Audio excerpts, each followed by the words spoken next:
By tradition, each infant goes through a rite of choice, which dictates their future path. The boy chose the path of the patriarch. He thought he would enjoy a wealthy and rich life, but those dreams were shattered instantly. Because Jean lacked the basic swordsmanship required to be a Run Candle Clan member. The world is ruled by the Run Candle Clan, specializing in elite sword mastery. The heirs of the clan are granted superhuman abilities and the best swordsmanship to rule the world. The clan embodies virtues of struggling, and that's exactly the clan our protagonist was born into. Jean Runcandle is the youngest son of this clan. His people ridiculed him as the shame of the family and a disgrace to their legacy. Eventually, he was known as the worst swordsman in the history of the whole clan. If you thought your life was shit, just think about his it's so bad that his fellow clan mates make fun of him for practically picking up a sword because he's so trash these bug-eyed. So his brother whacks him with a powerful kick to remind him of his shitty place. He tries to reach for his sword only to get his hand stomped on. They don't want him to even try swordsmanship, since he's so bad. His second brother makes fun of him for carrying notes to help his pitiful situation, to make the situation even worse.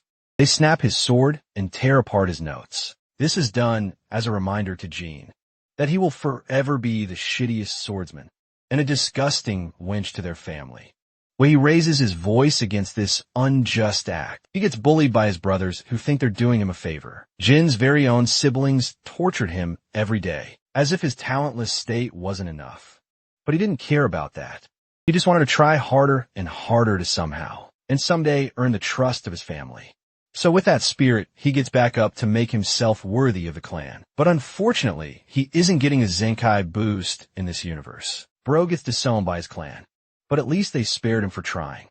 Jean was reduced to a vagrant, before inevitably crossing paths with his teacher and realizing that he too boasted talent. He had a kind of power that was forbidden in his clan. The power to wield magic. 3 years have passed since then.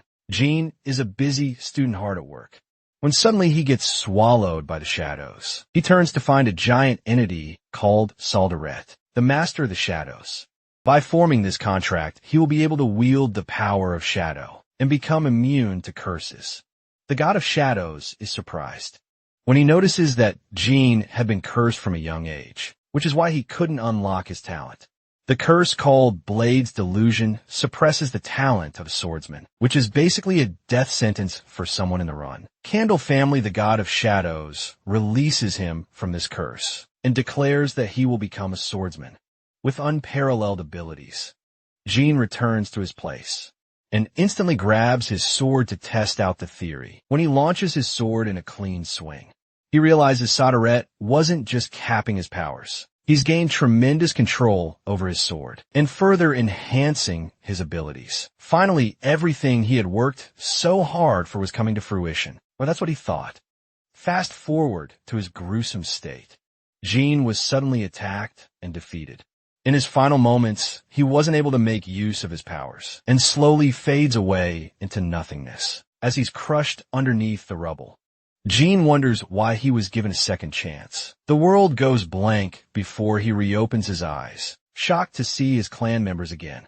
More so, he's in the same sword sanctuary where the Balisada awaits him. Baby Jean remembers this day and realizes he's returned to his past by more than 20 years. The boy clutches his sword, earning the praise of his family. This time he grabbed the weapon of his own will. 6 years after he chose the Balsada, the midget couldn't reach the top shelf. He's been in the Storm Castle for a while now, and has to endure 3 more years before he's finally free. The boy feels caged when suddenly one of the maids is horrified to find a dead bird in his room. Jean assesses the situation, realizing only 2 people could do something so audacious and brutal. The 2 people in question are his snickering brothers, the brats who have no regard for the poor animal. Daytona is 9 years of age, while the white-hair punk is Haytona, sharing the same age while they're laughing at the bird. Jean feels sad.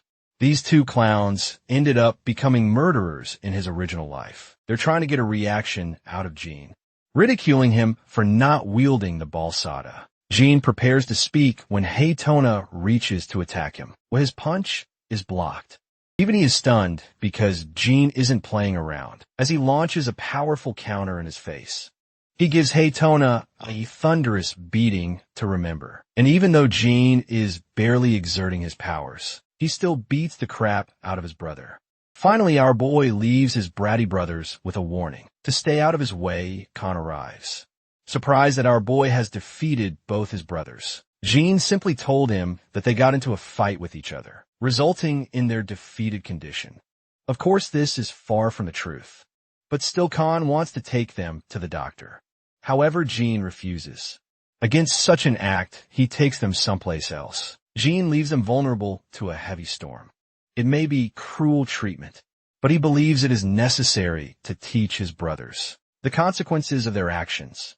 Khan is in no authority to question the young master's orders. Strangely, he senses an unusual sinister aura emanating from the young master. Khan wonders if Jin deployed the use of mana, realizing that Jin is responsible for putting his brothers out of commission. Khan deems it necessary to report to the patriarch of the clan. Back at the storm castle, Jin sees the snitch making his move. Jin concludes that he must have sensed the use of shadow force, in other words, the source of his powers, after he made a contract with the god of darkness. It also implies that even in his second life, his latent powers of darkness are active, allowing him immunity against the curse he inherited in his first life. No longer subject to a curse, Jin has changed history, as he will no longer be remembered as the worst swordsman. He's happy about that.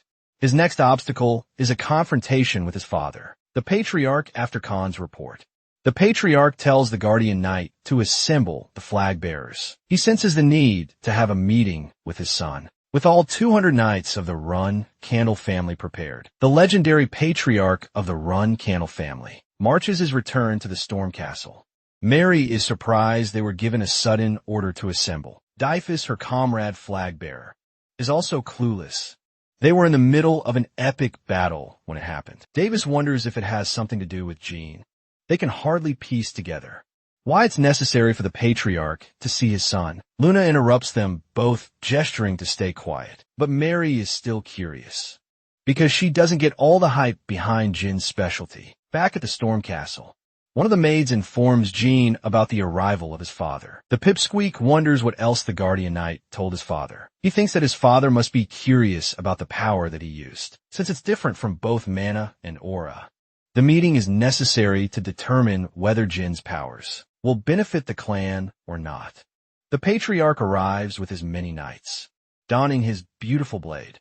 He demands both Haytona and Diatona to be summoned. After their summoning, he directly asks about their mistakes. The brothers try to act cheeky and answer that they didn't do anything. It was Jin who attacked them with a weird power like magic. But of course, they're only saying these words to trap their brother. But this level of manipulation isn't enough to persuade the patriarch, as he leaves both his sons with cold advice. Their survival in the clan will be short-lived.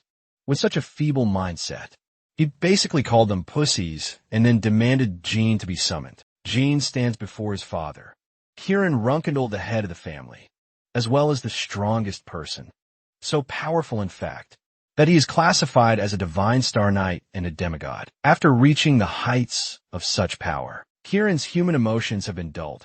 In his original life, Jin was treated like a nobody. He had nothing to impress his father.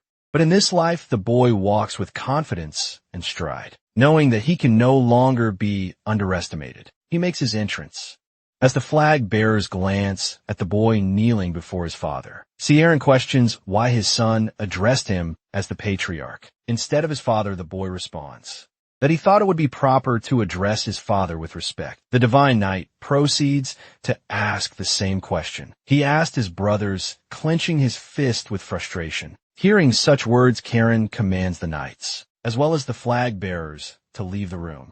They're all shocked that Jin passed the patriarch's test. Mary is impressed by her little brother for earning a private meeting with their father. He reminds Jin that magic limits their potential for sword mastery. The patriarch directly questions the source of Jin's powers, emphasizing that punishment is due if the answer is mana. Thinking about his options, the boy thinks that he will be in deep trouble if he tells the source of his power is the god of darkness. Jin answers that he doesn't understand his abilities either, and showcases his father a glimpse of his powers. In a twist, it is revealed that Jin's powers were once wielded by the founding patriarch of their clan. Siren immediately takes note of Shadow Force, shocked that his son could not only wield Balisada, but also the Shadow Force. He wonders if it is Jin's destiny to become the next patriarch. Interestingly, Karen already knows about the God of Shadows. He explains that Saldaret once made a contract with Tamar, who was the first patriarch of the clan, allowing their growth, but after his death, the God of Shadows never appeared to offer his powers to a Runkendal, not until Jin's birth, who now wields the Shadow Force. Curious, Jin asks his father an important question. He wants to know if the God of Shadows is stronger than even him. Sharon thinks about it for a moment and claims that he doesn't know, as he has yet to fight a god. But his words are laced with confidence, because only someone who is the most powerful man in the world can say something like that. Sharon likes his question and pats his son. He's proud of the boy and questions how Jin will use his powers. The boy confesses that he will use them for the prosperity of the clan. Karen laughs as he sees through the boy's deception. He knows that his son is brutal, as he not only beat up his brothers, but let them suffer the wrath of a storm. That kind of answer was a blunder on Jin's part. So this time he proceeds to give an honest answer, declaring that he will use the Shadow Force for himself. Siren isn't frustrated with this answer, and even praises the boy for it. He would observe him for the time to come. With that, the meeting between the father and his son finally ends. Jin is left exhausted but proud of the outcome. He no longer has to worry about concealing his powers, so it's a good outcome. The same boy remembers just how invisible he felt in his original life. That night, his elder sister, Mary, brought him a special gift. She cooked him a nice meal as a parting gift. Jin doesn't remember her being so nice. When he opens the box, what lies inside is a burning heart of a phoenix. It's a crazy present to give to a 7-year-old boy. But Mary is just that kind of crazy. She's a flag bearer and a 6-star knight. She bears many names, but perhaps her most notorious one is the Madwoman of the South. Basically, she's your average Hello Kitty girl, but on steroids. This gift is an invitation to her brother to quickly become strong and challenge her someday. Devouring a phoenix's heart is greatly advantageous, as it grants total immunity to fire and excels one's growth. Jin wonders if he can become strong enough to summon a phoenix someday. On his own, the maid, Jilly, brings him the prepared soup. But before he could dig in, Jin's 2 bratty brothers are drooling over the meal. They want to bite out of it too, but aren't man enough to admit their intentions. Jin offers them a chance to eat the soup in exchange for a favor. The favor turns out to be an annoying job. Both Haytona and Daytona have to dig a hole to search for something, but these clowns are ready to risk it all for some soup. What rests underneath the ground is an incubation chamber that holds a body of a mysterious figure. Cloaked in darkness after a fuckton of digging, the boys are finally done. They return in a wretched condition for their well-deserved soup. However, Jin has already finished most of it. He has left just a teaspoon's worth for them to enjoy. This dude is a savage. While his brothers are seething over his shitty tactic, Jin arrives at the site where they dug a hole for him. He's impressed by their work and thinks a simple spell should be able to penetrate what's left. Jin is glad as he can finally use his mana, shattering the hollow wall. Lo, and behold the secret library of the Runkendal clan, a place that was kept hidden from him in his original life. Jin feels confident and utters his request to console Murahin. The door opens after his chant. After dominating the world, the Runkendal clan preserve the relics of their fallen enemies. Only the flag bearers of the family are allowed to enter this area. And in his original life, he learned the phrase from Dyphus. It helped him unexpectedly in this life. But even Jin is surprised when he sees a murky figure, preserved in a capsule, seeing the man's scaly skin. He wonders if this creature isn't a human. Jin catches a sudden realization that this is the Dark Dragon, Murakin itself, according to the legends. The dragon was defeated by the first patriarch, before falling to deep sleep. Jin stands before the legend and tries to search for the ancient books. After locating them, he begins his research by learning the secrets of the Kuingan clan. However, the words are too difficult for Jin. He wants to take the book with him, but it would risk getting caught. The boy takes out his materials, deciding to copy the content every day. He would study at home and copy from the library. One day, things became complicated. Someone else decided to come to the library at an unusual time. But this isn't just anyone. It's the dark dragon Muricon, who is suddenly awoken. Jean tries to remain calm, as this monster is an ally of the clan. He tries to act polite with the dragon by calling him a dragon, but it goes to infuriate him as he viciously shouts at the young boy. Merkin feels angered that he was reduced to a guardian. For the Run Candles, he sulks at his current situation. The only reason he awoke from his slumber is because he sensed something from the boy. Merkin is surprised to find remnants of shadow force lurking inside. Jean, he claims that such a scent could only be produced by Sodere's contractor, so there's no mistake about it. Jean decides to test his luck and shocks him with a display of his powers. The dragon stutters before collapsing in defeat. He's disappointed to realize that the latest contractor is a pipsqueak. Merkin is devastated to explain that he made a promise with the god of darkness, and because of that his partner is apparently Jean. The dragon saves the explanation for another time. He decides to give the boy a proper introduction. As the monster manifests into its true form, Muricon is an aide of the god of shadows, as well as the last descendant of the shadows. He made an oath a millennia ago. This gigantic beast has vowed to partner with the boy, as he is Sodere's contractor. Jean introduces himself as the youngest Run Candle and greets the legendary dragon. The mountain where the Storm Castle stands was named after the legendary dragon, who reigned over the lands for millennia, before losing a battle against the first patriarch of the Run Candle clan. It was clear that they weren't actually enemies. The contractors of gods are always assigned a guardian dragon, which is why people wondered about the disappearance of the dark dragon. They didn't know he was residing in its deep slumber. Jean wonders if he's found himself a guardian dragon upon the dragon's awakening. Thanks to his human form, he's able to chat with him and get some of his questions cleared. Jean frequented the library for months after the dragon's awakening. He wanted to know the reason Tamar and Muragon fought each other. The silly dragon doesn't recall the real reason as he forgets. More importantly, he's found an obsession with strawberry pies. Jean tells him that he prepares copies of the original books in the library. Unfortunately, he doesn't know about most of the content. Murican is still impressed by the boy's perseverance, as any other child would have given up easily. The boy explains that he's just average for a Run Candle. He has a dozen older siblings, as well as amazing people like his parents. Jean has great ambition and wants to surpass them. He questions how much Tamar understood at the same age, since this guy is supposed to be the strongest man ever recorded in history. Jean was curious how close he was compared to that guy. The dark dragon told him that even someone like him couldn't have ever understood a single sentence. At his tender age, Tamar didn't read books to become strong. Morican emphasizes that the boy possesses mad talent, just like the first patriarch. Jean wonders if he will compare to the flames of Tamar's powers. Morican consoles him to train and become strong with time, so that he can compare, and even perhaps surpass the strengths of the founding patriarch. To entertain him, Morican tells him about Saldaret's second name. The god of shadows is also called Saldaret the Infinite, because his powers know no bounds.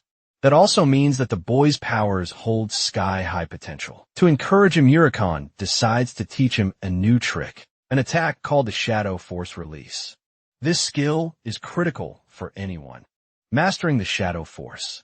It imposes a risk to its wielder, so Muricon advises the boy to master it well. Merkin instructs him to release his mana. Jean is confused, but that's a duration too long for the boy. Moricon refuses to teach him advanced techniques without the basics. Jean absolutely stumps him with a perfect mana release, which honestly looks like a Rasengan. He's also capable of using mana transfer, for some reason.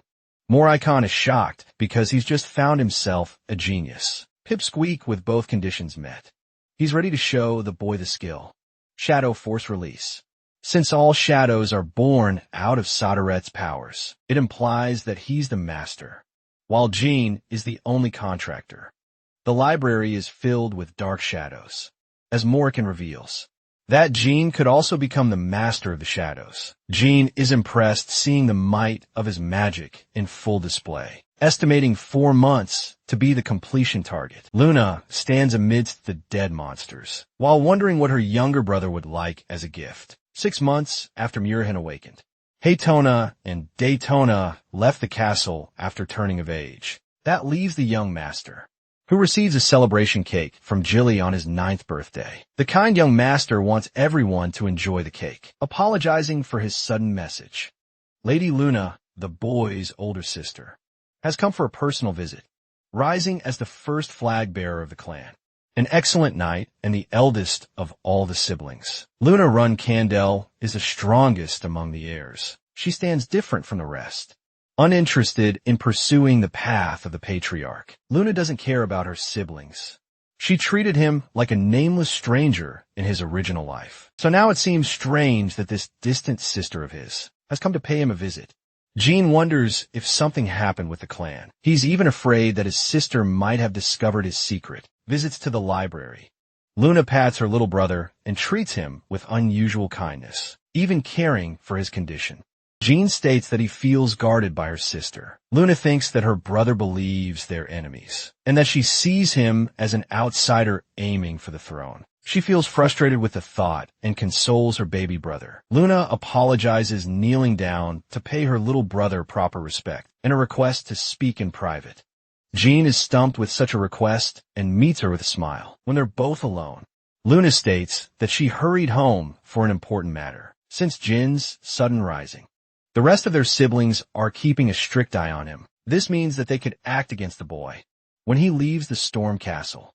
Her words make Jean realize why Luna stopped pursuing the path of the patriarch, but she failed to mention such words in his past life. Jean wonders if he wasn't worthy in his original life to hear such consolation, but it's also because his sister is worried that Jin's siblings could threaten him soon.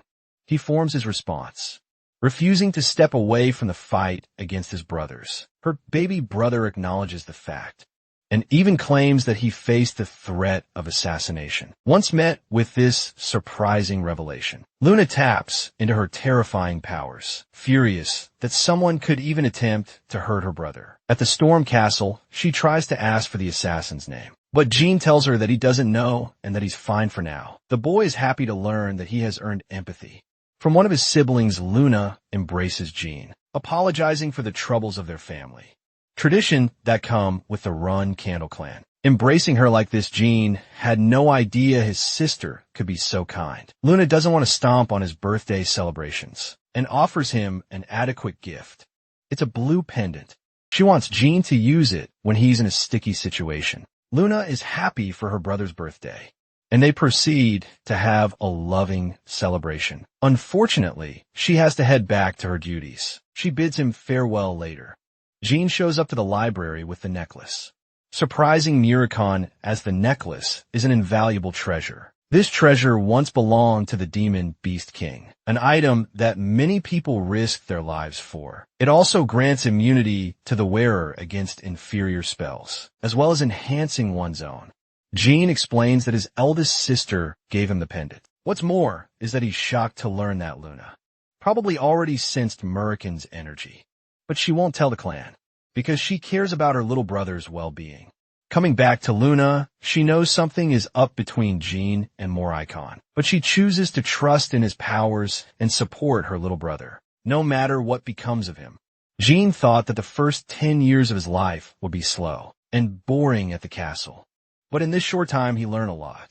He received gifts and benefited from his relationships. After meeting amazing people, these are the things his past self dreamed about. The day finally came when the boy turned 10 years of age. He fought against Khan in a sparring session, preparing to leave the castle. The boy's incredible strength at this age impressed the guardian knight, who realized why the patriarch remained interested. In the youngest child, Jean boasted the eyes of an instructor, who was trying to see if Khan was a fit as his teacher. Concluding their training for the day, Khan pays his respect to the young child. He can only train the boy until he leaves the Storm Castle. Jean is ready to meet his expectations. There came a point where Jean felt immune to flame. Thanks to the Phoenix's heart he received from Mary, he is thrilled to find that some of his powers have started taking into effect. It's only a matter of time until he absorbs the Phoenix's powers. Jean is to leave the Storm Castle the upcoming day. Jilly spots his books and is instructed to pack them for his reading session. As usual, the boy requests strawberry pie as his snack. He heads out for a walk at an unusual timing. The boy arrives at the secret library to meet Muricon. The dark dragon had anticipated this day to come. Jean wonders how they'll keep in contact, but the dragon isn't worried about such an insignificant problem, even though he's weaker than his original state. Muricon explains that he can recover his strength when Jean can become stronger, as he's a guardian dragon. Solder at once told him that the Kandel clan shared a history of being a spell sword clan, and the first patriarch is noted as the greatest spell sword user in history. However, this history is lost in the myths, as the clan only prioritizes swordsmanship in recent times. The reason they object to magic is because of a pact that was made 1,000 years in the past. While they regarded Muricon as their guardian in the past, it's clear they might hate him in recent times. Then again, it's a shitty clan, so there's a chance that it wouldn't happen. Merkin assures him that he'll track the boy no matter where he goes. As for his capsule, he's planning to keep a hallucination of himself. A hallucination so powerful that they won't be able to see through his deception. The hallucination isn't going to hold for long because of the dragon's waning powers. However, Murkin plans to maintain the hallucination until the time he becomes an adult. He's brought Murkin a special treat for celebration. The dark dragon fawns over the invitation to get drunk and enjoy the party. He's even ready to become acquainted with Jilly, if it means more strawberry pies. As Jean is preparing to leave for his clan's family home, he is warned how busy his life is going to get. Jilly can no longer service the boy with her delicious meals, but she's ready to serve him when the time arises. Jean is welcomed by the Guardian Knights, Jerome and Holt, for his escort.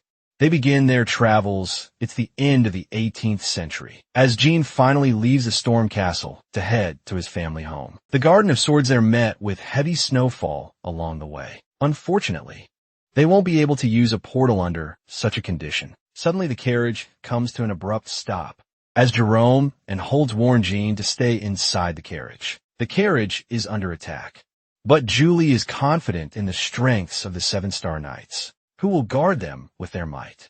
However, they are outnumbered. Fighting 20 men to 1, Jean realizes something critical and immediately tells her that they must leave, as the Guardian Knights have secretly betrayed them. Julie is frustrated and brings out her full power to protect Jean for the sake of the clan. The carriage explodes as they make their narrow escape. Julie wants to take responsibility for this incident, but Jean reminds her that more important things are at stake, starting with the fact that the people attacking the Knights could actually be their allies. Instead of enemies, Jean is surprised that they let them escape, which causes much suspicion on their intentions. The Yuda clan, as well as the sorcerers of the Midal Kingdom. After locating the two of them, Vice Captain Murka explains his duty to protect Jean. As for Jerome and Holt, they're struggling to fight such a number. This is because they are imposters who aren't even Seven-Star Knights, as they are surrounded by the group. The devious man states that he isn't going to say a word to Aran. Condel's servant Jean, being cold as always, commands one of them to be killed to make the other one talk. Jilly charges with incredible speed, severing one of the men with her sharp attacks. With him defeated, she precisely slashes both arms of the second imposter, inflicting him immeasurable pain. With both his arms severed, Jilly stands the victor of the fight and drags him before Jean. They underestimated Jilly's protective powers. Despite being a maid, she is a loyal 7-star martial artist. Whoever targeted Jin's assassination should have sent higher-level knights for the job. The limbless punk warns them that the age of Runkeldels will come to an end. Surprisingly, Jean agrees with him, because this midget is so full of himself. He cares about making a name for his own good, instead of the good of the clan. The imposter blurts out his association with Ziffles, a sorcerer clan that rules a big part of the world. They're the rivals of the Run Candle clan, and they only strive to reach mastery in magic. After Tamar's death, the Ziffles clan forced them to sign a pact forbidding the use of magic that ensured all magical powers of the family were permanently sealed. The Zyphel clan became the direct enemy of the Run Condals. For more than 1,000 years, this clown imposter is one of their pawns.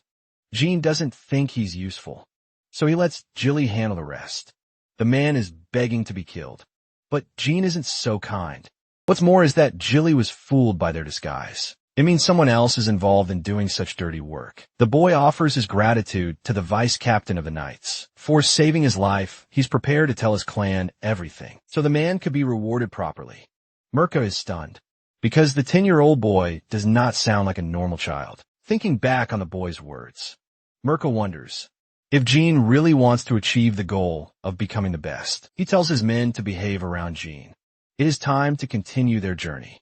When asked about the imposter, Jean states that he wants his body to be a good reminder to his allies. Unfortunately, they have to travel 2 hours by foot to reach the nearest village. Jean doesn't want Jilly to share the blame of what occurred, as even Khan, who is a 9-star knight, failed to break through their deception. Jilly is still bothered about what happened, and apologizes to the young master for the Run Candles. Their nanny is single-handedly responsible for taking care of the child. Jilly was the same in his past life, but unfortunately, they gave her slack for the talentless boy she was assigned to raise. Jilly was so kind that she never blamed Jean. She was expelled from the clan the same day he was. Jean wants to prepare her for the future to come. This woman can't stop blaming herself. So Jean takes a frustrated twist and emphasizes that she's the only trustworthy knight for his protection later. Jilly thinks about the boy's scolding. She recognizes that he didn't want her to feel bad. Fortunately, she's ready to perform at her best to impress him. Arriving at the village inn, Jean thinks that it's almost certain the Transfigurator got involved, called Transformation. He performed a greater transformation ability than even monsters, allowing many crimes to occur throughout the world. Jean thinks that with that man's involvement, things could shape up to become problematic. He remembers Boober's chaos coming to an end when he was arrested in his previous life. The boy wonders if he should try and recruit the man in this life, even though he was nearly assassinated by one of his schemes. Jean is exhausted and ultimately crashes in his bed. Jilly puts him to rest when Jean wakes up. He realizes that it must be his harsh training, taking a toll on his body. There is an annoying cat hanging around his window. My boy suddenly realizes that this dumbass is actually Murakon. Merkin gets angry and hisses at him. Jean allows him to come inside, but he's still frustrated. Jilly instantly barges in to check on Jean, and then she discovers the intruder. She's ready to kill this guy before our boy even has a chance to speak. Murikin suddenly remembers it was Jilly who baked him strawberry pies. Basically, he's just found his lottery ticket. Jean is out here dreading his life. He decides to take the honest approach with her, introducing Murikin as the guardian dragon of the clan. More importantly, she's curious why her nickname is Strawberry Pie. All of a sudden, Julie learns that throughout this time, Jean secretly had her baked pies from Murakin. After a long explanation of what happened, Julie is shocked to learn that the boy has the ability to wield magic and shares a contract with the God of Darkness. She's actually supportive of his talents, which is why Jean decided to tell her everything. He emphasizes that his relationship with Murikin, as well as the source of his powers, must remain a secret. At first, she trusts the guardian dragon, but after learning that he is clumsy enough to trip and fall, Jilly wonders if it's really a good idea to rely on him. They arrive at the portal where Merc's duty has come to completion. He is eager to explore the kind of person Jean will grow into. Mirka is curious why an excellent martial artist like Jilly left her clan to join the Run Candles. She refuses to elaborate and leaves with the boy. The staff at Midal Portal learns that they're dealing with the high nobility of the Run Candle family. They allow them entry to first-class seats for a quick teleportation. Jilly shares her concerns for Jin's magic, as there isn't an excuse plausible to convince the Runkendal clan. Suddenly, he spots a noble mage of the Zyphel clan, who is granted first-class seats as well. The noble shares his disgust openly, but finds himself fascinated by the cat. Murakin is a giga-chad, as he slashes the pathetic noble, giving him what he deserves. The Zyphal noble is surprised that Jean is composed and quiet, despite his provocative remarks. Veridine introduces himself and offers a hand to the boy. Jean remembers him. This man had gone on to become a gifted sorcerer and an incredible candidate for the next patriarch of their clan. Even though Jean also shares a talent in sorcery, his talent is next to nothing compared to Veridine. He dishes out equal provocation as a joke. But Jean emphasizes that he wasn't just joking around. Veridine gets actual chills from the boy, but he imparts him with advice not to stir up trouble between the two major clans. Jean claims that both their fathers are people of great stature, and that they would never go into war over a children's fight. Veridine is impressed, but Jean is verbally abusing this man. Veridine is almost enchanted and wants to befriend Jean, but it would complicate their clan's relationships. So instead he vows to make him his rival for the ages to come. As for Jean, he's surprised Veridine is maintaining his school even after his joke. It's almost as if the Z-fools are chaotic and messed up in their heads. Teleportation is underway. Before being teleported, Veridine expresses his excitement to meet Jean in the future. But the boy doesn't share his enthusiasm and doesn't want chances of that happening. Finally, Jean has arrived. Petrov is second-class butler of the family. Meets his grace, welcoming him to the Garden of the Swords and the home of the Runcandle family. But with the weaknesses of his past life, he became naive and foolish, now that he's equipped with a cunning nature. Jean believes he will have an easier time in the house. The boy meets his mother, Rosa Runcandle. Siron is alarmed by the cat he picked up on the way. The fact that he claims ownership over the animal is considered a proud quality. Jean has decided to name him Kitty Runcandle, but this kind of name is seen as offensive by his brothers, as it is an animal undeserving of their name. Siren asks why he did that. The boy counters that he wants to take responsibility for the cat, a creature that he claimed as his own. He wants to ensure he takes care of it, even though the Runcandle name is a heavy burden, as Jean will have to seek revenge should anyone bother his pet. The patriarch is impressed with the boy's ability to make quick enemies. His siblings aren't an exception. His father appreciates this kind of attitude and hopes his older siblings stay sharp and don't underestimate him. For years have passed since then. Jean is a 14-year-old classified as a 2-star knight. His training session is concluded with Garen, and his next training is scheduled with Luna. Jean doesn't want to share lunch with his family and prefers eating with the cats. Velup has brought him lunch. He's a commoner who is going to be expelled from the clan soon. Interestingly, he's so calm and always praises Jin's mightiness. Our boy tells him to stray away from the path of humility, as he often gets looked down upon. Jean encourages him to take some pride in his abilities, since he's also a Runcandle cadet. Velup sulks, as he's got the lowest grades and his swordsmanship is trash. On the other hand, becoming a cadet of the Runcandle clan is a feat in and of itself. He might have the worst grades, but he's better than average. Jean really wonders how a meek and introverted boy like him could become a dangerous enemy in the future. What's more is that he ended up taking his own life. Velop's life might face a similar end, so Jean wants to prevent that future from occurring. This time he's hell-bent on making sure he stays in the clan later.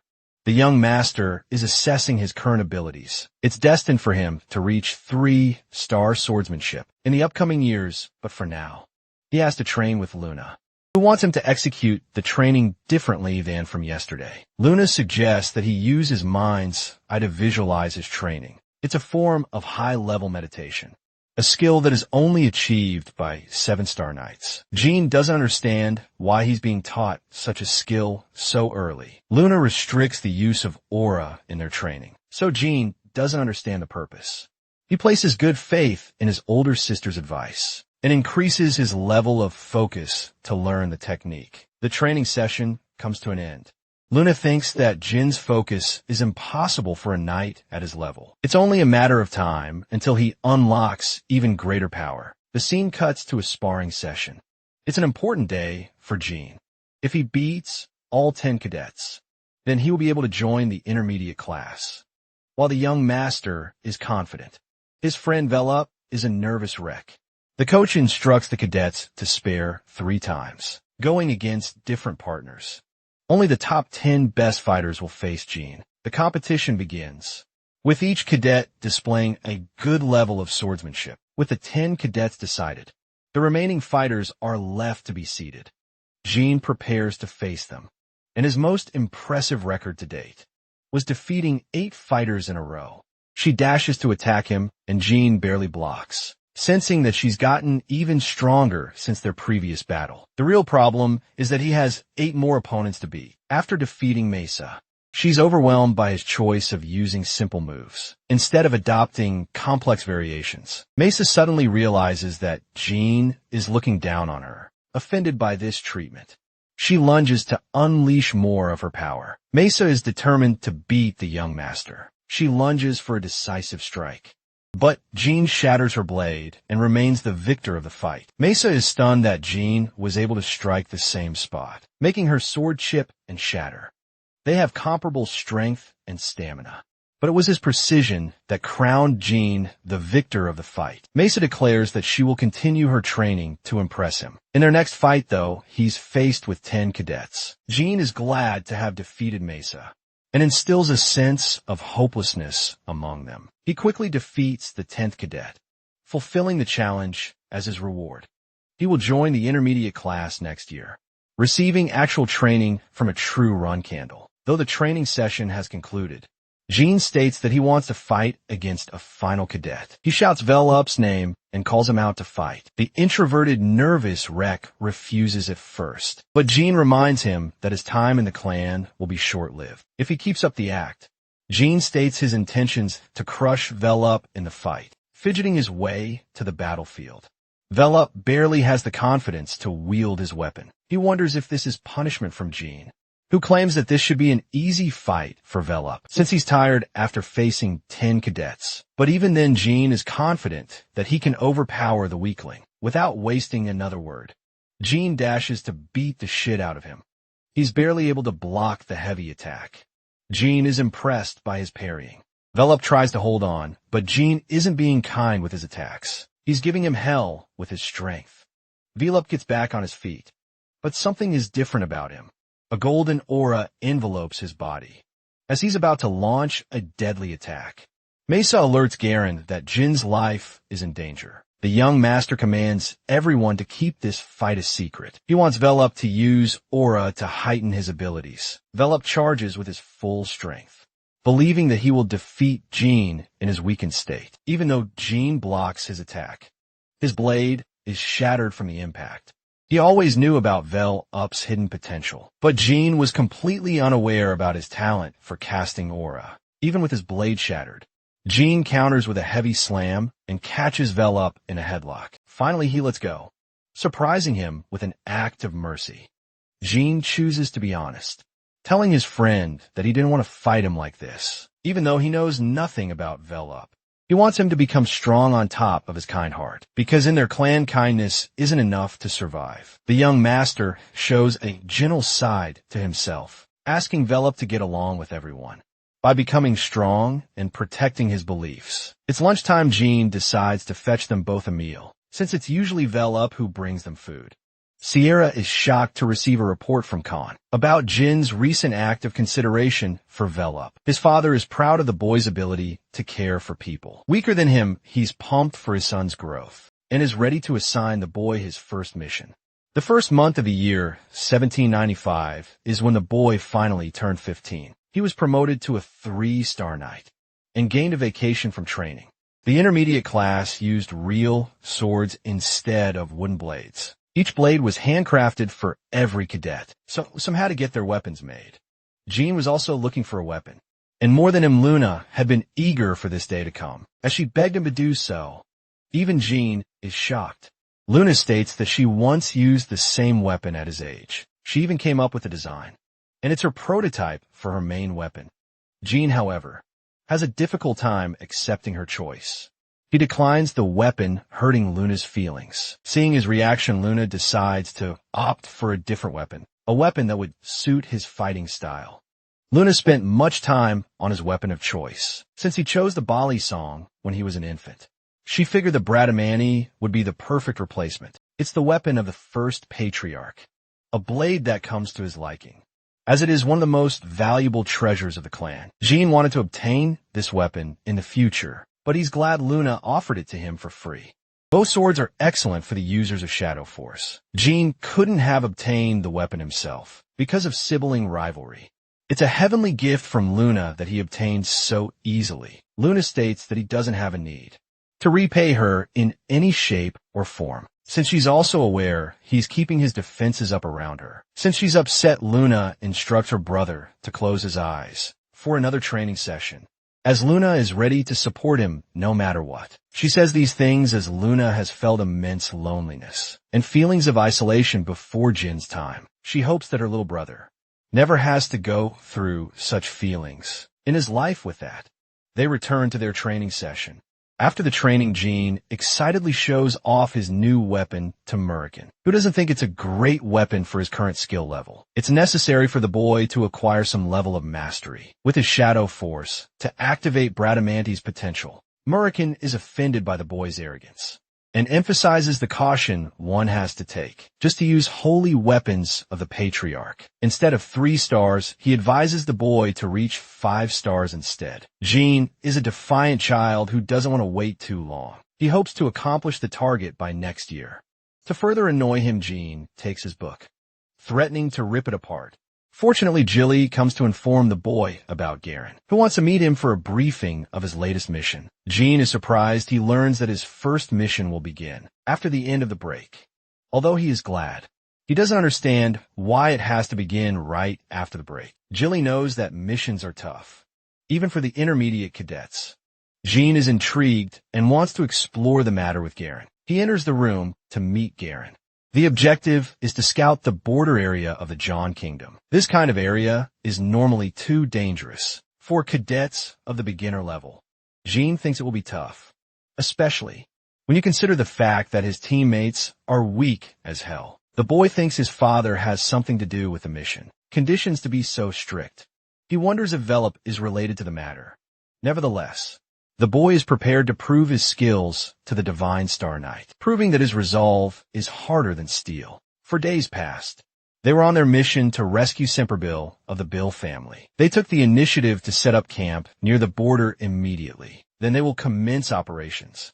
Each day, a group will be used to exchange information with their base camp. Jean is the leader and wants his allies to address him as such. Anyone injured will rest and take breaks plentifully to ensure the success of the mission. Jean learns that there aren't any werewolves in the area. He's impressed by Velop's insight, who is acting as the mediator for information. The group leader furthers the search on Area 13. Something about the mission bothers him. While it's true his father played a part in assigning the mission, everything is going comfortably smoothly. The land beyond Area 13 is called the Land of Halfman. It's a dangerous area well beyond the skill level of the novice cadets. Jean wants a smooth victory instead of exhausting his resources. Suddenly, Velo comes with a striking development on the situation. Jean receives the alarming news of Group 2 succumbing to an enemy attack. He immediately prepares to move. That they were attacked by 3 human assailants. It's possible there are more than 3 enemies. Jean tells his subordinates to return to the base camp. He leads the charge against the enemies, while reducing their intentions. There are many questions troubling Jean, but he's prepared to exact his revenge against the enemy. Traces of blood terrify Velop. He fears Mace's group got annihilated. However, Jean thinks there's hope, as there aren't any pieces of flesh around. It's possible only one assailant is attacking them. Jean comes to discover a bloody bandage with this discovery. He deduces that Group 2 switched tracks after sensing another threat near the vicinity. He wants Sierra to go with Eddington and David, while Jean is to pursue Group 2 with Velop. They both manage to find Group 2 fighting against their enemies, but Mesa is nowhere to be found. He commands Vel up to attack the one on the left. Jean coats his weapon with Shadow Force, increasing its attack potency. He launches the blade, instantly killing one of the assailants. As for the second, Velup launches his attack, but Jean is quick on the draw and slashes him from behind. With that, both assailants have been defeated. Jean learns about Mesa's capture. Both spelling his doom, this terrifying 15-year-old is ruthless and promises to kill every person the assailant has ever known. The man doesn't want his family to face doom. They're a terrorist group who became responsible for killing the king of the John Kingdom. In the original timeline, under the guise of revolution, they were a secret intention to conquer the world. Jean inquires about their intention. Unfortunately, the assailant is one of their underlings, so he doesn't have much information about their main base. He tells him about a different base that houses 20 martial artists and sorcerers. As for his final question, Jean wants to know why they kidnapped Mesa. He learns that it was their order to capture the female cadets for a political goal after receiving this information, refusing to be merciful to his enemies. 1 hour has passed since Mesa's capture. He wants his subordinates to request support. After healing, Jean is prepared to tackle all 20 assailants himself. His comrades are against such a rash decision, wanting to provide them with their assistance in a dangerous mission. Jean emphasizes that it is his duty to protect the people of his clan. He believes in his strength to complete the mission and doesn't prefer entertaining objections to his orders. Jean instructs Velup to be in charge in his absence. With that, the group leader dashes to save Mesa, hoping to reach her before it is too late. Jean has to defeat competent enemies stacked against his skill level. It's true that he's strong, but he's not strong enough to defeat all of them alone, so his plan is focused on rescuing Mesa. Instead of defeating his opponents in a head-on fight, Jean activates detection magic and pairs it with wind detection. For even greater effect, this lets him uncover the enemy's tracks. Jean continues his rush when he is suddenly attacked by a bunch of assailants. The run candle. Young Master shocks them with his ability to cast magic spells. He defeats one before getting his hand trapped by a mage. Jean slashes the assailant from behind and remains unaffected by the flames, thanks to his immunity. The mage deploys the use of ice magic to beat him, but even that is rendered ineffective against this monster. Defeat is certain as the sorcerer meets his end. Jean wonders if the assailants are underestimating his faction because of their beginner-level experience. He understands the Kinslow hierarchy and knows that Mesa won't be harmed until she reaches the officer. It's the only glimmer of hope he has to save Mesa. Jean intends to distract his enemies and casts flame magic to do the job. He comes to their base, slowly waiting for his enemies to make a mistake. Jean spots their leader, who knows there is a culprit responsible for the fire. Unfortunately for him, Jean strikes him down when his men are far away. He obtains the keys and busts open the captivity room. There he discovers a trapdoor and sees Mesa at last. She's shocked to see him in such a dangerous location. Jean frees her, but suddenly the entire structure begins shaking. Mesa begs to be left behind, in case the situation gets difficult for them to escape. Jean cares less about that and focuses on saving Mesa. After coming outside, he comes to terms with a horrifying revelation. A half-man has just killed a bunch of enemies unexpectedly. This terrifying monster is none other than the white werewolf. Jean knocks Mesa unconscious, so she doesn't do anything rash. The werewolf questions if Jean is responsible for the flames. Jean introduces himself as the son of the patriarch and stands to face the werewolf, who was impressed to find an underling of the Run Candle clan. Many days before the mission, Jean was trying to master his weapon, but Moricon always jumped him for being absurd. He warned him against preemptively activating the sword and overloading his body, much to his annoyance. Jean stopped his pursuit in the present. He is faced with his most difficult threat, Quazoido.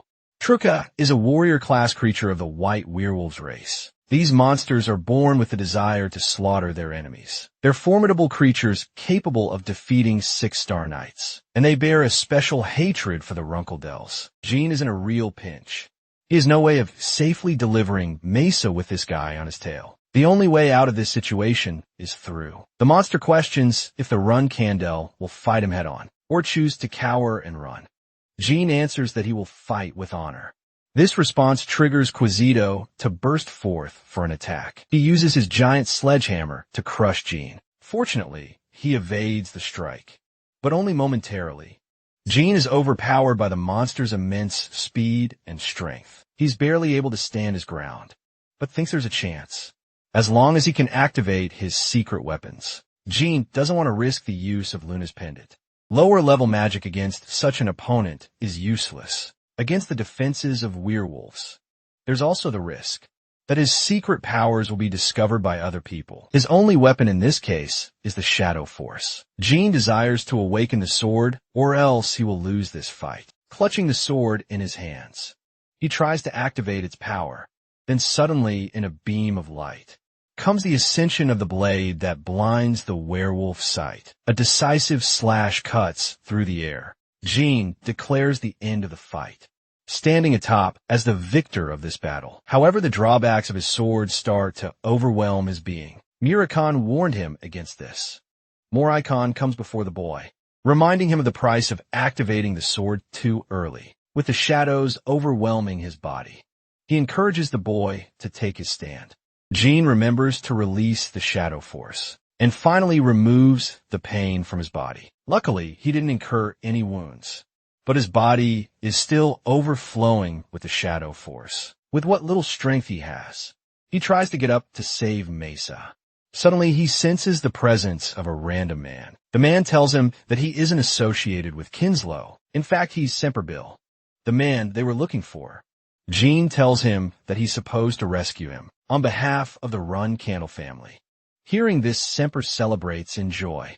Jin rescues Mesa and asks how Semper was captured by the Kinslow. Unfortunately, she died 2 years in the past, but he was shocked when he found the same woman who deceived him, leading to his capture. Hearing this, Jin immediately realized it's the work of the Transfigurator. Semper's capture is linked to a combined attack from Boober and Kinslow. Jin hopes to meet him soon to uncover his intentions. As for Semper, he's greatly indebted to Jin's contributions in this mission. He wants to help him in the future. The mission is finally complete, as Jilly congratulates Jin upon his return. But more than that, the devious little cat bites his hand. In response, Jin tosses this dude in the window. Morikon is frustrated that Jin got ahead of himself and activated the sword when he wasn't even ready. He ragdoll.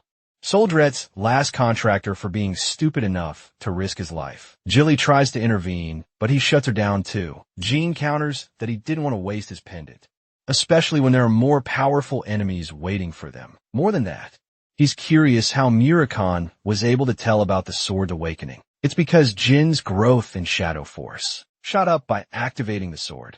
Shadow Force overload is no easy task. 9 out of the 11 users succumbed and crumbled. The only ones that didn't are both Murasaki and Jin. The Dart Dragon makes a request for strawberry pie while he's at it, but feels devastated when declined.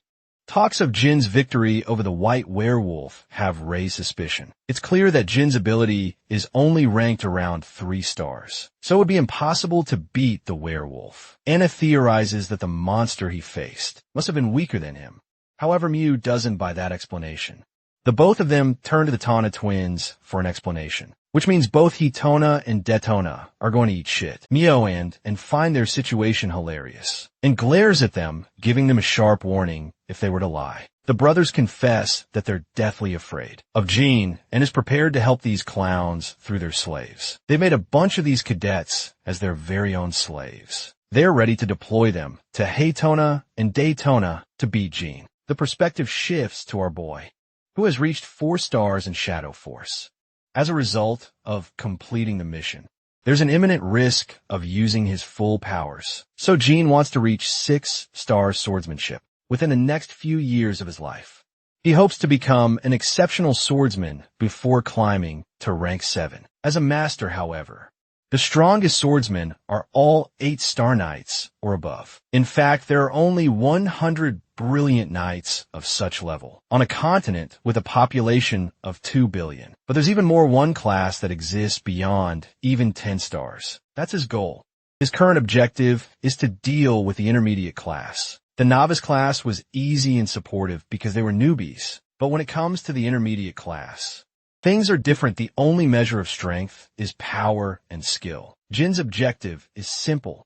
He will dominate the intermediate class and make his mark. he is summoned to a meeting with his mother, who congratulates him with the completion of his first mission. At the same time, she learned from her butler that Jean refused to stay in the new room. The special room is designed for the people who will become the patriarch. The room has been empty, so she wants Jean to use it. However, her son declines the offer, stating that it's just a room and that he doesn't fancy spacious rooms. Hearing this answer, she tells him to take his leave. Rosa is confused about the ambitions of the boy, not understanding if he is full of ambition or devoid of it. It was clear that he would have been treated with brilliant support after acquiring the room, but at the same time, Jean would become the target of his siblings. The offer was a test, and our boy aced it to his mother's expectations. Since these fresh cadets will be considered a part of Jin's faction, they're going to face scrutiny and harassment. But their leader isn't going to sit around and watch. He hopes to conquer the intermediate class immediately, as Caution Jean advises them to stay on their guard and be always accompanied by an ally. The following day, Jed Runcandle, an experienced 8-star knight, as well as the younger brother of the patriarch, offers his speech to the cadets, who are promoted to the intermediate class. Jed will not be involved in any serious events and exists only to evaluate their swordsmanship. He roars his message to remind the newbies of their cold motto: strength is the only thing that matters. So anyone weak will be discarded from the clan.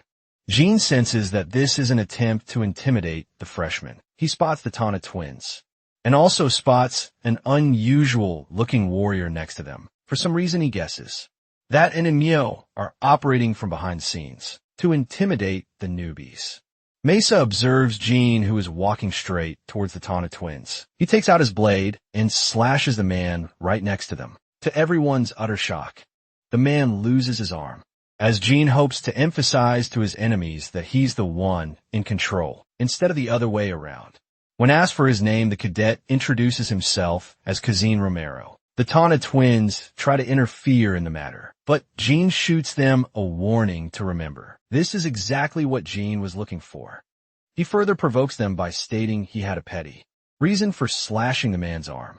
War between the Runcandle siblings has already started, with Kazin's allegiance to their faction. Jin's act is no longer seen as a selfish mistake. Instead, it is considered the war of ranks, a tradition of the Runcandle clan. Right this moment, Jean shouts his name loud and clear, reminding the intermediate class that he will not hesitate to cut anyone down if they prove to be hostile. But this level of defiance has pinned him against the 8-star knight. His uncle Jed is infuriated by his words. Offended, the 8-star knight materializes his weapon, vowing to kill the boy if his reason lacks conviction. Jean responds that Jed is responsible for leading the immediate class. He could realize from that moment that he is perpetrating the attack. Hearing this, the powerful knight thrust his blade against Jin's face, grazing him as a warning. The young master emphasizes that he didn't feel offended. As for why he didn't contest Jed in a head-on match, it was clear that he would lose, else he could have attacked him from the beginning. Jed reminds the boy that he's unafraid of cutting him down, even if he is the son of the patriarch. Jean responds, prefacing his bravery as though his opponent is far stronger than him. A Runcandle never backs down for his honor. Jed laughs at his words, but in a way finds them pleasing enough. He acknowledges Jin's place in the Runcandle clan and reminds the young cadets of the best example of what a Runcandle is. Actually, like the session is at last dismissed. Jean walks away, but departs with a piece of advice for the Tony twins. He reminds them that there will come a time where they will fear him more than their older siblings. Back in his room with Murakan, Jean tells Jilly about the war of ranks. He's certain that Mio and Anne are secretly manipulating the strings of their conflict. From behind, Jean/Tay, cadet who stepped out of line. He was a man who was once part of Anne's faction, but somehow joined the twins' faction. It's impossible for them to have 5-star knights in their group, since the leaders aren't supposed to be weaker. Jilly fails to understand Anne and Mio's intentions, but the boy is glad that he's being seen as an enemy and a rival. They can abuse their power to manipulate the difficulty of his missions, to ensure Jean fails, but apart from that, Jean has a different role for Murakan. The following day, the Tono twins and Jean share a meeting with their uncle. They are informed about the special training, privileges they will receive. As Run Kandel pureblood heirs, the training will be difficult, but it will embody the character and motto of the Run Kandel clan. The Run Kandel's fighting style is deprived of standard swordsmanship. They have special moves reserved for flag bearers to learn. Since their fighting style is mostly unorthodox, it sets them apart from other clans. Jean predicts that it's because the physical abilities of the Run Kandels are unique. The bloodline of these sword masters allow them God-given talent for sword mastery. It's in their blood to be born with such special ability, compared to that their training will be focused on simple movements. The task is to hold a steel ball. Jean senses that there's something inside. Jed demonstrates by striking the steel ball, which produces a sharp clang, deafening their ears. Then the commander knight strikes a second time. But there's a twist, and a beautiful melodic sound is created. Each sound depends on how hard the ball is struck.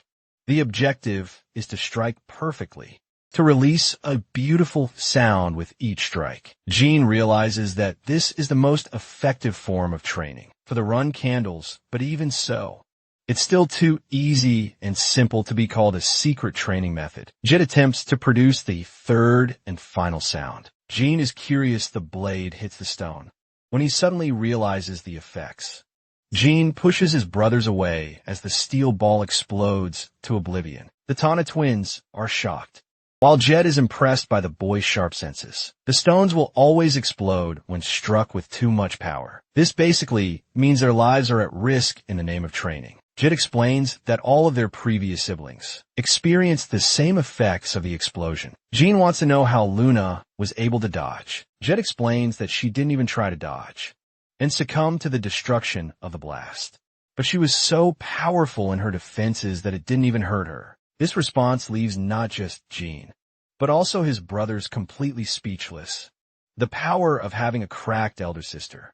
Jed assigns them their mission, which is to train until they can create the beautiful sound at will. The scene cuts to Luna, who learns about Jin's recent assassination attempt. She's aware of Mio and playing around, but she also knows they're not foolish enough to attack him at the Storm's castle. What's more, their lives would be at stake if the Patriarch uncovered their plans. Luna's made wonders if the boy lied to her sister at the time. She knows it is possible since he was so young, and they have yet to find any traces of the assassination. In the past 5 years, Luna remembers him being extremely cautious of her, but remembering his face, she could tell that his words were genuine. Luna instructs her maid to keep an eye on Mio and Anne's schemes. She wonders what Jean is up to, especially when she recalls her experience with the singing stones. The very next day, Jean is barely able to maintain his posture. It's the toughest form of training he has ever been a part of. Jed is supervising their training.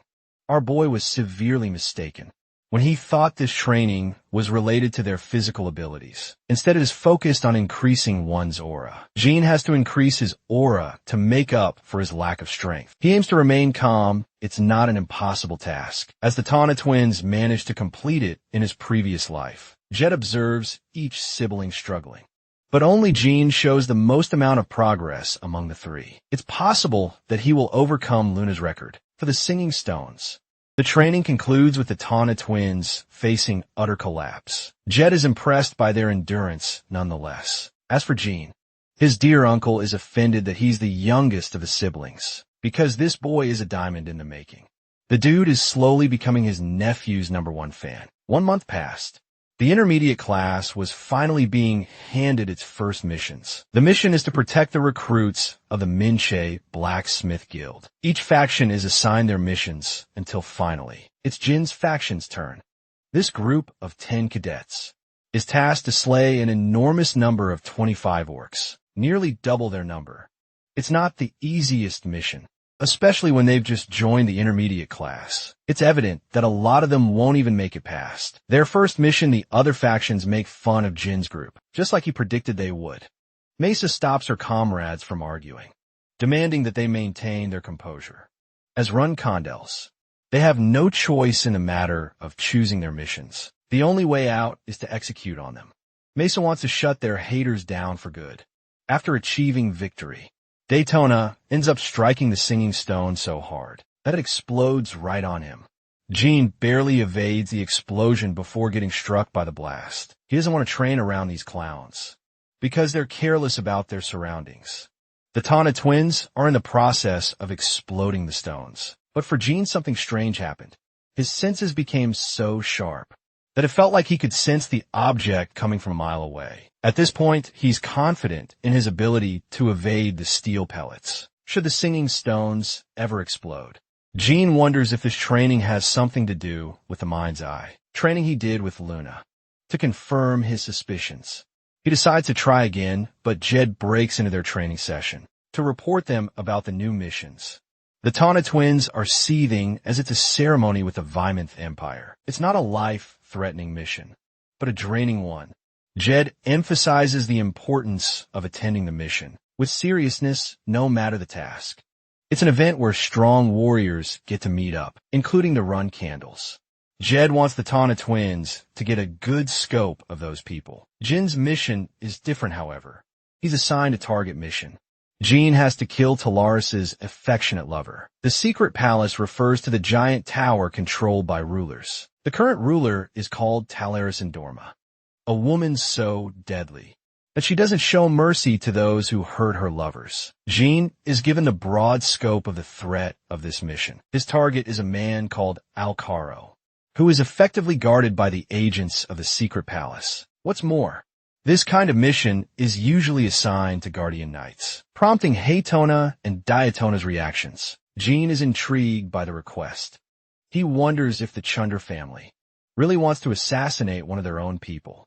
Jed explains that his family tried numerous times to retrieve Alcaro to preserve the family's secrets. With no options left, they pinned an assassination request over his head. Jean accepts the mission with conviction, much to Jed's shock, as it is well beyond Jin's current skill level. Jed decides to entertain his answer. He tasks the three to go out for the mission in 3 days. The Tana twins are actually worried for Jin's life, because even they understand the gravity of this mission. They advise him to state his name as a run candle, and slices the steel ball perfectly.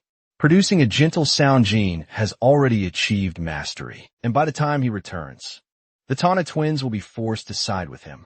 Even Jed believes they should make the sensible choice of following Jean, because their very lives will be at stake if they don't. The day of the mission is here. Jean will be designated in the dangerous Mammoth lawless region. The Run Candle young master has maintained a slight disguise to mask his appearance and identity. Jin's group is supposed to slay monsters, but he doesn't know they're supposed to be facing 25 orcs. All of them are miserable about the mission, to the point they've already accepted their deaths. Jean emphasizes that he will return from this mission no matter what. Moricon tries to gloat about being the great dark dragon, not realizing he's reduced to being a stupid cat right now. Jean wants Jilly to enjoy the vacation while he's gone. She shares her personal concerns as Mimit is a deadly place. Jean promises his return and takes off. The Mimit region is festered with the worst criminals around. These people bask in toxicity and malice. Jean has arrived to kick their butts. They haven't seen this person before. He acts audacious like he owns the place. One of the crooks questions if he's secretly a 9-star knight. He wants the newbie to understand the order of strength. But Jean has no time for such petty banners. He stabs the man's head clean and instills a chilling sensation among the people. The criminals don't share feelings of loss for their fallen fellow. They're psychopathic people, and as advised by his teacher, Jean is trying to show them he's not to mess around with. He's grateful for his teacher's help. Jean takes the drink unafraid of it being poisoned. He tosses the payment and eats breakfast. The bartender wonders if he's looking for someone. Jean confirms and asks for a person called Hister. Unfortunately, there's no one like her in town. Jean asks for a place to stay.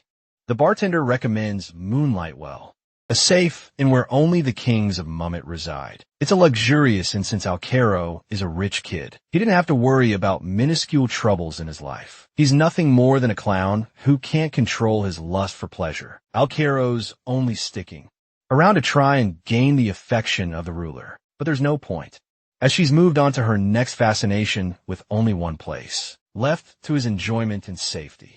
It's clear that Alcaro must have guards swarming around him. Jean decides to stay in a lobby to get a good view of the situation. The guards don't want to leave him unattended. But Alcaro is lost in his desires. He even threatens to kill them. In response, Alcaro gets slammed by a heavy punch that knocks him out for good. They're tired of guarding this annoying clown, who is mad in his obsession. Alcaro's guards are all powerful enough to cross the 6-star level. The assassination itself is easy, but making his return and fleeing safely is the difficult part, since he can't easily poison someone in Mammoth.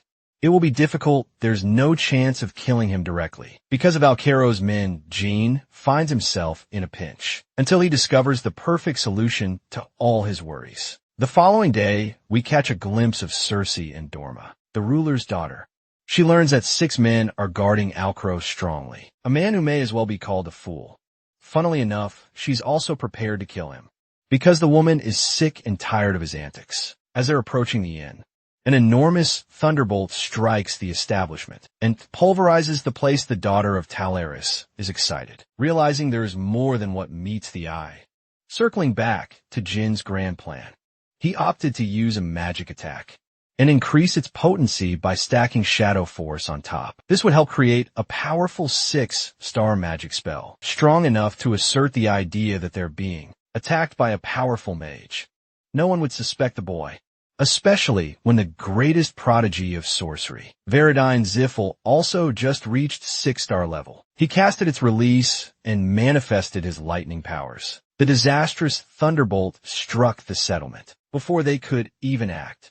Their immediate suspicion alerted them to believe that this is the attack of a sorcerer. Ceres assesses the seriousness of the situation. She wants to protect her guards, even if the scumbag died. But the moment they try to get close, the thunderbolt sends them flying back.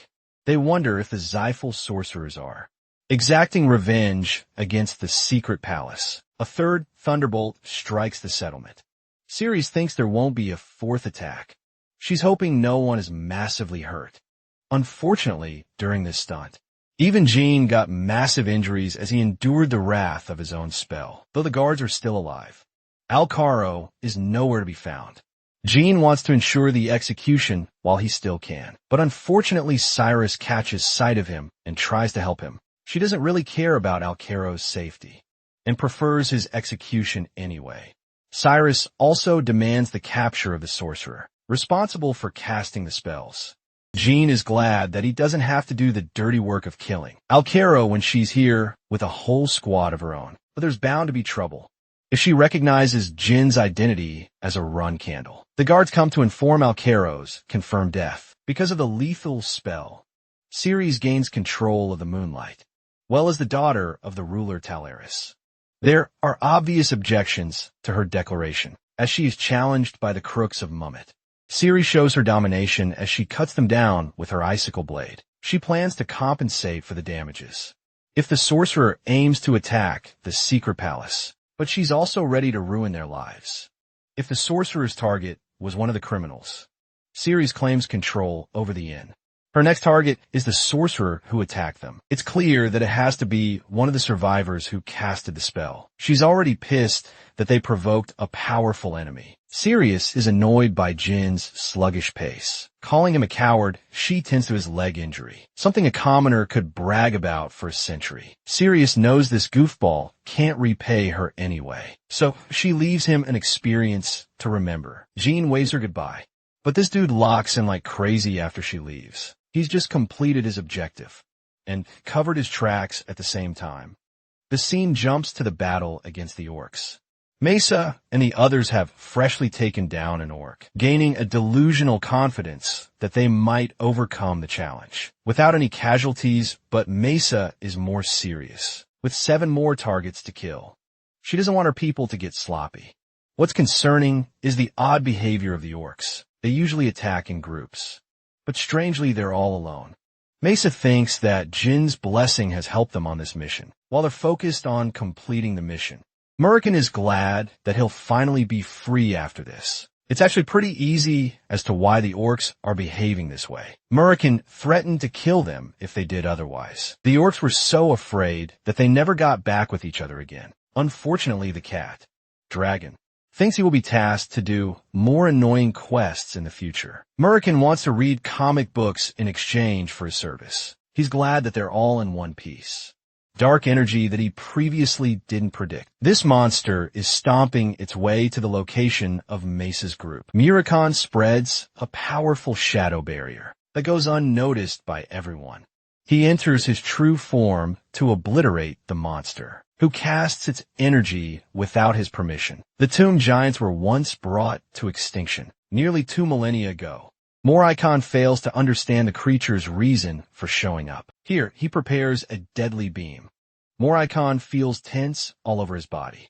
He hasn't used this much power in a long while. But he's confident the Ziffles have something to do with the tomb giant's sudden appearance. These strange coincidences riddle him.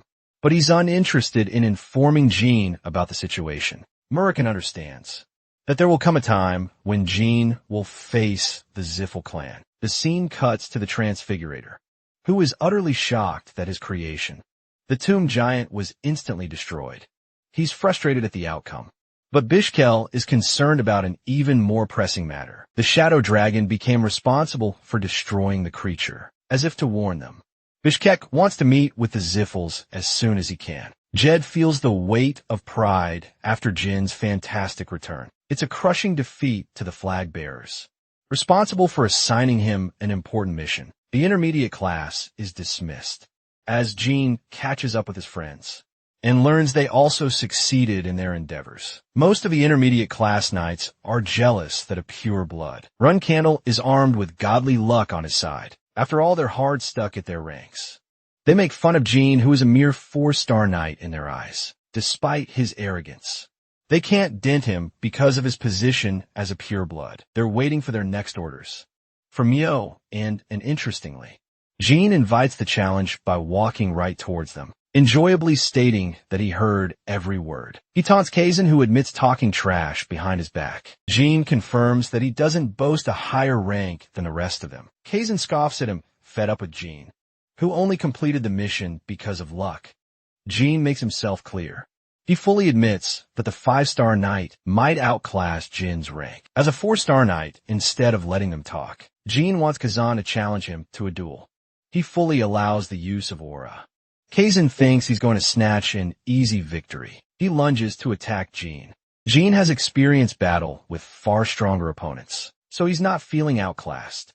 Kazan tries to finish the fight, boasting himself as the stronger one of the 2 fighters. Jean blocks the attack, but gets struck by his aura. Finally, he's able to keep up with the trajectories of his attacks, all possible combinations made with a sword.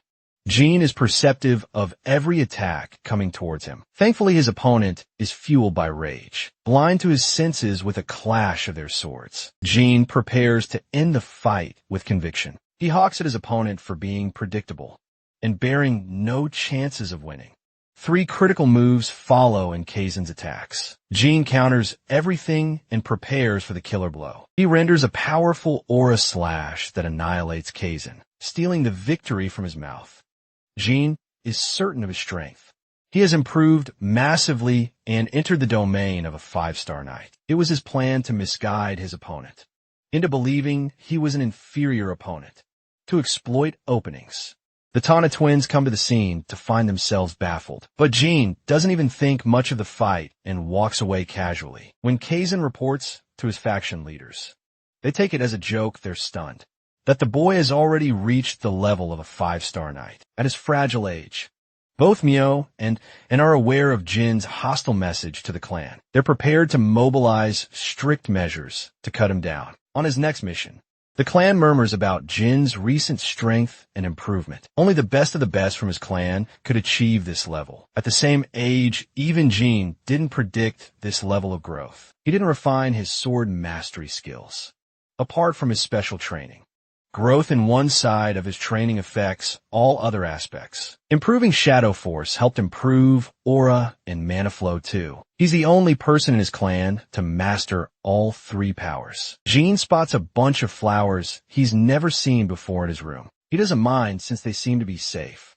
As for his latest achievement, Jean is certain that his siblings will become even more anxious to cut him down. Joshua is one of those people. He's a candidate for the throne. Right after Luna gave up her pursuit to become the patriarch, Joshua is working on improving his strategic position in the clan with the help of their mother. At first, Jean wanted to conceal his skills, but he changed his mind. It's clear that the whole world will know about his accomplishments, instead of gloating about his achievements. Jean wants his father to take notice. Siren isn't satisfied with Joshua sitting on the throne. He wanted Luna. But she lacked ambition and walked away despite her incredible talents. With Luna gone, the next candidate became Joshua. All of this happened long before Jin made his accomplishments show that he is worthy of the throne. Jean is aware that his father will definitely test him. With a difficult trial, what's more, is that he might provide personal protection to safeguard Jean, in case he gets ambushed before the test. Thanks to his Kieran's intrigue, Jean will survive the wrath of his siblings. Knowing that a banquet will be hosted upon his father's return, Jean is expecting great things. A few days after this conversation, invitational letters from clans all over the world have come crashing in.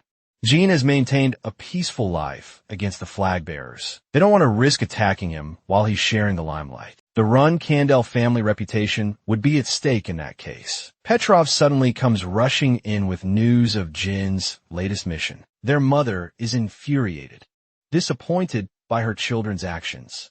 They were bold enough to send Jean right to his death by assigning him a mission in the Zyphal territory. Jean crashes the party with his appearance. Luentia, Ran, and Vwigo glance at their youngest brother. Their mother, Rosa, instantly cancels the mission, crushing both and Mio's plans. She roars at the scumbags, who openly decided to plot their own brother's death. Mio and share extreme hostility, as if plotting their brother's death should be taken lightly. They're walking on eggshells.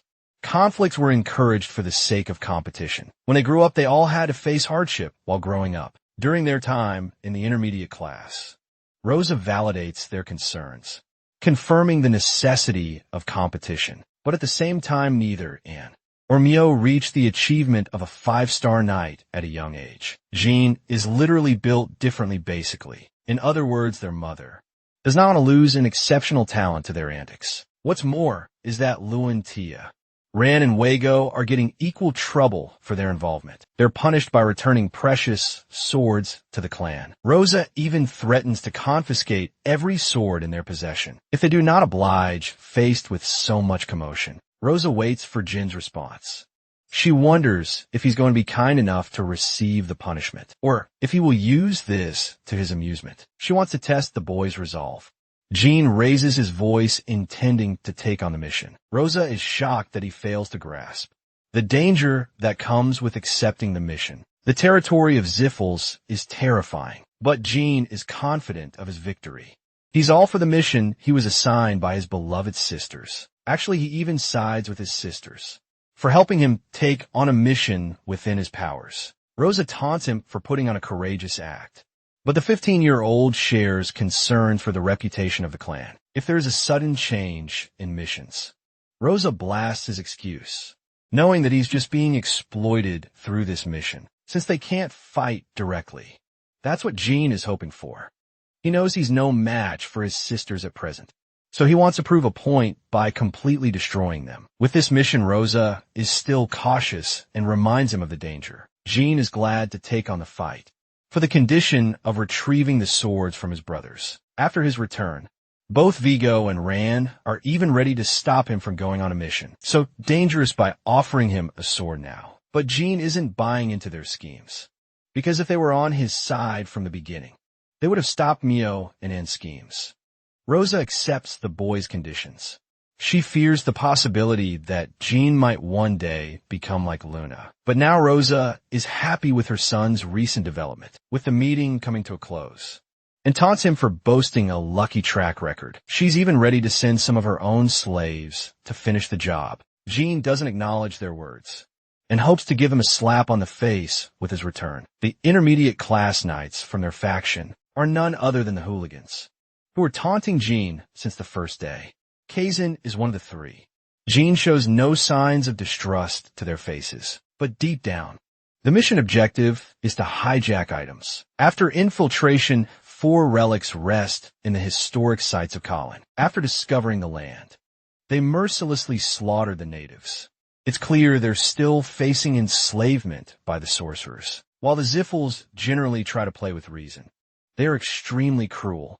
And Jean knows from experience in his past life. Even the sorcerers were hunting a special relic in this land, a mirror that is boasted as a top secret relic. One journalist was able to cover the mirror in great detail by investigating and testifying from Colin's people. The mystical well of mana is so powerful. The object has yet to be discovered in this timeline. Jean wants to ensure the same doesn't happen again. The relic rests in the 3rd warehouse guarded by the Ziffles. They will have to take caution against the sentry spells in the area. Kazan offers his undivided support, but Jean obviously knows it's a bunch of crap. Kazan's men recommend keeping an efficient approach on the journey, but Jean has different ideas.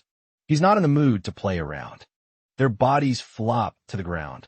Jean thinks it was obvious they were trying to kill him from the start. He advances forth to finish this mission all by himself. Our boy immediately throws hands and sharply dodges the enemy's attacks. With 2 low-class fighters down for the count, Jean cracks it easily to find a magic circle marked on the ground. Jean slices the defeated guard's hand to extract the necessary blood. The magic circle activates after coming in contact with the blood, but suddenly it reacted harshly, even though he used the blood of the guard. Jean turns to realize that the mob characters he just defeated are actually monsters. He falls back to inflict them with wind magic. Originally, Jean wanted to cover his mana, but he's forced to use magic against these monsters. With his blade, he stabs the demon with a sharp slash, but ultimately gets pushed back. Jean unsheathes the holy blade, which scares the ugly twins. What's more is that they're capable of regeneration at an immense speed. Jean is confident that he isn't dealing with ordinary demons, since they were humans only moments ago. The Zyphal territory is filled with sorcerers, and now there is the appearance of terrifying monsters. With mysterious origins, the answer is clear, that they were forged biological golems. This implies that the Ziffles are using the people of Colin as their personal lab facility. These monsters only possess the speed and strength of a regular four-star knight, so they're not impossible to beat. Jean narrows his focus on attacking the golem's core, as they are considered the greatest weakness. Jean thrusts this dude's head clean, but it's not enough to kill him. The monster is even more enraged than from before, but it's still not enough to defeat the monster. The final spot is the creature's heart. Jean defeats the golem at last, pitying the humans who were forced to become such creatures. He kills the second golem in the same manner, and with that, both creatures are subdued. The pitiable remains of the human begged for a release. Jean eased his pain by dealing the finishing blow. It's clear to him that there is an outside evil force, turning innocent humans into bloodthirsty monsters. His heart is filled with anger. After discovering the horrors of the Zyphos, the swordsman wonders if his sisters knew about this fact, and yet Jin's spirit burns to complete the mission. He has no leverage against the Ziffles, even if he exposes their shitty schemes. Experimentation and creation of biological golems is a taboo, so it would put incredible pressure on the clan's reputation. Jean safeguards what little evidence he has to use against the Ziffles in the future. What's more is that the sorcerers aren't jumping him to attack, implying that it's just a regular warehouse. Jean observes guarded relics. He has to overcome their spells before obtaining them. First, he wanted to try and solve each spell, but with the discovery of the biological golems, Jean takes a reckless approach. By combining Shadow Force with his flame magic, he obliterates the site, in the hopes of delivering a message for the Ziffles to remember. Back at the Run Candle Castle, both and Mio are slapped around by their elder sister Luna. She is royally pissed that they send him on a deadly mission. Luna questions if they're so bold as to wage a war against their youngest brother, who isn't even a flag bearer at his current level. Luna hopes they reflect on their shameful actions and fights back against her sister. Luna happily tells them the news of Jin's successful mission run. That's why Luna was scolding their stupidity, as they've allowed Jean to seem even more capable than his rank. Before sending away, Luna reminds her dear sisters that they're dealing with someone who loves to pay back double. When it comes to revenge, she's literally fearing for their lives. Knowing Jean could very well destroy them soon, Luna returns to her room. After giving her sisters a verbal spanking of the century, her maid shares the same concerns. If anything, Jean isn't the type to forgive and forget. He's going to become so powerful with his rate of growth that he will surpass his sisters and probably even kill them. Luna asks for an update on the person who assigned Jin's assassination. It's clear that neither Anne nor Myo were responsible for such an atrocity. It couldn't be the Tana twins either. Luna shares her suspicions for Joshua, Dafis, and the others. They can't easily be investigated because of their rank. Luna recommends sitting back and waiting. Jin's growth is another reason she isn't too worried about him. Our boy has returned home at last. Jilly is teary-eyed because she was afraid of losing him. She loves him so much that she's ready to put down her life for him. Jean has submitted the report, making it seem like an outside force helped him this time too. More importantly, he shares his findings by presenting them with the heart of the golem. Merkin thinks he got way too lucky. But even the Dark Dragon receives a shock to his being when he learns that they were biological golems. Merkin fears the worst from his Iffles and seems confident that they're responsible for their creation. He insists on visiting the Colin territory with Jean because he's got a bad feeling, even though our boy is afraid of going back.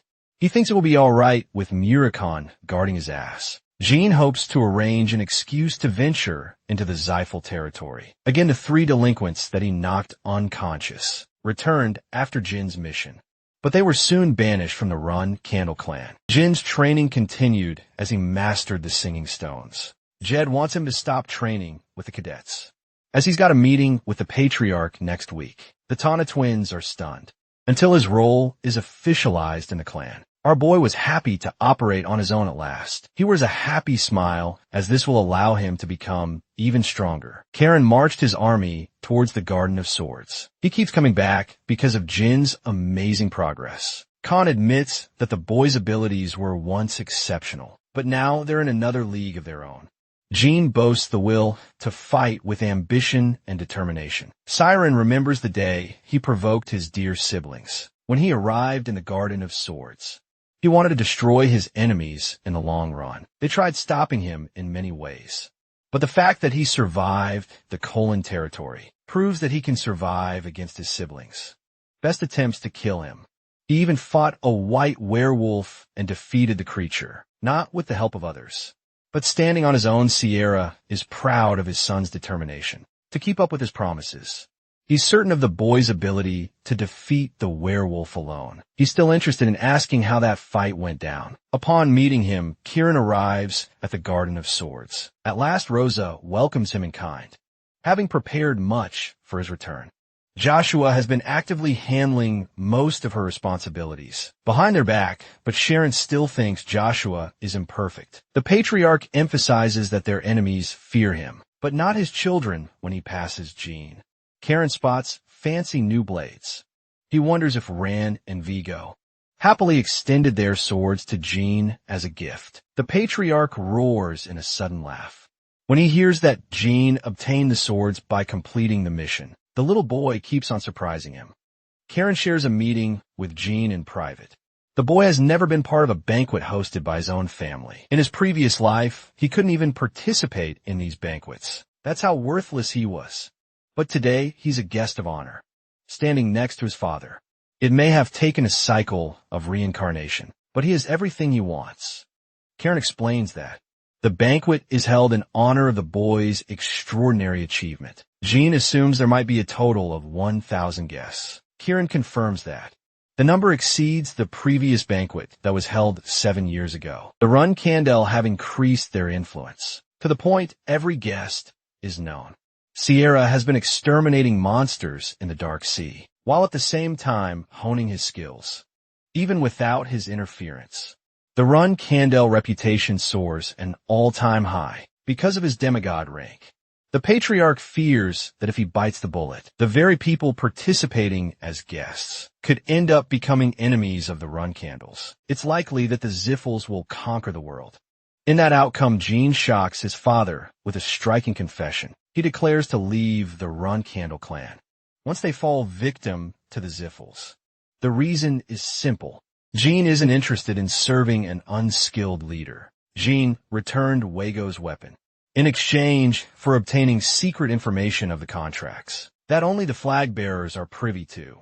He learned that many clans are actually indebted to the Run Condels. For their services, some of them haven't paid their due. There's so much material, hidden in the form of blackmail and negotiation, that Jean is planning to exploit them.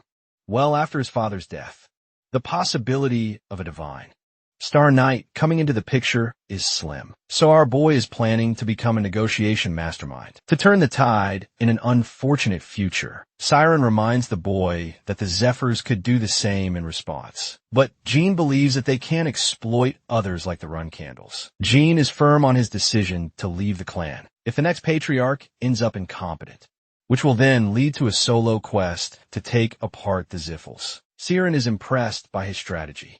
The rest of his children are meek.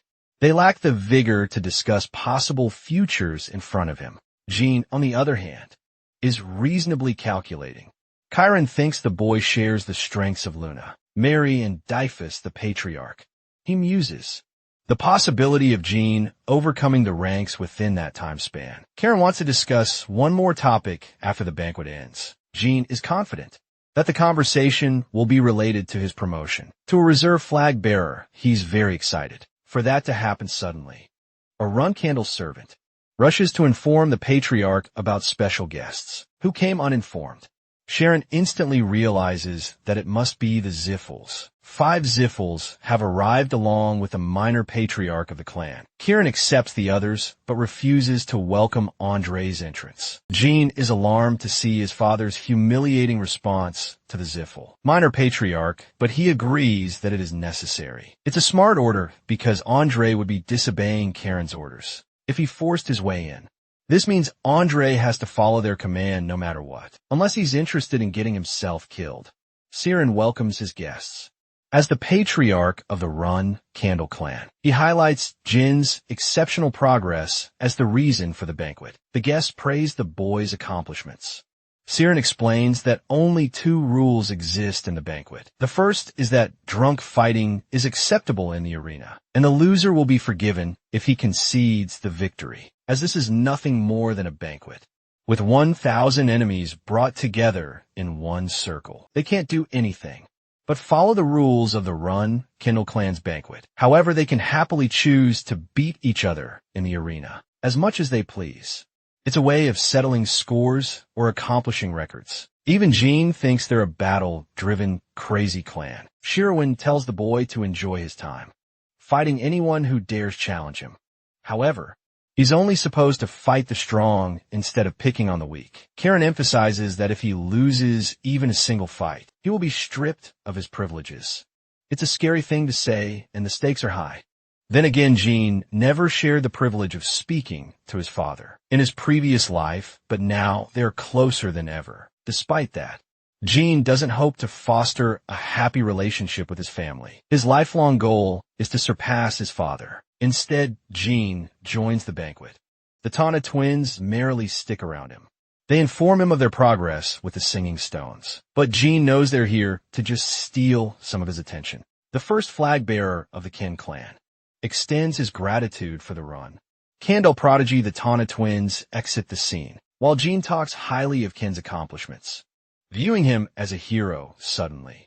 An arrogant imbecile interrupts their conversation. Ugger disrespects Jean, who maintains his calm despite the provocation. Despite being the asshole, he accuses Jean of a case of disrespect. Our boy confidently responds that what he did could have ended very badly for him. The flag bearers of the Kin clan, among others, treated Jean with immense respect. And then this nobody chimed in, acting like he owned the place. Ogre instantly realizes that he's making himself seem like a target. He does, as he has asked, apologizing for getting ahead of himself. Jean forgives him promptly, while the gorgeous Luna comments how Jean loves making enemies. She wants him to take it easy, and wonders what would have happened if the man challenged him to a duel. For Jean, it doesn't seem like a problem. Clan's patriarch to stop his foolishness before that happened. Luna is impressed by his quick thinking. Jean emphasizes that he has to learn a ton of things to make sure he survives in the family, especially when he's the youngest of the bunch. He's a prodigious boy who is targeted even at the safest castle. Luna is curious about the identity of the man who tried to assassinate him. She doesn't fancy such parties and hopes to leave. She refuses to dance with her brother for now, calling our boy a short king. Before leaving, Luna dearly embraces her brother as a display of affection. This would make them fear interacting with Jean, since they're even more afraid of the legendary white whale. Of the Runcandle clan, some of them grow furiously jealous. Abari is actually a die-hard fan of Luna, and simps for her like a creepy maniac. Bishkel is disappointed by this dude, while his sister Margila is spoiling the man for having his type. He wonders what happened to the Zyphal intruders. In unexpected suddenness, Jean spots the icy, serious Endorma. She greets him with conviction, as if she has already met him from somewhere. She thinks highly of his accomplishments for reaching 5 stars at a nimble age. She taunts him for having one too many siblings, instead of feeling offended. Jean agrees. He's actually certain that Cyrus knows about his identity from the time he infiltrated Mammoth. The sharp woman finally gets to the main topic. If his leg is recovered, Jean simply smiles and returns the assertion that he remembers their interaction. Ceres wants to know the identity of the man who LED'd the attack. The sorcerer was nowhere to be found. Meanwhile, suspicions rose regarding Jin's identity. The Runcandle prodigy uses his clan's reputation to imply that he can't possibly use magic. Ceres knows that, but she thinks he must have used an outside sorcerer to do the job. Instead, Ceres gets insistent in her demands, dying to know the answer. But she's misinformed and thinks that Jean targeted her guards instead of Alcaro. The Runcandle prodigy maintains his stance of innocence. Cyrus predicted this would happen. She challenges him to a duel to humiliate Jean in utmost savagery. Jean tells her that he can't fight opponents weaker than him, but he's happy to take on her offer. The preparations for the duel are underway. Jean asks for 2 swords for their fight. The arena will be locked for the time being. Jean doesn't want her to suffer a humiliating defeat in front of the entire party. Ceres is hoping that he will spill everything about his mission. When she wins, Jean places his condition that if he wins, she will never speak of their interaction in Mammoth. But he's blindsided by the special ability of the Endoma bloodline. Ceres has brought out the big guns, and the fight has only just begun. Jean is sad that he can't learn special moves of his clan, because he's the youngest one in the family. Ceres goes on a heavy attack, but she's equally impressed to see Jean countering each of her blows. Impressively, but even so, Cyrus is certain of her victory, thanks to her sword of ice. While Jean specializes in attack and stamina, she is expecting to finish him with a counter-attack, acknowledging Ceres as an impressive martial artist. Jean figures out her strategy to deploy a secret move. He plans to counter with a secret move of his own when the time is right based on his knowledge from the ancient library. Jean has a weapon of his own that he has been hiding. Ceres finally activates the 3rd move of the Sword of Sea Ice. The avalanche catches him with its sharp burst of aura. Cyrus is the embodiment of the harsh snow, but Jean confidently laughs in her face. He cuts through the avalanche with his sword, shocking Cyrus as he barely missed her face. But that was the intent, as it caused an explosion, as he didn't anticipate such a powerful finishing move. He is desperately hoping she survived the attack. Jean finds her kneeling in defeat, completely lost and stripped of her confidence. She had just encountered death. Jean consoles her and even apologizes for getting ahead of himself. The 15-year-old dodged, but only because her opponent instructed her. At the final moment, she's deeply scarred in her pride, and Jean acknowledges her feelings, instead of getting angry at him. Cyrus tends to the wound on Jin's face. She is humiliated that Jean had to save her life just now. Accepting her defeat, Cyrus turns away. Even fewer people arrived than yesterday. All eyes are set on Jean, who is eager to get in touch with the Zyphals. They're supposed to be just as young. So Jean is curious how he stacks up against their prodigies. He's juggling his thoughts regarding becoming a flag bearer and investigating Colin with Muricon. Speaking of the devil, Murican enjoys being pet by Cyrus. An unexpected visitor comes to meet them. It's Veridine from the Zyphal clan. Jean doesn't even remember this clumsy fool. While on the other hand, Veridine thought of him every day. Jean doesn't remember the clown, even with 2 hints. Veridine thinks our boy must have a serious case of dementia, so as to not remember him. Jean breaks his teasing and emphasizes that he was messing with him. What he can't believe is, this same guy ends up becoming a 9-star sorcerer in his prime and rises as the patriarch of his clan. And here he couldn't even find Jean after looking for him the whole day. Jean is disappointed because this guy can't even navigate in a small hall. For the life of him, Veridine is impressed by his amazing achievement. By stating that he rose to 6 stars in his magic, Jean isn't actually impressed. Instead, he's disappointed because with the way his magic improvement is going, he'll even surpass Veridine's magic by the time he reaches 18 years of age. Jean is almost certain of the fact that he will become the strongest sorcerer in the entire world. In his quest, Jean curiously asks why the Zyphals popped up out of nowhere. Veridine explains that he begged to come along to see Jean. The entire shit show at the beginning happened because one teenager wanted to meet another teenager. Veridine promises to welcome Jean to his clan's banquet without any harm. He doesn't care if Jean goes on to attack the Zyphal territory. If that happens, Jean thinks he's being stupid for allowing his enemy such an easy advantage. More importantly, our boy has noticed Boober secretly eavesdropping their conversation. Jean calls him out, so Boober turns into a simp and asks for Luna's return. This man was writing love poems for her all night. The dude thinks he's Romeo, but all he needs to do is take a look in the mirror. Jean is met with so much anger that he obliterates the present. He finds the man's very suggestion offensive. Jean orders the man to be sent to the arena for his insolence. Boober feels mistreated after all. He simply wanted to earn the love of the Runcandle family's beautiful. Goddess Boober shouts his complaints. But Jean is so pissed that he wants to beat the shit out of him with his own hands. The Transfigurator fails to understand what he did was so wrong. That earned him such punishment.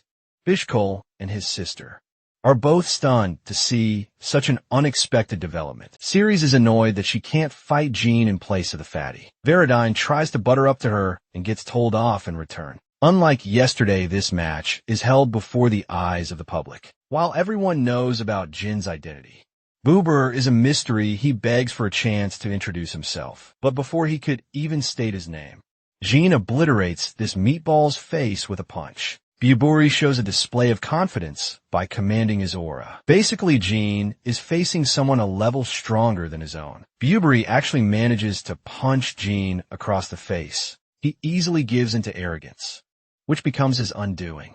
Jean slams his fat ass to the ground before hammering him with hundreds of punches all over his body. The fight is supposed to be over, but Margila fails to comprehend the Runcandel's actions. Bishkul explains to her sister that Bubura is actually pretty strong himself.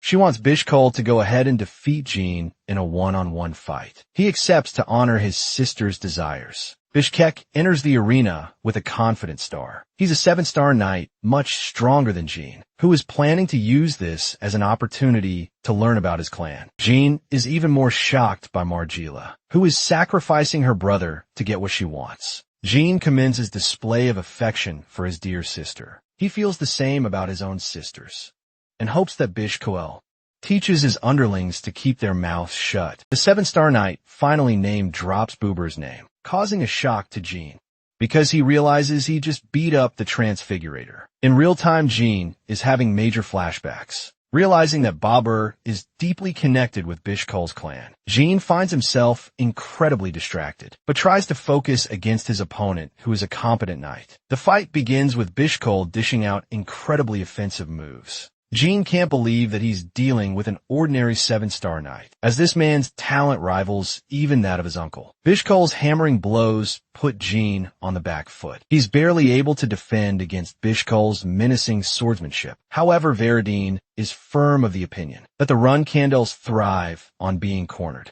He compares them to a rhinoceros, which would never stop to defeat their foes no matter what it takes. Jean is getting pushed back and he knows that his opponent is barely using any power in the fight. He's a 5-star swordsman going up against a knight way beyond 7 stars. Jean is cornered and at the brink of losing, but it's exactly when he feels the same feeling he felt fighting Kazan. Bishko dashes to finish the fight. Jean awaits his slash in a state of meditation, with his blade decimated from the impact. Bishal stops his weapon right next to Jin's neck. Jean collapses and Bishal is crowned the victor. However, he nearly endured a fatal blow to his neck. Bishkal assesses the situation, realizing that Jean managed to master the blade of the heart. Skill in their fight, if only he had been a millisecond faster, the 7-star knight would have been killed. This fight alone has confirmed how much of a threat Jean poses to the other clans. He wakes up later in his room, annoyed that he fainted for 2 days. The banquet ended in his sleep, so he couldn't even bid farewell to his dear guests. Jilly tells him that people excitedly talked about the fight while he was unconscious. They were shocked to see such a special skill rise. From a 5-star knight, the Blade of Heart helped him immensely, thanks to Luna's lessons from a young age. He couldn't comprehend their lessons when he was young, but this skill has saved him many times. He projected the talents of an 8-star knight and feels proud of his achievements. Jean found out about a bunch of things as a result of the banquet. He learned about Veridine's strength and influence and earned serious friendship.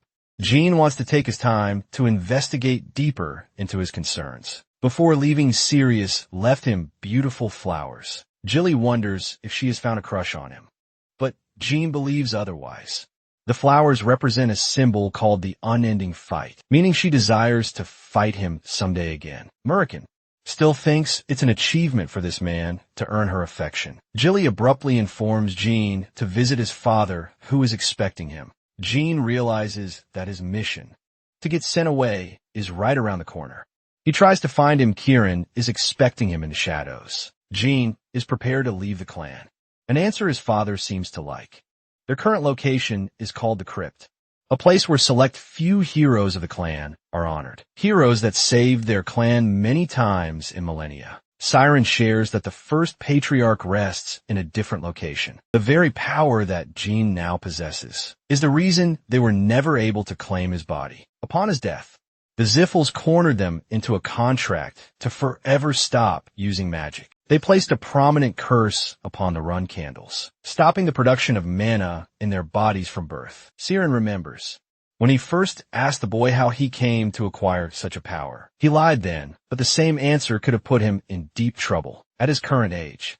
Kieran learns that Sodaret made him into his contractor. Interestingly, his father is curious if the boy wields the ability to conquer the clan. With his newfound powers, Jean answers that. Once he discovers there is nothing in the world that is more desirable than his own clan, he will return to take his spot and conquer the clan. Sharon smiles as the boy possesses an entirely different reason for leaving the clan.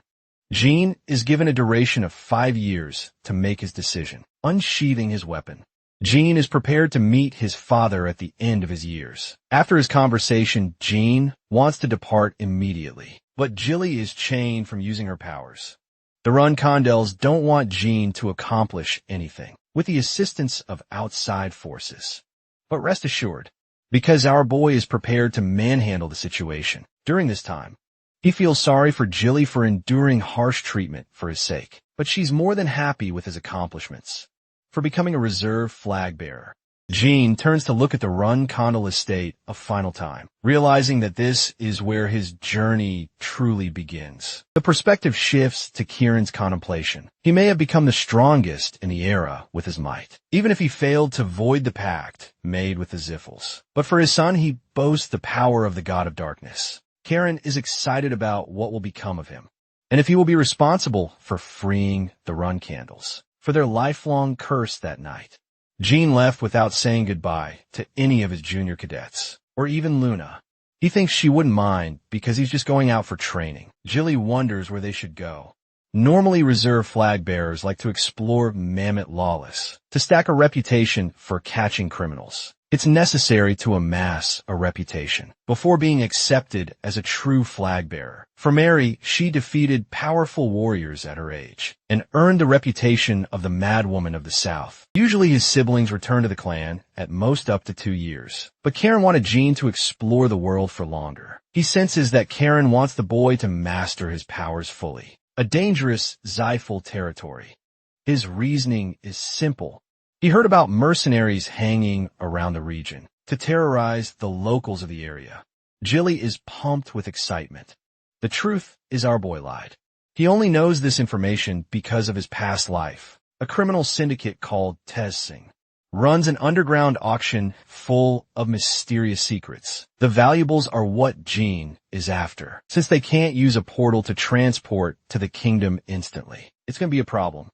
Jean isn't supposed to reveal his identity or make use of his status as a member of the clan. He tells Jilly that they don't have to worry until they reach the John Kingdom. He ignores the risks as Muricon transforms into a beautiful, dark dragon back at the castle. Luna suddenly feels a sharp sensation. She's shocked that Jean would take such absurd ways to travel right after exiting the clan.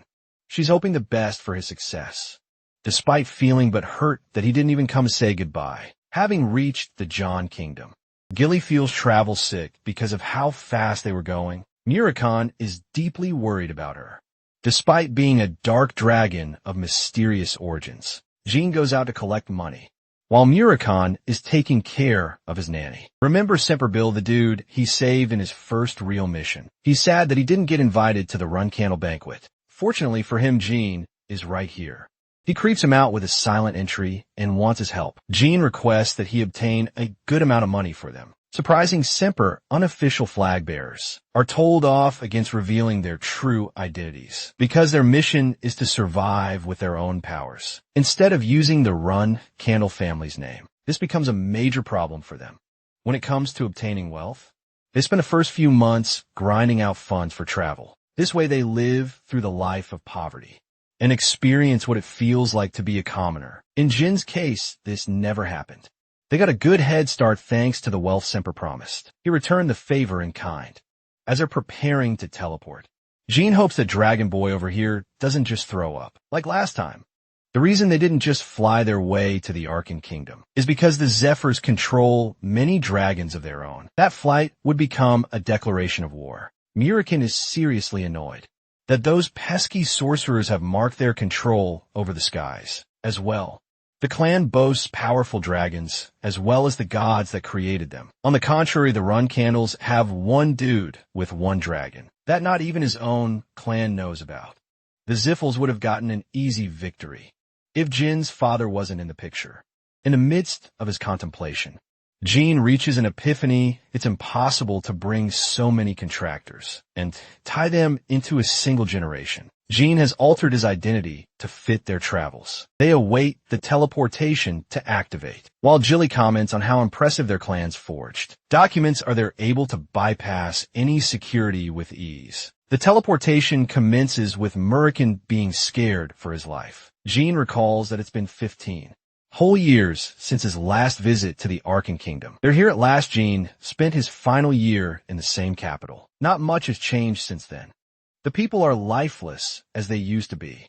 Jean prioritizes them to acquire lodgings before hunting down targets. They come around an ordinary-looking house. Moroccan is salty.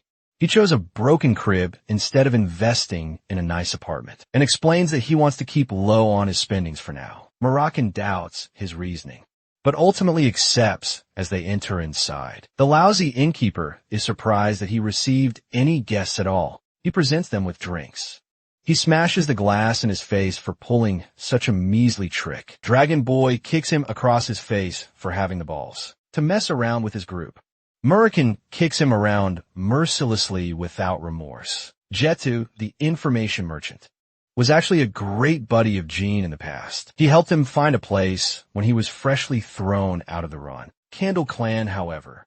Jetu was secretly a scumbag who betrayed Jean in his past life. He was tricked and lost all his wealth.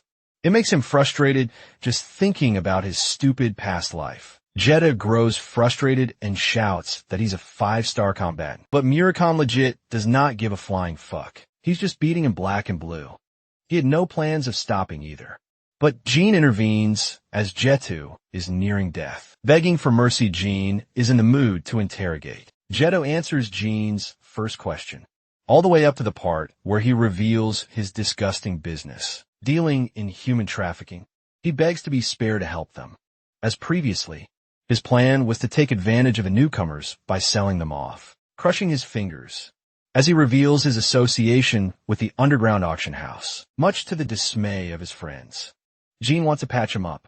He explains that they're dealing with a crime syndicate, as well as an underground auction house. It's the perfect target to crush and make a name for themselves. They need an adequate guide working under their heels. Jetta happens to be that person. So Jean personally ventures out to get a healer for the snob. Arriving outside, he feels suffocated, concealing information from Jilly and Moricon, as they are unaware of his reincarnation. The doctor patches the merchant to health. He's incredibly annoyed and wonders what kind of person he's dealing with. More or less, Jetta doesn't want to betray Jin's expectations. Speaking of Jean, he wants him to lead the way to the auction house, arriving in front of the grandeur of a beautiful estate. The guards are surprised to see Jetto with his so-called guests. They're given an easy entrance thanks to his name. Jean enters the house to find a bunch of musicians and waiters, enjoying a premium party. Jetto explains that the organization has a cover leader called Salka, but their real leader is hiding elsewhere. He's called Spider Handaloo, and he's the one who decorated the place to hide his dirty professional life. ALU isn't just your average thug, however. He's got the influence to crush the underworld. He's also a powerful martial artist, stronger than Jin's current rank. Jetta reveals that the run candles are also associated with him. While Jilly and Murakon treat this rumor as a silly joke, Jean thinks that it's possible that one run candle could, in fact, be responsible for this deed. After all, the curse he suffered from is a 9-star curse in the past 15 years of his new life. This is the first connection Jean has discovered, relating to his lifelong curse. In the previous life, he wants to investigate Alu and destroy the crooks. Under his reign, the master plan is to defeat their enemies in one day. Jilly raises caution about the skill of their enemies. There's also a problem that they're dealing with: a platoon of sorcerers in the enemy territory. Jean still wants to take on the challenge. He has a plan that sounds so crazy that Murican doesn't even understand it one bit. Jilly doesn't think it's a great idea since he's a run candle, but Jean is ready to drop the plan if their plans end up backfiring. Jetta leads them right to the underground auction house, which is undergoing its current trade of human beings. Jean sees this and realizes this dirty. Little Jetta wanted to knock them out and do the same. He's happy that there aren't any children among the people. Murican is anxious, but Jean is playing out his plan. The item he's looking for is a ring artifact. A week passed.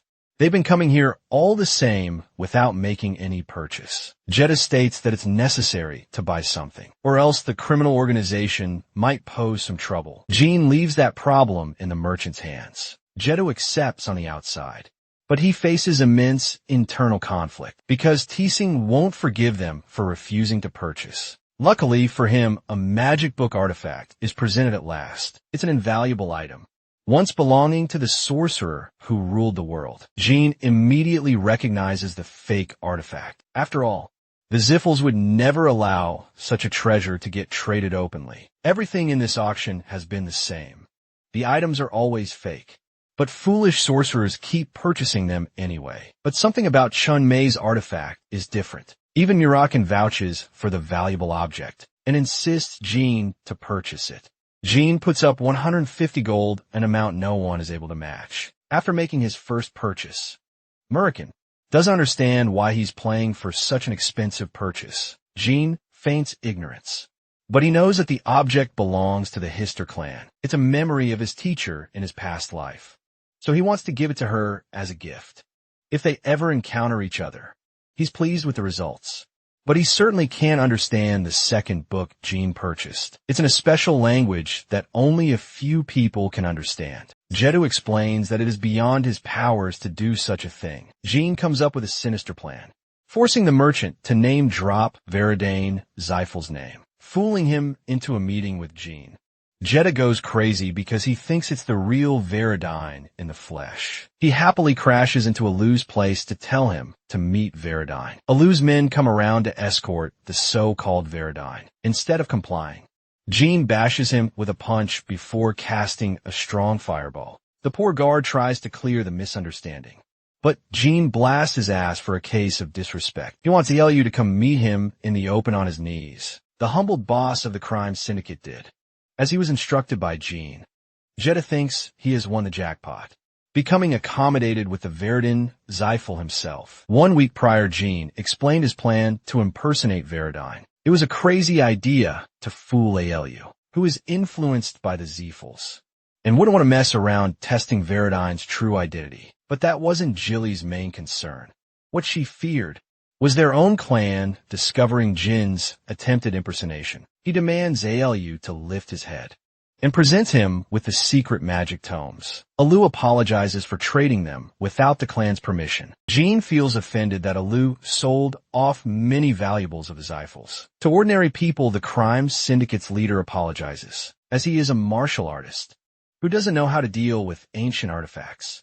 Yahello offers to recover the traded relics, but Jean is so pissed that he demands access to the client logs, threatening that his clan will investigate the matter privately. Yahello finds himself at checkmate.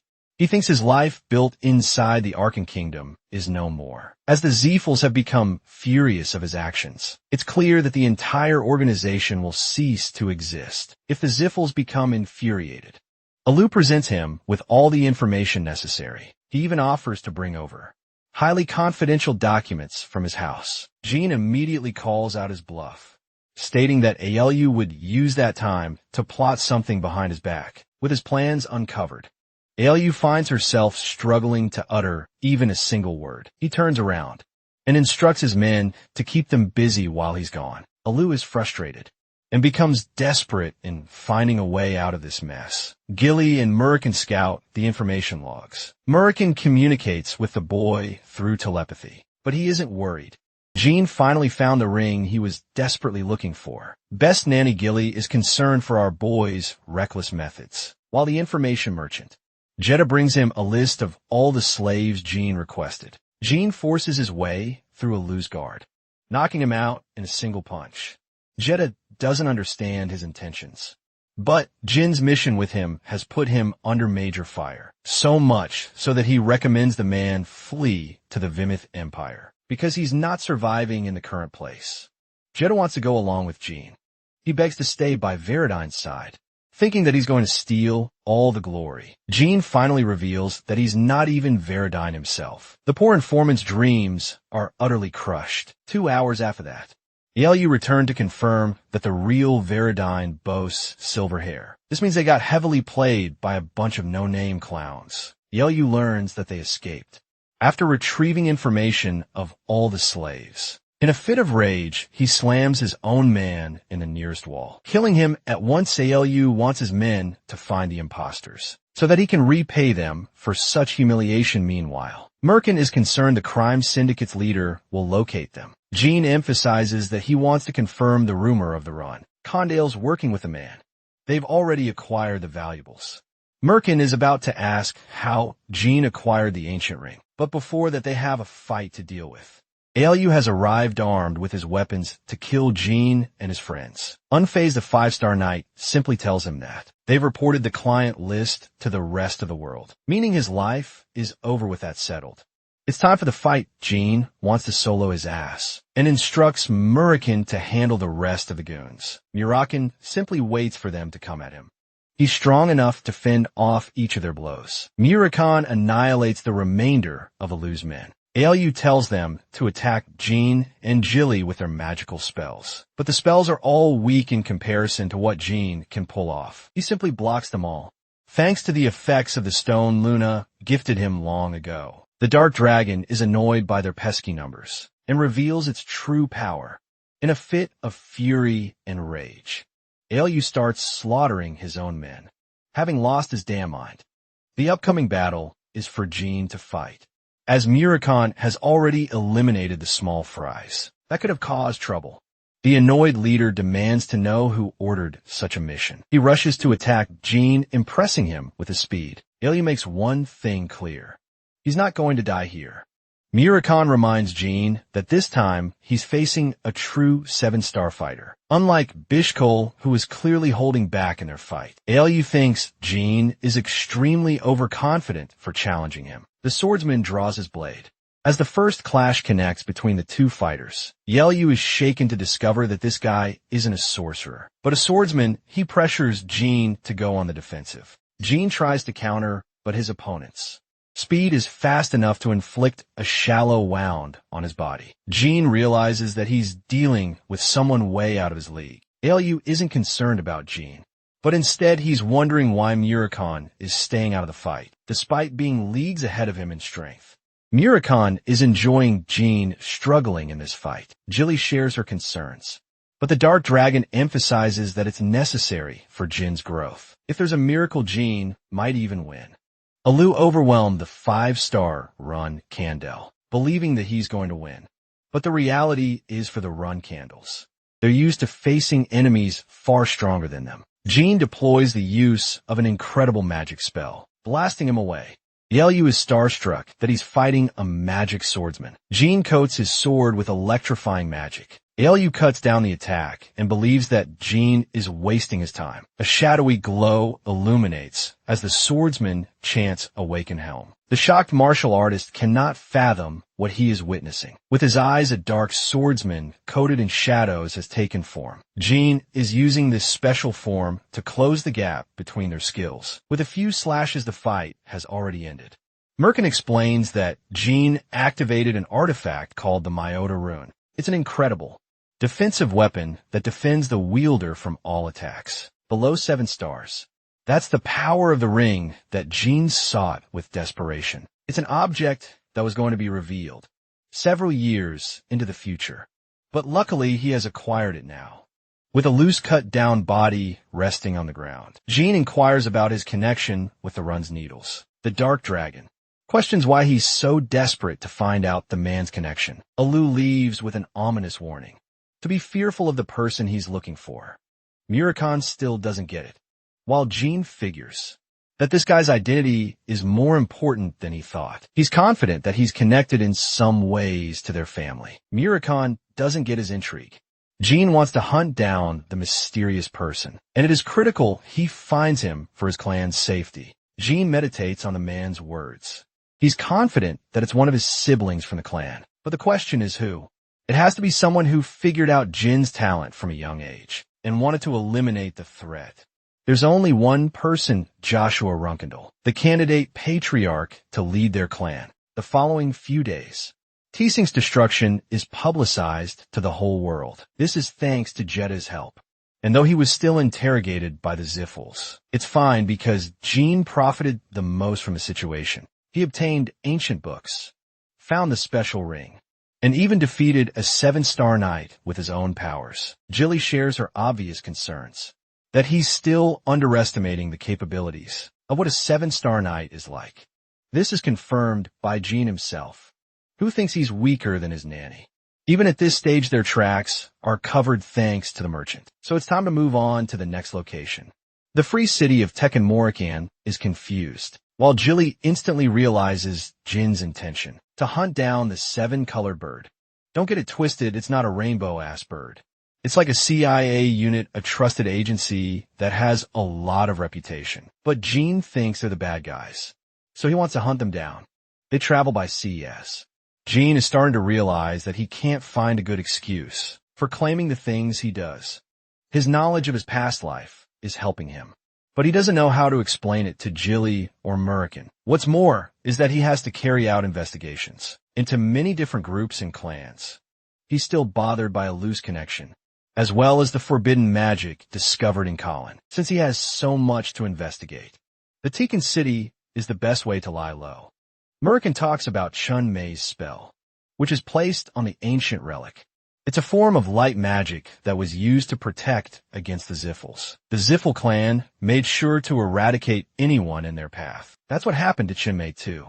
and thus it will be the fate of the run condos. If Jean dons end up mastering Shadow Force, it's a heavy burden. Murican insists that he learn a bunch of spells. Who was expecting light magic? Instead, suddenly, the room illuminates in a bright flash, blinding the boy's eyes as Murican gets a great laugh. Blinding magic can be used offensively and defensively. It's one of the spells Sean May came up with. So Jean thinks it's a valuable find.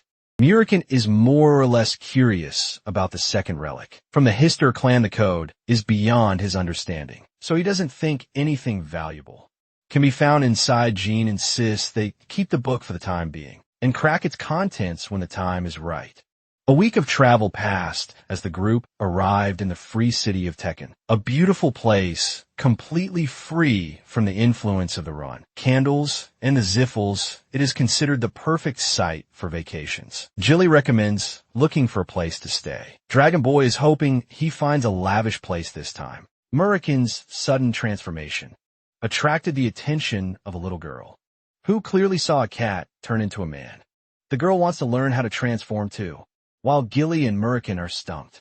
Funnily enough, they try to gaslight the little girl into believing she was hallucinating and that people can't transform like that. Jean is out here playing politics with a tiny, loudmouth gremlin who is stubborn to believe what she sees. Julie thinks they should take her to the guards, but it might cause immense trouble if the rumors spread. Murican tries to talk shit, but she gives him the death stare for stupidly transforming in the middle of the damn city. Yulia spots the guards, but she doesn't like being around them, since they cause her mother trouble. Feeling that something might be off, Jean assumes that Yulia's mother could be a criminal. He tells Jean that she's the daughter of their chief in command, so no, she's not a criminal. On the contrary, she's a brooding woman that looks like she will skin you alive. But when she sees her daughter, she crumbles into a sweet and lovable being. Yulia embraces her mother. Jean returns her kind regards and states that he's traveling with his friends. Jean requests recommendations for a place to stay. Well before that, the little runt tells something to her mother. Elisa happily shares her recommendation letter for Jean to show to an owners around the city, promising them a good place to stay. The group leaves, but Elisa is still concerned about the news she heard from her daughter.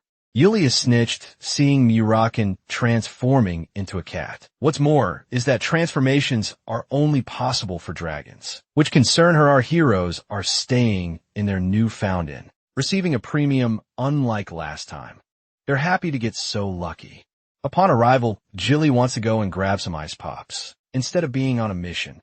It feels like they're on a vacation. Murican is curious how the boy is planning to handle the intelligence agency. Jean explains that he's here to locate someone first. The Seven Color Bird Agency is commanded by Kashmir. The Phantom Sword, he's an incredible swordsman.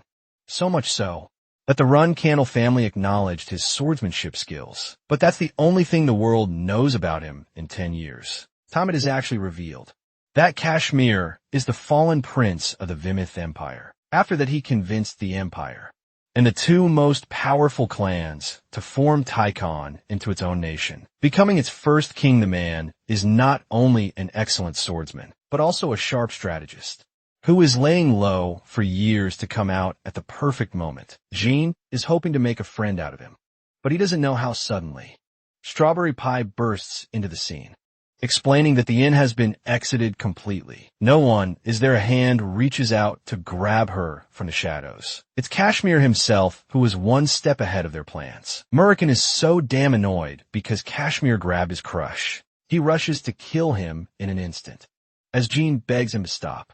The Dark Dragon shows a hint of its terrifying powers, warning Kashmir to back off. Kashmir isn't supposed to be here so soon. They kept their identity hidden for the most part, so Jean doesn't understand why. He is fearful of the Murican killing everyone in the place, which would be detrimental to his plans of befriending Kashmir. Jean uses Gilly as his anchor to reason with Murican, who finally decides to revert his powers. He snatches Jilly like she belongs to him, and roars at the man for acting like they're friends, instead of Kashmir conducting the interrogation. It's Murican who has turned the tables around. Jean intervenes, requesting the swordsman to put his sword down. Kashmir is stunned that the traveler recognizes him, instead of introducing his false persona. Jean feels adequate in revealing his connection to the run candles. Both Murakami and Gilly are shocked. They don't know what's going on in his damn head. The clueless Kashmir stands speechless as Jean proposes to move to a quiet location. They sit across the respectable swordsman. After he sends his troops back, he came here to uncover the existence of a dragon. But that accusation enraged Murakami. Kashmir is undoubtedly certain he's dealing with an actual dragon, based on his terrifying aura. It's because of Jean that they managed to survive his onslaught. Kashmir even knows about Gilly. Sensing that she doesn't bear any aura, he wonders what she's doing traveling with Jean. Kashmir is confused and immediately confronts the topic of the dragons. He doesn't realize how run candles are able to form contracts with dragons, because only the Zephyr clan is capable of doing such a thing. Jean emphasizes that not even his clan knows about this information, which is expected. Kashmir is concerned that he revealed an important piece of his life so easily. Jean questions what drew the man to investigate looking into a dragon. Kashmir happily returns the favor by spilling his secrets. Yulia is actually this man's daughter, and since she saw Murakin's transformation, he came around to investigate. Yulia possesses a special contract, which means she can't be deceived with her eyes. Murakin doesn't like what he's hearing. If the girl is a divine contractor, it doesn't make sense that her dragon is nowhere to be found. Kashmir sulks, explaining that Yulia's dragon has been missing as of late. It's possible that the Zyphal clan plotted an attack, but they're uncertain. Even Murakin is annoyed that a powerful dragon could get kidnapped for a year. The worst part is Yulia will soon succumb to madness if she doesn't find her guardian dragon. Kashmir is shocked. He doesn't believe what he just heard. Murakin explains that Yulia possesses the power to see the future, an ability that even powerful dragons struggle with. The only reason she hasn't evolved to madness is because of her young age. But if she stays like this for another year, Murakin is certain the girl will lose her sanity. When Jean asks for an explanation, Murakin adds that her powers are governed by principles of causality. If Yulia has seen the future, then she must operate accordingly. Bending this law will incur a massive punishment. The contractor that chooses not to abide by the future will suffer a future of destruction. In simple words, Yulia sees the world much differently, and she requires a guardian dragon to preserve her sanity. Hearing such agonizing news, Kashmir is overwhelmed. He cripples to his knees and explains that not even his connection to the seven-colored bird intelligence agency could help them locate a new dragon. The dark dragon reasons that Yulia was looking for them when they got there, because the goddess Mill wanted her to seek their help. Obviously, he turns down any request to help her, since this matter is out of his hands. Jean uses this as the perfect opportunity to befriend the man by saving his daughter.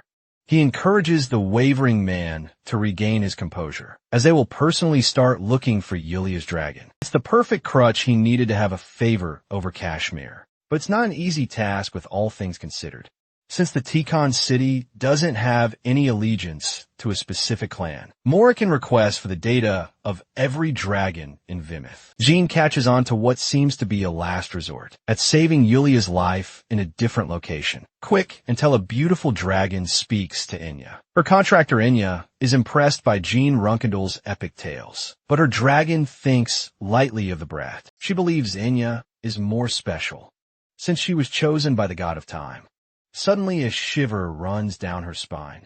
She realizes this bone-chilling feeling could only mean one thing, and one thing alone, signaling Enya to heed to safety. Quick and Tell prepares to approach the darkness that has come to visit their land. Murukin in his dragon form intends to release all dark energy, calling out the rest of the dragons in the area. He wants Jean to keep hiding and conceal his presence. The dark dragon prepares to release the dark magic. Jean remembers how Murakami obtained the list and learned of 4 recognizable dragons in the region. He sensed that it could become problematic handling them all at once. Before they left Kashmir, offered his earnest gratitude and begged for them to save his daughter. Murakami instructs the man to exhaust Yulia's energy each day before she receives her new dragon. Anything that tires her out will work best in the child's favor. Kashmir intends to follow this routine, and even earned her affection for comforting Kashmir. He warns the boy of the incoming dragons. Robuz and Unteal are rushing at a considerable speed. Muricon explains that he used to beat these guys for entering his territory. Dragons work like that, so now he's acquired enemies. While he's making his fancy introduction, the Earth Dragons are begging for him to leave at once. Their contractor might see him, which would become a huge problem. But instead of taking their advice, finally revealing that Quick and Tell is pissed and is in the mood to kill the Dark Dragon. The Silver Dragon has a complicated history with the guy. Actually, Jean learns that she's his damn ex. Both the Earth Dragons are beginning to leave the vicinity because their battle might cause a lot of destruction, but it's already too late.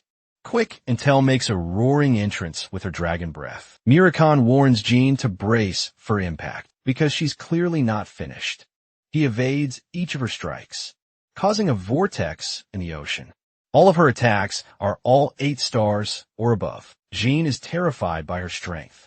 Quinzel roars in frustration. Frustrated that he had the gall to show up at all, Jean learns that Murican shared a relationship with her for 500 years. He wants Jean to use Bradamante in case things get tough. He knows just how powerful she is. So it's going to take every last bit of Jin's strength to concentrate into a powerful attack in the hopes of damaging her. Quick until transforms into her draconic state. She has a vicious desire to end Murican's life. Murican tries to have a sensible conversation with her, offering a way to resolve their conflicts after. But she's so pissed that she fires an immense beam, ignoring his offer. Then she tackles him with ferocity and attempts to bite him. But he swiftly evades. He doesn't get what's keeping her so infuriated. She tries to deliver another beam at point-blank range. Moricon shielded himself from the attack thanks to Jin's help, who has started to think his powers are needed to get an edge on her. Moricon explains that she's weaker. But enraged, she tears the Shadow Force release, deeming it a pitiful attempt. The Silver Dragon lashes at him for becoming so weakened. Murican is begging for her to stop, but ends up infuriating Quick and tells so much more. Instead, Murican bites her down, questioning why she's so mad over their breakup. The Silver Dragon dishes out a powerful punch to remind the dumbass that he deserves a proper beating, but this gave Jean enough time to make his move. The Silver Dragon did not anticipate this outcome. It's all up to Jean to attack, and it needs to be the same spot where Muricon struck her. The Shadow Veil concentrates on his sword as Jean slices her with a powerful Shadow Force release. The attack cuts through her scales. Murican hastens to rescue Jean as the Silver Dragon descends to the sea. Jean is overly exhausted from expiring every last bit of his strength to make that move. He thought they killed her, but this is Quick and Tell. She's way more powerful than the typical dragon, especially since she governs time itself. Jean realizes that this is bad news for them. They came here looking for Yulia's dragon, but they're the ones about to go missing. The Silver Dragon replenishes her body, turning back her state. It's a cheap magic that drains an immense amount of energy, but it still helps her survive death. Quick and Tell manifests in her human state. Murican thought they ended the relationship on good terms, so he doesn't understand why she's so angry at him. The Silver Dragon is enraged that not only did he leave her, he said so without explanation. Murican shouts back, roaring that he isn't at fault for thinking they weren't meant to be. This couple's quarrel surprises Jean. Quick and Tell recognizes Jean as the newest contractor of the God of Shadows. Murakan explains that their own kind is at the risk of extinction, but she finds his words full of rubbish, since he's not the type to care about such things. Murakan counters that he killed many dragons for her sake too. He turns tail thinking that she's useless in helping them. She apologizes and learns about Yulia's situation. At long last they're not buzzing around. Jean overhears the talk of Bioretta. The Wind Dragon, this monster, is the guardian dragon of the Minor, patriarch of the Zyphal clan. It's unquestionable that they're the ones who kidnapped Latrie. Yulia's dragon Quick and Tell leads them to her place. She resides in a cabin outside the Viminth Empire's capital. She learns about the youngest, Runkadal, and recognizes that he's related to Tamar's powers. The three of them journey together after all.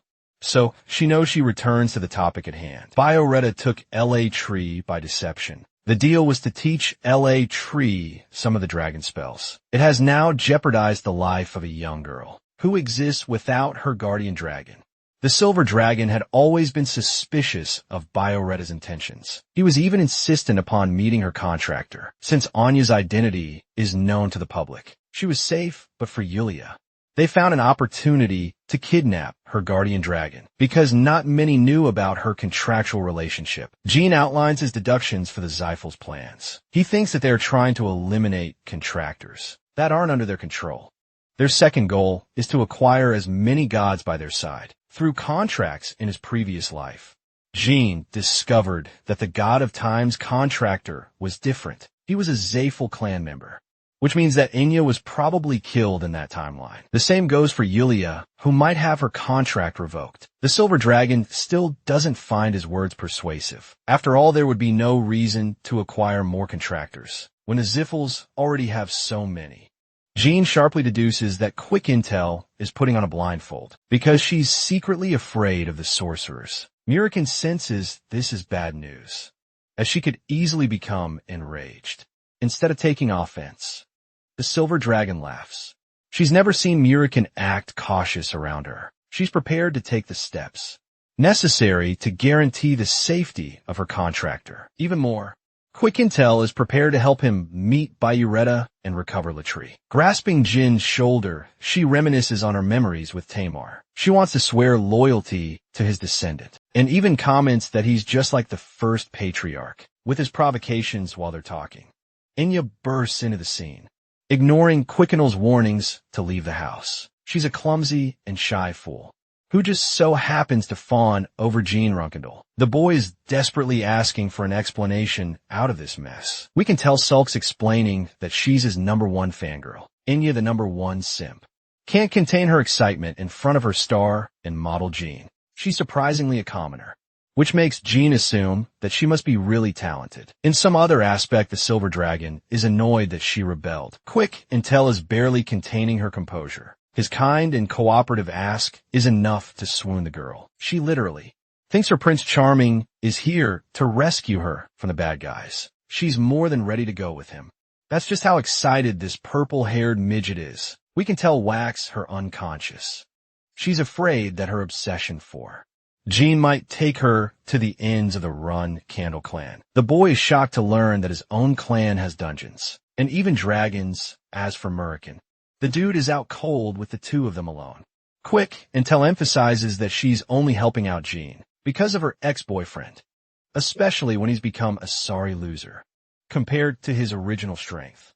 He would get destroyed by the Wind Dragon at his current level. So Quick Intel wants to take charge if it ever comes down to that. Jean is curious about the Beretta's dragon. Just how powerful is this dragon? Quick Intel explains that if Muragon regained his original powers, then they should have been annihilated in their battle. The silver dragon wants Jean to stick around in the cabin until they can locate the Wind Dragon. Jean is surprised by how much she cares about them in secret. He's ready to handle Muricon from his side, so he has to handle her carefully this time. Jean is stumped when he sees her actually wake up before his eyes. She's like a damn zombie for this man.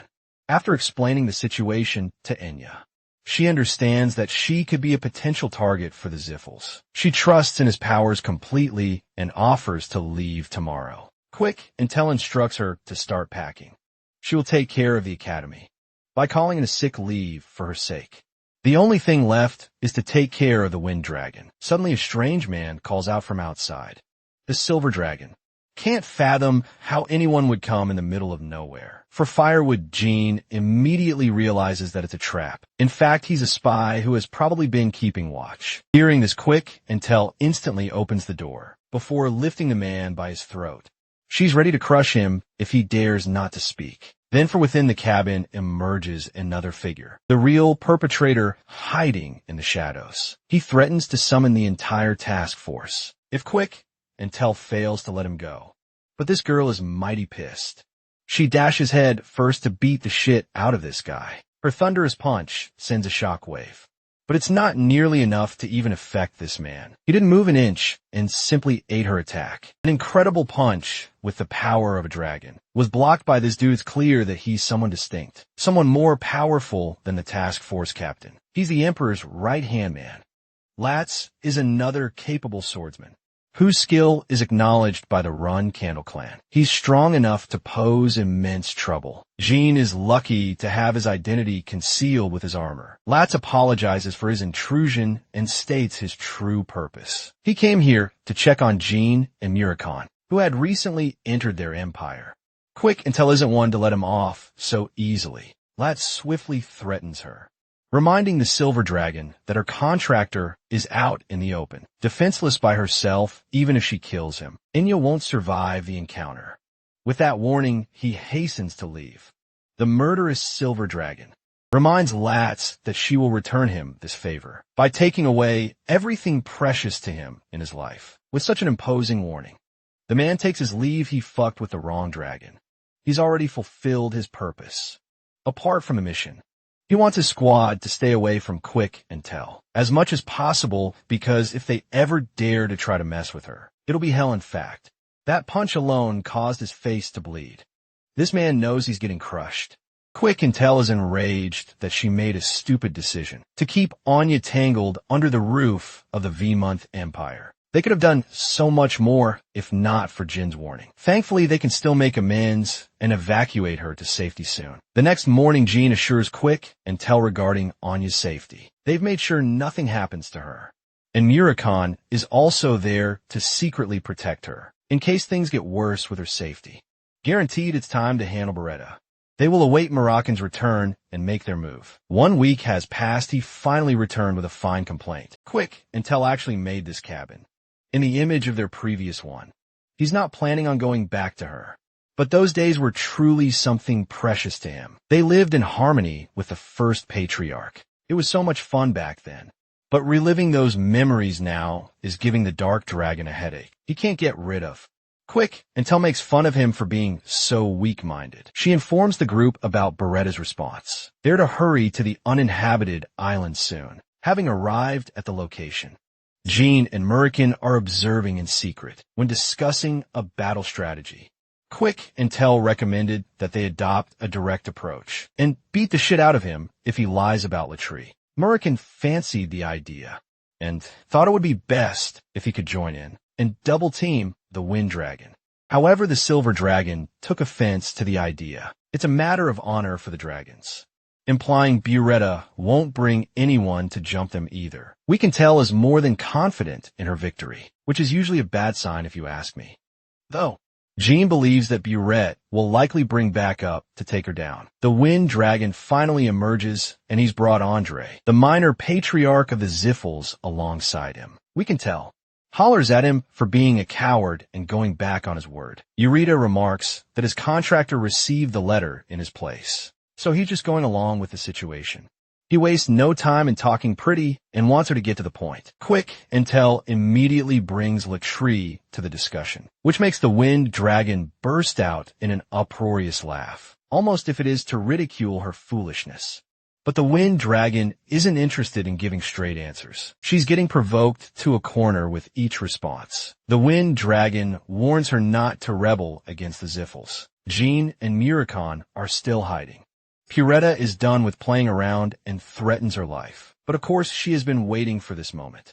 The epic fight begins as the Wind Dragon unleashes its furious cyclones to overwhelm Quick and Tell, transforming into her dragonic state. Quick and Tell commands a bone-chilling order to free Latrie if he wishes to avoid suffering. The maniac Andre grows excited with her powers. Unfortunately for her, she's dealing with a powerful sorcerer as well. A 9-star sorcerer, in fact. The same minor patriarch who wasn't granted entry into the banquet. Quick and Tell attempts to dodge, but all of a sudden, she has lost her ability to fly. This is one of the specialties of serving the god of the wind. They can negate flight of any creature at will with Quick and Tell. Stranded to the ground by Beretta prepares a powerful beam to attack her. Not like it matters to the Silver Dragon, who is overconfident in surviving the attack. Andre pairs his powerful lightning storm with the dragon's beam. The attack is powerful enough to cause Jean to worry, but Muricon wants to believe in her strength. He knows that they're the ones who underestimated her true strength. In this pivotal moment, the silver dragon responds with her overwhelming control, stopping time dead in its place. She managed to stop the spell from hitting her, impressing Andre what's more. She intends to rip him apart by the end of this fight. Andre orders Beretta to initiate his next attack. The silver dragon's incredible control has given her the upper hand. In this fight, she beats the shit out of Bayuretta while he's still immobile, cutting him down limb by limb. Quinquetel encourages him to talk more shit, like he was doing just a moment ago.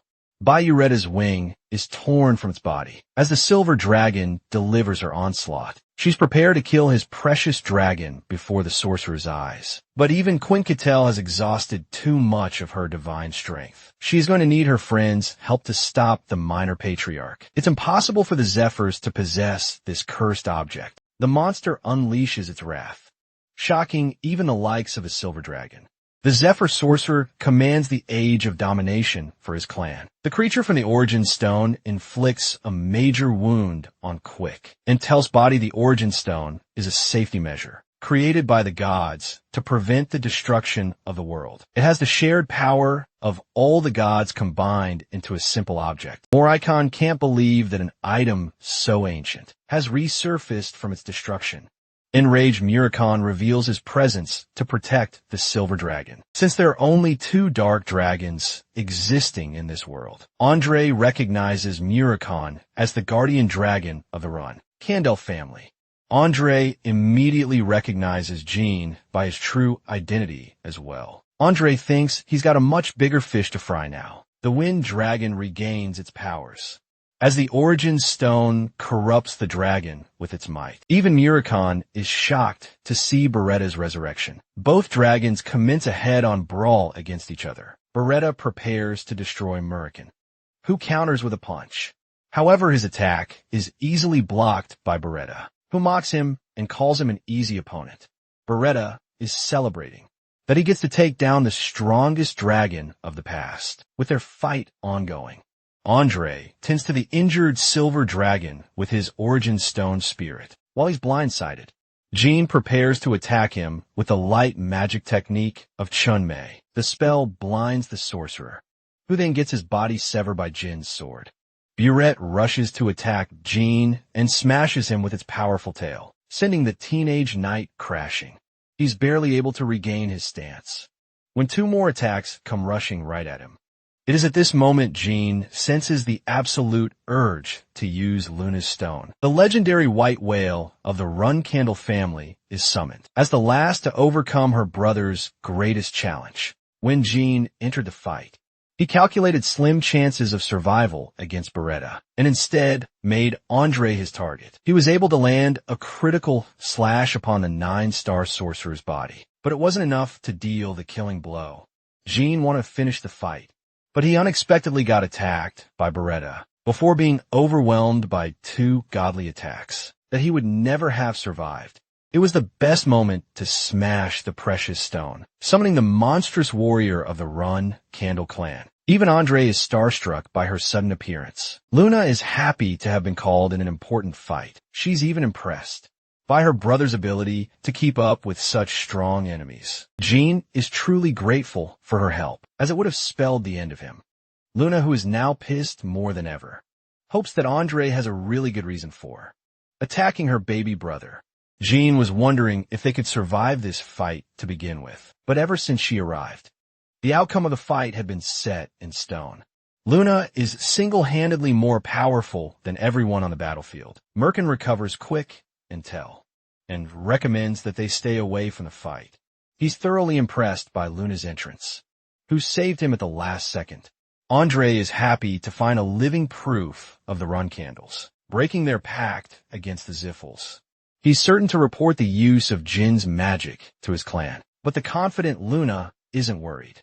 She's going to make sure he never leaves this fight alive. Andre sends the cursed spirit to attack Luna. The result, it gets annihilated to pieces. Luna has had a wide history of fighting the Ziffles, and she's never been impressed by a single sorcerer. In a flash, she cuts down Buretta's dragonic form. She's happy to have such an easy target, and inflicts so much damage that he's forced to return to his human form. Beretta prepares to take the fight. In combat, his powers are strengthened by the cursed demonic energy. Luna realizes that the Origin Stone comes at a cost of a recharge. She thinks it's pathetic to see the minor patriarch backed into such a corner, that he has to become slave to a pitiful strategy. Beretta rushes to attack her with his spear. The white whale swiftly dodges and happily counters. Without struggle, she tears apart Burette's defenses, sending him on the back foot.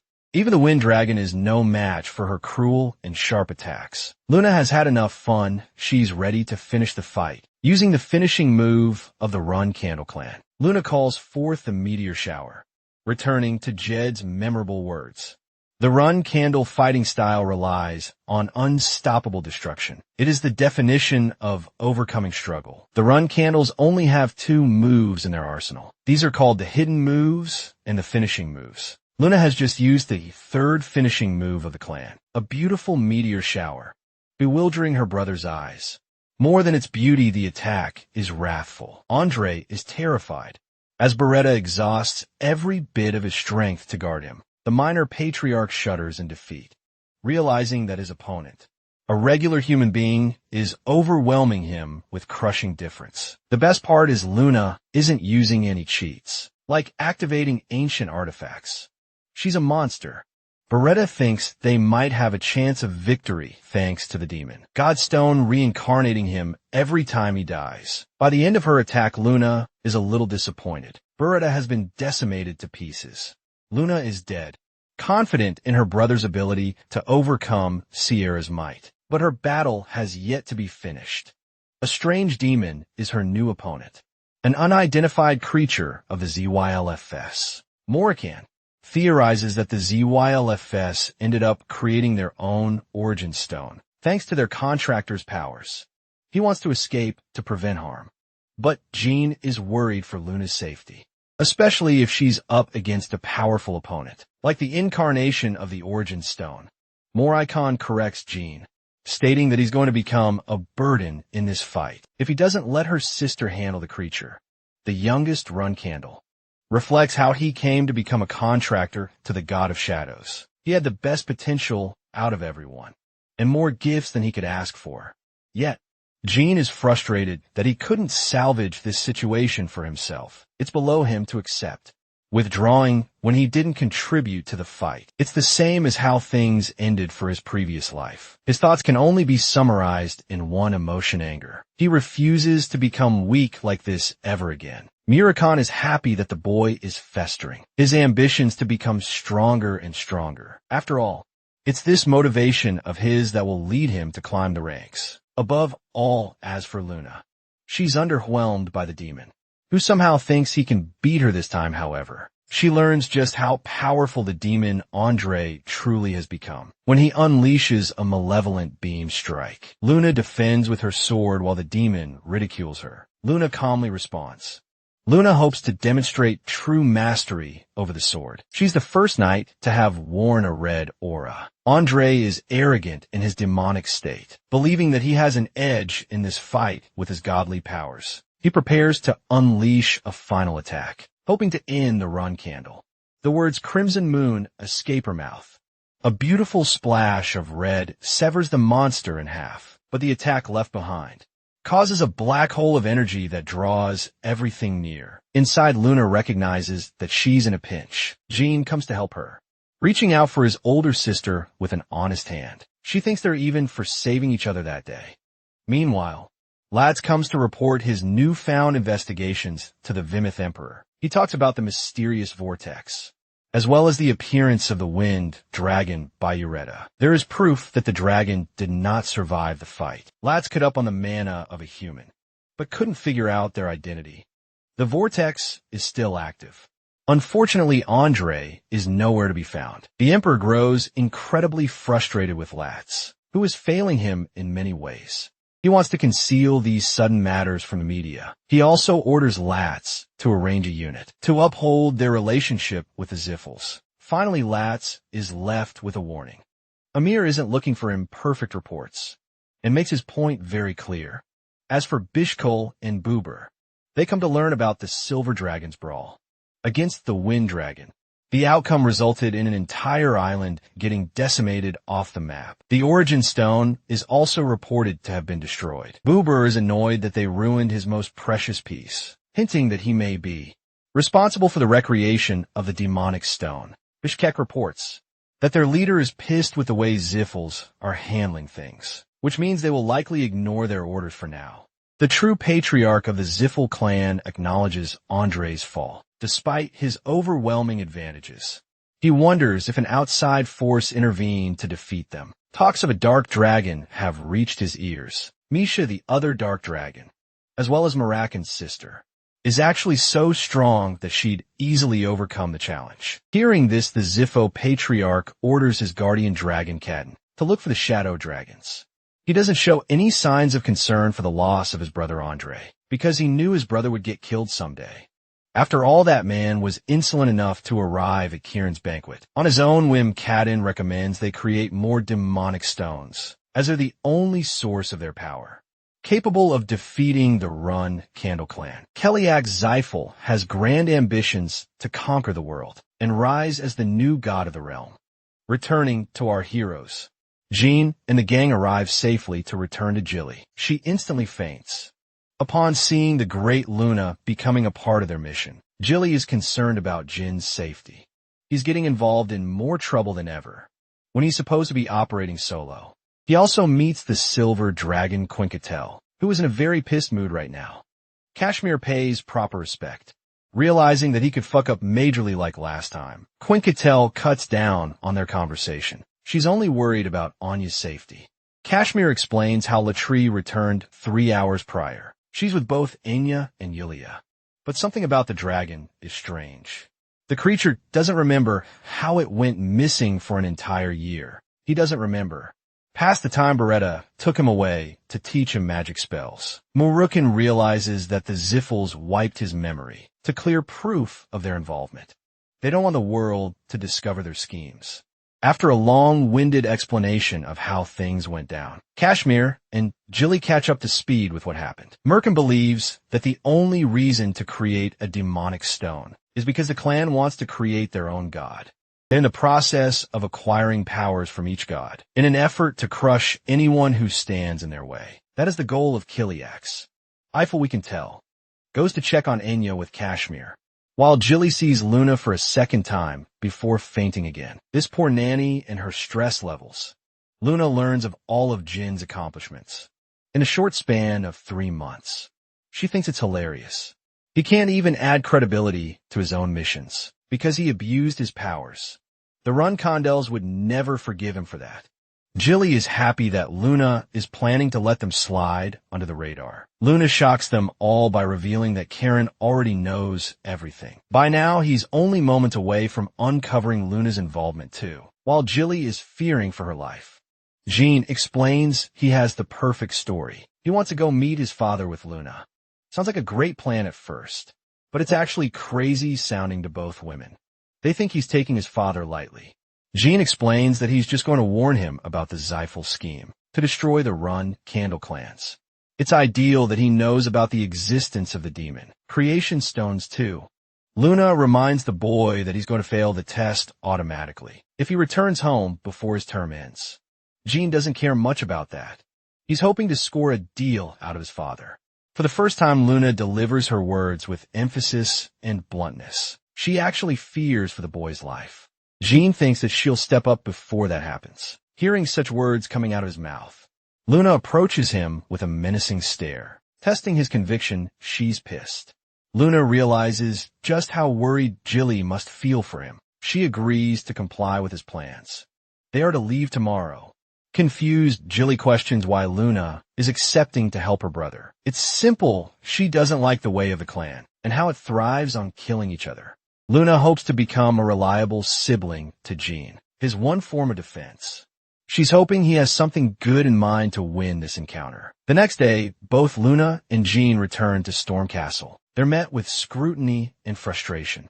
Jin's big sister owes him big time for doing so much for him. Vigo and the rest of the Run Candle flag bearers stand to oppose Luna's decision strongly. They're all ready to confront so easily, which also implies Karen is aware of their return. Mary is mad and pissed that Jean is halting his growth by choosing an early death. Luna explains that Jean returned of his own volition, but then her own judgment is questioned for being unable to stop him. Luna can't argue with Luantia's clever arguments. Luantia is shocked when she learns that Jean is personally going to see their father. The rest of his siblings even try to warn him that he's definitely getting himself killed.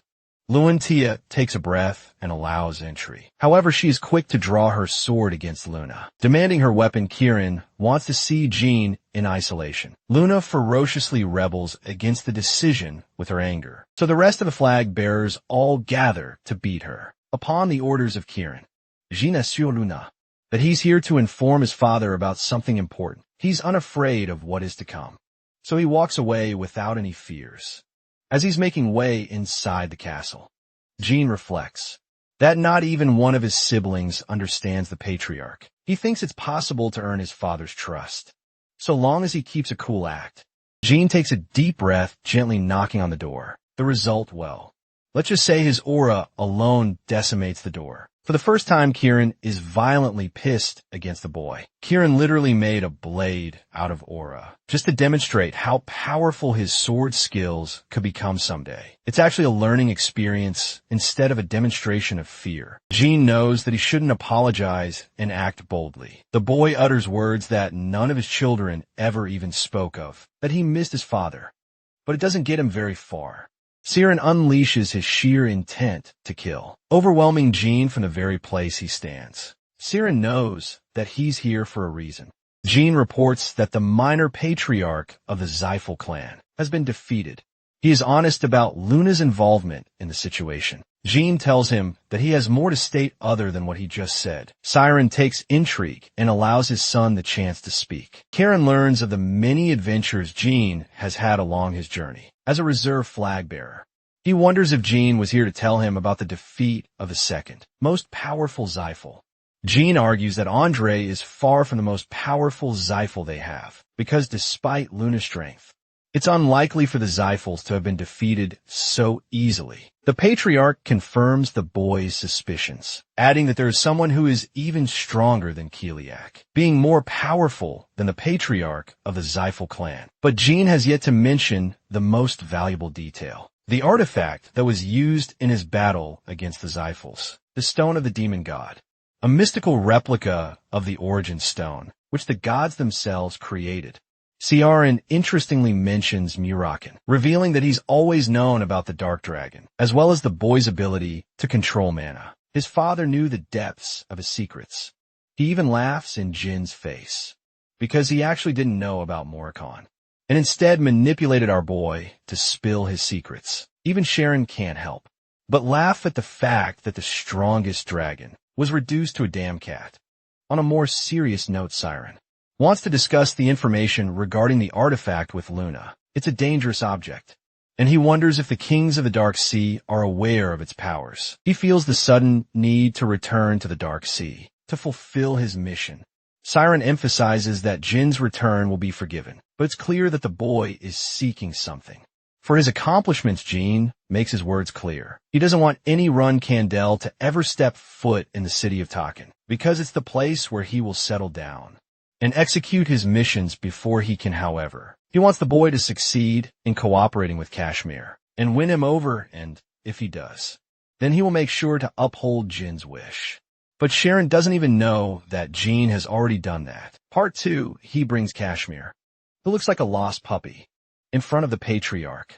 Kashmir realizes that he's facing the most powerful knight in the entire world. He feels immense pressure just being in his presence. Kashmir strengthens his resolve and pays his respect to the Runkendal patriarch. Jean takes a moment to explain that they both know each other well, since he is clearly invested in a cooperative relationship. With Kashmir, Jean's part of the deal is fulfilled. Poor Kashmir is devastated, thinking that the run candles might try to conquer T-Can. At this rate, Jean basically lucked out and passed the test without even trying. When Kashmir learns about Jin's condition to forbid any run candle from entering T-Can, he's shocked and even happy. Since Kieran has a bunch of other things to discuss with Kashmir, he tells Jean to take his leave. Poor Kashmir is terrified of this man, barely able to talk meanwhile. Jean strolls around the manor. The Tana twins are surprised to see him in one piece. He asks the twins for a favor, to look after his cadets in the time he's gone. After his leave, they both can't believe that he's fearless, even after a discussion with their scary father. Jean returns outside in one piece, shocking the rest of his siblings. He tells Luna to go and chat with Karen, even mocking his siblings by keeping the information private. Kashmir does return outside, but this man looks like he had the worst time of his life. Mio is upset that an outsider entered the Garden of Swords. Without approval, Luantia doesn't want her to keep yapping, since they've already done their part of the job. Jean sincerely apologizes to his sister for the trouble. He's going to leave again and prioritize his training. He bids his siblings farewell. A month passed in the underground training hall. Elisa Badger is training this man like crazy. He's taken 30 losses against this woman in a row, but his ambition and spirit to fight has yet to be quelled. He's ready to eat his 31st defeat. The Ziffo clan publicly addressed the deaths of both Andre and the Wind Dragon. They didn't focus on what caused the death, but many rumors spread regarding his assassination. The most convincing rumor was believed that he fought and lost against the Runkendels, of course. Many thought that a war was soon to follow. Many factions were offering favors to the Runkendels, bestowing them with gifts for their requests. Siren is such a gigachad. He turned down the gifts and accepted the requests anyway, because he's playing the long game. Unfortunately, Siren has to deal with Jin's mess because of his proactive moves. He tells Khan about his return to the Dark Sea, but it seems that Kashmir is in an important conversation with the Patriarch, so he wants his messages delivered, even if he's fighting the monsters in the Dark Sea. Going back to Jin's training, he's sharpening his swordsmanship. Even after swinging his weapon 10,000 times, this man still can't find himself facing Luna, even though he's reached 5 stars in both swordsmanship and magic. Jean is unimpressed with his level of strength. He is working himself to the bone to get stronger. He wishes to overcome his siblings in the 5 years he's been given. Kashmir is worried for his overtraining. Despite his talents as a run candle sword master, Enya is also here for a surprise visit. She's concerned about Jin's swollen and bleeding hands. Kashmir reminds him that his enemies will be much stronger in the future, but it's likely that he will harm himself by overtraining. Through impatience, it's basically like ego lifting above his level. Jin admits that he's in the wrong here, even though he can't stop himself from giving his absolute best. Kashmir thinks that he should be proud of his current level of effort. He wants to contribute by adding something fun to his training routine. He was then given the recommendation to spar against a powerful foe. Jean thinks Kashmir is inviting him to challenge the Swordmaster, though he acts like a coward in front of him. Kashmir is actually crazy strong with his sword skills. It's a reason they call him the Phantom Sword, and why he was recommended as a run candle instructor. Kashmir wants to fight him when he's ready, but before he gets to that level, Jean has a different opponent to face. That's how his wife Elisa came into the picture. Jean was given 6 months to try and defeat Elisa. He was granted permission to use every single skill. Without holding back, Yulia was scared, because the little girl didn't want her mother to fight. But Elisa welcomed the opportunity. Initially, our boy didn't have a great impression of Elisa, apart from her impressive physique. Well, that is until Yulia dissed him so hard by calling him weak as hell, especially when you know she is physically incapable of speaking lies. Elisa was okay with challenging Jean every day for 6 months straight. She didn't think of it as a burden. 2 days passed, and Jean found himself challenging the physical powerhouse before him. She explains that her only rule is to never go easy on anyone. Elisa is hoping Jean won't lose heart after taking his first L. It was here when he realized that the challenge to defeat her in 6 months is realistic. When the fight began, one single punch from Elisa took everything in Jin's arsenal to block. She was impressed that he could counter the move, Jean followed by using light magic. Momentarily blinding her, then, he lunged forth to strike, exposing himself to a huge opening. And that is when he realized he fucked up. Elisa wound up with such a powerful punch that it sent this man flying. Elisa was impressed by Jin's ability to make 2 attacks. On the first day, even though she held back in her first punch, Elisa was surprised by Jin's blinding spell, which he had casted on his sword before the fight began. But his tricks weren't enough to bypass Elisa's raw power. Even so, she thinks he was using strategy to his advantage, which is how he overcame opponents far stronger than him. It's not that Jean is overpowered. It's that he has mastered the art of creating opportunities for himself while she's impressed. Jean is at a loss. He exposed every trick in his playbook and still shamefully lost. This is the level of difficulty he was up against, and the monster he had to overcome in the 6 months ahead. It was exciting for both fighters. 1 month has passed, and we're back to Kieran's fight against the monsters of the Dark Sea. Khan comes to deliver an important message from Kashmir. The letter is written with so much care and attention that it's looking like this man is confessing his love or something. He wanted to be updated on Jin's progress. It's mentioned in the report how Jin has been losing countless times against Kashmir, but the more they fight, the longer he's able to survive. He has incurred 40 losses straight. But something about this report makes Karen exceptionally happy. The Patriarch learns that Jin lasted over 120 moves. In their latest fight, it means. He's doing everything in his power to overcome his previous limits. Karen is so happy for his son that he almost didn't want the boy to leave the clan, because he deems him worthy to be a successor. It's never been clear about which child he truly wanted to be named a successor. Even though Joshua is the leading candidate for throne, it is not from the interest of the Patriarch, Khan, and that's the only thing Joshua has a lead on. Before sending Khan away, the Patriarch wonders why the letter arrived 10 days after it was submitted. Khan explains that he was fighting monsters on the way. So the Patriarch uses a mana blade to tear apart their surroundings, clearing a path for Khan's return. He hopes the following messages will be delivered sooner. Back to Jin's training, he's fought Elisa over 90 times now. He's getting harder to beat after every match, but it's something that he must do in order to overcome Elisa's strength. Instead of going out to enjoy dessert, Jin maintains his practice, sharpening his speed of growth.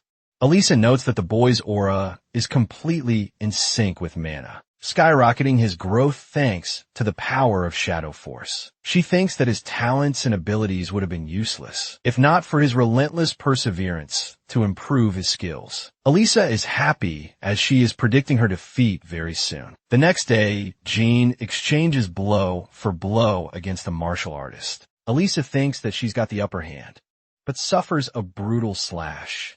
A critical strike has massively wounded her. She hasn't been injured in a long time. Jin calls for Anya and thinks that he won purely by chance. She could have dodged it, but she went all in.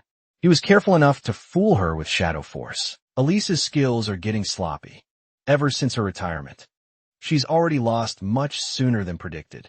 But Jin is at odds. He doesn't want to consider this match his victory. That's a champion-level mindset, if you ask me.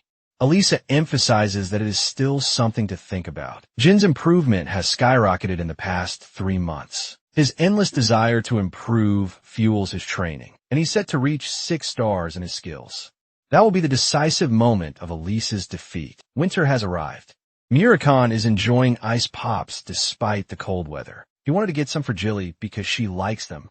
Jin has an important matter to discuss with Kashmir. It is regarding Bishkul, the leading candidate.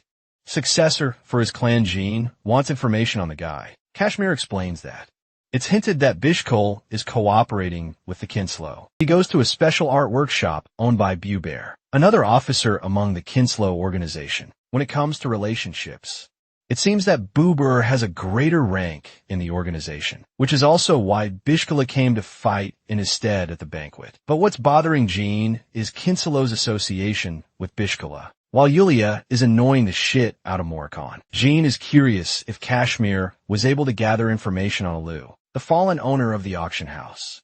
Apparently nothing about him is out in the open. Jin thinks that someone is taking active procedures to cover this guy's tracks. He almost regrets killing him so soon. Our boy is happy for Kashmir wingmaning so much information to him. He's indebted to his dedication.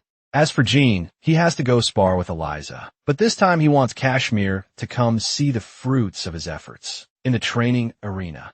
Elisa certainly wasn't expecting her husband to come see her lose. After all, she's confident that Jean will defeat her in this match. Jean claims that he will forever remember her as an amazing training partner, and friend Kashmir is utterly stumped.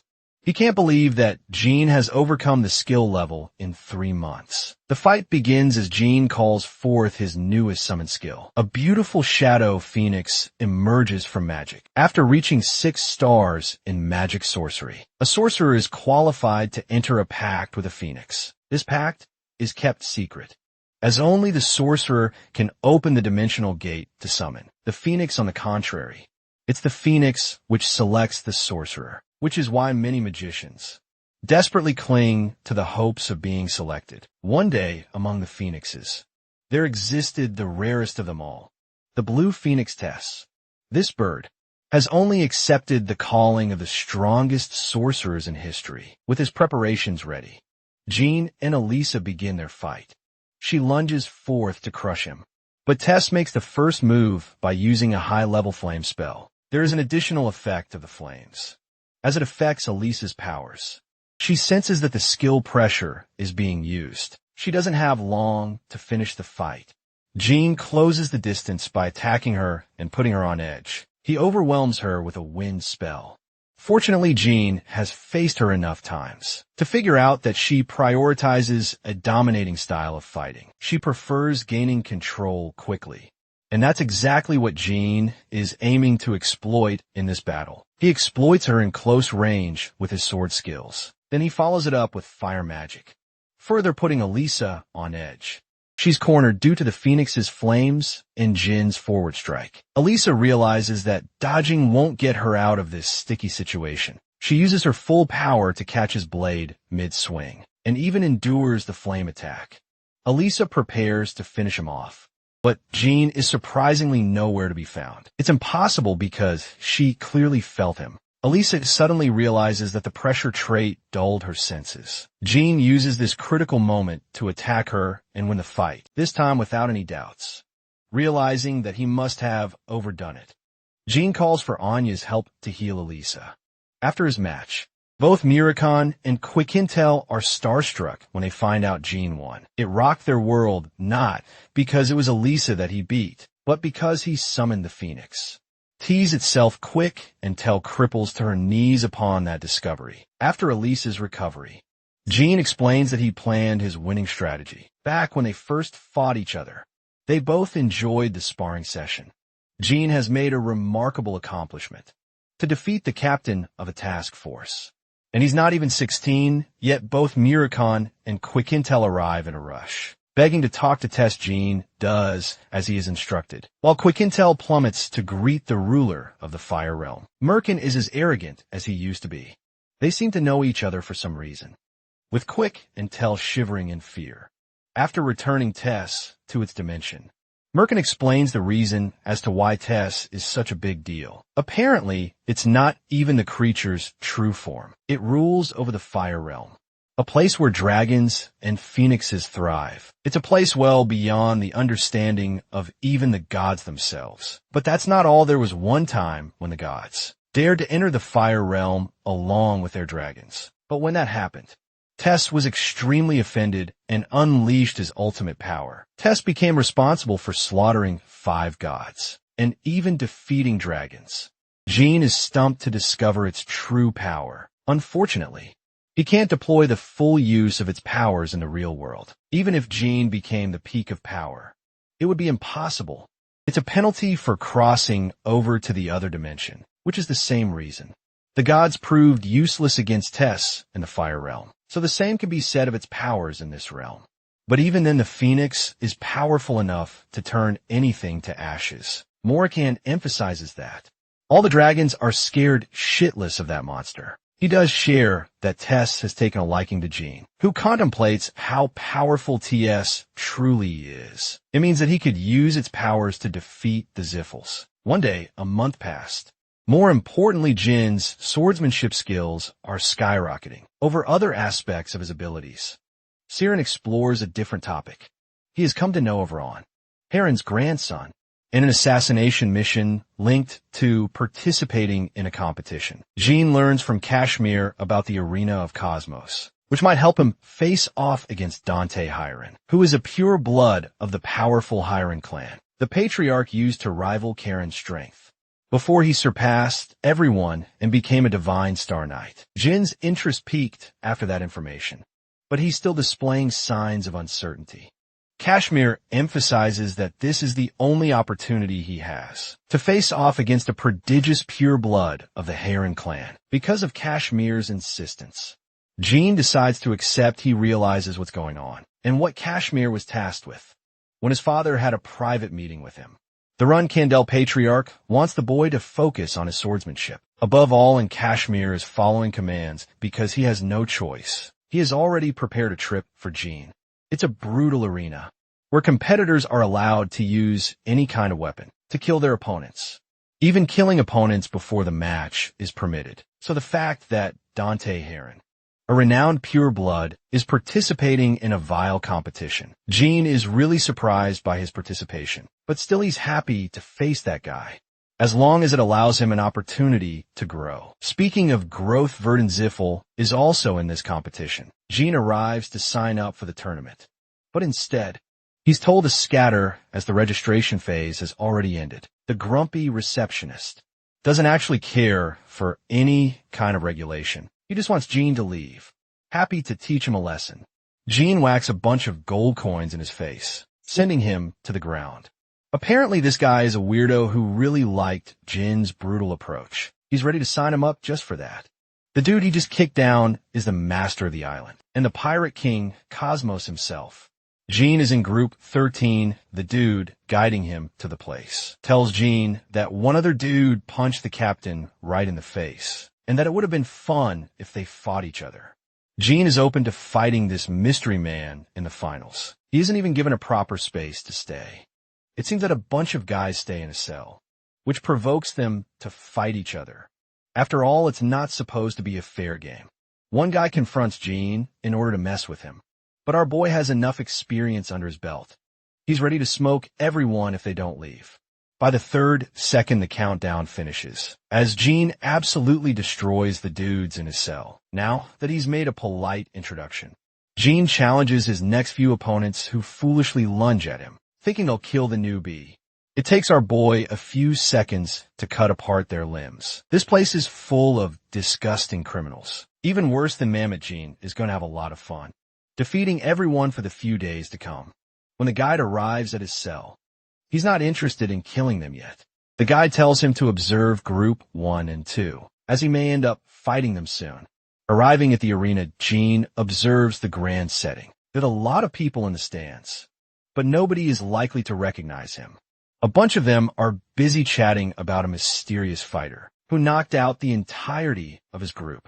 Strangely, the people seem to have caught wind of the fact that a Run Kandel flag bearer has infiltrated the competition. This fact shouldn't be known to the general public. So Jean is surprised and takes a seat next to the clowns, who are assuming the flag bearer is actually Jean Runkendal. Jean doesn't understand what's going on. He thinks it shouldn't be possible for people to know about him. So vividly, Jean thinks that it's possible. One of the twins has come to the competition. The captain of the arena takes the big stage. Cosmos is cheered and loved by the crowds, as he promised to help challenges achieve their dreams. The competition is set between 14 participants in 13 groups, so nearly 200 martial artists are here to fight. The first match is between a fighter called Mantis versus a strange swordsman called Paul Mick. But the boy looks so young to be fighting at this stage. Jean thinks he's probably a 13-year-old at best. Then he remembers the words of the guide, who told him about the other young boy punching down their captain. The match begins and immediately ends with Paul's instant slash. Mantis hits the ground, with no one even being capable of discerning what happened. Jean recognizes Paul's ferocity, who cleave his opponent's head clean with a single strike. This could only mean one thing.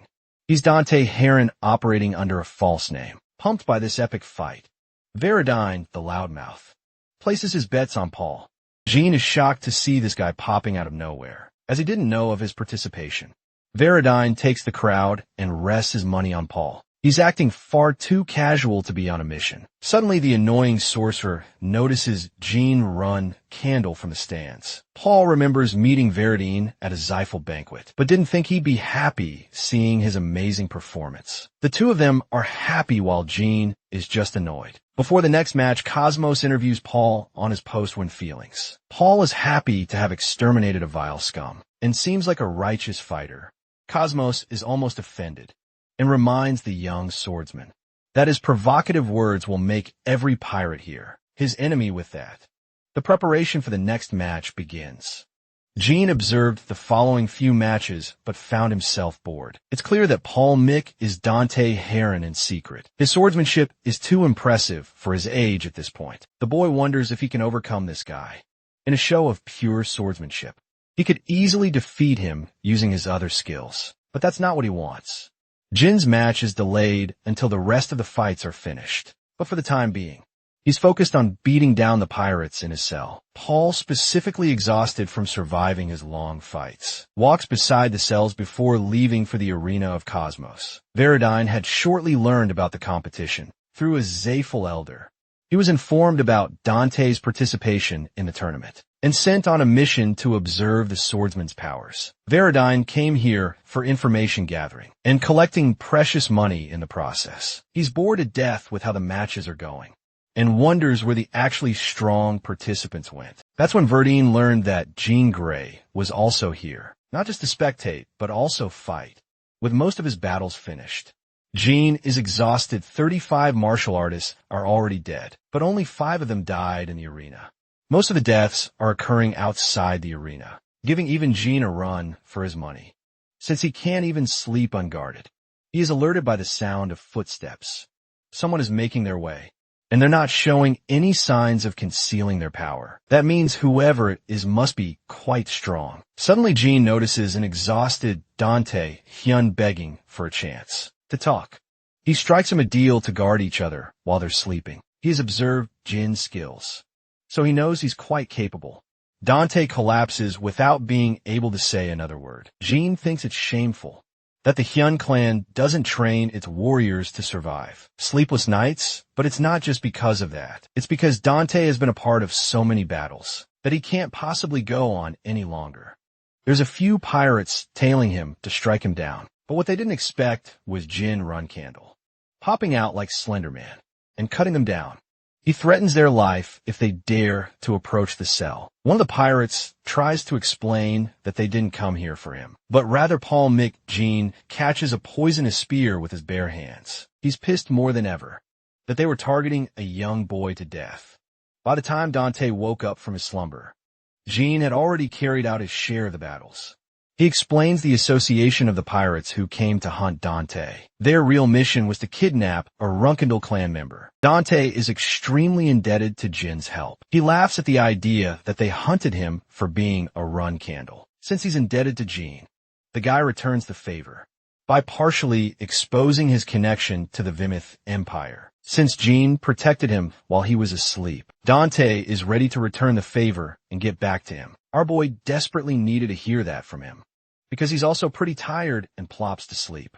He tells Dante to wake him up before the matches begin. Without another word, Jean goes right to sleep. Dante's impression of him is unique, as he may seem unapproachable on the outside, but is kind on the inside. The crooks of the arena are all slashed to pieces by Paul Mick, who keeps winning his fights with just one attack every time. On the other side, Jean is marking his impressive line of victories. The crowd finds itself cheering for him, and some of them wonder if he's stronger than Paul Mick. In any case, both Jean and Paul are being cheered as the favorites of the crowd. A secret group is acting against them, plotting a devious scheme. They want to ensure their demise, even before the fight begins. The guide comes to remind them all that it's going to be impossible to take them down, as both Jean and Paul are incredibly strong. realizing that they really don't have a way to kill them off. The crooks decide to fix matches instead of risking their lives. The pirate king, Cosmos, is frustrated to hear about their scheming behind his back. Since the matches are all getting boring, he decides to switch up all the matchups, making sure only Paul and Jean are guaranteed a spot at the finals. They'll find themselves a victim against either of the prodigies. Cosmos thinks that the betting game on Jean and Paul is enough to make them a boatload of money. The following day, Veridine observes the state of the final match. He's excited to see which of the two sword fighters will come out on top. His subordinates have a feeling Paul will win this fight, thanks to his incredible swordsmanship. But for Veridine, he's a simp for Jean, so he placed all the money on Jin's victory. An insane amount, but the odds aren't looking great in his favor. Cosmos seems to have a lot of money. Veridine is looking to steal some of that cash through this fight. Cosmos finally announces the final match. They just want to see the match between the Grim Reaper and Paul. Get going already. Cosmos skips the lame chat and roars the announcement of Paul Mick. The expert swordsman prodigy arrives fully prepared for this fight. His opponent stands on the opposite side, the Grim Reaper of Group 13. Veridine is cheering for him like his biggest fan. The knights stare each other down as the fight finally begins. Instead of making the first move instantly, they're incredibly perceptive of each other's movements. Paul explodes with his inhuman speed, giving Jean barely the chance to block the attack and respond. He knows Jean is strong enough to fend off against his normal tricks, so Paul whips out a full-blown attack. Jean reinforces his sword to respond. The fighters clash against each other in an epic display, with their blades responding to every strike. Both Jean and Dante are at equal footing. Only Dante's first attack was at his top speed, but now he's focused on a conservative approach on saving his energy. Jin's strategy is to match his opponent's speed. They're fighting incredibly fast in a small arena. Veridine is impressed, almost excited. Even Jin's opponent recommends that he use whatever it is in his arsenal and shows him what his top speed really looks like.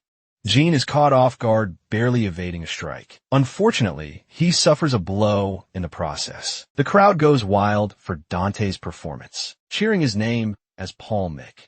Jean assesses his situation, realizing that Dante exercises an incredibly destructive swordsmanship style. Thanks to his body, he can prolong the fight and overwhelm anyone in the fight to outlast. From Dante's perspective, he's unimpressed by Jin's strength so far, preparing to deal the final blow.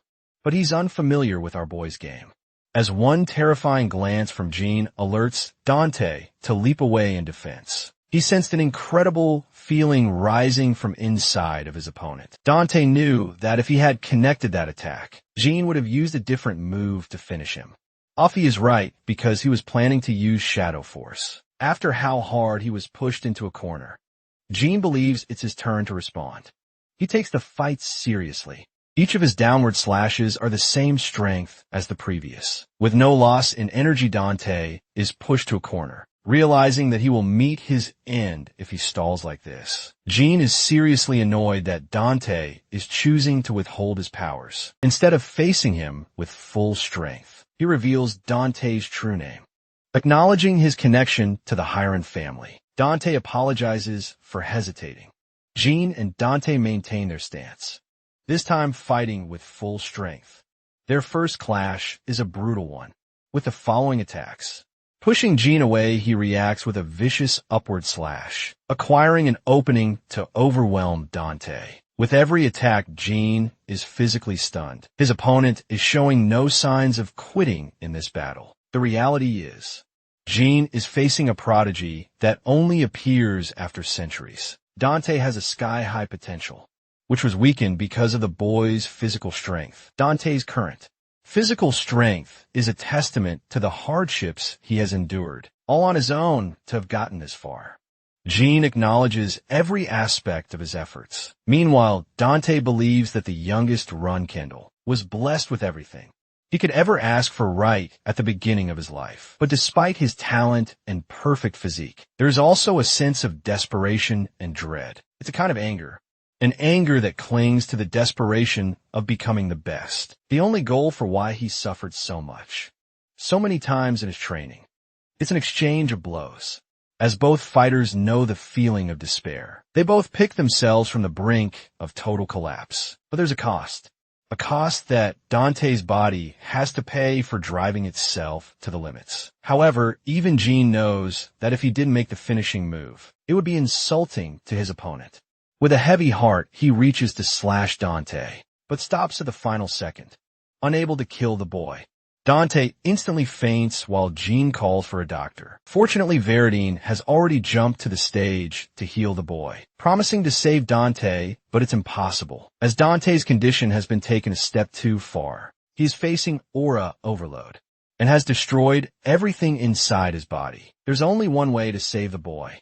Veridine hopes that this encounter between the three remains a secret. The Zyphal servants try to stop him, but Veridine isn't having any of it.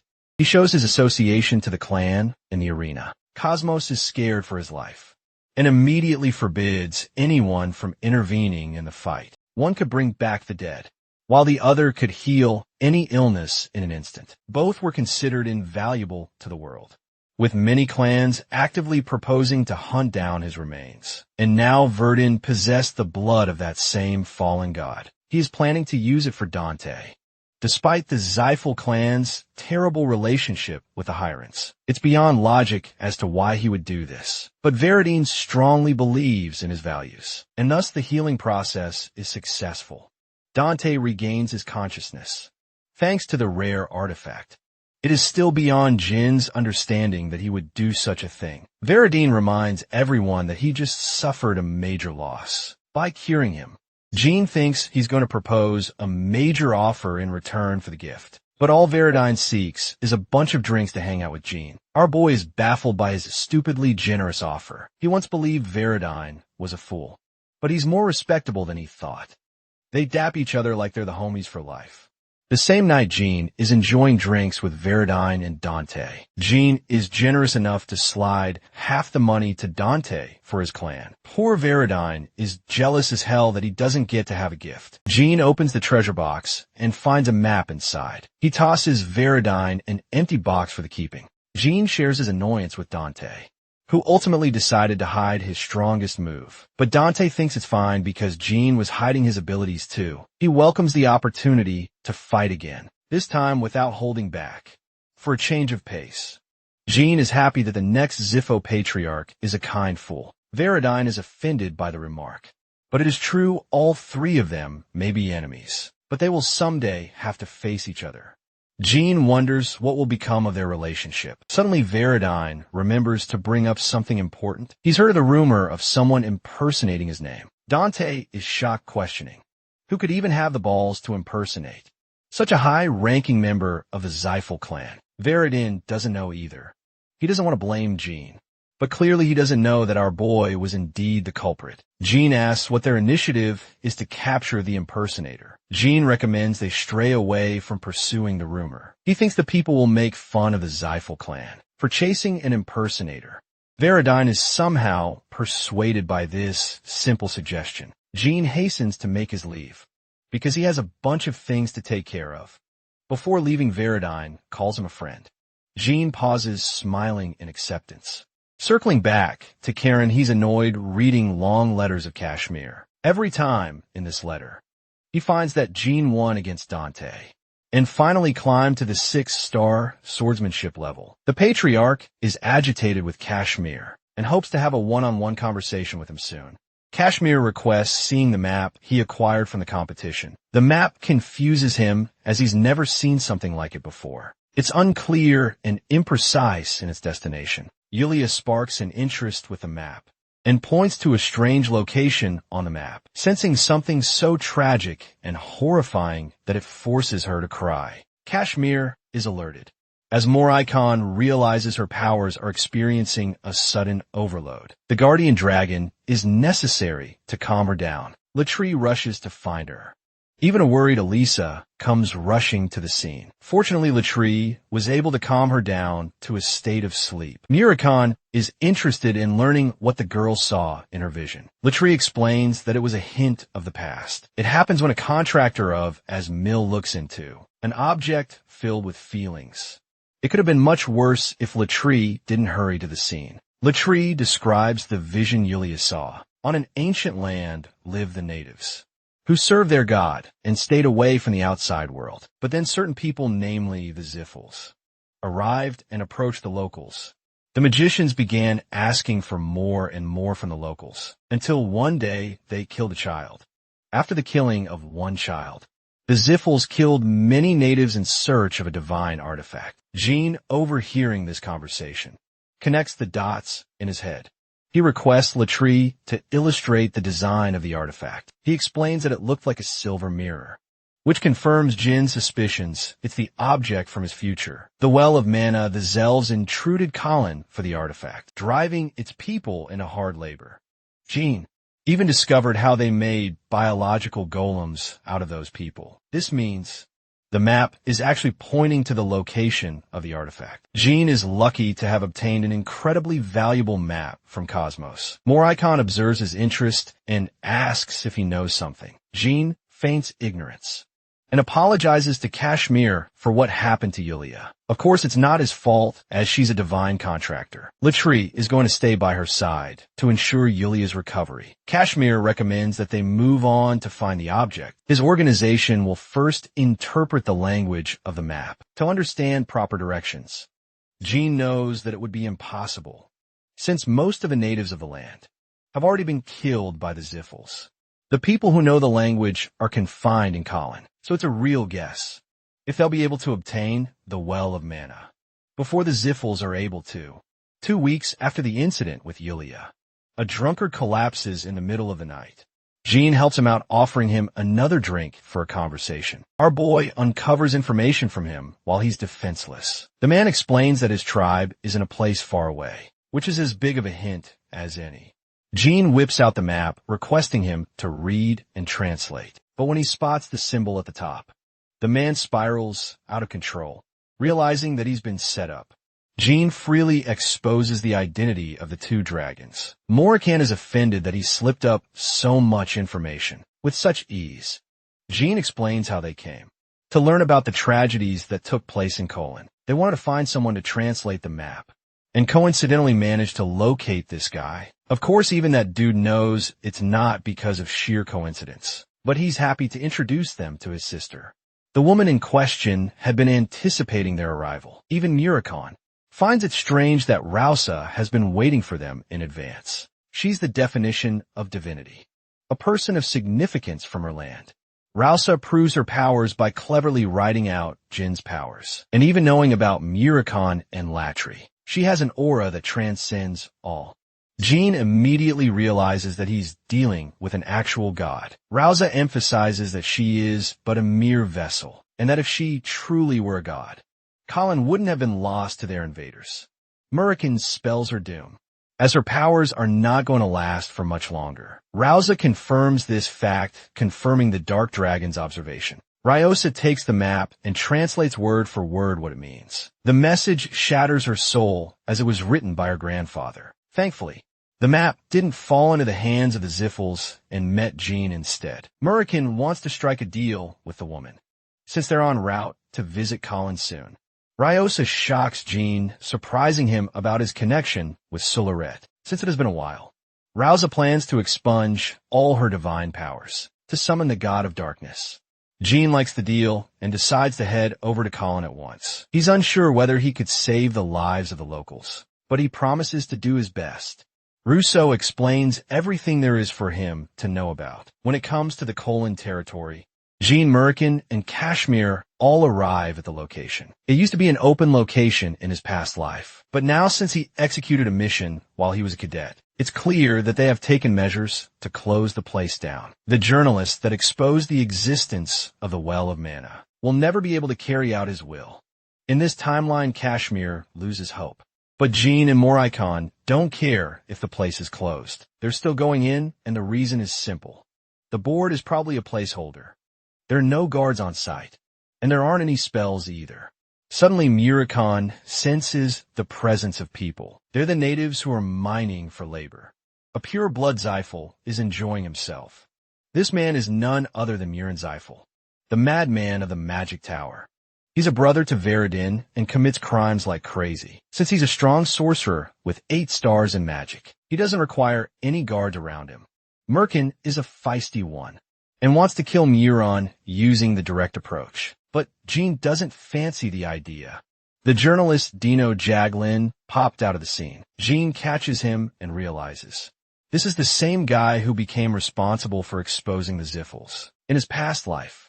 It means that the nerd had been coming here all by himself, challenging the likes of the Ziffles without any powers. Jean is really impressed and curiously asks what he's writing about. Dino concerningly asks about their association. Jean relieves him by stating that they're also just passing by, since they both share a common goal.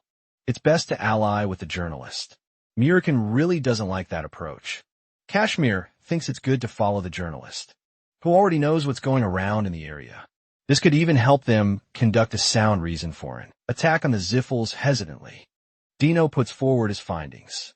He's investigated many natives and learned about them. Interestingly, Dino knows about Myron and has shared a few drinks with him to get answers out of the guy. He's so clumsy that he would let anyone pass unnoticed. Sensing an opportunity, Jean asks the journalist for a favor. Neuron is annoyed by his elders, who assigned him a boring mission as punishment for a prank. He's as drunk as ever when Dino comes around, acting like an old buddy to him. Micron is happy, but suspicious of the people he's brought along. Dino explains that he's with travelers and apologizes for getting ahead of himself. Jean introduces himself and kind to the mad sorcerer. Jean happened to learn a lot about Myron thanks to Veridine's yapping. Even Veridine doesn't think highly of him, since he's just a wretched mess of their clan. Veridine imparted Jean with an important warning to never challenge his brother, since he's the worst of the worst. Right now, that same guy is acting like a clown in front of a run candle. Without knowing, Micron picks apart the journalist's identity. He's slowly growing suspicious of Dino and comes to a sudden realization. Why did he interview the natives at all? Both Jean and Murican realize that this is a huge problem now. Murican had to torture the ones he interviewed and even erased evidence of their lives. He reduces to a maniacal laughter before calling the dear journalist a fool for acting reckless. At last, Muron reveals that he knows about Jin's identity as a run candle. He thinks Dino is secretly connected to them. Murican grabs Dino as the sorcerer commences his first attack. Jean is surprised to note that Myron had activated a shield of mana, something that not even he could detect. Murican emphasizes that such a feat should be impossible, so their opponent is holding some nasty secrets. Miron immediately identifies Jean Rookendale. While our boy is interested in learning how he was able to tell, he's even more interested in fighting him.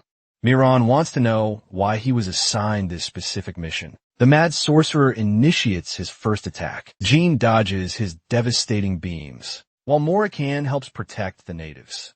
Dino tries to help the natives run away, but the poor people can't even utter a single word. Dino roars at the scumbag who ripped their throats, taking away their ability to speak forever. But this is the kind of madness Murin exercises on his victims. He has always wanted to punish the journalist for going behind his back and interviewing the locals.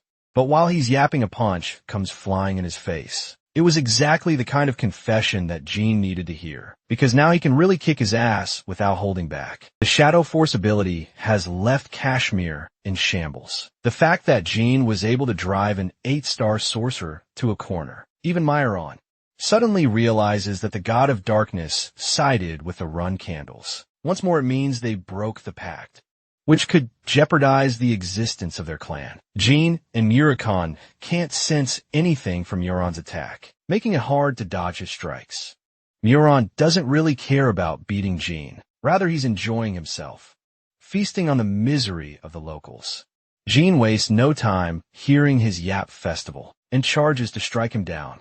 With his super speed, he dodges Myron's wind magic attacks, to the point Jean is able to dash behind him, surprising the Zephyr again.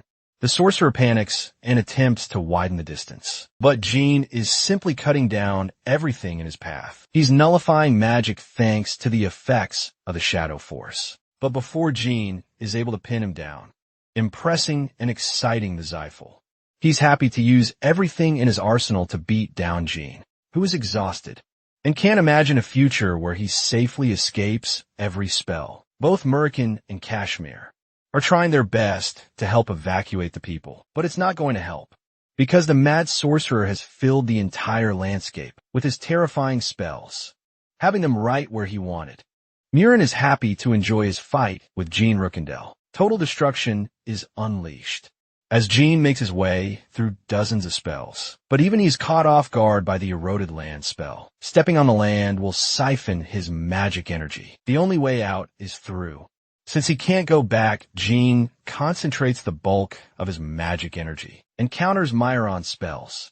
But there's something clearly wrong about his opponent, who can inexhaustibly use so much mana without draining his energy. What Myron has analyzed is that Jean knows a thing or two about magic, because he is carefully avoiding stepping into traps. From this analysis, Myron deduces that Jean Run Candel must also be a spell sword. The mad sorcerer isn't worried, as he plans to overwhelm Jean with an even greater surge of mana. Mana backflow is the worst condition for a mana user to experience. It overwhelms their body and destroys organs from the inside. Since Run Candels don't have mana, they aren't overwhelmed by this ability. But for someone like Jean, it's basically an exploitable weakness. Myoran is extremely confident, but that's exactly what Jean wanted. By luring him in, he has prepared light magic to blind the sorcerer. In the critical moment, the spell takes off as Myoran is completely blinded to his senses. He can't see anything, and realizes that Jin's next attack will likely be the finishing blow. But just in the nick of time, Myron is able to cast his escape at the expense of losing his hand. He mocks Jean for possessing both the powers of light and the dark. Jean is impressed by his opponent. And while Andre has more mana, Myron is the trickier opponent of the two. His battle experience indicates that Myron can use more tricks than just relying on mana. Backflow the sorcerer chuckles, before admitting that the both of them are one and the same. Jean thinks he's trash-talking at the worst moment, but Myron is dead serious. Jean loses his patience and questions what the mad sorcerer is trying to imply with his words. Myron is happy to inform him about the source of his powers, and how he is able to use more mana than a typical 8-star sorcerer can. The reality is, this psychopath has been using the locals as his mana amplifiers. He's draining their energy to fuel his spells endlessly. So if Jean has to truly make sure Myron is defeated, he will first have to kill those people. That's exactly the intention of the mad sorcerer, who wants to prove to Jean that their methods are one and the same. But one girl, a native, calls out the sorcerer's lies. She explains that he's actually using a divine artifact to increase his powers, instead of siphoning their energy. Jean is still surprised, because he wasn't expecting Myron to discover the well of mana. Too soon the woman whines, as she confesses the sorcerer's brutal ways of torturing her people. Myron is angered by her every word, as she pleads with Jean Ronkundle to kill this sadistic psychopath. Enraged by her words, he concentrates a spell to kill the woman, incinerating her body before his eyes. He's mad that she ruined his entertainment. But while this is happening, Dino calls out to Jean and highlights the importance of saving Taika, as she's the only hope of the colonites. Unfortunately, she's currently being incinerated by the secret spell of the Ziffles. He once heard about this spell from his teacher. The blue flames are impossible to extinguish once they're set off. Its only weakness: you burn the blue flames with an even more powerful flame. Remembering his teacher's words, Jean Runkendal unleashes the flames from the Fire Realm test, destroys the spell, and helps secure the woman. Myron Zyphel is utterly baffled, seeing Jin's command over the legendary Phoenix. The mad sorcerer is speechless. What lies before him are the flames of Phoenix, that has only chosen the greatest sorcerer of its time. So for the Phoenix to choose a Run Candle spell sword instead of someone from their clan means that he's the one bound to become the greatest sorcerer of his generation. The woman opens her eyes, realizing that the flames are protecting her body instead. Jean is happy that she ratted out the sorcerer. She reminds him that Myron is still using the divine artifact to his advantage, but he's yet to acquire its full power. He only learned about certain activation phrases, thanks to torturing the people. She even knows that Rouza sent Jean to help the colonites. The woman is prepared to lead him to the location of the artifact. She begs Jean to end their lifelong suffering by defeating the mad sorcerer. Jean confronts Myron, who is frustrated now that his plans have been ruined, and that Tess has chosen Jean over the Ziffles. The 6-star swordsman prepares his sword, ready to send this guy straight to hell. Myron unleashes his might, emphasizing that he once loved a witch, who shared ties with the king of the Dark Sea. The Zephyr wants to show Jean the true wrath of hell by unleashing his newfound powers. Tess responds with a column of flames, severely overwhelming the Zephyr. For some reason, Miran's sudden transformation has enraged the Phoenix. Mirakin joins the fight after having evacuated the natives. He explains how fucked their current situation is. Miran's body is soon going to be under the control of the demon. Beast King, they have to stop him before it happens. Through Shadow Force, he amplifies Jin's Shadow Force and instructs him to sever the Dimension Gate. But before Jin could execute the attack, he is overwhelmed by mana backflow. So much so that his connection with Tess is wavering, as he's failing to maintain its presence.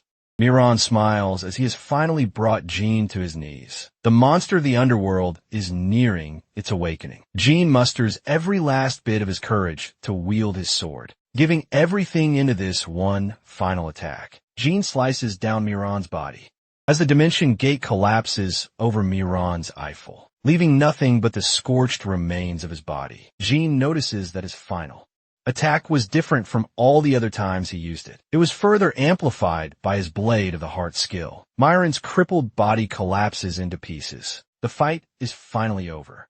Jean has experienced far too much strain on his body as he, too, falls unconscious regarding Morrowan's staff. It's a special device only used by the Zyphel Tower Masters. Once waved, it activates a signal and sends it back to the tower. And that means the Zyphels have already learned about Morrowan's fall. A mysterious presence restores Jean back to health. Merkin spews something inside his mouth. Jean coughs, as Merkin explains that he just had a close encounter with death. It's only thanks to Merkin's remedy that he was able to outlive the effects.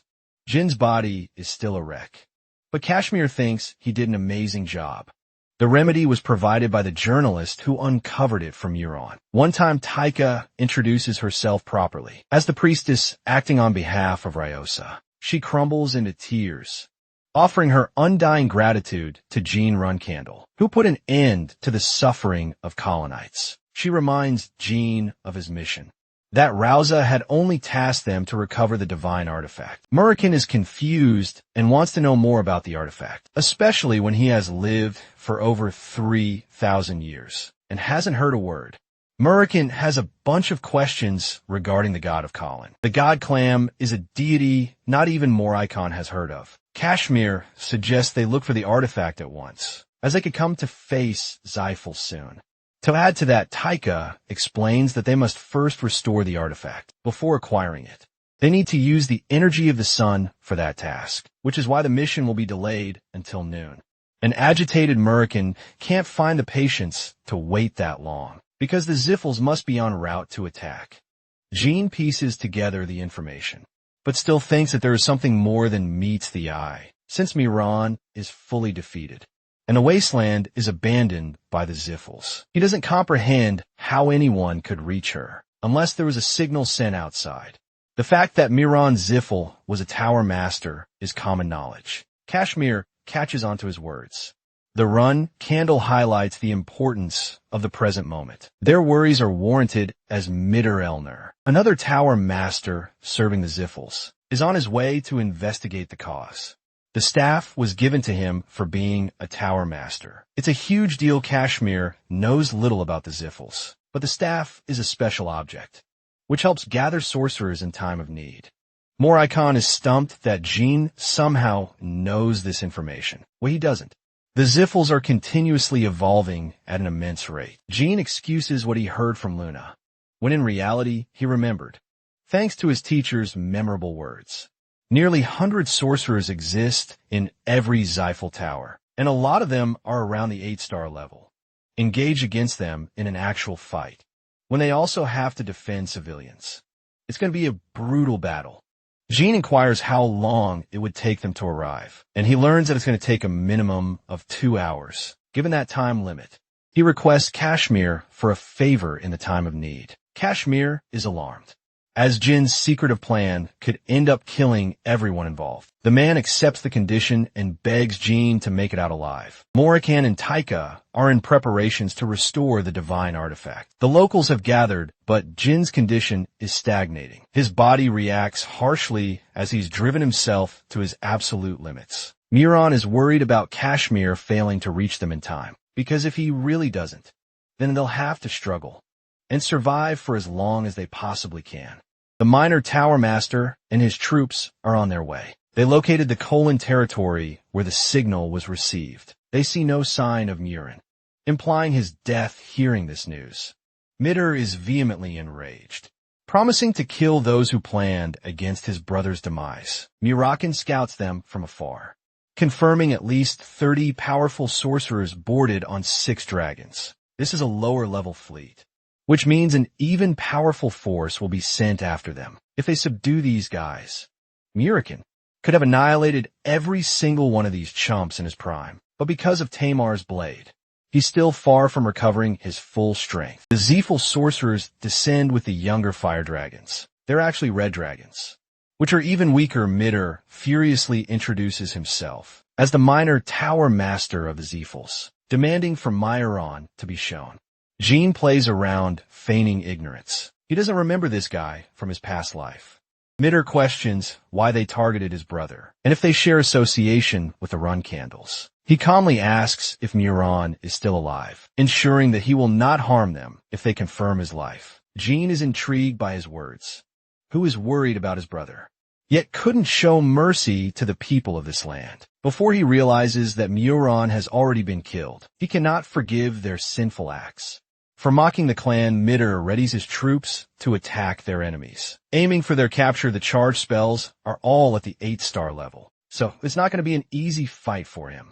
Fortunately, help has arrived in the form of an icy blizzard. Mitter is shocked as all 8-star levels were interrupted. The one who is here to protect them is Talaris, the beautiful ruler of the secret palace, as well as her daughter.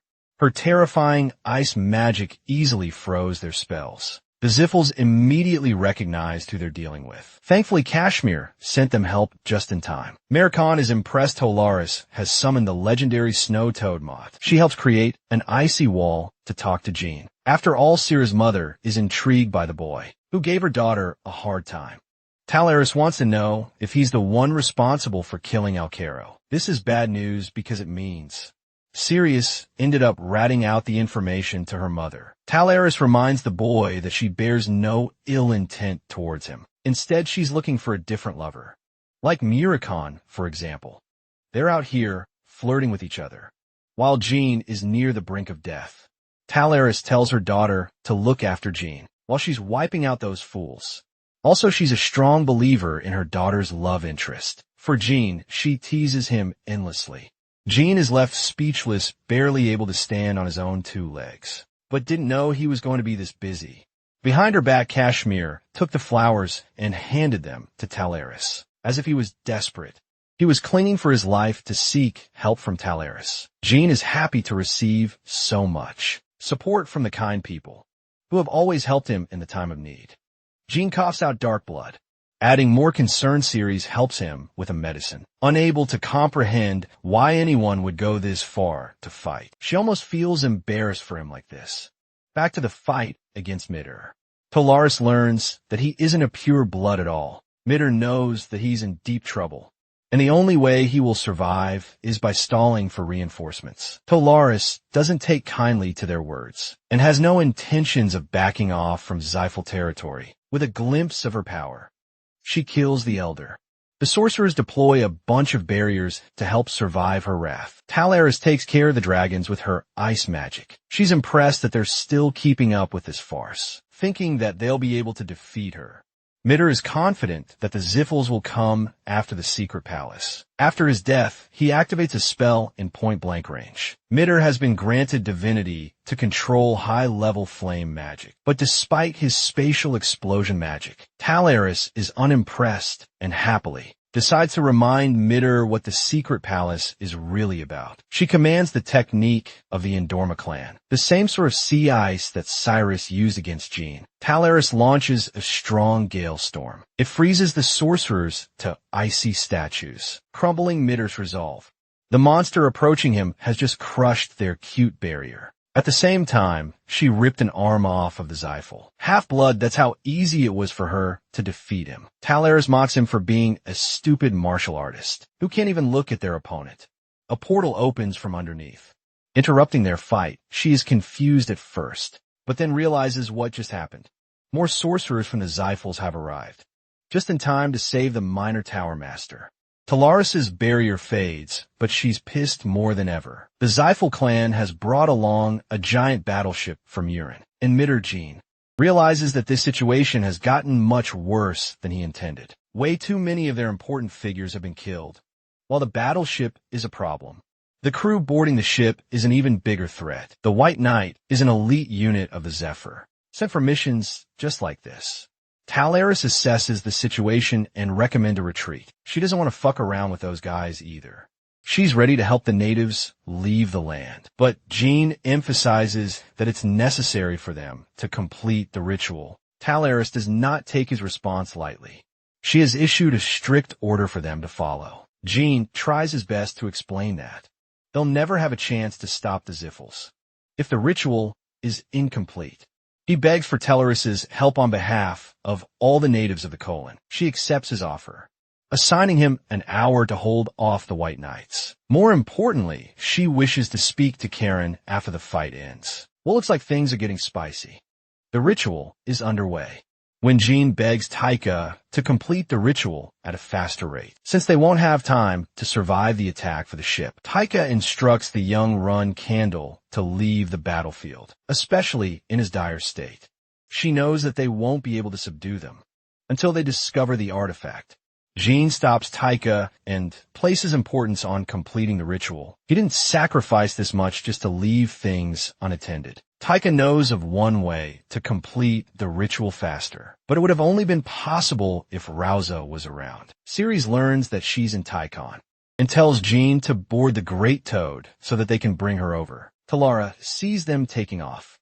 She's surprised by her child's guts to act by herself. She's got an even bigger role of delaying the White Knight battalion. Until then, our dragon boy, Muricon, joins the fight. The White Knight, an incredibly powerful unit of the Zyphals, announced their one and only order to the ruler of the secret palace. They want her to leave and let them handle the killer.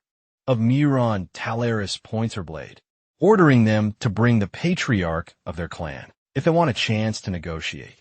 Since she didn't comply with their whims, the Zyphals unleashed the might of the battleship. A powerful spell descends upon Muricon. The sorcerers defend using a powerful barrier. They know about Talaris, but what they don't know about is the guy who tanked their strong spell with just his fists.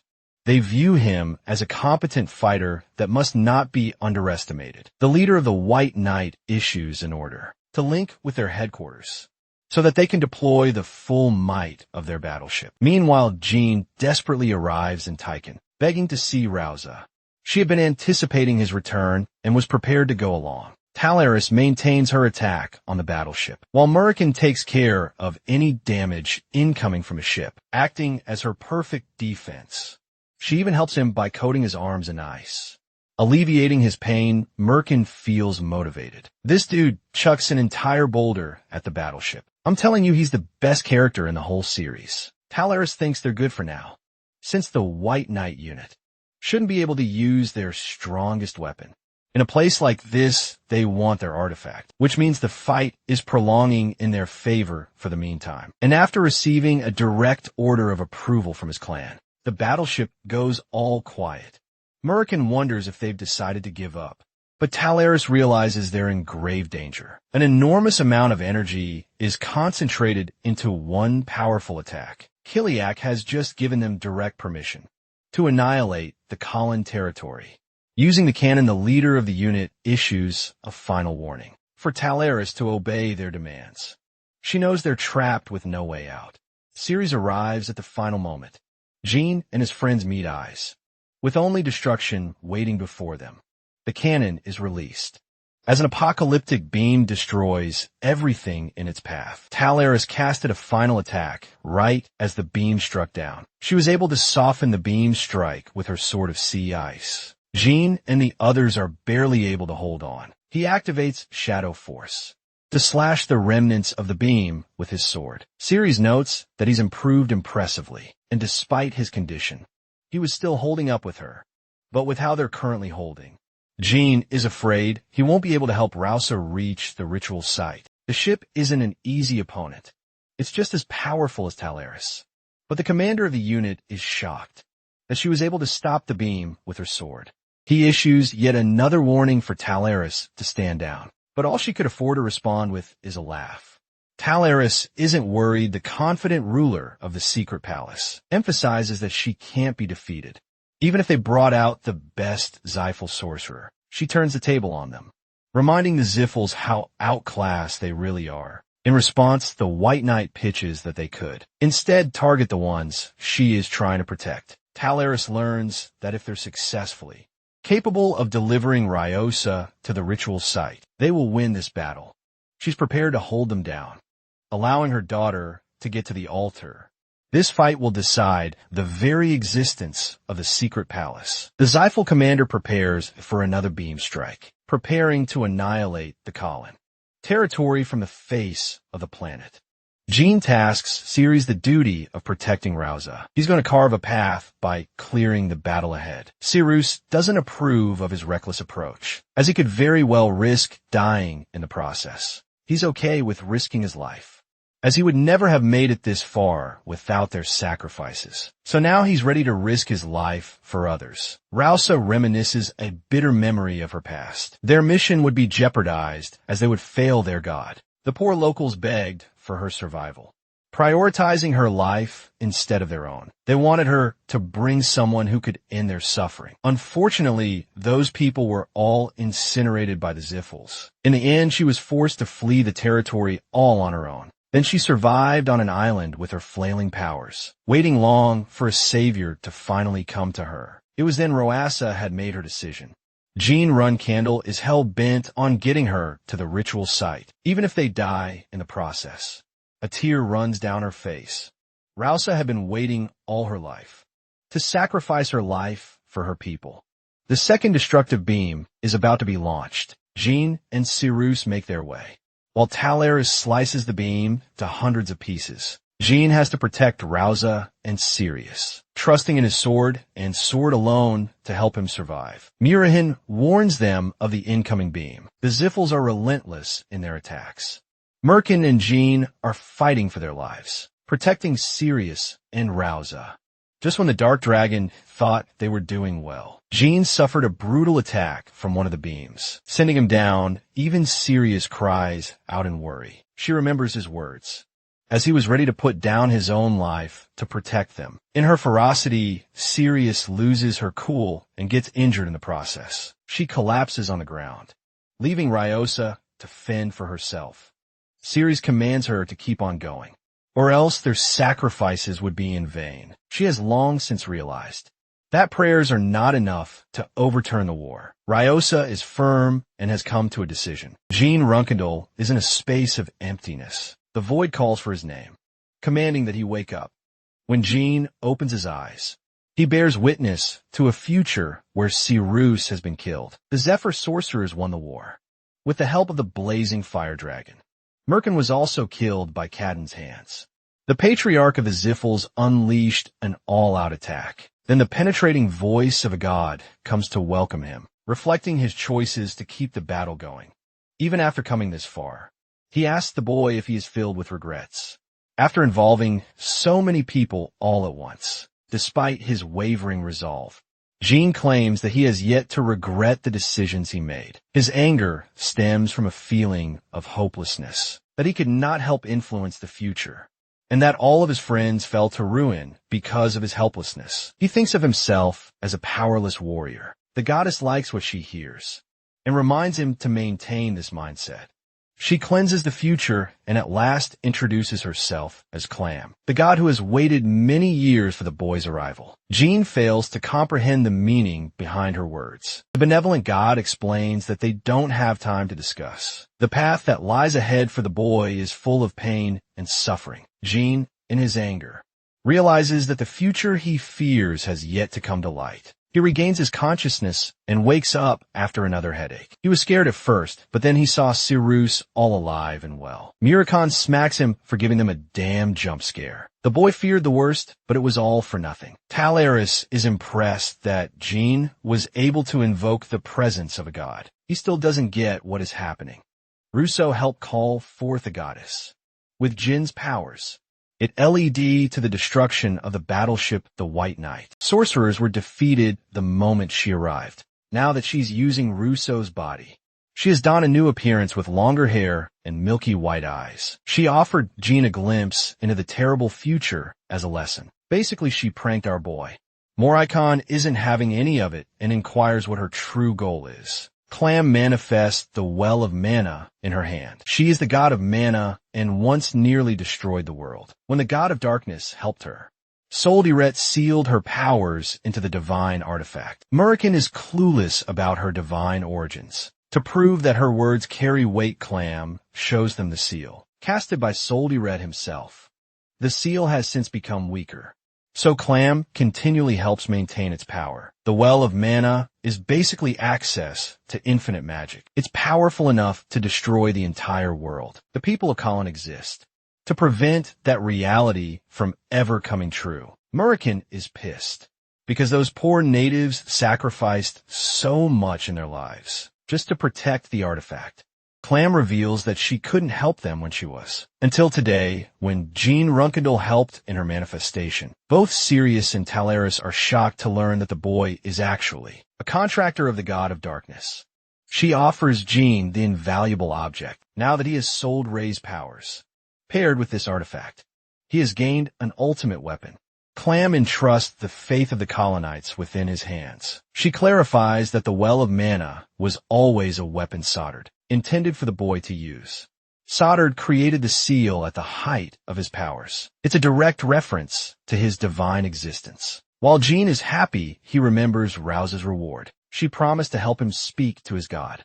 Clam knows it's impossible to make it happen, as the god of darkness wouldn't speak to the boy, even with Muricon by his side. Jean accepts, as he wasn't looking for a reward, as powerful as she is. Not even Clam knows that the boy is reliving his life. With her mission completed, she returns to her spiritual form. Thanks to Jin's actions, Colin is free at last. Clam is indebted to the final contractor of the god of darkness, who helped free them from their chains. Talaris is impressed by what she saw.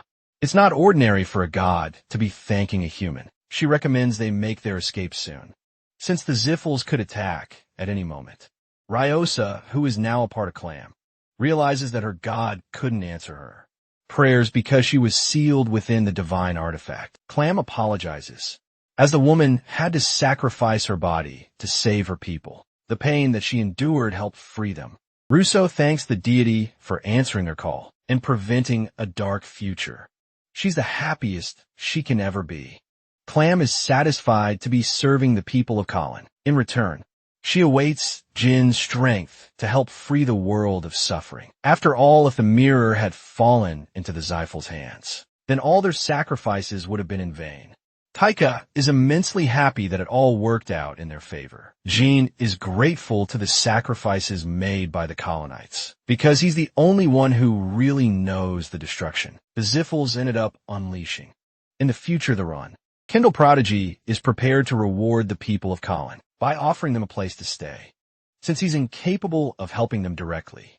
Because of his mission as a flag bearer, he has given the journalist a note to seek Luna's help. There's the possibility that the Zyphals will retaliate and threaten more lives, but Jean is prepared for that. He wants the journalist to publish all his findings, to gather many supporters and fend against them. His career as a journalist will illuminate with success. After that, Jean meets an acquaintance of Talaris, properly without all the fighting going around them. She's so chill that she called their mission easy.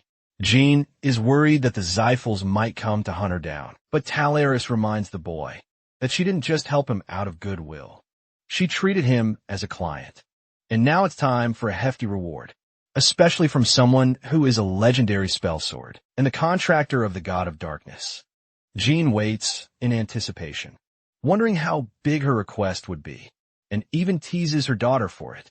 Jean is utterly stumped that she's not asking anything. The ruler of the secret palace prepares to make her leave. Her mother thinks she's still stuck being a hard ass. She's making a fool out of her own daughter by messing with her. And now, since we haven't revisited Sierra and Run Candle in a while, it's time to come see him. Tlar Dorma has personally stepped into the Dark Sea, all for the sake of a marriage proposal for Jean. What a queen this woman is. Over to Luna's place, she learns about Jin's incredible adventures, taking on incredible adventures, like Myron and the White Knight fleet, like the caring sister she is. Luna asks how her brother is faring. After hearing that he's okay, Luna turns to Tika, wanting to know if she's got some skills. After all, she can't promise a good stay if the people of Colin aren't promising to work. As for Diano, the journalist, Luna is interested in supporting him fully, so that he could execute Jin's wishes to the best of his ability. 1 month after their epic battle, word of the Colon genocide was published, terrifying the world. They were told that a bunch of travelers ended the conflict and pushed back the Zyphals. Even the Run Candles came to hear the news. The Zyphal clan pinned the blame on Myron for the incident, since he was no longer alive. But some remnants of the battleship cornered the involvement of the clan. It enraged some kingdoms while others remained unaffected. The Zyphals made sure to reward him properly for taking their side in this political battle. The reputation of the Zyphals took a major hit, and they're incapable of plotting a major attack. For now, they have coped with various losses, all thanks to Jean and Luna's help. The journalist receives much support from the people who are taking his side. The people of Colin will pray for Jin's help, waiting for the day he unveils his name. As the traveler who stopped the oppression of the Zyphals, they desperately pray for Jin's success, so that he could be the one to annihilate the Zyphals forever. Circling back to Chaos' encounter against Talaris, who was upset by her nonsensical words, the ruler of the secret palace admits that she's not here to fight him. She ends up accidentally slashing Khan, who barely blocks the attack. Avoiding his death, Siren doesn't care about the woman and simply wants to read his next letter from Kashmir. He quickly learns that the boy defeated Muron and that an unnamed traveler helped free the people of Colin by stopping the oppression of the Zyphals. What shocks Kieran is the mention of the battleship of Kozek, because it's far too powerful of an opponent for Jean to have overcome. That's where Talaris chimes in, because she took it down. She's surprised to learn that Kashmir has been mailing him letters. Kieran is furious that he didn't mention one word of her involvement. Talaris counters that the man deserves praise for taking Jin's side, favoring him over the fate of the Run Candles. The Patriarch accepts the suggestion and realizes that he could have made a mistake. Just now, Siren wants her to just fuck off with a marriage proposal. Talaris somehow sees the two of them as the perfect couple. Jean feels a sudden chill run down his spine, and for appropriate reasons. Billy thinks it's probably a side effect of obtaining more mana, but Jean doesn't believe that to be the case. He improved in strength and ability, having reached 6 stars in swordsmanship and 7 in his mana. All he has to do is maintain the object in his hand to achieve a surplus of mana. But Jean doesn't want to risk using it too much, because it would risk breaking the seal. Kashmir's assistant informs him about an unexpected visitor who wants to work for him. This mystery man even knows about one of his bases, so it's clear that he's someone important. Jean is curious just as anyone, until he sees a familiar face. But it wasn't the case anymore. He was spared and came before him. Kashmir is intrigued how he came to discover the location of their bases. Jetu explains his former association with the Akan kingdom. Kashmir realizes that this guy is connected to Jean and helps bring down the auction house. He still wants to know how he came to find their base. Jethu tries to skip around the specifics of how he managed that. Kashmir is enraged, which causes Jethu to blur out information on Alu. Intrigued Jean wants to know more. When Jethu turns around, he is stunned to see Jean run Candle, calling him a fraud for betraying him so much. After all, he did impersonate Verdine. Kashmir is infuriated by his accusations and nearly cleaves his head off. Murdoch barges in, extremely annoyed that he didn't receive his ice pops to the Dark Dragon. His ice pops are more important than any investigation. He's even more pissed when he sees Jethu, remembering how he kicked his ass black and blue. Jethu is stunned that they're closely related to Kashmir and realizes that Jean supersedes everyone among the group. He apologizes by smashing his head on the ground. Jean is looking for new information on Alu. Jethu reveals his real name. A former Runkadal cadet, Jean is somewhat familiar with the name Marius, but Jilly knows for certain. After all, they share the same surname as Luna's nanny. Jin's face grows pale. Alu belongs to the kingdom of Delki, one of the many kingdoms of Huster. He was a nobody who passed the test and trained as a cadet. That was the last time he used his real name, before dropping it and never using it again. Jilly confirms this Kashmir put his blade next to the merchant's neck. While he's pestering him, Jilly explains that it's possible someone from within the clan helped Alu serve his cause. Jean suspects that it has to be one of the purebloods, or even the nannies behind their backs. After all, the nannies are more capable than their simple task of caretaking. They've got influence of their own from within. At the time, her nanny had a major influence in the clan. So if Aelu and Tamian are related, then it's actually possible that Luna cursed him in his past life. But such a thought is inconceivable. Jean thinks Tamian is on her own, without sharing any involvement with Luna. Jethu confirms the validity of the information. He wants to scavenge more information about Aelu and Timian. In the kingdom of Delki, a delinquent is bullying a commoner. The commoner begs to be spared, thinking that they're heroes of some kind. But these guys are straight-up villains. He kills the man while the woman collects his powers. Kashmir states that only one group in Delhi frequently uses the name. Marius, it's an orphanage, a facility once used by royalists, which at first helped the children form bonds with each other, before ordering them to kill each other. The only children who survived the harsh treatment of the facility were hired as assassins. The orphanage was shut down. Eventually, 10 orphans were released, and one of them happened to be Alu. Kashmir hands Jean each of their addresses to investigate in Delhi. The Run Kandel prodigy is confident that he will be able to locate the culprit who cursed him in his previous life. Jean has arrived in Delhi with Jethu. The first person they have to investigate is a man called Gaber Marius. Jean isn't planning to extend their stay and prefers they get the mission finished quickly. At first, Jethu knocks on the door, but there's no response. Jean observes a bunch of people hovering over a scene. He discovers the case of murder. A brutal one at that. One man was poisoned to death, while the other was slashed clean with a wind spell. One man shouts, believing that Gaber deserved the treatment. Jean uses him as a lead to ask questions. The man states that he and his friends discovered the corpse at night. The guy who owed Gabe some money died in the process. Jean is certain that their real target was Gabe, and in order to leave no traces, they disposed of the witness with a magic spell. He wonders if the criminals were hasty and botched their operation. Jean comes to a sudden realization and asks Jethu for their next target. He senses something dark behind the scenes. Jin's suspicions are confirmed when they arrive to find their second target. Killed via poisoning, the man was disposed of only a while ago, and the method of poisoning is the same.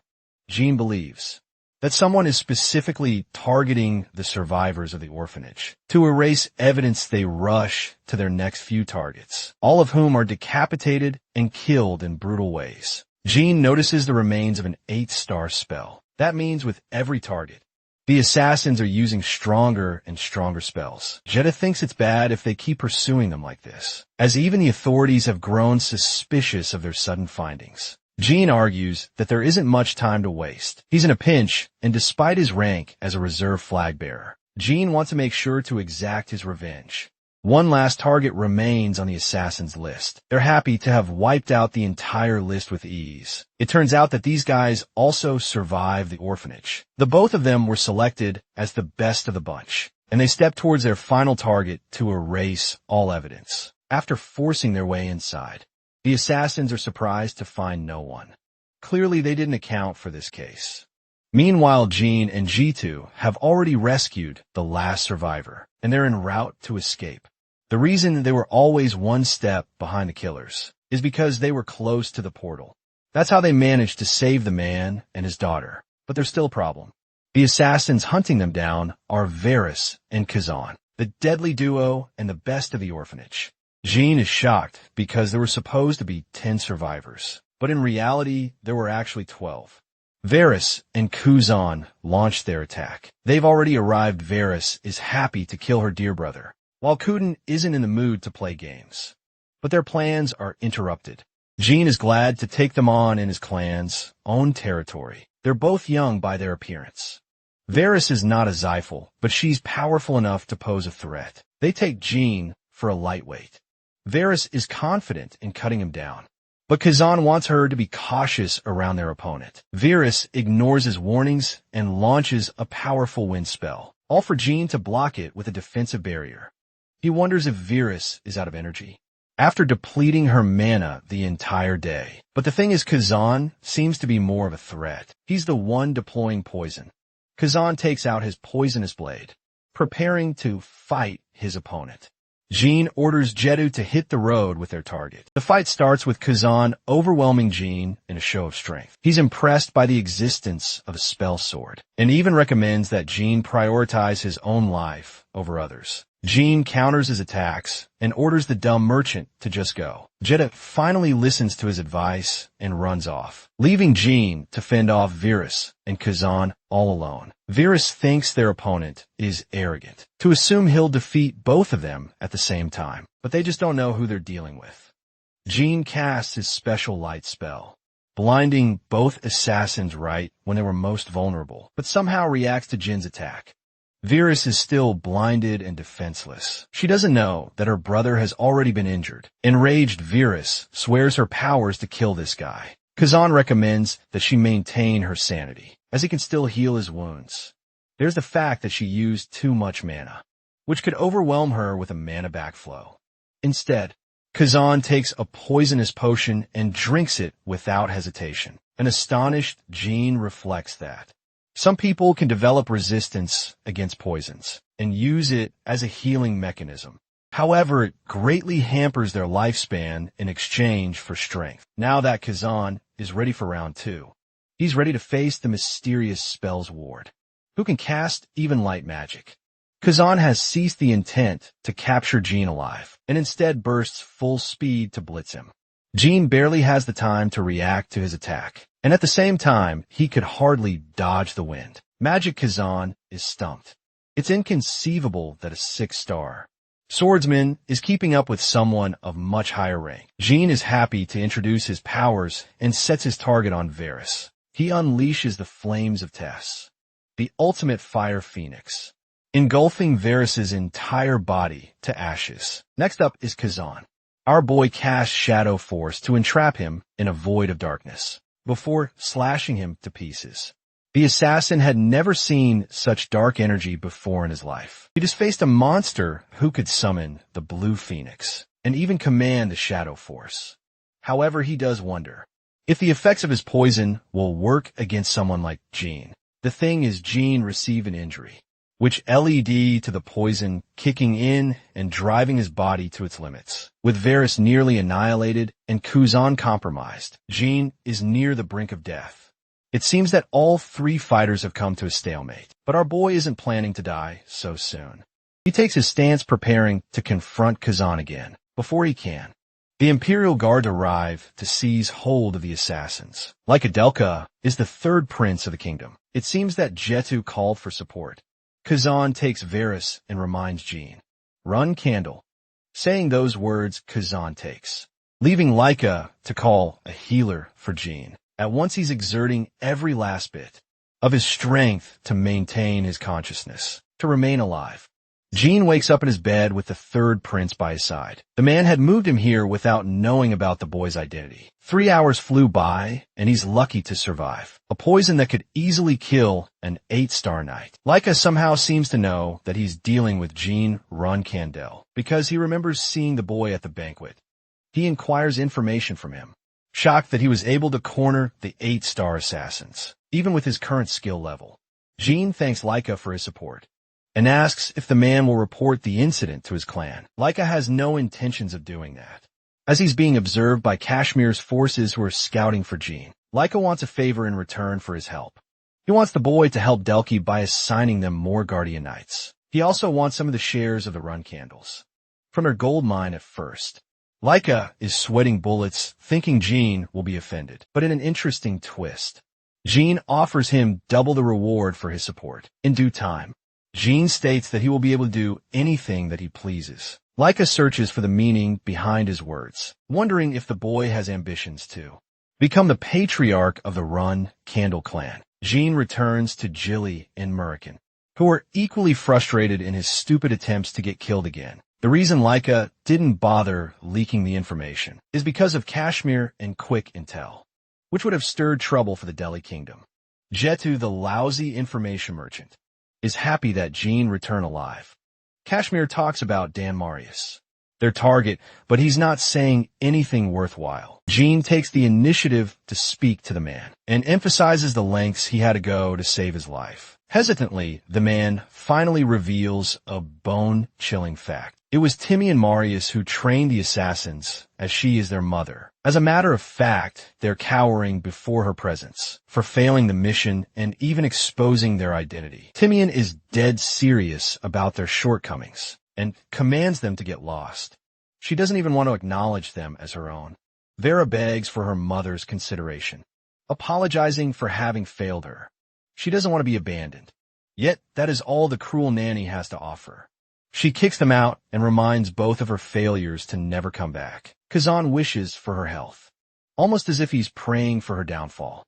Timian goes outside, reflecting that they definitely fought Jean, who used Shadow Force. Now that the boy has ensured a connection back to her, it's clear that he will come looking for Luna. Shockingly, she believes that not even Luna would be able to kill her. Timian has access to information on the boy.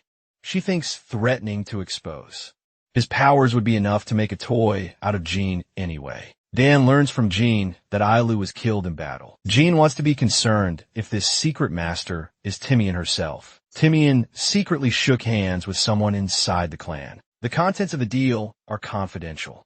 Jean is starting to suspect Timian's association with this mysterious man. He hurries to see Luna at once. Luna is enjoying a meeting with Taika, who has happily settled with the rest of the colonites. She's surprised to see the boy waiting at her door from afar, almost as if he's depressed.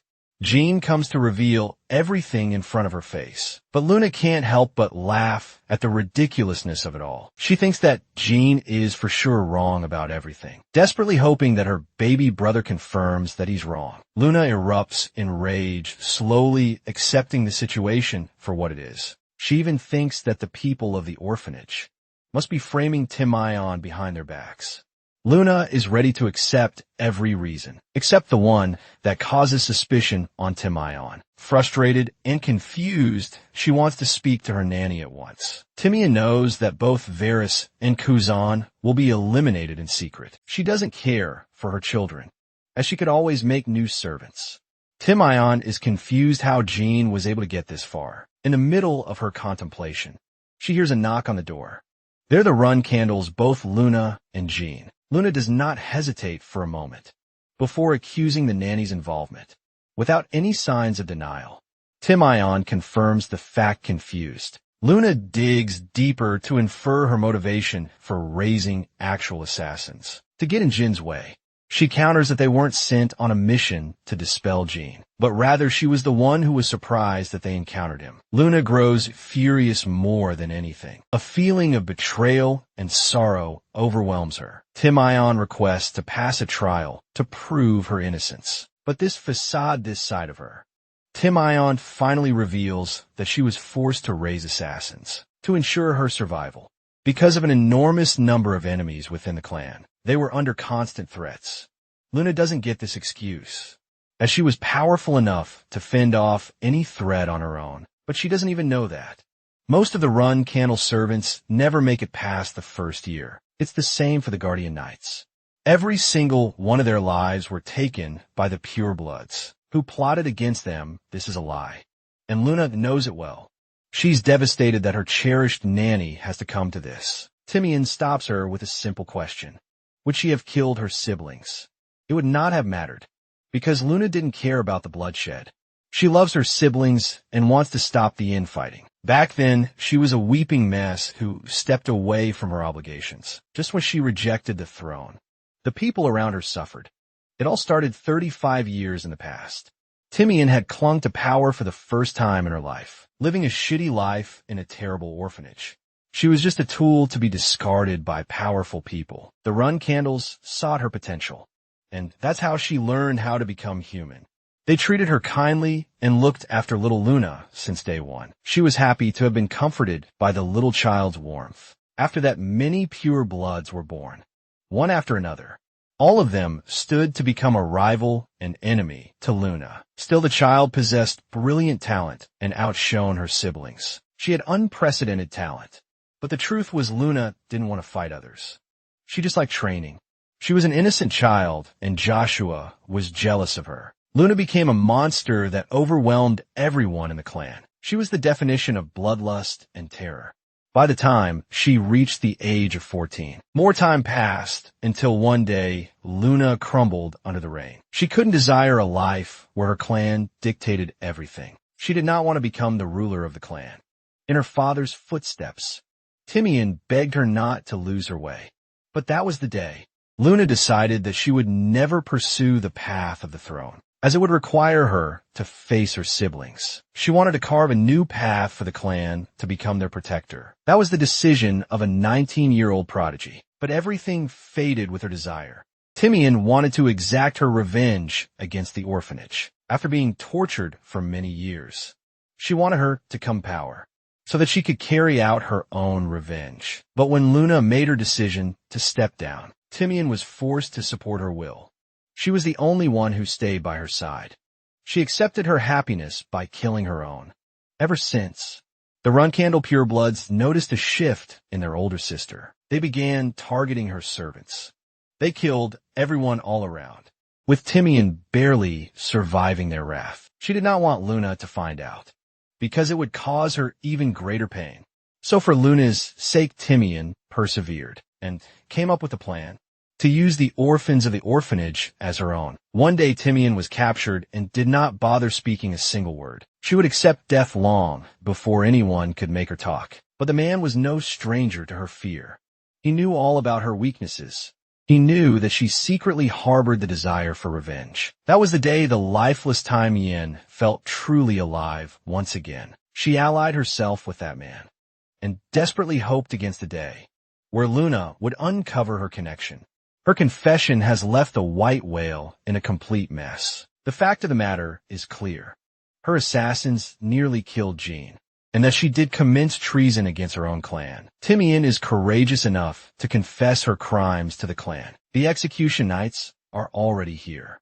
Jean mocks the nanny for believing she has a way to escape punishment. He reminds her that no one could get her out of this pinch. Timon is happy to accept her fate, but Jean secretly knows he knows that she was talking way too much. For someone who had anticipated this death, he questions Timian, wondering if her master will reliably get her out of this mess. The nanny leaves with a strong impression of the youngest Runkindle. He is not only strong, but also sharp. She still thinks she's got the upper hand on him, thanks to the information she possesses on his powers. Just then, Timium receives an official message from her leader, who bears no interest in protecting the nanny, saying as much the executioner knight tries to kill her. The attack didn't make it through. Luna's terrifying rage is at an all-time high. The fact that someone could attack her own nanny before her eyes is unforgivable. She happily reminds them of their place. The knights are operating under the direct orders of their master, but there are still assassins who were sent on a mission. One of them is bold enough to attempt to kill Timian, all for Jean to intervene and stop their attacks. He clears their head clean for treason. The ones left are demolished by Luna's rage. Timian is left cold. Jin's suspicions prove correct. Her master shared no intention of keeping her alive. Now that it has come to this, Luna squeezes the life out of the knight, only to realize that he poisoned himself to prevent torture. Jean goes on to interrogate Timion for a chance to talk, especially since she just got betrayed. Luna is suspicious of the nanny, as she lied to her about the investigation involving Jin's attempted murder. Timion breaks her silence, but it's already too late. She's affected by the poison and won't make it soon. It's the same poison she gave to Kazan, only to end up wasting her life by it.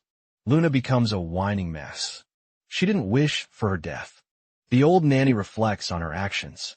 She simply wanted to stay by her side for as long as she could. It all spiraled out of control when she prioritized vengeance over her obligations. That's why in her final breath, Timion reveals an important piece of information before her death. She names the man responsible for placing a curse on Jean. Kidder Hall placed the curse, but the one who commandeered this mission was none other than Joshua Runkendall. He knows everything about Jin's current abilities. Timion, in her dying breath, apologizes for her betrayal, reminiscing the memories of the very first time she held Luna in her arms. The nanny hopes that she doesn't remember her for too long. Luna grasps the lifeless body of the woman who had stuck with her through thick and thin. Meanwhile, the real culprit, Joshua Runkendall, hopes for an easy death for the nanny. Joshua is greeted by the abandoned assassins. They're prepared to pledge allegiance to their new master, to help change their mother's mind. Rising from his seat, Joshua approaches the hopeless assassins. He tells them that Timion rejected them for a reason. It was the only way she could save them.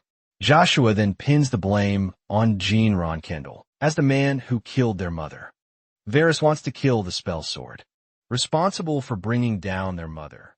Joshua confirms Jin's contract with Soderette. Kazan is confident to find their mother's killer. He wants to avenge his mother at once. But Joshua knows that their blind outrage will lead to nowhere. He becomes their benefactor in kind, and at the same time recruits them on his team. Joshua makes fun of them underneath, and even feels indebted to Jean for helping take care of the nanny. Joshua instructs Kazan and Varys to leave, as he's got something to tend to.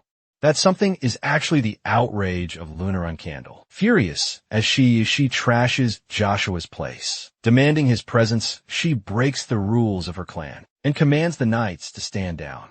While they're hesitant, they still choose to rush into battle to attack her. In response, Luna unleashes a powerful energy wave that drops them dead without even using her weapon. Joshua comes out in the open to meet his sister, clearly provoking her with every word. He knows what he's done. Luna calls him a pathetic man hiding behind the Black Knights. But Joshua is still feigning ignorance to the matter, acting as if he's uninvolved in their affair. It's her intent to kill, and that's exactly what Joshua wants. He wants her to become enraged and act recklessly, so that the Runkendall clan takes his side. Instead, Luna chooses to react with patience, claiming no intention of killing Joshua. Instead, she's here for a final warning.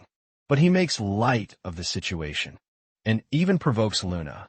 But he doesn't know she's the queen of trash talk. She thinks of him as no more than a little boy. Joshua, on the other hand, wants Luna to stay like this. After all, her powers are necessary to stop the Ziffles. But when he's taken over the Runkendells, he will make sure that she bites the dust. After the confrontation, Luna meets up with Jean, who is worried about his sister's health. She only held back because Jean instructed her to. After all, that was Joshua's plan from the beginning. Jean hears about the Black Knights guarding him. They're the finest warriors among the knights of the Runkendall clan. They actually work undersea. Aaron, so it's strange that they're bothering to protect Joshua. Jean is convinced that his mother has played a part in permitting Joshua the usage for such an elite Runkendall unit. Both Luna and Jean stand to commemorate Timion's death. The vulnerable older sister of the family is devastated that someone so close to her could betray her. To that extent, Luna takes responsibility for her personal faults. Timion became her loved one, while her own brother became her enemy. Luna is feeling a gush of emotions no one could understand. She confesses her hatred for fighting among her siblings. Jean commends her for helping safeguard her siblings and protecting them from causing each other harm. But her naive approach didn't last for long. All she did was run away from her responsibilities. Instead, Luna declares that she no longer cares about protecting the clan. She has sworn her allegiance to her baby brother Jean, and she will be unafraid to cut down his enemies, instead of serving her father. Luna surrenders her sword to Jean. Run, Candle, this is the only way to make amends with her actions. She doesn't care what happens to her siblings, as that is the cost of her hypocrisy. In response to her bold declaration, Jean swears the same to her sister. He wants to share the responsibility and the suffering of her sister. This time Jean is the one who comforts her with his undying support, embracing his older sister. Jean promises to protect her once he claims his spot as a flag bearer. He's the only person who understands her. So, Luna's final desire is to create a future where Jean seizes the throne. It's been a while, but Muricon is back to his ranting. He trash-talks Joshua for going to absurd lengths against his own brother. Even Jilly is disgusted they swear at him, pouring insults until their hearts are satisfied. Jilly analyzes Joshua's desperation to assassinate Jean back at the Storm Castle before stopping. It's unclear as to why, but Jean is almost certain that Joshua is aiming to obtain his contract. The Ziffles have already found a way to steal divine contracts, but even so, Joshua can't possibly be working for them. Jean wonders if there's another way to strip a divine contract. Kashmir has found reports on the man who placed a curse on Jean. He's a sorcerer who is hiding himself under an alias. He requests all of his friends not to pursue him. The man is enjoying his drink at the bar when Jean Run Candle arrives with his own disguise. He acts like a member of the Zyphel clan and locates his target. Jean introduces himself as a student of magic, drawing attention from everyone around. Amel throws a fit and empties the bar by threatening the people. With no distractions left, Jin's disguise is ripped apart. Amel can see that he's got an immense amount of mana, paired with brilliant physical ability. Amel accuses him, but Jean, since he's perfected his disguise, has no reason to fear his new identity. He adopts the name of his teacher's clan as part of his alias. The name Hister rocks the Elder's world. He can't believe that this man is the descendant of the same clan that were once wiped by the Ziffles. To prove his identity, Jean comes up with a concrete excuse of his past. He even shows him the invaluable book written by the Hister clan. Jean refuses to let anyone touch the object. He opens the book before Amal, and with a flip of every page, Amal's nervousness climbs. He expresses the desire to study the scripture and takes Jean right to his laboratory. Now that they're alone, the Elder wants to know how someone like him could survive the extermination of the Hister clan. Once again, Jean comes up with an elaborate excuse based on the information he knows about the Hister clan. But in any case, it helps add proof to his powers. They'll place an incredible bounty upon his life. Amal makes him a deal. He offers his tutelage and reveals his real name as Kiddard Hall of the Backflow Magic. Jean acts shocked, claiming that he's the sorcerer who climbed to the 9-star level without receiving any outside help. He even helped teach some of the Ziffles. He's a master of the Mona backflow technique. Amel emphasizes his offer for the final Histers to become his pupil. The Histers possessed incredible amounts of magic. The man had endlessly spent his life digging up information about them, until one day, this nobody called Hugh Wilshire popped out of nowhere. He wants to ensure that his legacy lives on, in the form of Hugh Wilshire. Having acquired a basic understanding of the backflow technique, Amal is ready to teach him advanced levels of the same magic. Of course, it's not like he's doing it for free. He wants to obtain the scripture from Hugh. Amal is furious and states that he could easily adopt the forceful approach, and yet he refuses to do so out of his respect. His words have come out of his impatience. So Amal apologizes for getting ahead of himself. Jean offers him an exchange. He's okay with handing over the scripture, as long as Amal trades it for his book. Amal is tempted by the offer and accepts it. He wants to go and retrieve it at once. Jean is prepared to wait for him until the time comes. Amal thinks he's struck a golden deal. After all, he was going to offer him the book anyway. What's more important to the man is the magic of the Histers, which could help him get ahead of the Ziffles. While he's getting ahead of himself, Jean is happy that everything is going according to plan. Amal does return, and comes to find that Jean has already mastered the advanced backflow spell. ML is happy to have stumbled upon a prodigious pupil. Jean retrieves the backflow scripture and hands over the relic of the Histers. Jean has no intentions of reading the book for now. Amal recommends his disciple to get a taste of the real world, and by that he means the humans living in the village. After all, he's an evil man who exercises magic on innocent lives. To perfect his craft, Jean suggests his master use the backflow magic technique on him, because he could learn what it truly feels like, before testing on real targets. Amal casts one of his advanced techniques. Demonstrating his craft, he attempts to absorb Jin's mana, but strangely the boy is somehow immune to its effects. Amal is terrified when he realizes that the boy's mana exceeds that of a 9-star sorcerer. So as a consequence, he's the one who becomes victim to his own technique. He shows the man the well of mana, with infinite mana surging inside. The existence of this object has made all backflow techniques impossible to work against Jean. As for his get-up, he tosses aside his disguise. Jean Run Candle was the boy who suffered a lifetime's worth of abuse by his clan, all because he endured a curse that he was never meant to. The boy that was destined to be doomed has returned from hell to kill his perpetrator. It may have taken Jean a combined total of 44 years. All of it was rewarded in this moment.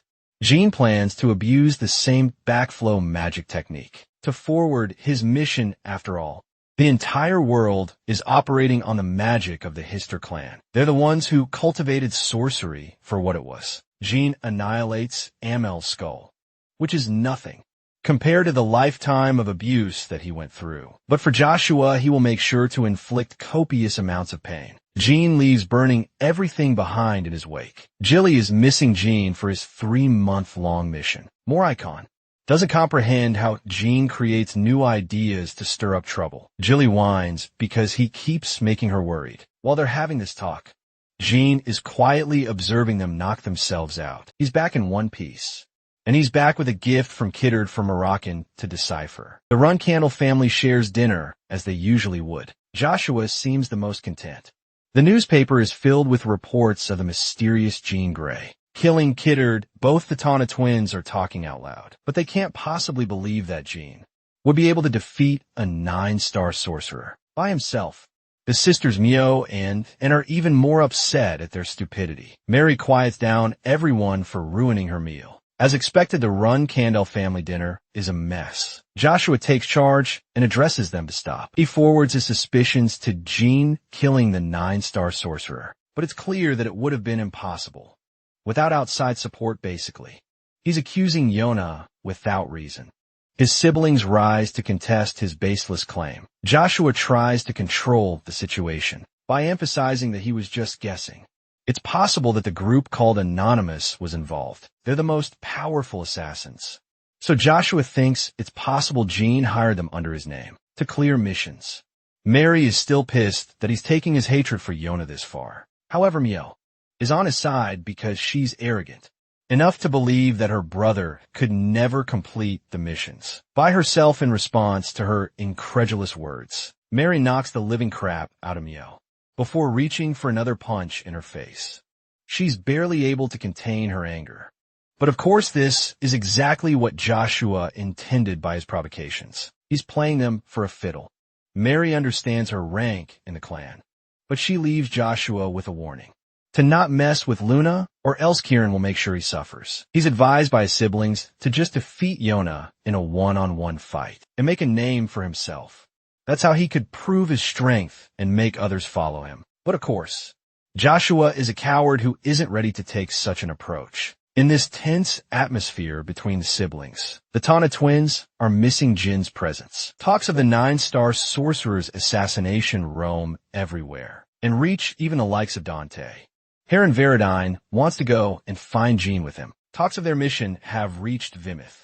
There are speculations that the Ziffles were involved in plotting Amal's death. They've been secretly rewarding clans who are helping them benefit. Lars doesn't care if the information is true or not. He just wants the news to reach the ears of the media, knowing that the Ziffles aren't impatient.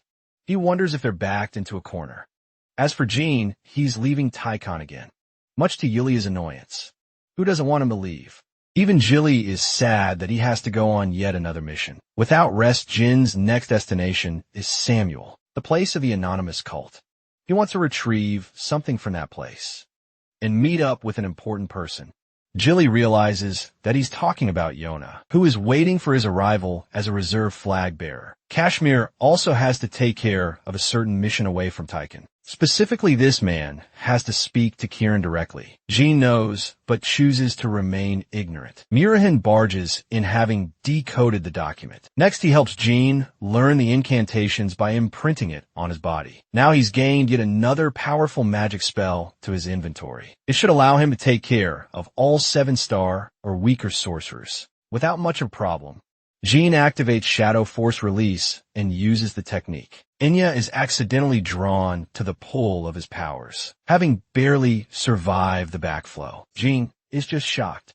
While Quick Intel is here to retrieve her contractor, she's getting annoyed that Enya's simping is progressing worse. By the day, she has the hots for our boy, unfortunately. We can tell her about Jin's journey to Samuel. She wants to warn him about the training ground, where many tourists secretly get assassinated, while Jean is pretty strong. It will be tough if he's up against the best of the best. Assassins around, even a capable fighter like Luna, struggled surviving against the anonymous assassins. So as a token for his safety, Quick Intel gives him an object that will help him when he's cornered. She just wants to support our boy so that he can bring about the best outcome possible. With Jean prepared for his next mission, he leaves after a long journey. He arrives at the southern entrance of Samuel. Jean shows his entry card and states his purpose of visit. Before entering the city, he asks the city guard if the rules of the assassins apply outside the city. Why? Because the guy who literally brought him here lunges to kill him. Jean beats him with a single elbow, which means that the rules of the city apply even outside. He recommends the coachman to look for another job, since he's terrible at assisting people. As for the city guard, at least he's not trying to harm Jean and allows entry. Instead of being dazzled, he's creeped out. The new visitors are almost always treated as fresh targets for the assassins, so means Jean is definitely going to die if he stays at a lodging. It's going to be a similar fate to the Arena of Cosmos. He looks around for a suitable inn and comes to rent a room. Staying at an inn is dangerous. After all, he leads the boy inside and isn't even bothered if Jean doesn't pay any money. The man ensures that the boy won't be killed in the room upstairs. Inside, Jean wonders if there are any traps waiting to creep up on him. His composure is shaken when he hears an unexpected clap. Jean prepares to fight, but no one is around. It's impossible to detect their presence. One person is eyeing him down while he's blissfully unaware. Jean knows that he heard someone clap. It's his very own senses that are playing against him now. Yona is impressed by his skills. She was tailing him around to confirm his identity. Jean grows restless and eyeballs every speck of his room. Because he's cautious, Yona is stunned, because for a mere few seconds, Jean was able to detect her presence. She excitedly observes his confused reactions. For days have passed since the event. The man wants him to leave, and he doesn't seek any payment from a boy. He's tried everything in his playbook to assassinate the boy, but nothing has worked. He knew from the beginning that he belonged to a known clan. Jean isn't worried about this guy. Instead, he's put off guard by a familiar presence who keeps creeping up on him. The man wants him to leave, and he departs. Jean with a piece of advice when he fights another assassin. The easiest way to beat an assassin is to treat him like a magician, as they're capable of pulling off the wildest crap. Jean thanks him and hastens to leave. He's getting a bad feeling all of a sudden because just outside, Jean is met with numerous claw traps. Of course, they're nothing more than a distraction for the assassin to attack him. In secret, Jean responds just in time and chases after his opponents. He meets 3 assassins who deploy their traps from the ground to overwhelm him. The traps latch onto his weapon, which means he won't be capable of using it to attack. Sensing their opportunity, the assassins lunge forward to strike him down. But these idiots were unaware about this man's raw physical strength. He casually slaps them away. Jean goes for a finishing move, destroying the man's place while defeating 3 assassins. He leaves a bunch of gold as payment for the damage. The assassins he beat were advanced trainees, and Jean just took care of them without breaking a sweat. Next, he's prepared to hunt down a veteran. Jean shatters the poisonous arrow. But the first one was just a teaser. There are hundreds of arrows raining down on him, forcing Jean to evade their wrath. He's cornered, not knowing where his enemies are attacking him from. Since this is Jin's best opportunity to strike, he kills them all. Jean is confused, because way too many of these guys are attacking him for no reason. Meanwhile, Yona is happily enjoying the sight. She's impressed by his skills in combat, and hopes that he develops his mind's eye fully after this training. She doesn't even care if Jean dies in the process, as it's just a part of training. Jean has survived the onslaught against the trainees. He is really furious against the assassin's leader. He receives a sudden note from this anonymous assassin, and it's confirmed to be Yona, since she's messing around with him.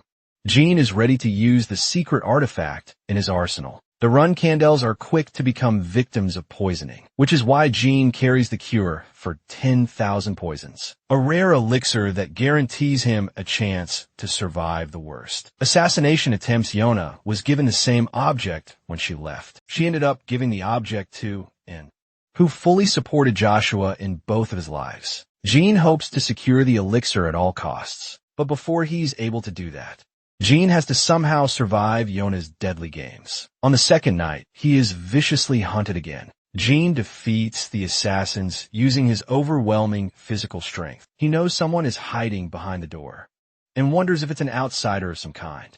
Lo and behold, the secret travelers are actually Dante and Veridine, much to the annoyance of Jean. They made it his problem that he was so hard to track down. Meanwhile, Jean is out here barely able to contain his rage. Veridine and Dante spent their money to travel to this place, trying to lay low from their clans. Jean offers to help them eat whatever they want, so long as they can guarantee him a helping hand. Dante responds generously as he cuts down on the assassins. Yona observes from afar. She certainly wasn't expecting new visitors to come join their game. Sir Owl, the Nameless King, comes to warn Yona because her reckless playground has destroyed many houses. The notice is Jean run candle and receives a panic attack when he sees Veridine and Dante. Yona rushes to address the situation, but Owl stops her from trying to kill them. She doesn't want any added interruptions, ruining her playtime with her brother. Owl suggests playing a game of survival, intending to send real assassins this time. Winning or losing depends on whether these guys survive or not. Yona is desperately hoping for Jin's survival because she likes him. She's going to choose the killers, and runs off without addressing how many houses she's destroyed. In the process, the following morning, Veridine and Dante are out cold. Jean has noticed how both of them have massively improved in their abilities. He just can't fathom how the geniuses of his previous life are buffoons in his current one.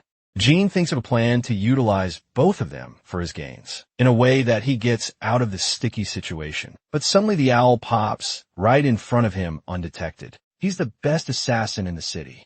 Jean identifies the Nameless King immediately, who congratulates him for putting on a brave face in front of death. Jean is unafraid of death, but he's still nervous on the inside. He wonders if Owl came here to talk about Yona. The man exerts his dominating aura, offended by Jin's arrogant tone. Just his aura alone is enough to suffocate Jean, right where he's sitting. He calls off the attack in the name of the Run Candle Patriarch. Jean realizes that he's severely outclassed and apologizes for his bold approach. The owl tells him that he'll be facing real killers from now on, and it's going to be a huge problem if both Veridine and Dante end up dying. This is a game that Jean has to survive by staking both their lives. It's almost as if the Nameless King is warning Jean to act. Ahead of time, it's asked if not even Owl can control Yona. He advises Jean to travel to the central part of the city for safety. And the next day, he recommends sending Veridine and Dante back home. The request infuriates him, but he accepts it as a valuable trade for his life. That said, the Nameless King wonders why Jean Run Candle took the bold approach of mentioning Yona's name. He suddenly realizes that it was a bold attempt to check their connection with each other. Impressed, the Nameless King vanishes before Jin's eyes, who now has to take on a new mission he was assigned. Jean skips no details and immediately tells the other two jokers about the situation of real killers. Dante and Veridine take the matter lightly, but even as they're traversing through the city, they have yet to feel anyone's presence from around. It's almost as if they're being chased by a hunter. Jean knew the difference between trainees and killers, but he wasn't expecting it to be this much. Yona is enjoying the sights. The owl thinks her baby brother is most certainly going to die when the assassins initiate their attack. Iona argues that would be impossible with Jin's awakening. He's moving on instinct from the outside, but even he is beginning to detect sharp movements, thanks to his minds, as she's proud of her brother's accomplishments, a side of her that not even the Nameless King has noticed before. Jean protects them from a sudden attack, and immediately grabs both Veridine and Dante to brace for the incoming projectiles. But right when he's blindsided, the assassin comes rushing to attack. Jean blocks the attack, shocking him with how good his detection ability is. The assassins are sure to ambush them if they prolong the fight. The only way they can survive is by reaching their destination. Veridine mocks the assassins for being weak, but it's almost as if they're keeping their distance for a reason. Turns out it was a distraction. Jean barely survives getting his head pierced from a downward attack. He turns to Veridine and commands him to use the strongest spell in his arsenal. Apparently, it takes 10 minutes of charge.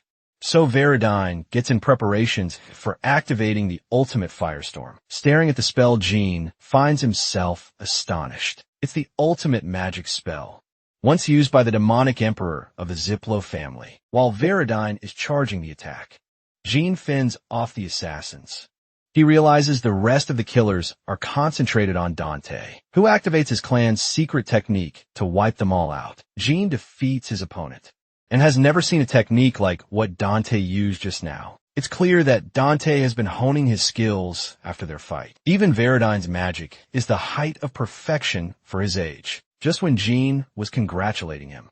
Veridine is unhappy to tell our boy that he fucked it up. The spell-failed Jean emphasizes Dante to run with Veridine, who's out here, suffering the backlash of using such a powerful technique. The assassins are hell-bent on cutting them down, because they're afraid of what Yona will do to them if they don't. Yona pieces together the clues and grows infuriated. She knows for a fact that the Nameless King secretly helped Jean about the restricted killing zone. No crimes can be committed in the central area. And thankfully Veridine and Dante have reached the location just fine. The assassins can't do anything now. Yona confronts the Nameless King, who tries to feign ignorance and attempts to lie, since he broke the promise. Yona will personally step down and take all three of them on in their next fight. Yona is like a daughter to the Nameless King. Her talent goes beyond any assassin in the world, often considered the god of murder. Some say she possesses a blade stained with chaos. That's the level of threat Jean and his friends are up against. The owl can't do anything to interfere in this fight. Since he broke the terms, he's hoping his best that Jean finds a way to get Dante and Veridine out of this place. He is hoping for Yona to pull her punches when dealing with Jean. Run Candle, since she happens to develop a liking for him. He thinks that if Jean follows his orders, everything will be fine. Or that's what he thought, because Verdun is knocked out cold in the face of their biggest possible threat. Yona is happy to exploit them when they're most vulnerable. She's most pissed that they had to interfere in her game. Against her brother, Yona gets frustrated when she sees Jean holding a certain object in his hand. The silver dragons claw the same object that Quick can tell, gifted him to use when he is outclassed. Jean is surprised no one is reacting to this, but our boy doesn't know both assassins are standing behind, with a presence so light that he can't sense them at all. Yona is barely able to look at her brother. Jean pretends to greet the owl for the first time, to conceal their connection. Jean had already fed his friend sleeping pills, so that his conversation with Yona wouldn't be interrupted. The Nameless King questions how he obtained the object. It's an item of reputable importance, and will always protect you if waved in front of a nameless killer before he gives them the gift. Jean wants to know why real killers were used instead of trainees. He thinks that Yona must be attacking him just like his other siblings, but that's not the truth. The Nameless King explains the terms of their bet. One argued that he would survive, and the other side figured they would lose. Al won the bet because of their survival. So there won't be any more killers pursuing Gene or his friends anymore. They're even safe from the best of the best like Yona. This gift will last for a decade's worth of time. Gene has eliminated a major problem with his involvement, and in exchange for the Silver Dragon's Claw, he will receive a reward. The owl leaves the two of them to speak in private. After all, it is their first encounter with each other in Samuel. Yona is an Omega-level introvert with how shy she is. Meanwhile, another group is operating in secret, working for Sir Joshua in order to frame Gene and Yona. Since they're not allowed to kill Gene so far, they have to watch and observe. Back to Jin's conversation with Yona. She clarifies that she's not here to kill him, but rather help him improve. She asks about his friends, and quickly learns that they're members of the Zyphal and Hyrian clans. Gene is scared that Yona will report them to his family, but she genuinely cares for her baby brother, and doesn't want him to get hurt. Unfortunately, the fact that she sent killers after him has shaken his trust in her. Gene confronts her asking if he's a toy for her to play around with. Yona strongly denies before breaking into tears. The best killer was supposed to conceal her emotions, but she's an emotional wreck in front of her brother. Yona had become a killer. Even before she arrived in the nameless territory, the girl was only 8 years of age when she killed her own cousin at the Storm Castle. Unfortunately, that led her to be punished. But in reality, she was sent here to hone her talent to kill. Siren was afraid that his other children would be at risk. From a young age, that's how powerful she was. Yona is happy to speak to Gene without wearing any defenses. Gene thinks it's messed up for their father to treat Yona so carelessly. He expresses the unfairness of how she was treated, how their father considered her nothing more than a killing machine. Yona doesn't bear the conscience to see how messed up it is, because killing comes natural to her. Gene wonders if she is a contractor of some kind. She has a secret skill. But Yona isn't ready to dive into that yet. After all, she knows about his secret powers too. Yona claims that she feels genuine fear, as the demon inside of her is aching for her to kill her brother. She's fighting against her natural instincts to not kill him. Right here, Gene is surprised that she treasures him so much, even though they've met for the first time. Yona offers to give him the elixir of 10,000 poisons. After all, that is the only reason her other siblings come. To explore the territory, Gene shocks her by denying any such intentions. He won't start liking her just like that. Yona wants to earn his affection. Gene senses the opportunity and suggests that they walk together, as relationships are strengthened through conversation. He takes his sister's hand and contemplates the best way he could treat his pitiful and clueless sister. As they're walking through the city, no one is around. Yona suggests going to a restricted place she likes. Gene thinks he's about to get his ass pushed from the cliff, but Yona thinks he'll survive even if she does. They arrive at the beautiful garden of green roses, shining brightly underneath the moonlight. Yona treasures them with her life and gives her brother a bunch. It's not the first time Gene has received the same roses. After all, he's found them many times by his bedside. Even in his previous life, someone came to leave them by. When Gene struggled the most against his siblings, they were there. He realizes that Yona has spent many years looking after her baby brother. From afar, she has always cared for him, even when he had nothing. Gene, genuinely happy, allows her the chance to speak her mind about the things they could never talk about. He learns that she once tried to kill the nameless king for a harsh scolding she received. Yona was unable to kill him back then, but with her current powers, she could probably pull it off. She's intrigued to learn about the Silver Dragon. Yona wants to collect the Silver Dragon's claws. After all, Gene expresses being unafraid in her presence. Normally, everyone she has ever talked to is afraid of the tiny killing machine. Gene recommends that she take a job of becoming a florist, studying flowers and setting up a territory, as long as she doesn't kill her customers. It should be all right with their conversation coming to a close. Gene has to speak to the nameless king in private. Yona is offended, but suddenly remembers she also has a mission of her own. She takes a dive and leaves.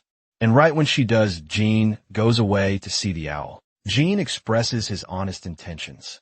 He wants Yona to live a life away from Samuel. Gene will do whatever it is possible to help her. The reason is a simple one.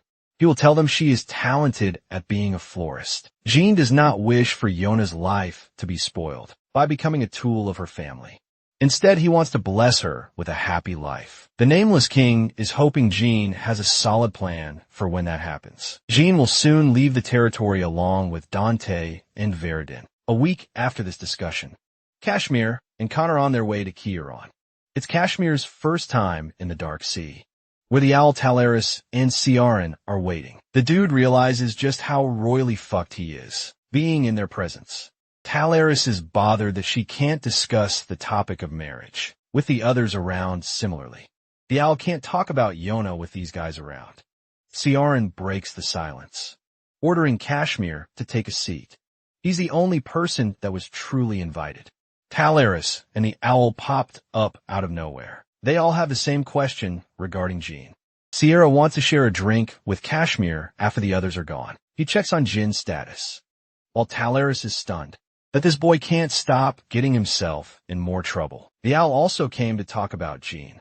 He's wary of Talaris, but Kieran signals him to speak. The patriarch laughs when he hears about the silver dragon's claw. Jean wanted him to erase his presence in Samir, which means he wanted him to kill everyone who knew about him. As anyone could expect, it was a bloodbath.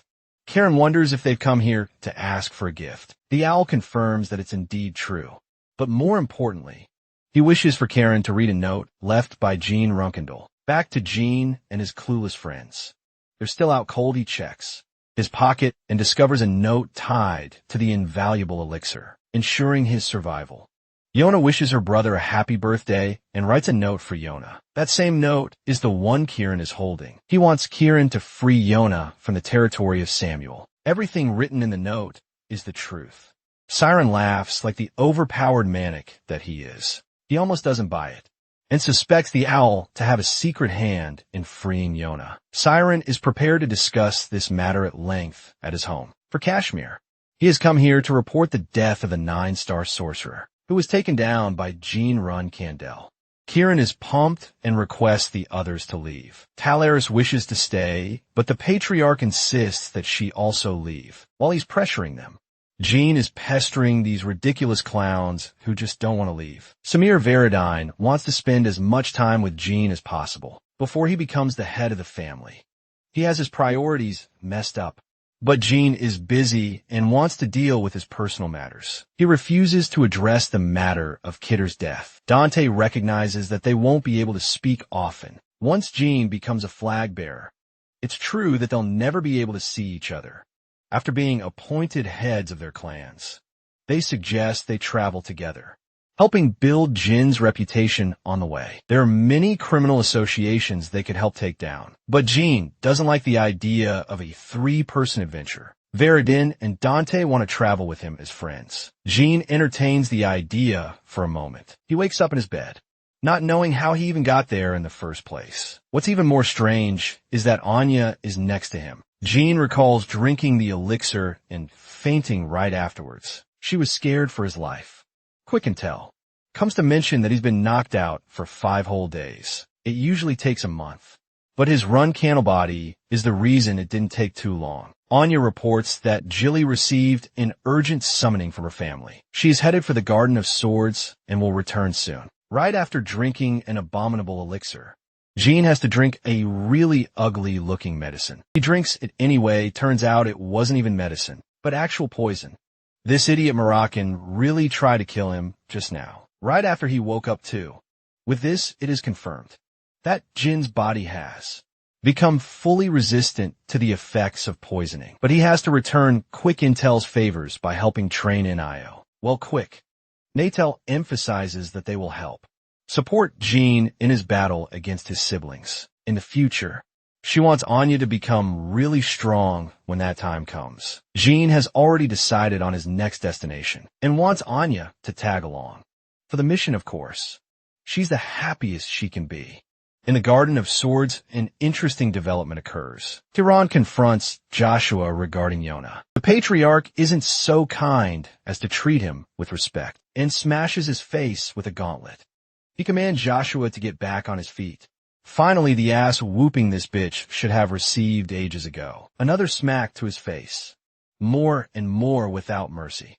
He orders Joshua to take off his precious armor. Siren is pissed that Joshua is being treated like a joke by Jean. But what's more, he gave a precise warning to him and the rest of the siblings. Regarding Yona, they were reminded not to lay a finger on Yona. Sharon chucks a heavy fist in his stomach, causing Joshua to fall to his knees. The owl is starting to realize that this Kieran's bold warning for Yona, who requires his daughter's safety at all costs. Sharon calls his son nothing more than a coward and reminds Joshua that he will soon be taking away his flag bearer rank as he's being taken away by the Black Knights.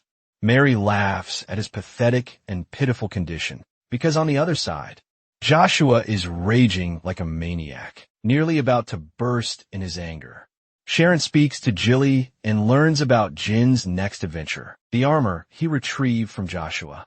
Now Karen wants Jean to wear and acknowledge what happened. When Jean finally hears this news, he's actually shocked. Julie is excited to tell him how badly he beat the asshole of the family. He also gifted Jean with the black armor, a legendary equipment. Jean realizes that his father wants him to be different from Joshua, who doesn't fight and relies on cheap tricks. Jin's mission is to fight so many battles that it's incapable of being worn. It was also a way to warn the owl never to use his daughter for negotiation. Patriarch Sierra is 10 steps ahead of everyone with his every action, but Jean fails to understand what caused him to take such extreme limits. Maybe he also feels sorry for Yona.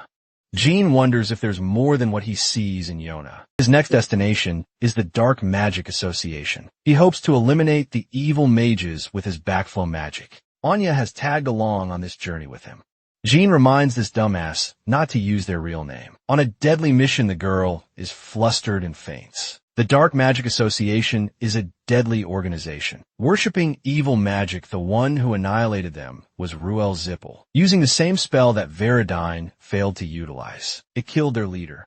Zippel also happened to be Sold Ray's last contractor, and he wanted the boy to follow in her footsteps. In his previous life, they've reduced the people to a gloomy expression. Jean explains that it's because of the nobles, who specifically turn a blind eye when it comes to the criminals. Jean suspects that the Buman territory wants the Academy to eliminate the Dark Mage Association instead. Speaking of which, noble mages arrive at once. The people of the city are happy, thinking that they're the hope needed to put down the evil mages, while everyone is cheering in celebration. Jean declares that all of these mages will come to meet death because of their impossible mission. He shares a meal with Enya, who is still cautious of what he says. Jean explains that the cadets are not powerful enough to bring down the evil Mage Association, despite their training. It's specifically because they lack the practical experience in combat, while the Dark Mages are full of it. The 30 cadets sent on this mission simply aren't enough to defeat the association as a whole. Speaking of those cadets, they share the same sitting area to eat. They're amateurs, and Jean can see that with one look. Jean wants to leave with Enya, but she is traumatized, remembering that these punks are the same ones who mistreated her at the academy. Unfortunately, they happen to catch Jean staring at them, while Enya is shivering to respond. Jean replies, meeting the cadet's offense. He comes to threaten the commoner. The restaurant owner tries to pitch in, but he's attacked for no reason. Agitated Jean punches the shit out of the guy for failing in his duties. He walks away with an imposing warning for the cadets. Jean pretends to be a higher mage and instantly dismantles them with just a little bit of his magic. He can't believe that these are the weaklings who bullied Enya. Jean turns the tables on them and threatens to interrogate the cadets for their arrogance. He tasks them with a mission, and they have no choice but to comply. With his expert acting skills down, Jean states that it's time for Enya to shine. She roars at the scoundrels to clean up the place. 5 days after the incident, the cadets prepare for an all-out attack against the evil mages. Ben suspects the presence of nearly 50 enemies, and yet the cadets are acting far too relaxed. An unexpected orc comes flying at them, screwing over their defenses.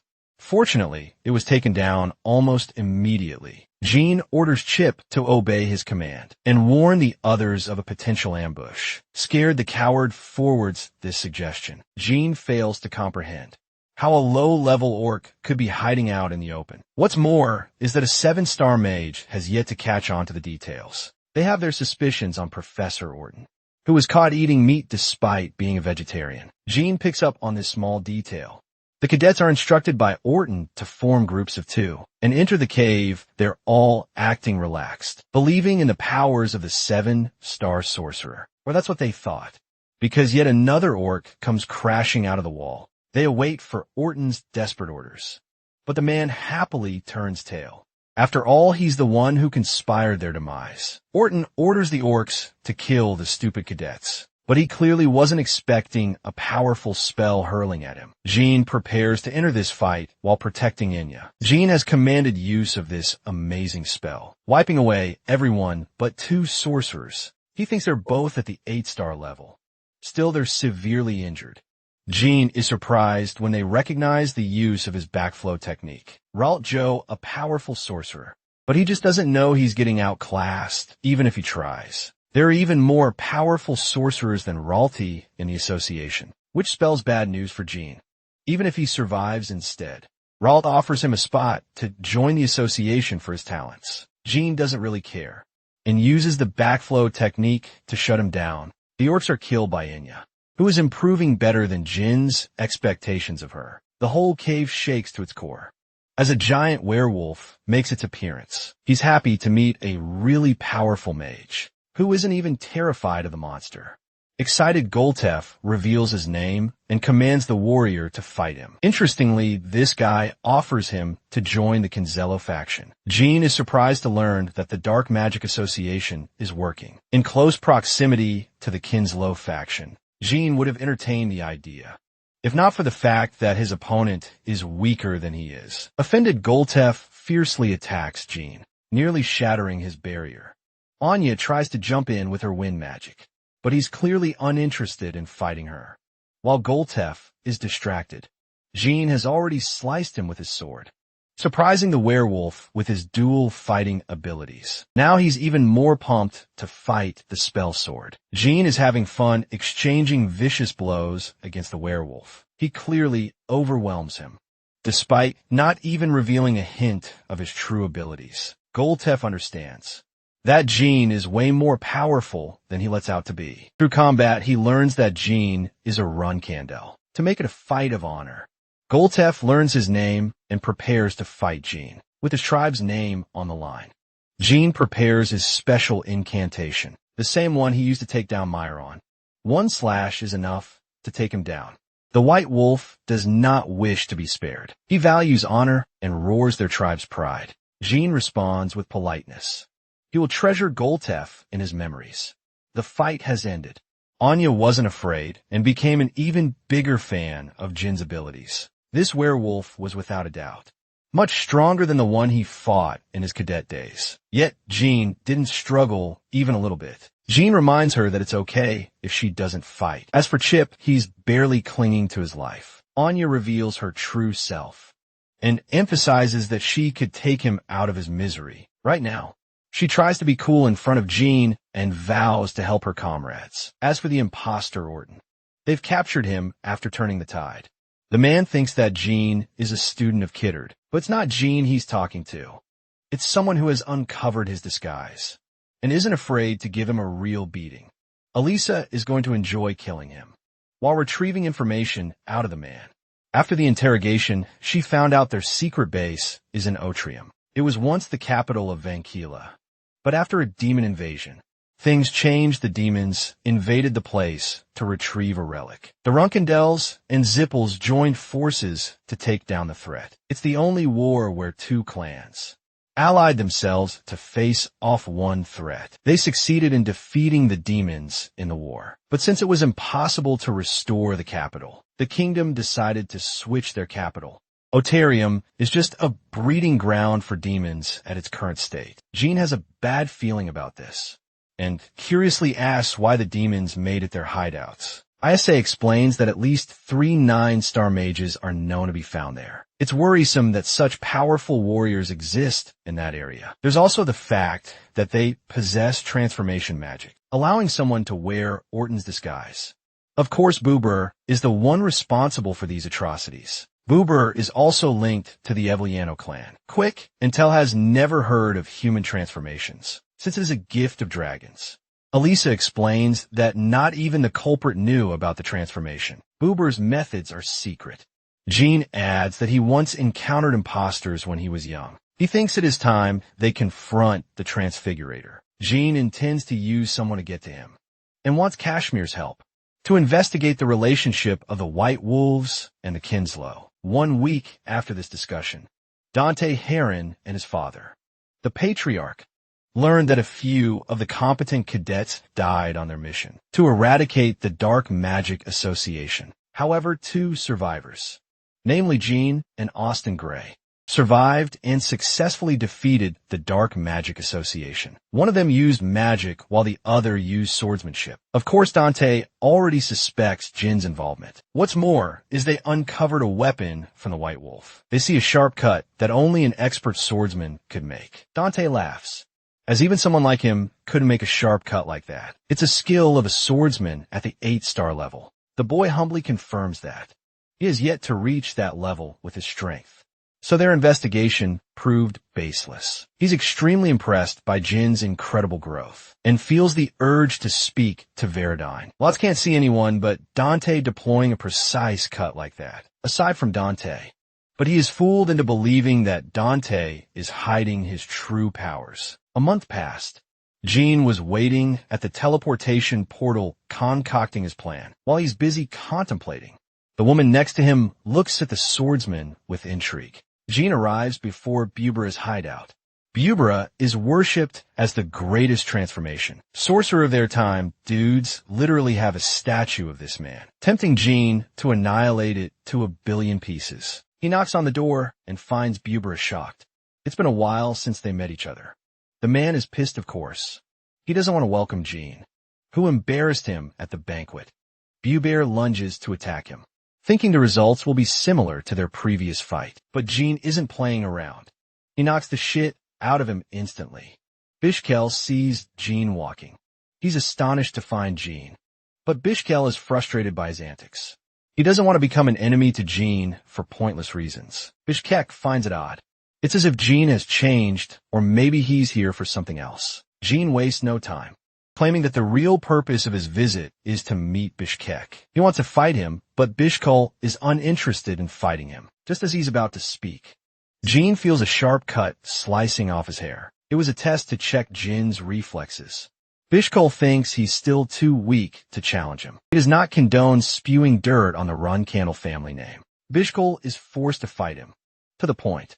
He's even warning Jean that it may be the fight that ends his life. It's Bubery's stupidity that has escalated the situation to such extremes. Bubery has to eat dirt, as he apologizes to Jean for soiling their family's name. Jean is okay with Bishkol beating him for his rudeness, but both swordsmen acknowledged that it was Bubery's fault. In the end, he takes his leave, while an infuriated Bishkol commands the fat ass to shut up, as they have a lot to discuss. Bishkol reveals his findings to Bubery. Their connections with the Zipla family have been cut off. Bubery is insistent in finding a divine object called the compass. Bishkol is happy to ensure its retrieval, but there's no one around them, who came on a mission with him wearing an elaborate disguise. Since the owl was afraid of Sharon finding out, he prepared a false identity for Yona on this mission. Her objective was to gather information from Bishkel, which is how she was able to eavesdrop in his discussion with Bubery. Jean now knows their plans, but Yona is somewhat wary of Bubery, deeming him one of equal class. She refuses to speak about her secrets because Jean is hiding his own. So without hesitation, Jean reveals the Shadow Force. Thousands of murderous temptations engulf Fiona's body, calling every fiber of her being to kill Jean Rukundle. She resists her own body, begging Jean to never bring out his powers before her. She's confused why he revealed his powers so carelessly. Jean explains that he wanted to keep them a secret at first, but upon receiving the green roses, he felt complete trust in his sister. He doesn't hope to hide any secrets from her.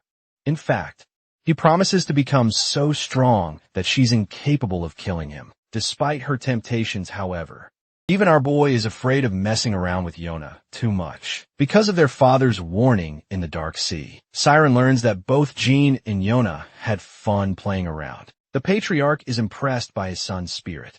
Kashmir's latest letter reports that Jean defeated another werewolf. Siren remembers fighting the leader of the werewolf tribe, who was powerful. So powerful that he lasted 5 hours against a fight with him. He comes to know about Jin's newest technique, a technique that uses the shadow sword, and hasn't been used for 1,000 years. It was Tamar's original skill. Sharon is getting sudden goosebumps and hopes to fight a shadow force user. That the one responsible for the creation of the Devil's Stone is Bubery. He's meticulously using corpses of dead gods. Speaking of the dead gods, Murican wonders if it has anything to do with Nemeris. It's time to reveal to Jean what Murican found years ago in his battle against a giant. It was unclear why it appeared out of nowhere, but the Dark Dragon is almost certain it involved Bar's involvement. It's possible that he has connections to the god of sculpting, one that disappeared from history itself. He made the creation of the Origin Stone possible in the first place. Eventually, the god was stripped of his rank and forced to become human. The dragons were responsible for annihilating the graveyard giants that he created, but still, it's impossible for Babur to forge a contract with a dead god. Jean adds that there's an item that could even locate divine contractors. That's how they found Yulia. It's an item called the compass. And while it is an imperfect object, it's still LED to the capture of lottery. Jean thinks it's necessary to obtain the compass from their enemies. He plans to steal the compass. When it falls into the hands of the Kinslow faction, Jean plans to locate to a safe location. The Silver Dragons suggest they make their move before getting exposed. Merkin knows of a place safer than even the Ice Palace. His suggestion, going to the underworld. As crazy as that sounds, Merkin thinks it's a good experience. The people of that place are legendary warriors, but the underworld has already been felled. Jean struggles to accept such a place even exists. Morgan tells him that he's the only person who can go as a contractor. Soderette once made a contract with the people of the underworld, a preparation for the incoming magic swordsman of the Run Candle clan. In order to perfect his skills, Jean has to venture into the underworld. Jin's objective is to get to the Mitra Desert, but his carelessness could invite unwanted trouble. He has come to ask for help from the watertail species. These little guys are met with an exciting gift from Jean. They take the fish and help him on his way to the desert. Even the little ones are afraid that he'll die. Reaching his destination deeper into the cave, Jean retrieves some water and explores further inside. It's the first time he has seen the golden tongue species. The creatures are irritated that a human is exploring their place. But just one gold coin is enough to persuade the greedy little mouse. They lead him to the exit. Beyond the exit lies a market for Jean to explore. Darkspark already knows about Jean Runkendall. He remembers him from way back then. On his mission, the cute little guy vows to keep his secrets to heart. Jean no longer needs a guide and happily comes to the market. Arriving at the entrance of the great desert, Jean is happy to tip the guy for his trouble. He walks on his own, heading to the underworld, a place so dangerous that his dead body could never be retrieved from it. The underworld is filled with legendary tales of riches and resources, but even the native beastmen could never find the underworld. The desert defeated anyone who dared challenge it, but at last Jean Run Candle is here. The shadow sword was heavily guarded by the Myungwang, a species that disappeared overnight. For their arrogance, they ultimately challenged the gods and were annihilated. The Devil's Stone is so powerful that despite being a replica, it's powerful enough to cause severe damage. The only god that pitted the race was Solderet, who ended up saving a few people of the race and made a contract with them. The contract prohibited anyone else from teaching the ways of the Shadow Sword. Apart from that race, the first patriarch, Tamar learned from them too. Only a handful of records about his existence remain, because the Zippel family was insistent on erasing everything about him. The greatest hero of the world, does not even share a resting place in the Garden of Swords. Thanks to Jin's journey to meet the Myungwon, he will be able to hear much about Tamar's adventures. 2 days of constant travel. It's a more difficult quest than fighting against someone stronger than him. Walking through the aimless desert requires courage. It's a test for Jin Run Kandel to overcome himself. An entire month past, Jin has yet to encounter food or water. All he sees is death surrounding him. Suddenly, the first sign of life. A voice calls out to him. These fools are none other than the Tana twins. Jin is almost certain he's facing an illusion. The Tono twins hurry to attack him. He's surprised by their heavy attacks. As they were waiting until he was completely exhausted to attack, Jin wonders if this truly is an illusion he's facing. He tries to escape, but they quickly catch on. Jin barely reacts to their sharp movements in his exhausted state, but he knows that neither of them possesses a strong attack. To finish him off, Jin is infuriated that he suffered so much in his previous life. When these guys were so weak, he pummels them to the ground, standing as the Victor Daytona and Haytona apologize. But it's Jin who has found himself hesitating to deal the final blow. He knows in his heart and soul that it's necessary to cut his brothers down if he has to advance ahead. Jin delivers the final attack, not because of his hatred, but because he's a member of the Run Candle clan. He is begging for the illusion to fade. Jin has waited an entire day, but they've yet to fade into non-existence. Jin no longer believes that they were illusions, as painful as it is. He buries his brothers as a mark to advance further. Jin rests at night, consuming a dangerous scorpion for nutrients. He wonders how the rest of his siblings are doing. He doesn't have any water left either. Not knowing why he came here, he is caught in desperation because he has just killed his own brothers. Suddenly a person offers him water. Jin's senses are as sharp as a knife, and he instantly handles her. Valeria is impressed that his skills have massively improved over time. She's his precious teacher from his previous life, and the real final descendant of the Hister family. She acknowledged the boy's talent and taught him magecraft back then. He was banished from the Runkenel family when he met her, but it's impossible that she knows about that, since they never even met each other. The desert he knew has changed into a green scenery. Valeria's appearance is the same as her previous life, so it's not making any sense to him. Jin thinks she's another one of his illusions created out of memory. She offers him a drink, but Jin believes he's going to have to fight her if he consumes the drink.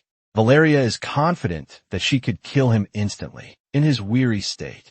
Valeria strangely knows that he was reborn and orders him to drink so that she can fight him. She calls him her only student. She just wants Jin to overcome her using every skill in his arsenal. Jin wants to challenge her on the basis of magecraft. She represented everything to him in his previous life, so he hopes to give her a show. As she rains down an incredibly powerful thunder attack, the spear follows him, which makes him realize that Valeria isn't holding back. They fought many times before, but Jin never won. And now she's fighting him on the basis of killing him. She likes his evasive maneuvers, while Jin plans to wear out her mana. Valeria, of course, knew that it's what he was hoping for. She recommends that he use the sword to fight her, because there's really no other way he could defeat his teacher. Jin activates backflow magic, thanks to the teachings of Kiddard. Valeria is a little upset and says things that would stir his heart. She knows it will affect him. Jin hopes to meet her expectations. He has to use an advanced technique and plans to endure her wrath. 3 minutes of dodging are required for the move to execute. Jin endured for a while, but he wasn't expecting Valeria to catch him. From the ground, she traps him with a giant magic circle, while at the same time maintaining her electric spears. The chains burn through Jin's flesh, and he realizes what's going on. The spears are also an illusion, as only a single one contains mana. Jin summons Tease in his most desperate moment, but with his flailing state, it would be difficult to maintain the Phoenix for long. Valeria's magic entraps the Phoenix for a long enough time that Jin is able to activate his advanced level technique. Valeria is unafraid. She's out here resisting the effects of his technique, while simultaneously commanding so many spells at once. But still Jin refuses to surrender this battle. Jin draws nearer his tide reversal was actually a weapon to identify the real spear from the fake. Jean activates his armor, narrowing the distance between the two. Valeria thrusts the Thunder Dragon with its full wrath. Jean coats his blade with shadow force. He refused to use his sword for a reason. Jean pierces the mage with the best attack he's got, a symbol of his utmost respect for his teacher. Valeria remains defeated on the ground, proud of her student's evolution. Jean refused to hold back in his final attack, because if he didn't, he had no choice of winning. He weeps in sadness and regret that he killed the teacher he loved most. That night, he finds himself in a bundle of swords in the desert. From out of nowhere appears yet another mirage. It's the first patriarch Tamar. One flicker of his shadow force dominates Jean into throwing up. It's as if he was facing a god who forced him to kneel. But if Jean kneeled now, all his sacrifices would have been for nothing. He resists the sheer pressure, overcoming the pain to move ahead, to go on and cut Tamar down, seeing the boy's relentless stride. Tamar smiles when he hasn't for 1,000 years. Jin's entire body is commanding him to slice the first patriarch. He possesses willpower to cut his siblings, and even kill his own teacher. While he was sad, he did what was required to overcome his shortcomings. The test is coming to an end. Tamar unleashes a shadow wave that nearly kills Jean, but still he goes on resisting the hopelessness of his situation. Tamar commands the swords and cuts Jean down all over his body. Without stopping, but Jean still hasn't accepted defeat. He killed the ones he loved most to get this far, and he wouldn't have hesitated, even if there was someone else in their place. His willpower knows no bounds.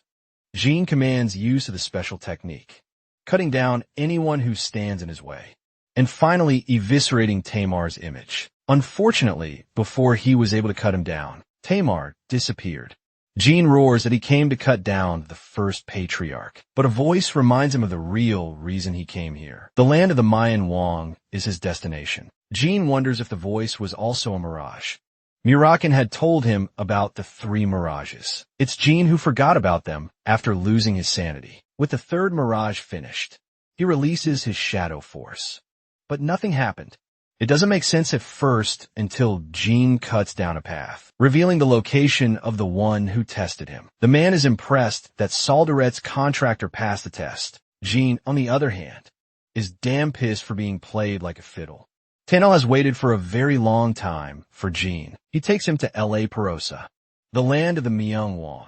Jean consumes a drink before spitting it out. It's a special elixir that helps him recover some of his sanity. Tantel wants the boy to rest up before meeting the others. L.A. Perosa was built 5 millennia ago. It's not a surprise adventurers lost their way just finding it. Luxury of the highest caliber surrounds them. Everything is made out of gold. Jean takes note of the jewel in his chest. Tantal explains that it's nothing more than a heart. There's no one in the city besides this man, which leads Jean to question how many of his race are left. Tantal explains that nearly 80 people live in the city, a small number including the Battle God and Battle Kings. They're the siblings who will pass the Shadow Sword upon Jean, his most anticipated weapon. Tantal takes the boy to the Battle Temple. It was made for a god and has immense pressure. It's only because of Jin's 3rd test that he was able to make it this far. Tantal warns Jean to be cautious of his words, as they're not the type to let him fly easily.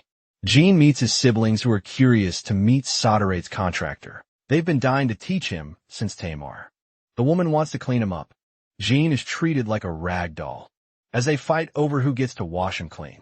Jean enjoys his bath. He had a rough time dealing with a warrior woman. The humans of this era didn't have good hygiene.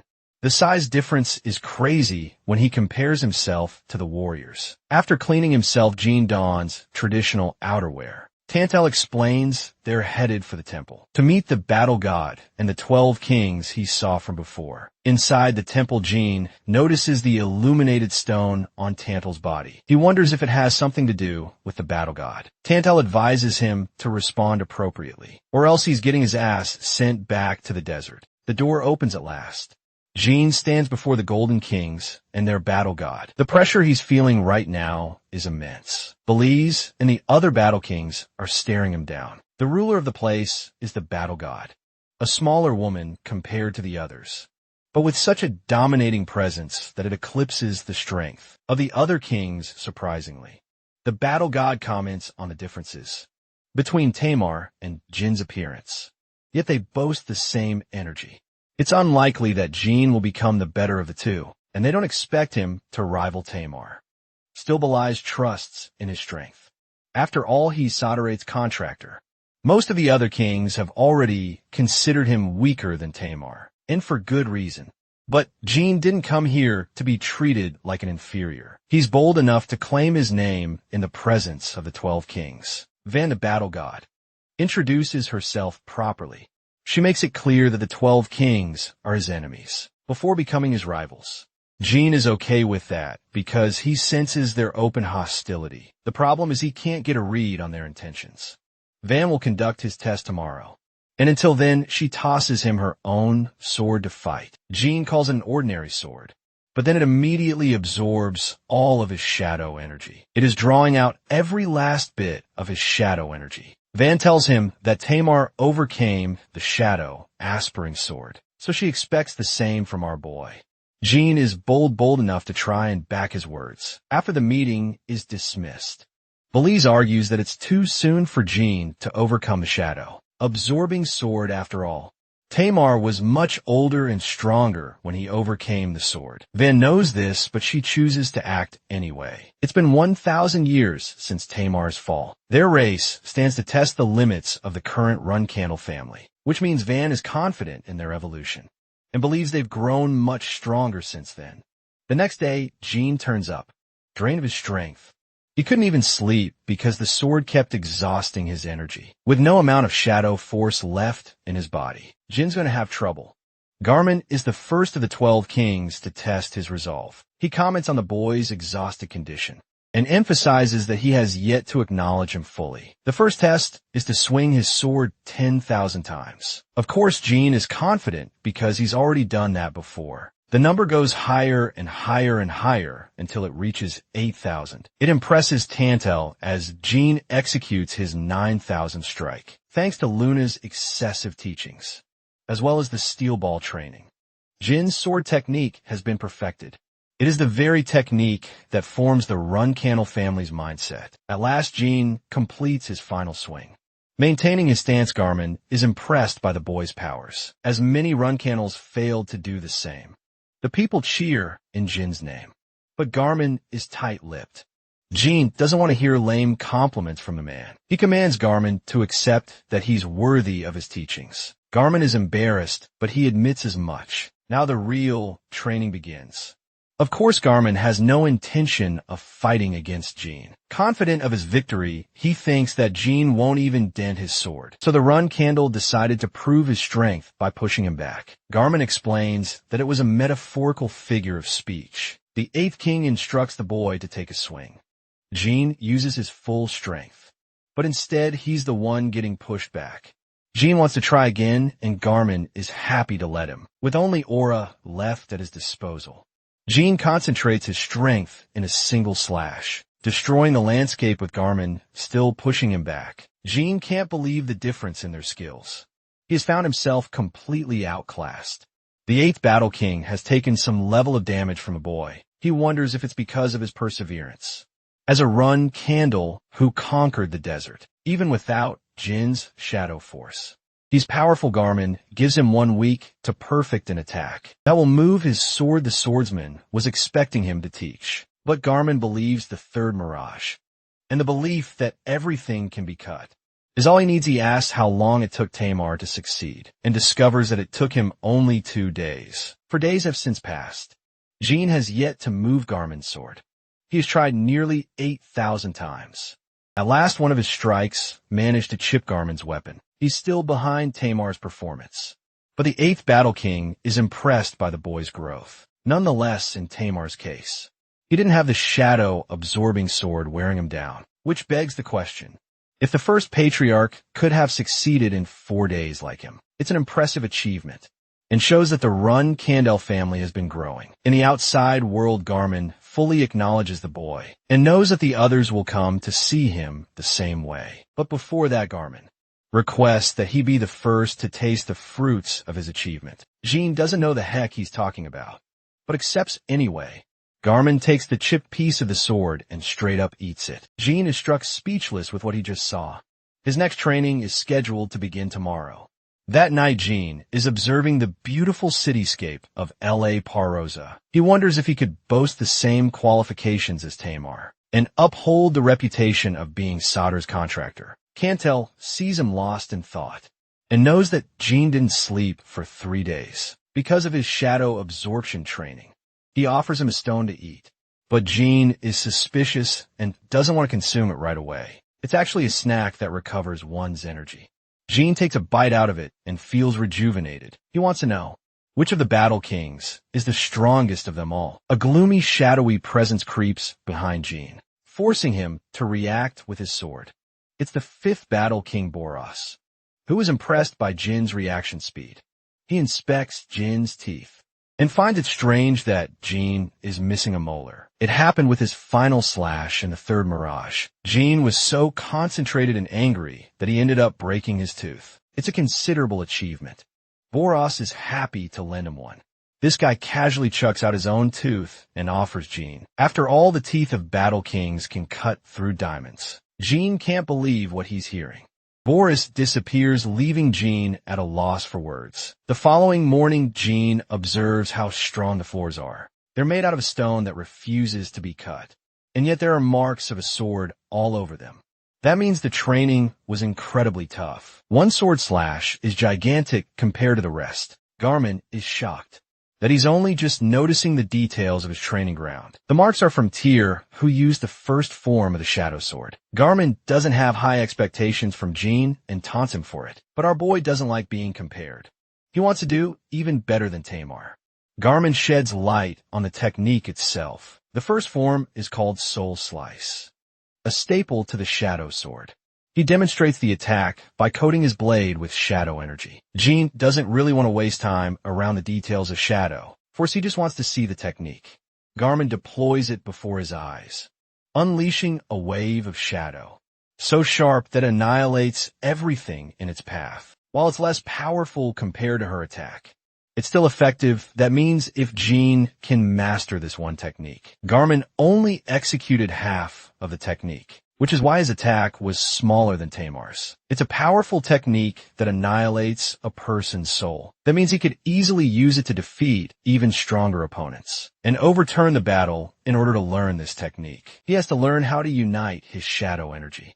It's a feeling that Jean is already familiar with. He might be able to replicate the technique without a shadow absorption sword. Jean felt the same when he fought against Miron. A feeling came over Jean, prompting him to use a swing so powerful that it sliced Miron. The same happened in his battle against the werewolf and even Tamar. The technique relies on the belief that he can cut anything that stands in his path. Garmin is impressed that he's already familiar with how the technique operates. He wants to show a second demonstration of the technique. Garmin annihilates the training round with an even more powerful swing than last time. Strangely enough, Jin's experience taught the Battle King in bettering his technique. Instead, Jean knows he's hiding something. He tells the boy that he doesn't like using the Shadow Sword. As it drains his energy, Jean calls him out for being a pussy. He feels like he's wasting his time and requests to see the Mayun Wong sword. But Garmin strongly declines, stating that it requires a metal heart to use the sword. Jean has a strong reason to see the sword. Only last night, he learned from Tanel that he's going to fight warriors every night. After his training, he recommended Jean to take a look at the sword. Tantel couldn't show it to him because it would cause him great trouble. Jean is ready to blackmail Garmin's reputation if he refuses to show him the sword. He has no intentions of backing down. Garmin is forced into a corner and accepts his terms. But right before he's about to show the Myung Wong sword, Boris chimes in. He's made the perfect tooth for the boy. Jean literally received no say in the matter. Boris just grabs his face and adjusts the tooth in place. It's weird for Jean to be accepting a nasty gift like this, but the moment he receives the tooth, Jean experiences the effects of memory transplantation magic. He learned about it from Valeria.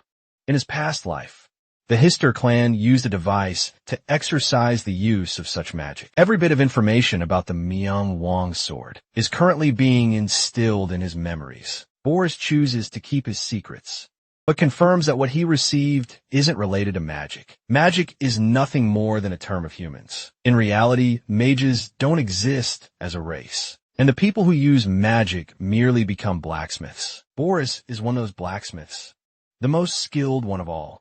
They keep yapping about each other, while Jean is contemplating how this civilization could use magic half a millennium ago. It's even more advanced than their current magic. Jean thanks the legendary blacksmith that not even he himself knows. About a month passed as Jean finally managed to learn Soul Slice. He also honed his abilities, thanks to Boris's allowing his body to be faster and precise. The techniques of the blacksmith helped him unlock amazing levels of power. It took a while, but Jean eventually became capable of forming an aura heart. At last, he could nearly even execute the Wang sword. Boris is happy with his development, as he formed an aura heart that not even Tamar did. After all, he didn't receive the memory transplant from Boris. The blacksmith reminds him that training his Wang sword is nothing more than a secret. He is yet to be acknowledged by the others. After all, the Wang race were born with jewel hearts made from aura. Every one of them boasts the strengths of a 9-star warrior. Basically, they're the strongest from birth. For Jean, it should be considered impossible as a human, with Garmin and Boris finished with their training. It's time for the 4th Battle King to help with Jin's development. Jean questions what he will learn from the 4th Battle King. The training will focus on the 2nd form of Shadow Sword, a topic of interest for Jean.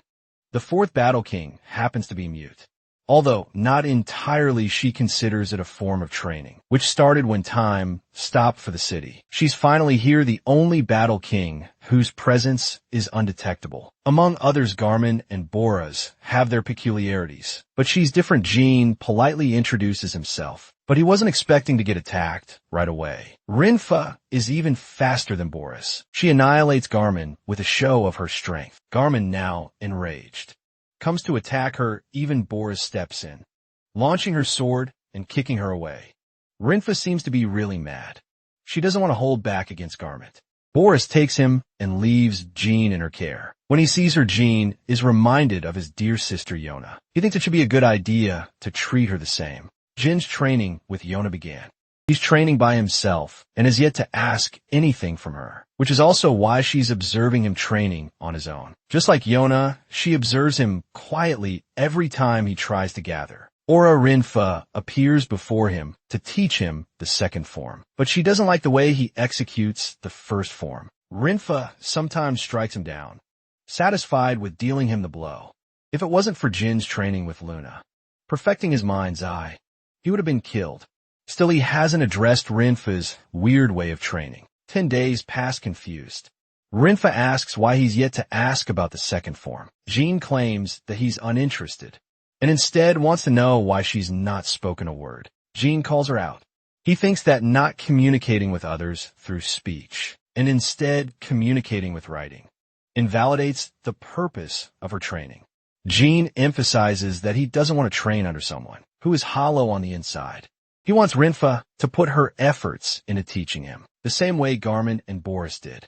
After his bold words, he offers an apology and returns to training. For the first time in hundreds of years, Rinfa breaks her silence in order to show her sincerity. She prepares to demonstrate Jean an incredible technique. Rinfa executes a beautiful dance, different from the 1st form Jean learned from Garment. Each strike resembles a reflection of itself. It's an attack that cuts both ways with one sword. Rinfa completes the beautiful attack after executing it with elegance, impressing even the likes of Boris and Garmin. She asks for his thoughts. Jean is left amazed and is really happy to earn her trust, as the technique she showed days before was just a fake. Boris wants to break the news with the others. Jean performed a feat not even Tamar could by making her talk. The 2nd form is called Scissors, which befits its nature to interlock the shadow force. Jin's mission is to copy the technique, but even he knows it's going to take him a while. He also doesn't feel confident. with the shadow absorption sword constantly draining his magic. Rinfa explains that the sword doesn't absorb energy, but instead refines the quality of his shadow magic. It's more of a cover sheath for his blade. This will further allow Jean to use shadow energy with refined consistency. Rinfa is hoping for our boy to overcome the shadow absorption sword. She loves to over-explain, and Jean likes this side of her. He wonders why she stopped talking. It was actually a punishment she gave to herself, something Rinfa couldn't share with the others. Jean acknowledges her feelings and understands that she must have struggled so long on her own. He's happy to lend her an ear and hear her out. Rinfa ends up telling him everything. She faults herself for the failings of her people. She unnecessarily blames herself for stopping the arrogance of her race from challenging the gods. Rinfa was able to move past this hurdle. After Jin's conversation, she thanks him and believes Jin possesses a unique quality to transform others. News of the fourth Battle King reaches the ears of the commoners. They're here to celebrate, and Jin is most happy that she can communicate freely with others. Boris confronts him. He not only knew about her story, but he also knew that Jean Run Candel would be the person who could finally make the fourth Battle King break her silence. The fourth Battle King. The mute Rinfa began talking once again. Ever since she started training the Run Candle Warrior under her tutelage and training, Jean Run Candle sharpened his understanding of his sword skills. She helped him overcome the shadow absorption sword, taking away his powers and taught him how to control its energy. Apart from that, Jean was taught the shadow sword's first form, as well as the second form, both devastating attacks that he could now release after constantly learning for 2 weeks. Jin's rate of growth was impressive, and he could, at this point, only use the ability instead of perfecting it. It was an incomplete technique, but he thought about consistently practicing and getting used to both forms first. Perfection comes later, after all. The shadow sword is a real problem obstructing him from doing so. A month passed by this point. Jean had conquered the shadow absorbing sword at will and retrieved his own sword. He's surprised to receive his precious weapon again. After all, at first he was told that his sword won't be used in the temple. Tantal confirms that from this point forward, it's crucial for him to use his weapon as part of his training. Right after he finishes up his training with the fourth Battle King, the real battle begins. Jean will have to face against their kind in actual duels, in the form of sparring matches. It's been a while, but it's finally going to happen. Tantal confirms that. The first few matches will take place in the afternoon, and people will come to see his strength. Currently, the first Battle King is selecting a suitable opponent for Jean Run Candle's skill level. Jean is excited to finally come face to face with a Myung Wong member. Their kind is exceptionally more powerful than average humans, so he has been itching to clash his swords against them ever since he first came here. Tantal worries for him, however. He thinks Jean is taking on a challenge far too difficult for him. At his current level, he's right, because the Myung Wong are overpowered from birth, and Jean is nothing compared to the strongest of their race. From his words, Jean is able to piece together the fact that he's getting destroyed in the upcoming exhibition match. He was originally thinking that his opponent would be equal to the level of a member of the White Wolves. But this oversimplification and underestimation of the Myung Wong makes Tantal laugh, who confirms that only one of their members is strong enough to beat the average warrior from the Red Tiger tribe, which is even tougher than the White Wolves. It's a short way of telling Jean that he's got 0 chances of victory in his upcoming battle. There's also the fact that the first Battle King, the one selecting his upcoming fight, really doesn't like Jean at all. It's almost certain that his opponent will have a tough fight. Jean admits that the typical Myung Wong member is at least 9-star level when compared to humans, which is just overpowered as hell when you really think about it. Without a doubt, any opponent that gets picked is going to give Jean a tough fight. Tantal is supportive of Jean, however, and is prepared to support him no matter the outcome of his battles. He wonders if Jean followed his advice. The advice to watch the Myung Wong sword at least once. Jean remembers going out of his way to do just that, even behind the backs of the Battle Kings. Jean contemplates that, He learned about it from the memory chip he received from Boris, and now he's going to see the real deal in his upcoming duel. The next thing is to wait for the duel to come. So he leaves Jean to rest until the afternoon. Some time passes and the fated time arrives. Boris comes to check on Jin's preparation for the fight. Jean isn't worried about making any special preparations, probably because it won't help him much anyway. His only mission is to focus on defeating his opponent. The other Battle King confirms that his strength is commendable, so much so that it is difficult to call Jean Run Kandel a human being. He has faith and confidence in Jin's abilities, and thinks he will fare well in the upcoming fight. But Boris is worried because he thinks failing once can be really demotivating and discouraging for the soul. Rinfa argues the same. But all three of his teachers are hopeful for Jin's learning progress. They want him to use this as a learning experience and hone on his mistakes. Jin really doesn't like their pity party circling around him. He knows from Tandel that he's already going to lose, and yet people are treating him like he's already dead.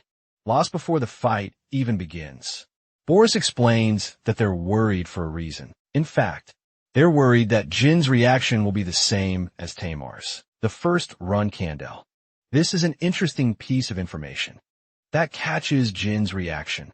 He learns from the Battle Kings about Tamar's undefeated record in the outside world, while Tamar was unstoppable in the outside world. He faced limitations in La Perosa and lost many times. Curious to assess his strength, Jean questions how strong Tamar was at the same time of their first duels. Rinfa claims that he was still stronger than him at this level, but even he couldn't defeat the average Myung Wong for a long time. Right after his first hard defeat, Tamar's soul took a hit. He stopped eating food and felt like a failure. He wallowed in despair, never knowing what defeat felt like. They assumed that Jean had the same trait as the first run, Candle Patriarch, but that's actually wrong.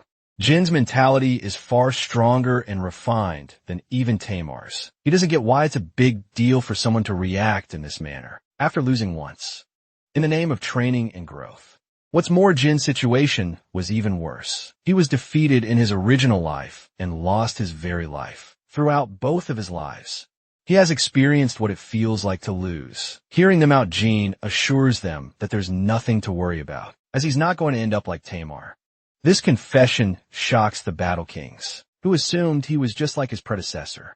Anyway, it's time for the fated duel to take place. It's a special one, as duels didn't take place for 1,000 years until Jean arrived. The Colosseum is filled with people placing bets on the underdog, challenging the Myung Wong warrior.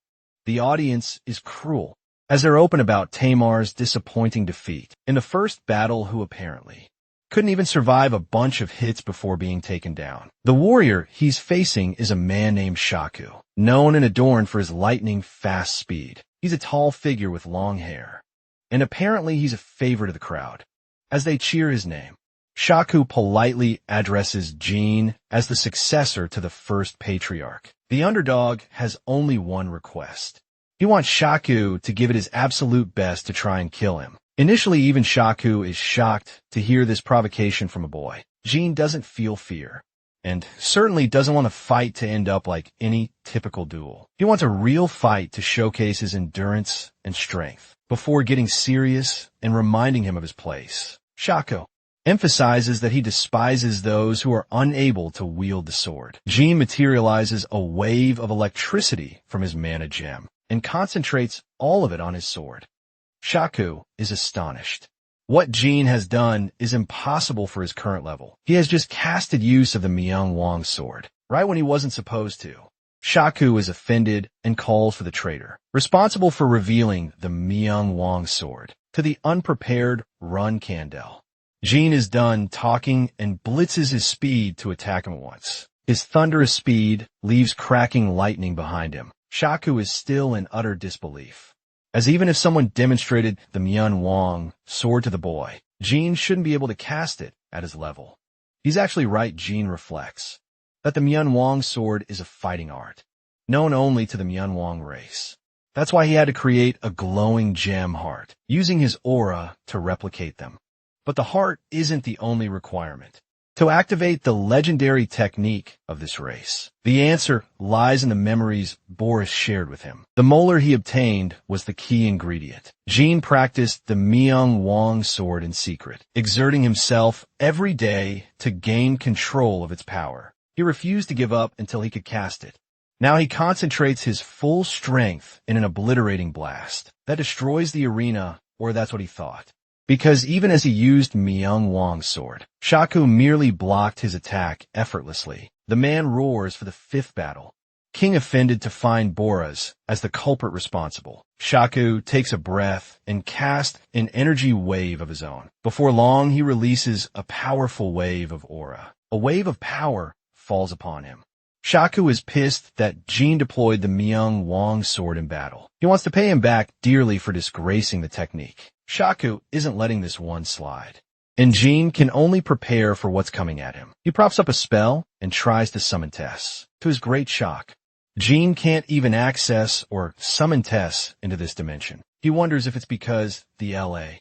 Perosa dimension was created by Soldray, hindering the Phoenix's access to the dimension. Shaku sees him wide open for an attack and blitzes past Jin, who is barely able to respond.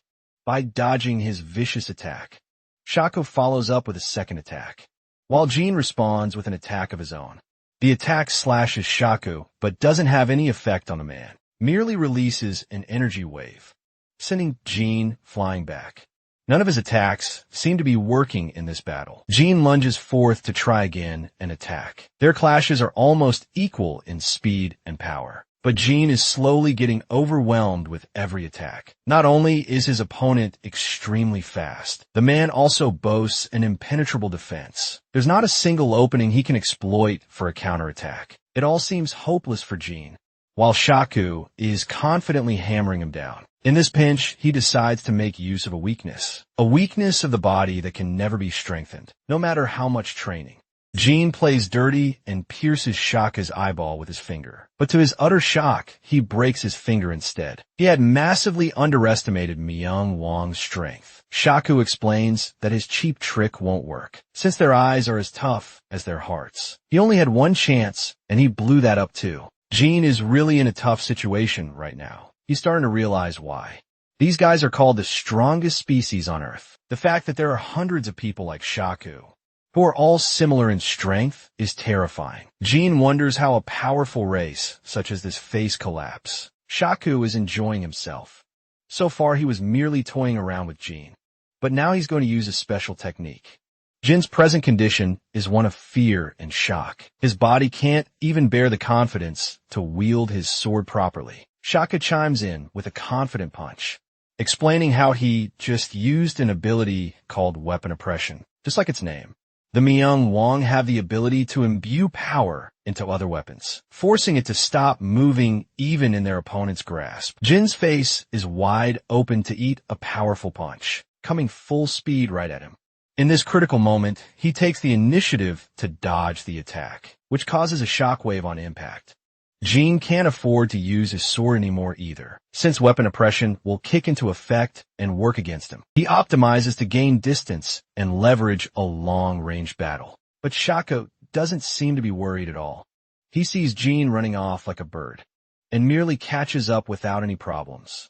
Jin needs some time to execute the Shadow Sword's first form attack, as it's the only move that could prove effective against Shaku. He exhausts his body's limits to run as fast as he possibly can. Having gained the distance he needs to execute the attack, Jin charges the Shadow Shroud's first form, engulfing his weapon in a column of shadows. But as he's chanting the slash, Shaku catches up and stops him from executing it. He catches Jin's sword with his own, preventing him from using the slash at all, before grabbing Jin's clothes and dishing a really strong jab to his face, so powerful in fact that it launches Jin away. But the torture doesn't end here. Shaku catches him and decides to give the run Candle, a taste of the real Myung Wong sword. He stops Jin's foot into the ground, preventing him from moving.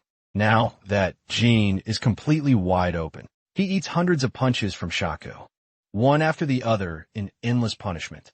Shaku releases a final attack with a frontal kick, stomping Jin's entire body into the ground. Then he lunges forth for another charged kick, sending Jin flying into the air. Jin's lifeless body plummets into the ground, all battered and bloodied from impact. At this point, he's incapable of battle. But Shaku isn't quite done. He grabs him again, before catching his blade and preparing to deal the final blow. As punishment for Jin using the sword before his time, Shaku intends to slice off his limbs, hoping that he isn't as arrogant in their next match. Jin's pitiful state renders him unable to respond. And just like that, Jin run, Candle loses his legs in painful punishment. Vaughn wanted to use his blood to cure Jin's condition, even though the risks involved were high, as humans cannot handle the blood of the battle god. Usually Jin could regain his consciousness. In this fickle moment, he couldn't figure out what they were talking about. The blood transfusion process begins, with Jin receiving whatever blood he can get from the battle god. After coming in contact with his body, Jin's nerves electrify from the sudden changes. Since he's a human and not a Myung-Wong, his body reacts abnormally and grows tense under the pressure. A voice calls out for him, confirming that the run candle can no longer hear the voice of the god of the darkness. There's a clear error, because if Jin cannot survive the blood and eventually dies, then that spells utter doom. The battle god has previously confirmed that Jin's death implies the complete annihilation of their race. His survival is critical. The battle god Vaughn speaks to the boy in his memory's consciousness, confirming that his death would mean the death of everyone. Jin, at this moment, is reminded of his miserable past life and how he faded during that time too. His senses become sharper and more pronounced. The elixir of 10,000 poisons that he acquired from his sister is working itself to maintain Jin's survival. The elixir is so powerful that it will make it impossible for any assassin to kill Jin easily. Jin fights against his body's negative energy, refusing to give up right here and now.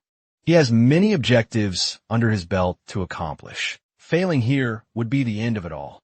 Most importantly, Jin has many people to protect and has to endure this suffering for their sake. Instead of the Myung-Wongs deciding his fate, Jin takes it upon himself to be the one who decides what happens to him. His mana heart strengthens, and after 1 month of remaining unconscious, Jin finally wakes up again. The very fact that he was able to wake up means that he survived the blood of one of the battle kings. He gets up acknowledging that a month passed. Still, Jin believes that he's wasted too much time like this. He has to be done here by May. And it is March already in his contemplation. Jin confirms that the only reason he survived is via the effects of the elixir. Of the 10,000 poisons for some strange reason, he feels an immense energy and light coming from inside his body. Jin glances at the mana crystal in his chest, which is beaming in a flash of light. He can't believe that he has actually acquired the real deal. Jin had no idea that he could obtain the Myung-Wong heart after receiving a blood transfusion. Since he's now awake, Vaughn comes to visit him on her own, wanting to know if he's alright. Jin can't fathom what to believe or expect. He acquired the molar from Boris, and then he formed a Myung-Wong heart thanks to her blood. She acted without even asking for his opinion. It's a surprising objection from Jin, who literally could have lost his life anyway if Vaughn didn't offer her blood. Jin is annoyed that he didn't have any right to decide his fate. He also didn't know he would end up developing a Myung-Wong heart. As a consequence, Vaughn apologizes for acting without permission. But Jin isn't worried about it. All he's concerned about is his new heart. He's trying to understand what's been going on. After all, he received blood from a literal god. Vaughn is surprised that he isn't complaining. Instead, Jin would have things to say if she was an enemy of some kind. He's worried that having acquired the Myung-Wong heart means that he has now become a part of their race. He's also unsure about the reaction of the Myung-Wong people, because people like Shaku might as well kill him for that. Vaughn doesn't deny his words and thinks that's exactly what will happen. Faced with this situation, Jin asks a curious question. He wonders if he would have gained any acknowledgement from the Myung-Wong people and the battle kings without Vaughn's help. Vaughn observes his reaction, She can see Jin's fist tensed up in frustration. She counters and asks if he will destroy the heart. If her answer is yes, because it is a power that Jin didn't obtain on his own, Ron Kendall confirms that he's frustrated. But in the end, he also helped create his new heart. It wasn't something he wished for.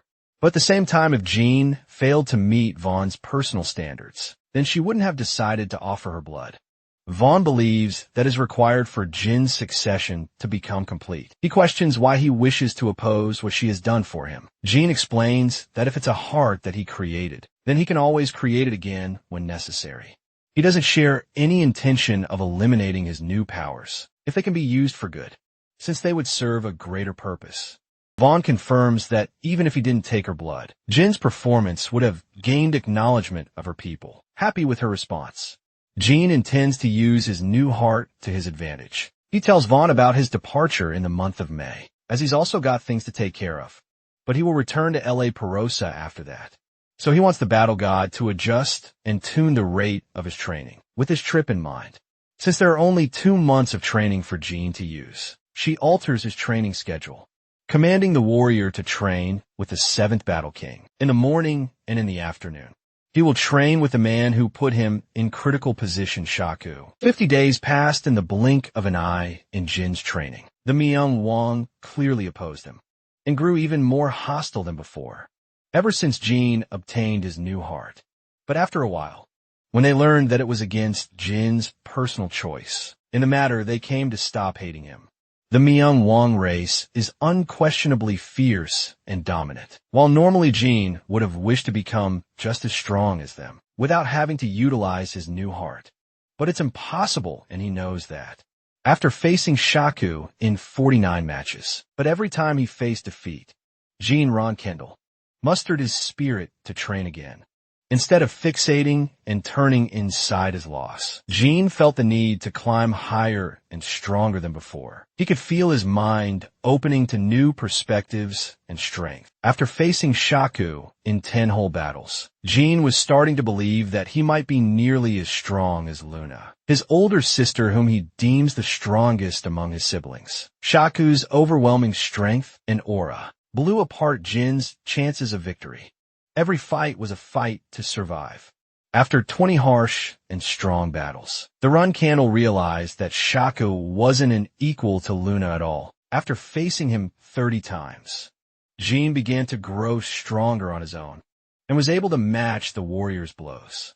By this point, he thought, Shaku clearly doesn't hold a candle to Luna's dominating strength. After 40 long battles, Jin had the confidence to believe that he could slice off one of Shaku's arms. Their strength and speed matched each other, and the gap was narrowing. With every fight, Jin's physical skills were increasing at a godly rate, and the spars of suffering soon became battles of joy for him. He began to enjoy those fights with Shaku as a rival, instead of an underdog despite his struggles. Jin still had to seek outside help from the 5th battle. King Bora's why? You might ask, it's because after every fight, Jin's body would be mutilated and sliced apart. After a while, Myung Wang stopped talking about Tamar, his predecessor in fact. They were starting to cheer the underdog on more than ever. Now came the day for the 50th duel, where Jin was cheerfully supported by the people. He observes Shaku's stern and annoyed face, and mocks him for fearing an incoming loss. Shaku explains that he's actually grown attached, since they trained together. Every day, with every battle, it's gotten harder and harder for him to slice Jin's body. But that's not the kind of man Jin wants to face. He wants someone dead serious and strong, coming right at him like they've got a grudge to settle. Jin recommends a man to fight him seriously, without any brotherly feelings. Vaughn is eagerly watching this fight take place. She comes to hear from Tantel about Jin's scheduled departure from the land of La Perosa. Tantel makes a quick suggestion. He wants the rest of the people to also have the chance to fight Jin, as Shaku has had enough chances of his own, and fought Jin for too long in their training. The other battle gods also confirm that. Jin has gained a positive audience of supporters, who spectate him eagerly, waiting for the chance to fight the successor. Vaughn draws to a pause before requesting the permission of the people, before their fight begins. Vaughn announces Jin's departure in 2 weeks. He thinks it's time they all accepted him as one of their own, allowing them the chance to spar with him without any problems. Vaughn asks if anyone has a problem with what has just been discussed. Some of the Wong are still on the fence about accepting Jin Run, Shundell as one of their own, but seeing Garmin Boris and even Rinfa support Jin in his journey of growth has influenced their hearts. He has impacted the lives of the Battle Kings in his short stay, and he didn't even have an arrogant attitude. Despite receiving the battle god's blessings, instead of despairing like Tamar, he didn't fret about his losses either. In a moment of silence, the first battle, King Volturok stomps the ground and accepts Jin Runkendal as his brother. He leads the pathway for others to accept Jin as well. Boris and Garmin are the happiest homies they can be. They also stomp in acknowledgement of Jin Runkendal. The gatekeeper, Tantel, follows, and even Shaku confirms. They also believe in Jin Runkendal as one of their own. Soon Jin receives a wave of acknowledgement from every single person at the arena. At last, the Wong people have agreed to accept him. Vaughn makes the announcement and declares Jin Run Kandel as one of their own. After gaining acceptance from the Wong people, they decided who would come to fight him. Using the age-old game of rock, papers, and scissors, the sequence of fighters was soon finalized, and Jin became the victim of many fighters throughout the day. 2 days passed, and even Tantel was there to obliterate Jin's body with fierce slashes. Every morning he endured, every noon he suffered, and every evening he suffered even more. Jin endlessly fought the Wong people without taking any form of rest. He was physically strained all up, until he had to face Shaku in their 50th rematch. Jin was pissed after getting the living crap beat out of him in every match, so he wanted to return the favor. But surprisingly, the moment he landed a small scratch on Shaku's face, the man accepted his defeat and surrendered. Jin was furious like hell that he couldn't dish out the same treatment that he got in return. He was really mad, but at the same time came to accept the fact. After all, his new goal was to beat the Wong people instead of Shaku. When the fight finished, Jin regained his composure and helped Shaku get up from the ground. 9 days remained until he departed from the realm. He has a duel with each of the Battle Kings, scheduled right after he returns from the human realm. So for now, he's simply training with the other Wong members. For the meantime, in conclusion, that's how he fought. A total of 64 endless matches against the Wong people. After his battles, Tantel decided to throw a celebratory treat in Jin's name, who has been consistently putting in the effort and surviving the brunt of every battle. He offers Jin the same mineral drink from day one, but he's just not interested in remembering his previous experience, which was filled with disgust and bitter taste. Tantel emphasizes that this time it will taste much different, so he should go ahead and drink up. Jin is surprised and suspicious, but he decides to trust the man anyway. He chugs the drink down, and this time Tantel wasn't kidding around. The drink does taste different. It packs a powerful, rich flavor. Now, the 5th Battle King explains that the change in taste occurred ever since Jin acquired the Wong heart. Jin is pleasantly surprised it's possible to influence his taste. Shaku has become best buddies with him and offers his drink too. Jin has no choice but to accept his drink in kind. They both chug it all down like old rivals. Rest of the party shares a drink with Jin too, pouring him a damn tub of alcohol to drink. This man Jin actually gulps down all of it, impressing his fellow brothers. They even toss him in joy and happiness, celebrating the moment to its fullest. After the party, a drunk and defeated Jin returns to the roof. There he finds one of the Battle Kings waiting for him. Beliza's surprise appearance made him wonder why she came here. She draws a wide smile, realizing how happy Jin is while enjoying the company of her people. She came here to enjoy the beautiful night sky. The dimension was once reproduced by Sold Ray, but it's actually the same as the original place they belong to. Belize can't help but admire the purple hues of the sky. Jin curiously asks if she's interested in the outside world. Ever at all, Belize explains that since time has forever stopped for the Wong people, they merely accepted their fate and no longer possess the desire to return to the outside world. While it sparks her curiosity, Belize drops a wise thought. She thinks, it is pointless to dwell on something they could never have. In the first place, the memories of the people they loved are no longer there after all. Jean apologizes for his rude remark. Belize admits that she heard something from the battle god Van herself. It's been 5 millennia in the outside world. So maybe there is something that could free them. Young Wong people from this dimension too. Jean hears her out, but even he knows that in the modern age, nothing like that has been developed. No amount of magic or advanced technology could free them from this dimension. The reason for that is simple. They've yet to connect to the fire dimension. The home of the Phoenix is itself.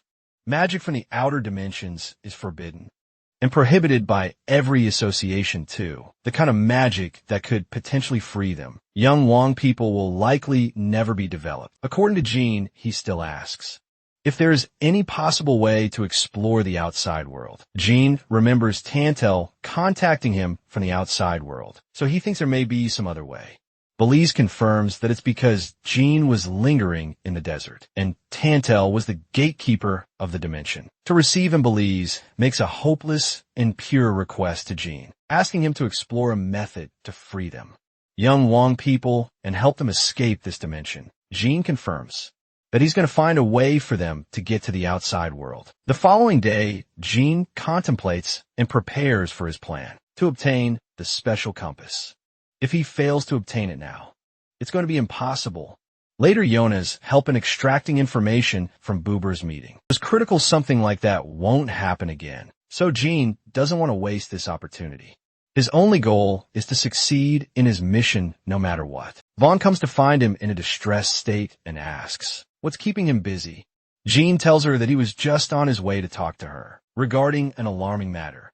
Vaughn inquires if it has something to do with his departure. Jean confirms that he wants to leave and execute a plan with his friends, but he's still unsure if his current strength will be enough to take on the mission ahead. Vaughn finds it rather hilarious that he's still uncertain in his strength. After all, he's fought one of the toughest people on the planet, who are even stronger than humans. They've all reached divinity in their own ways. Jean confirms that he wouldn't have anything to worry about if he actually defeated any of the Myongwangs. The problem is he's still falling short in every fight. He's unafraid of receiving injuries in battle. What Jean is really worried about are his friends, who aren't as strong as him and won't be able to survive tough blows. Vaughn senses his shaking confidence and encourages Jean, reminding him that he's the only human on the planet that can become their salvation. That means if the current Jean is finding himself uncertain, then the very fate of the Myung Wong tribe will flicker. In his uncertainty, she hands him a brand new weapon as a gift. This sword is the Phoenix Thunder Sword, slightly adjusted by Boras for Jean to use, with whatever time he has left. Vaughn wants Jean to fight against her and improve his strength. The battle god has extended her challenge to the swordsman. Jean is initially stunned to hear this, and his reaction is understandable. He talks about how his training with the Battle Kings hasn't even concluded, indicating that he's not nearly strong enough to face the one that sits at the top. However, Vaughn points out that Jean is facing a shortage of time. He doesn't exactly have forever to live here, which is why she's ready to inform the Battle Kings that their training with him will be cut short. For the rest of the period, he's going to be personally trained by her. Vaughn's intention from day one is crystal clear. She wants to make sure that Jean Runkendel's burdens are alleviated, and by the time their training is finished, that he's much stronger than he was before. She tells Jean that she'll make sure he's capable of facing himself properly, surprised as he may be. The only instruction he is given is to take out his blade every time he is prepared to survive.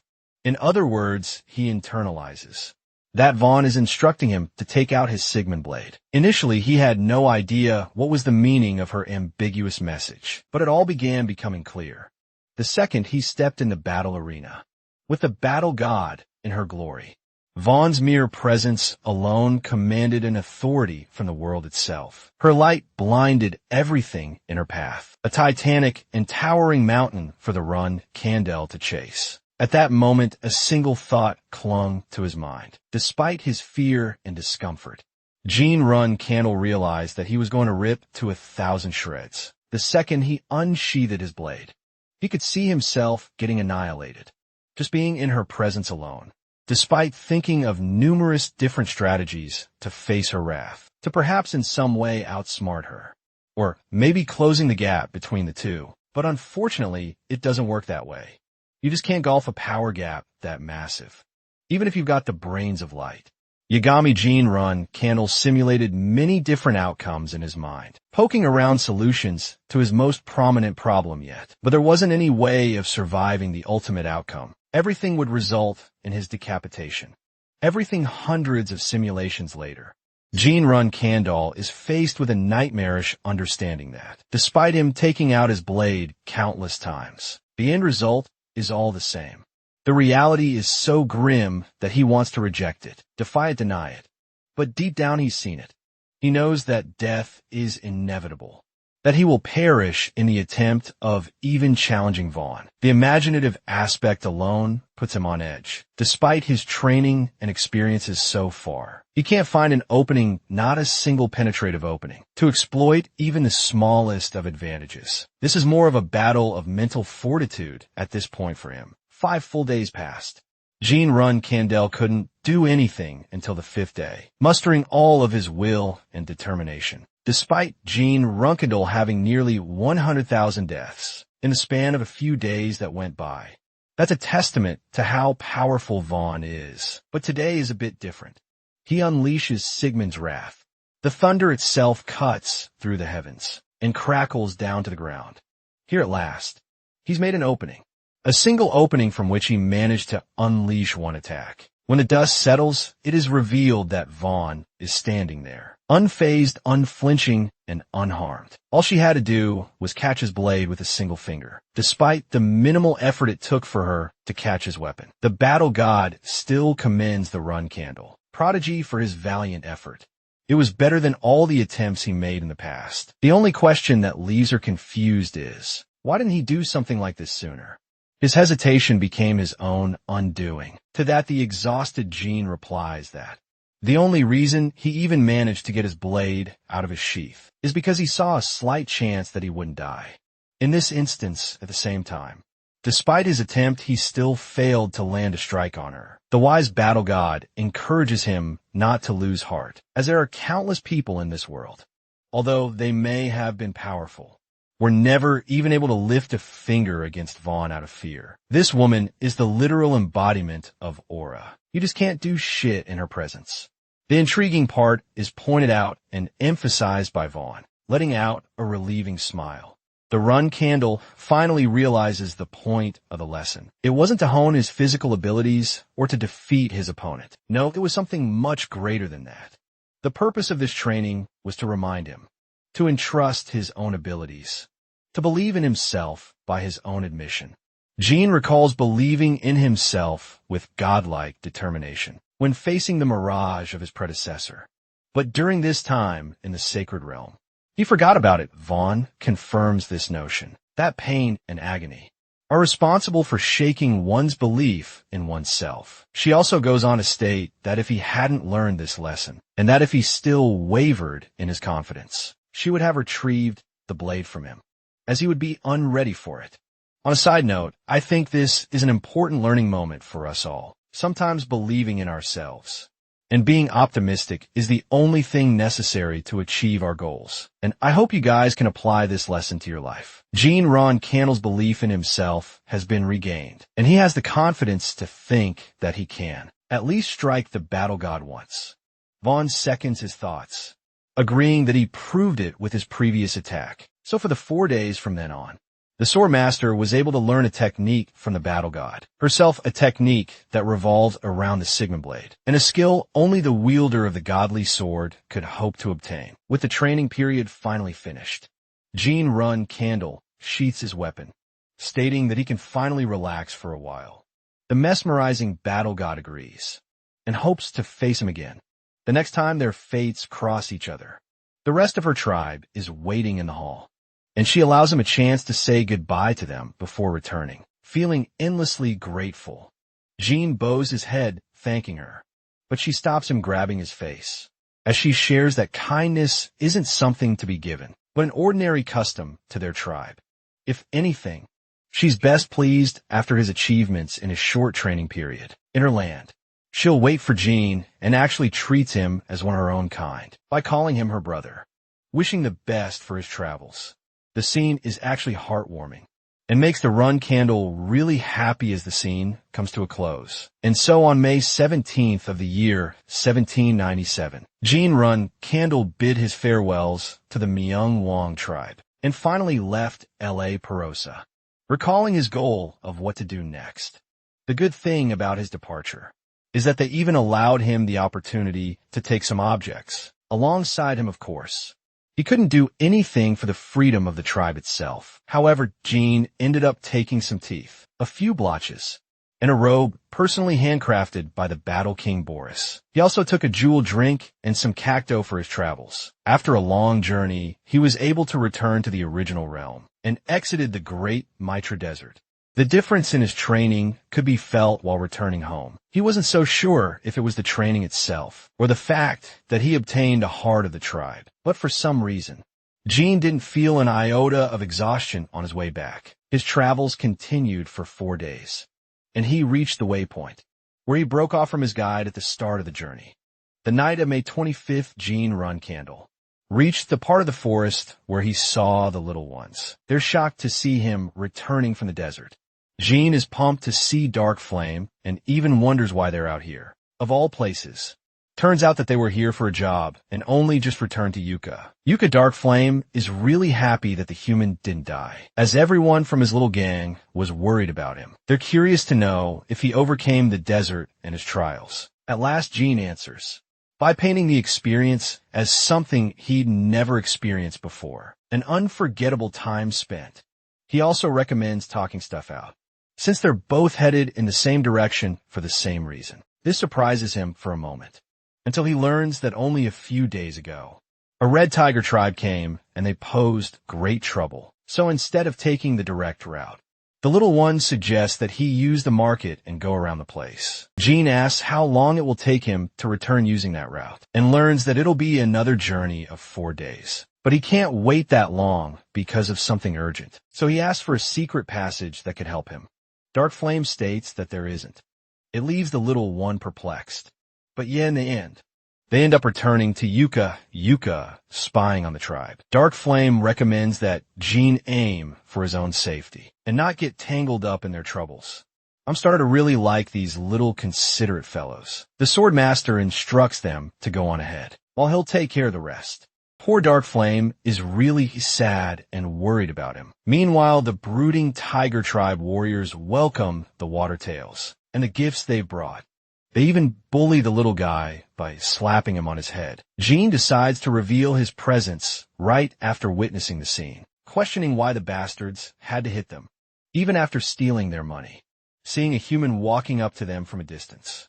The Tiger Tribe warriors laugh in arrogance, believing that this guy can't do shit against them. They're just happy to steal all his belongings. That's until Jean unleashes a golden aura, showing him his menacing presence as he commands that on the contrary is what they'll be doing.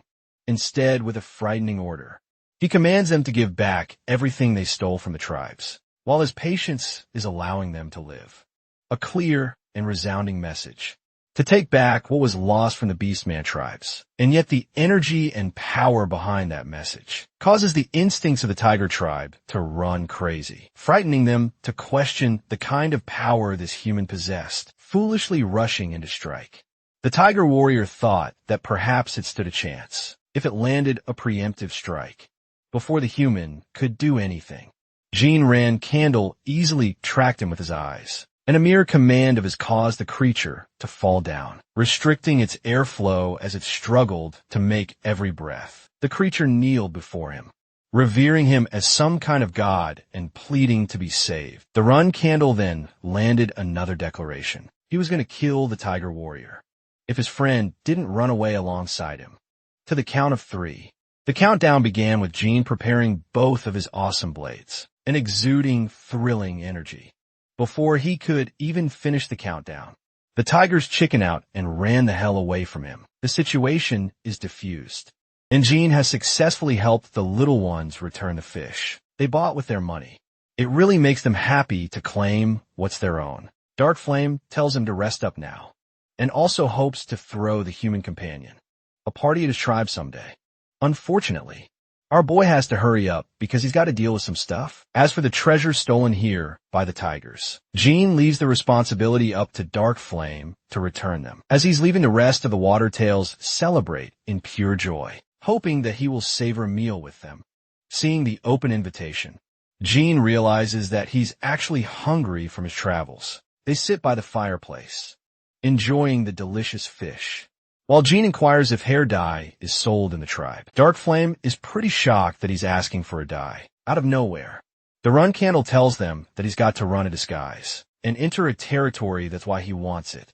For that, the little one offers him an even better solution, recommending the usage of the Golden Tongue tribe, known for their specialty in disguise spells. It's way better than anything a dye could pull off. In fact, the little one even offers to travel along with him to the tribe. Fast forwarding ahead, we get to see yet another cute one, who celebrates Jin's return and learns that he's in need of a disguise. Immediately, the member of the Golden Tongue tribe puts out his pricing board, startling Jean and asking if he's interested in only hair color. The little businessman understands that maybe the prices listed here are premium, but then again, it's a job that they excel at compared to other species. They utilize a natural essence from the extracts of herbs. And a bonus of that is that the user has a nice scent to them. It's actually high in demand too. Hearing the opportunistic little one trying to hustle the human, Dark Flame steps in furious, reminding him that this one saved them all by defeating the Red Tiger tribe. They even showcase the many treasures they received as a consequence of recovering goods from the Tiger tribe. Hera is surprised to hear this and realizes that he may have said too much if the human is owed a favor. It makes it seem like he's conning our boy, which is just hilarious to me. Hera is offended because he thinks he nearly became a terrible seller who was about to cash grab from their savior. As for Dark Flame, the poor boy can't bear the yap session and nearly fades away anyway. The merchant holds Jean in high regard for defeating the Red Tiger tribe, and his perception of him has changed. They're very happy because of him, as the merchants in the territory can now resume business without any issues. So just this once, he's more than happy to do a custom order for free for their beloved savior using the special spell of their tribe. Man, I just can't get enough of these adorable guys. It was the last day of May when Jean Rookendal arrived on the southern island of the Belido Empire. The place looks grim and harbors an edgy atmosphere, resembling the same as its appearance from the original timeline. Here, the blonde warrior clad in a badass black outfit has arrived, recalling how this place is still swarmed with trash. Merchants and the poor, miserable people, some of them, are those who bet their entire savings on the arena tournament and lost it all aside from that. The northern region of the same island is lavish and distinguishably different from the misery of this hellscape. That place is enjoyed by the aristocrats and the nobles, who love gambling, and it's also the same exact location where the compass trade will happen. Meet young Master Baumel, in other words. Jean run Candel under the special disguise spell. I have to say that merchant wasn't kidding around. He did a better job than any hair dye would, spotting a man in the distance. Jean wonders if this snickering man went psycho after going to the arena. As he's walking past the guy, he's stopped by the clown who hands him a small paper. The resemblance is familiar, until you realize this idiot is actually the idiot Jet from, before extending his kindness. The swordsman leaves him with a bunch of coins, receiving blessings from him. Also, what Jean has noticed in this brief interaction is just how convincing Jet's disguise actually is. His ability to execute well is the reason he recruited this guy, even though he was conned by him in his previous life. Inspecting the piece of paper, Jean learns a bunch of important information that's going to help him in his mission. The coordinate is the Bird Beak Inn, so he follows that and asks for a room. Well, he's quickly told to fudge off because they have no more rooms here. But then Jean reveals the secret password, catching the receptionist by surprise, as he allows them the keys to go to room 203, and so 203. It is Jean is pretty impressed by Jet's attention to detail and finds a letter in a secret spot. He takes a moment to comprehend the situation. The letter reads that Jin's friends have already arrived and set up spots in different inns. As for the problematic Kinzello clan and the Ziplo clan, they've yet to catch on as for the events that transpired. Here is what Jet has to say. Firstly, the Shadow Organization. Kinzello is being LED'd by Archmage Chukin Tolderer and 5 8-star magicians under him. They also have access to 3 white tigers, on par with the level of assault commanders. That tells you all you need to know about how powerful this team is. Apart from that, they've made sure to place plenty of assassins and archers all over the place, though Jet is confident of Kinzello's side. Finally, Jet warns him of his suspicion, believing that both sides must have people scattered around in disguises to blend in with the surroundings. The mission timing is still the same. The exact location is the gambling house in the Grand Estate. Normally access would be restricted, but it's thanks to the special ticket Jet has left behind in the red box for Jean that he can safely enter the estate without any trouble. Lastly, by the end of the mission, he wants him to escape. Using the departure location they've already talked about, Jet also decided to write down important information at the back of the letter, including the locations of the inns where our boys' friends are staying. Based on the agreement between the Dark Dragon and Sir Kashmir, they've decided to allow Siri to take part with them on this mission. The reason is simply because of her vast experience in covert assassinations and guerrilla warfare, making her an excellent tool in the plan. With the content of the letter settled, the merchant intends to return to Tychon and hopes that they succeed in their plans. Assessing the information he just received, the Sword Master understands that he's up against a 9-star mage, as well as 5 8-star magicians, not to mention the powerful white tigers. The fact that the Kinzello family sent such a powerhouse of a team means that the Ziplo family would have to send people of equal caliber. Jean predicts that the same despised playground of the pirates will end up as a pure battle of the stars in just one day's time, funnily enough. Right in the next scene, Bro is out here trying to gamble for his life, only to get his ass beat consistently by a confident young woman. The rest of the players are worried for the young man, who has already spent and lost 1,000 gold in amount. You can just see Bro's devastated expression. Clearly he wasn't ready for this kind of loss. June broke Dawn's morning in the gambling house of the Grand Estate. Our boy had just made his fresh entrance inside, and immediately he was being eyed up by noble young women. Bro is a straight-up chick magnet, with the way these women are horny for him.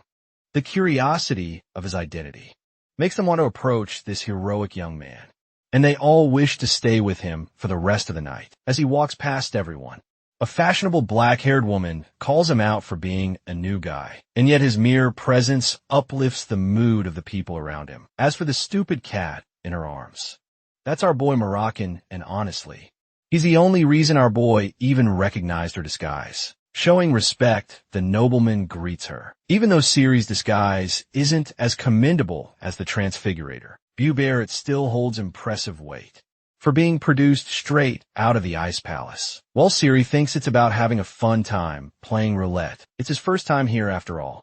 Moroccan eggs him on to join along too. Our boy, being wise, rejects the offer as he plans to look around first, because in his mind, he knows for a damn fact that he'll get ripped off by the greedy bastards. Siri shows a hint of her personality and agrees to help him scout around some games. Before playing, they communicate using code language. On the surface, it looks like they're talking about the dice game, when in reality, she's telling him that the Zipple and the Kinzello family are sitting at the table in front. She offers him a chance to sit at the roulette table, which in reality means that he should see for himself. Jean agrees to her suggestion, and Ceres emphasizes that he should make haste so that they can set their plan into action quickly.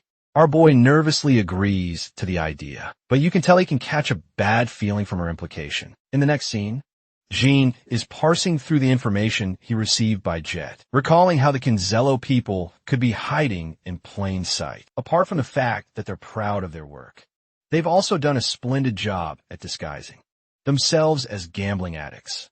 It makes him wonder if they're all in the caliber of the special class, as they predicted suddenly. Something provokes one of the white tiger warriors as he smacks his drink on the table and hearkens Jean for his attention, realizing that they're calling him out of the blue. It makes him wonder if they somehow sense the energy of the Myung-won from him, even though he did such a good job concealing it, immediately switching personalities. The run candle acts like a young noble who is amused to see a white tiger for the first time in his life. He admires and cradles the muscular body of the beast, revering the white tiger and respecting its beautiful hair. But apparently kissing their ass doesn't work, because the beast only gets pissed and demands that he take his hands off him. It makes the beast man question his own senses. At first, he thought that this blonde bastard was dangerous from his scent, but now he just seems like a damn fool. Jean apologizes for not keeping his hands to himself and inquires why he was being called. Instead of bothering him with any questions, the disappointed white tiger turns tail and tells him it was just a false alarm. Though Jean successfully deviated the threat, things could have taken a really bad turn here if he got caught right here. And now he establishes one of his primary mission objectives, which is to eliminate all 3 of the beastmen from the Canzello side, deciding to head right back. Jean ends up finding Lady Zalia, or in this case, Ceres again. The girl is out here destroying people at the roulette wheel, and finds herself delighted to see the young man here. Caressing his face, she apologizes for not knowing his name any sooner. When asked for an introduction, Jean notices that Moricon is spitting out the secret message for this exchange, which reveals that the compass will be exchanged at the central poker table on the 2nd floor. Deciding to fuck around with Moricon while he's still in his cat form, Bro squishes his face with a note inside his mouth, and he extends his pleasantries by giving a peck on the lady's hand, introducing himself as Bomrel. Ceres then tells the young noble to sit alongside the table so they can enjoy playing all night. As he's making himself comfortable, our boy glances at the 3 people in front of him. They're all of his friends, disguised excellently thanks to the help of the Ice Palace. The dude dressed like a nervous pirate is Kashmir. Then there's Inya, who is writing down math equations on her notepad. And finally, there's Alicia, who looks embarrassed having to take on the disguise of a man. And I would be too. Ceres looks the most stellar of them all, and starts off the game by rolling the marble. The roulette wheel swings its wonders. And then we come to the exact scene from last time. Sirius is out here kicking the young noble's ass by winning every game, while Kashmir remarks that our boy has already downed 1,000 gold. Jean is struck with despair, but refuses to back out, believing his pride will be tarnished. But in reality, this is actually a clever saying. Let's switch positions and move to a different game. Cerise is glad to hear that, and allows him the opportunity to choose the game of his choosing. The young noble confidently suggests a game of poker, believing that in that game, she won't be able to best him. Once again, if you guys remember from the scene earlier, the trade will take place at the poker table. So Jean is smartly alluding to that. Ceres catches on and tells him that the table is on the 2nd floor, once again going closer to their destination. Inspired by their epic clash, a few people want to follow them and see the conclusion of their duel. As for the 3 hooligans, they're going to stay here and observe any suspicious activities taking place on the 1st floor. While they're gone, Sirius is glad and emphasizes that they should wrap up their preparations by 10 for their plan.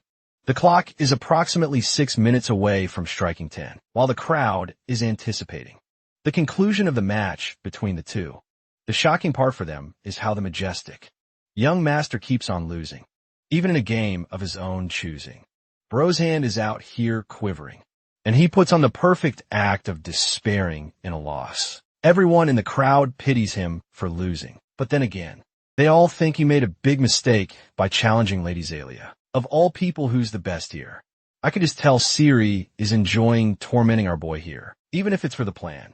She pities the young master and believes it's time to go. But before leaving, she drops a message for him while meeting his gaze. The message is that he'll be all good by tomorrow's time, which probably implies something in the success of their plan. The clock is seconds away from striking 10, and our boy is fully aware that an opportunity like this won't present itself again. He has to succeed no matter what happens. Secret communications between the people of the trade have already begun. A man reaches for his bag and Jean immediately suspects that it has to be the golden compass. No matter what unleashing the weight of Shadow Force, he initiates his plan to recover the compass by blowing up the damn place. A group of individuals made their way past the young master, who kept on losing his little games. While he was busy losing, they were busy meeting with a prominent figure, who greeted them upon arrival. This man is none other than the Zippel family's representative, Karl Zippel, who was sent here for negotiations. Now, the Canzello organization doesn't really give a damn about having introductions of any kind. The 9-star magician, on their end, is peeved by the senseless commotion in the crowd around them. This guy, who looks like he never had a happy day in his life, is actually the representative of the Canzello clan. Chukin told her Karl Zippel tells him that they can't exactly stop the commotion in a gambling house, and urges them not to pay attention to the crowd chatter. Seated in place, the man from the Canzello side talks about how he's chronically pissed off because of his advancing age. Yep, that about sums up the boomers of the generation. Anyway, he suspects the Zippel family right away, accusing them of planting thieves among the crowd. Karl basically tells Chukin not to get his panties in a twist, because the idiots around them are nothing more than gamblers who can't help themselves. Then, there's the fact that the Zippel family wouldn't go to such lengths just to keep the item after the trade, knowing that the arrogant Zipplo representative is taunting him. Sir Chukin already knows that this guy is trying to put on an act so that the rest of his underlings can execute his plans in motion. The thing is, if an important item, such as the compass, was returned to the Canzello clan officially, then the Runcannel family would be suspicious. And in the off chance they didn't, then the Canzello clan could easily share the information with both the Beemont family as well as the Runcandles. Karl is disgusted to hear the 9-star magician's humiliating words. However, Chukin is just being cautious, reminding the Zippel family that they're the clowns who broke the alliance in the first place.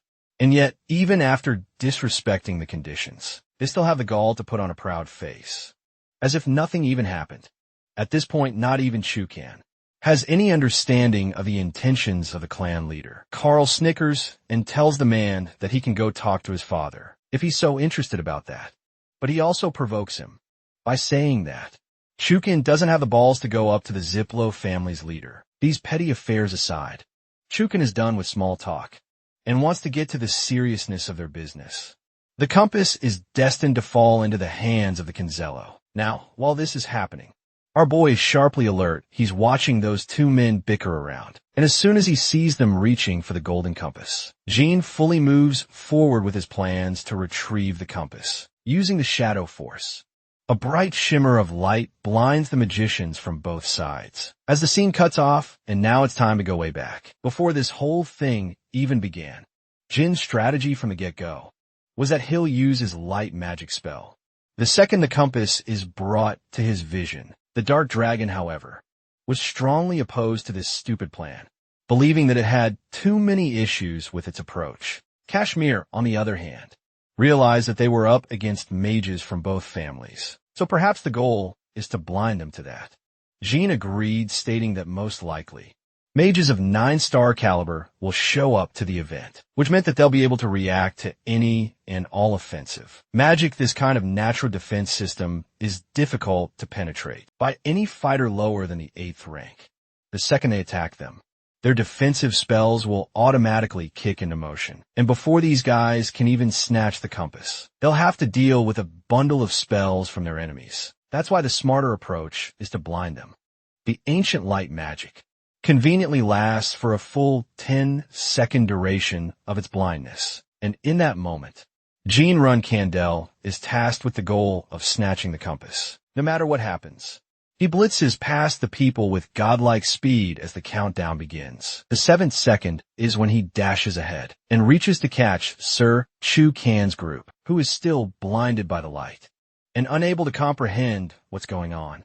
On the 4th second, the Canzello representative starts accusing Karl Zippel and his family for pulling off an elaborate scheme. Just like he suspected, the compass is visible in sight as Jean determinedly lunges forth to snatch it. Jean is 1 second away when he casts a final spell. The explosion on the 2nd floor is noticed by people of the gambling house, Cerise and Nuricon are put on red alert as they sense his signal from afar. It's go time as they both dash to find him. I think the final part where the explosion went off was unplanned, which is why they're both surprised. The good thing is that they spot the glimmer of the golden compass as Jean tosses it to Siri. She's glad that he's able to safely execute the strategy and actually catches the artifact. Securing in her grasp, then she spots her 3 allies, the ones who are ready to act.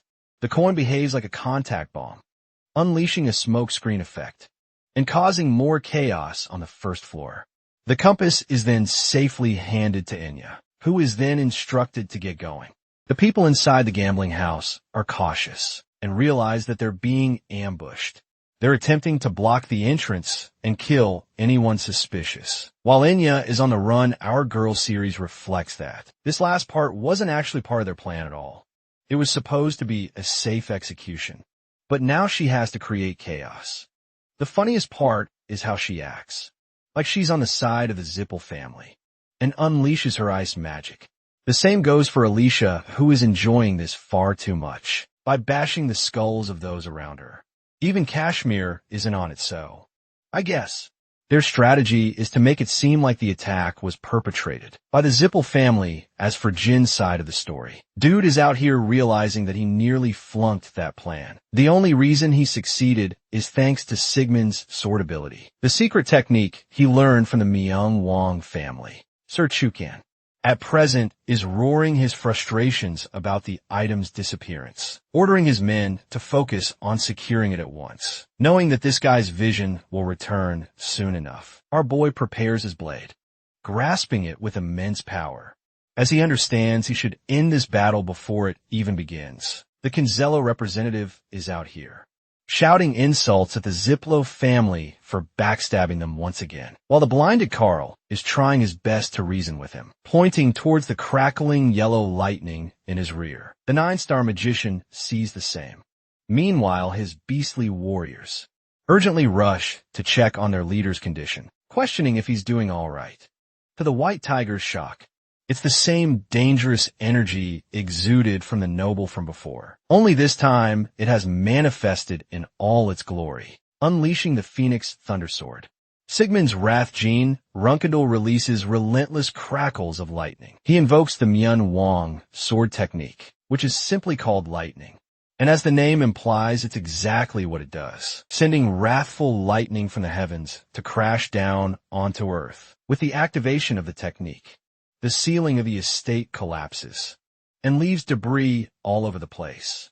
A primal instinct is activated inside of the beast, desiring an epic battle with the human, to the point that it wants to know his name.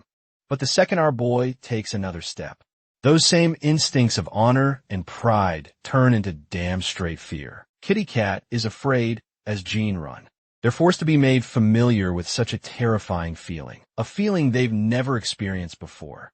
And seeing this human's blade, the White Tiger tribe trembles in awe and fear of the warrior before their eyes. At long last, Jean Run Candel activates the Battle God's technique, the third sword, the very embodiment of the fear of death, roaring condemnation. The shrouded swordsman releases a thunderous slash that makes its way to the 3 beasts. Even the warrior tribe knows that. They can't block an attack of this magnitude. So the leader tells them to dodge at once. But he's far too late. As the moment, he turns his attention back to his comrades. They've literally been vaporized out of fucking existence, bro. Literally Thanos snapped them out of here. The despairing sight makes the White Tiger leader sulk in shock and horror. At first, he tries to deny the situation, but then he remembers Sir Chu Kan and checks to see if he's okay, realizing that Jean is about to slash the 9-star mage down. While he's still blinded, the White Tiger warrior faces his fears, adopting the responsibility as a warrior, and so he rushes in blindly from behind. Shocking Jean on his way, he has to counter the beast warrior's attack. So he lets out the authority of the Myung Wong tribe and stuns the monster with a zapping effect, tossing him further away from the field. Luckily for the White Tiger, it is able to regain its footing. But to his horror, His prized weapon has been heavily chipped from the blow. It's impossible to think that a weapon made to last has been reduced to such a state. Unfortunately, during that small window, Sir Chukin managed to regain his sight and wondered what's going on. His eyes widened at the sight of the shrouded swordsman clad in black, who was aiming his blade right at him. The white tiger roared a warning to the 9-star mage, alerting the leader to escape.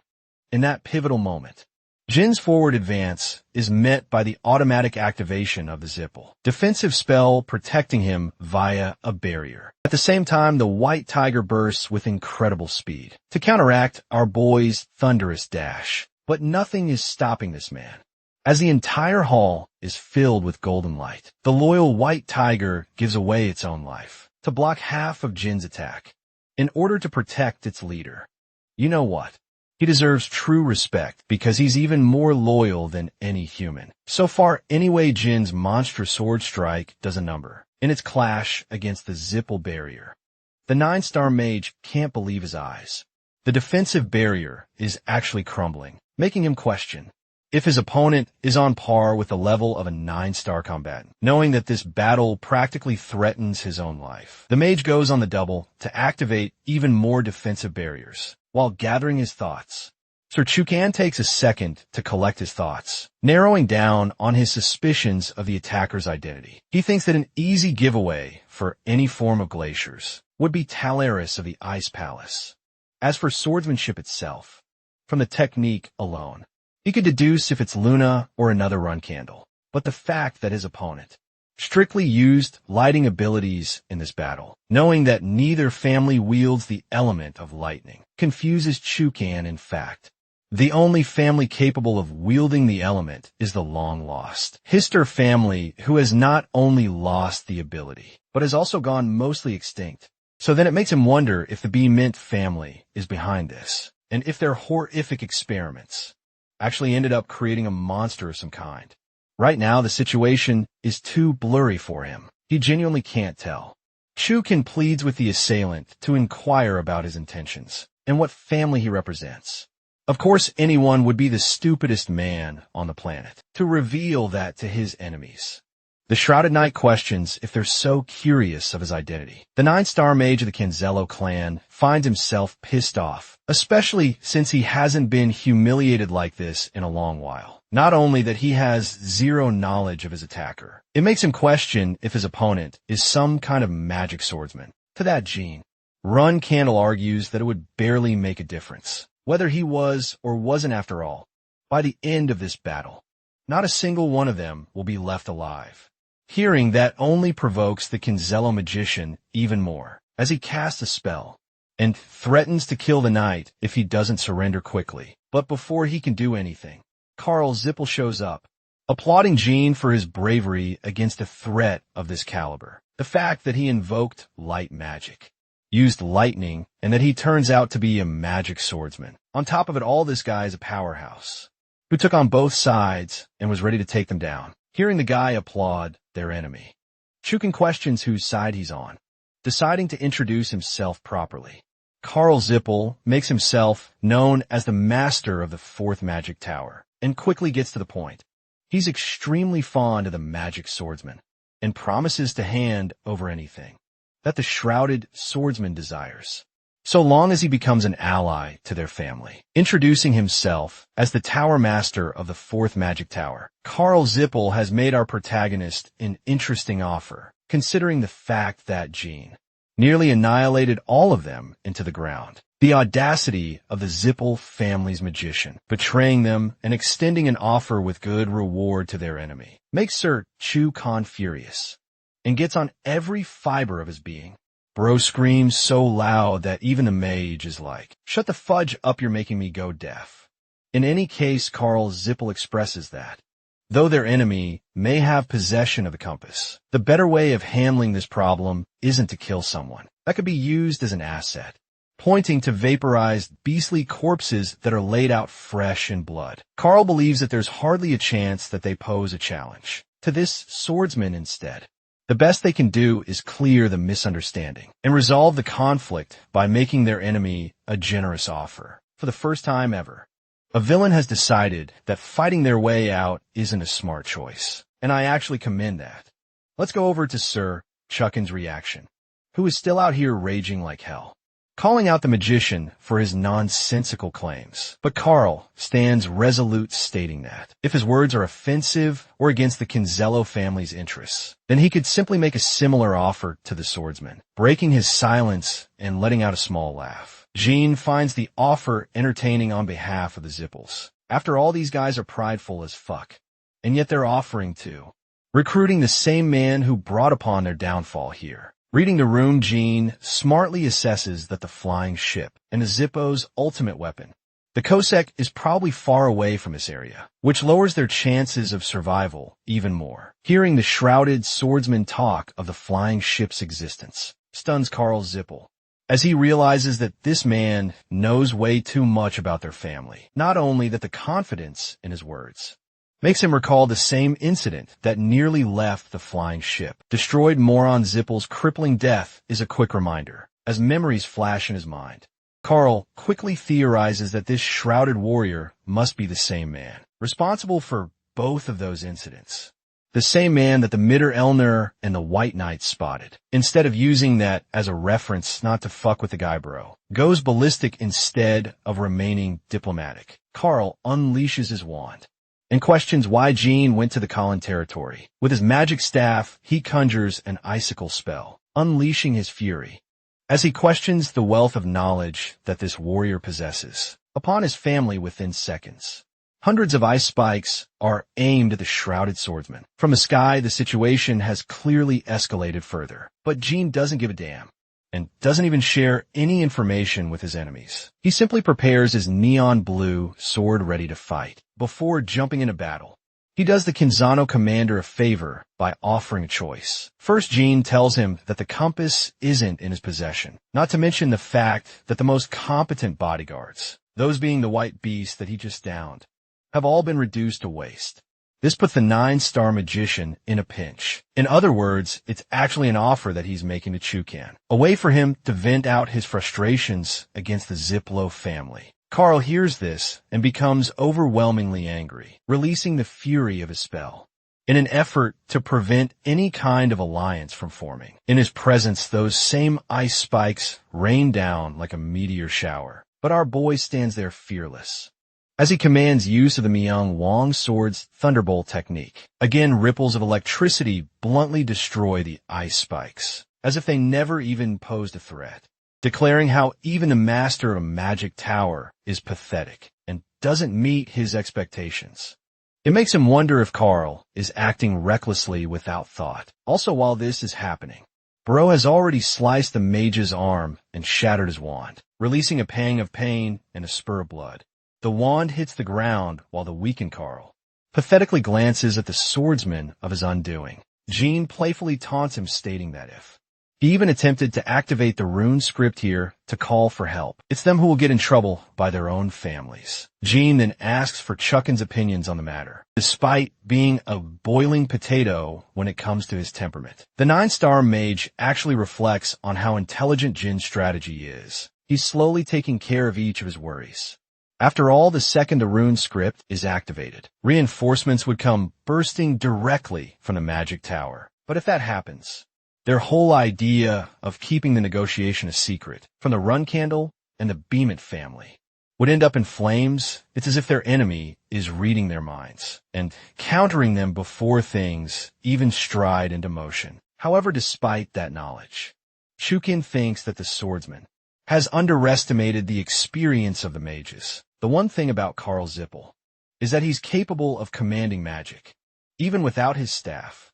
Something that Jean Run Candle probably doesn't even know. To add an additional worry, he's only just beginning to show a hint of his powers. Carl hasn't been going out, but now he's going ballistic, and he's pissed at his humiliation. He kind of reminds me of Alexander Anderson from Helsing. Do you guys see the resemblance? Like I do anyway. Carl is out here yapping every insult known in the English dictionary, stating the many ways he'll incinerate the swordsman's body. A creature that leaves both Carl and Chukan at a loss for words. With its very appearance, the wielder of the blue flames and the overseer of the flame dimension. Tess, and it's right there aiding the magic swordsman, went from hurling every insult to now quivering in his boots and begging Chukan's help. While he's whining like a baby, though, the 9-star magician makes good use of the opportunity to betray. Carl Zippelbro really said, if you can't beat them, join them. At this point, with his impaled body resting on the ground, Carl C. and 8 believe that his ally betrayed him. Meanwhile, the traitorous Canzello commander states that it's only fair business. After all, the Zippla family is arrogant enough to claim the end of the alliance. And then, Carl also doubled down by extending an offer to the swordsman right before his eyes, so in his point of view, Chukan is basically dealing karma back to the arrogant 4-eyed bitch. Miserable as he is, Carl finds himself screaming the guy's name before Jean shuts him up by literally kicking his ass and knocking him out cold. The 4th Tower Master is subdued without much difficulty. Jean is glad that the commander of the Canzello Great Plains region is a smart cookie for not fudging this up for himself. Chukan grabbed Carl's body, stating that he's making the best use of the situation rather than the retrieval of the compass.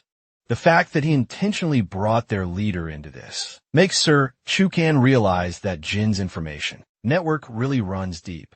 It's true that the compass can never be retrieved. And then there's the fact that he lost 8-star magicians under his belt, as well as the amazing white wolves under his command. The only way Sir Chukan can get out of this situation in one piece, and yes, the one piece is real, is if he surrenders Carl Zippel back to the Canzello clan. The commander has already prepared himself a boat full of products from the events that unfolded today.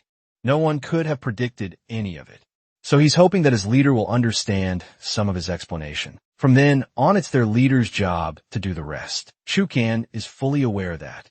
The second, he brings up the Shrouded Warrior's abilities to his master, he will definitely send his men out to find more about the guy. The good thing is that Chukan has acquired a good lead and a lot of information on the warrior, based on his abilities to narrow down his search. With those thoughts in mind, Chukan disappears into the mist, stating that their meeting is concluded until next time. Right after the dude disappears with Carl's body, the dark dragon, or should I say the tiny dark cat, comes rushing to find our boy. Murican is incredibly shocked and happy for the kid's growth. After his training period, he saw everything unfold before his eyes, and he's genuinely proud, like an older brother figure for him. He even thinks the kid's nanny will be impressed. While he's ruining Jin's hair, our boy taunts him for practically doing nothing but waiting around. Like a damn cat, he quickly asks about the state of the compass. Moroccan is more than happy to report that Jin's #1 fan, Inya, took the compass and safely evacuated the island. At long last, the tireless training period of 6 months resulted in a success. As for Ceres, Kashmir, and Alicia, Jean wants to know what's up with them, since their original plan was to reunite after the showdown. For that, Murican has some stuff to delve into, which gives Jean the impression that maybe they fucked up somewhere. He wants to know if anyone's hurt, but Murican denies that. It's the fact that all 3 of his comrades are currently on the run to take care of the rest of the groups in the gambling house. Jean is still at a loss and doesn't get what's happening, so the Dark Dragon gestures to him to take a look for himself outside. The second he glances out the window, Jin's eyes widen with utter shock. Arriving on a ship is the Baumant family's Special Affairs Division, a completely unexpected turn of events for them, not to mention but there's a warship sent directly from the Balado Empire too. The appearance of both unexpected factors has Jean in a nervous and confused state. Evening comes along, and the snoozing captain is out cold. Reminds me of when my ass had to wake up for school every morning after the late night homework. Anyway, the old dude doesn't get what his men are screaming about. That's until he hears the mention of the Imperial warship from a Balado family suddenly popping up out of nowhere. What's concerning is that more are coming from where that one came from. The captain is at first surprised, but then he goes into a state of entertaining laughter. Dude is ecstatic that they can finally execute their plan. With this opportunity, the ships, owned by the noble families, have already begun fleeing from the island because of the dangers imposed. The special force warriors of the Beamant family are insisted that no one else is allowed to take off from the island. After all, they've only just heard that some foreign parties are planning to group up here for a meetup before the Bellotto family comes around fully. They want to gather some evidence and arrest the people involved. Witnessing the scene from afar, Jean realizes that his family is also involved with the way they've sent their knights. The run candles probably caught on to the information from somewhere, and it's possible that some of their own spies were here, waiting all along among the chaos in the gambling house. The good thing is that Anya was able to evacuate the island long before this shit went down, because this way, they've practically erased all proof of any important meetings. The one thing that's left for them to do is escape, undetected from this damn place. The pirate people are out here ganging up on the 3 run candle knights, believing that this fight will be a piece of cake. Their sole purpose is to protect the ship and to prevent the knights from seizing it. It represents everything to them. So to lose this ship would pose a greater loss to their dignity and pride, as the men are charging with bold confidence. Jean is out here questioning where the hell these guys are getting their confidence from, because they're up against the guardian knights of his family. Crashing into his party, he alerts them about the current situation, concerning how their planned escape route has been blocked. But Kashmir has one way out, before they can even begin to surround the island fully. It's a smart approach, the only viable strategy. In fact, and something that Jean himself agrees with. Right as they're about to put their plan into motion, a loud explosion is heard outside.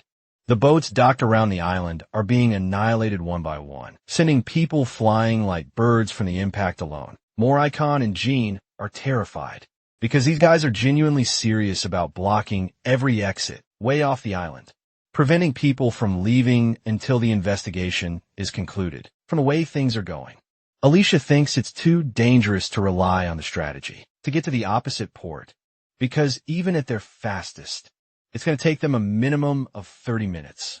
And by the time they've arrived at the port, the ships will probably already be destroyed. Knowing that any methods of normal escape is impossible, Murican quickly suggests that they ride on his back and escape as their corner for options.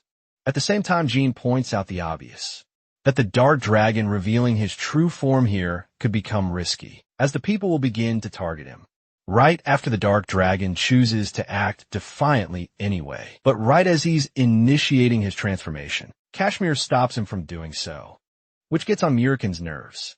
Funny enough, Kashmir then points to the cage in the sky. Yes, the literal damn island has been fully caged by the Beeman family's Great Link Barrier, a hexagonal trap initiated by the warships to prevent anyone from escaping via aerial flight. Murican has no idea what the barrier represents until Kashmir enlightens him, stating that it's a tool of the Royal Guards and a technique specifically developed to counteract any and all flying-type monsters. Even Alicia backs up this claim, agreeing that if the barrier is breached, or if it detects a flying presence, it literally shoots down the target with precise laser beams. Talk about turning a dragon into a medium rare steak. In the Air series understands that Murican is tough, and will probably beast mode the fudge out of the barrier, but the rest of them aren't as durable.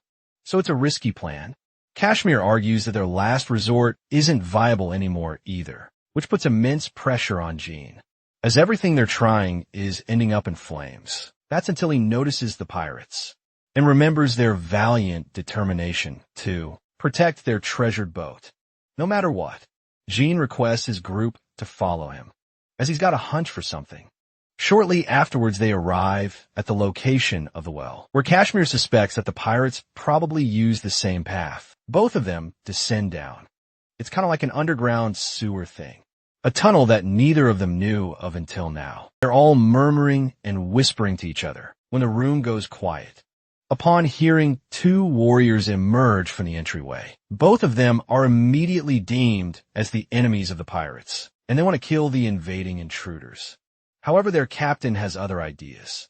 He knows that the voice of the warrior is actually familiar to someone he's met. Jean smiles and asks if he's really speaking to the captain, instantly realizing that it's Jean Grey. The bastard, the captain, roars at him in fury and happiness, pretending like the diva that he is. Jean acts like he has no idea who that guy is, but the enraged captain isn't so much of a fool to forget about his voice so easily. especially not when he's the reason bro went into debt. Gene won the battle against his opponent and won a crap ton of money, leaving the pirate king over here in shambles and loss. The fucker Veridine ruined them with his bet placement, causing the captain a world of pain.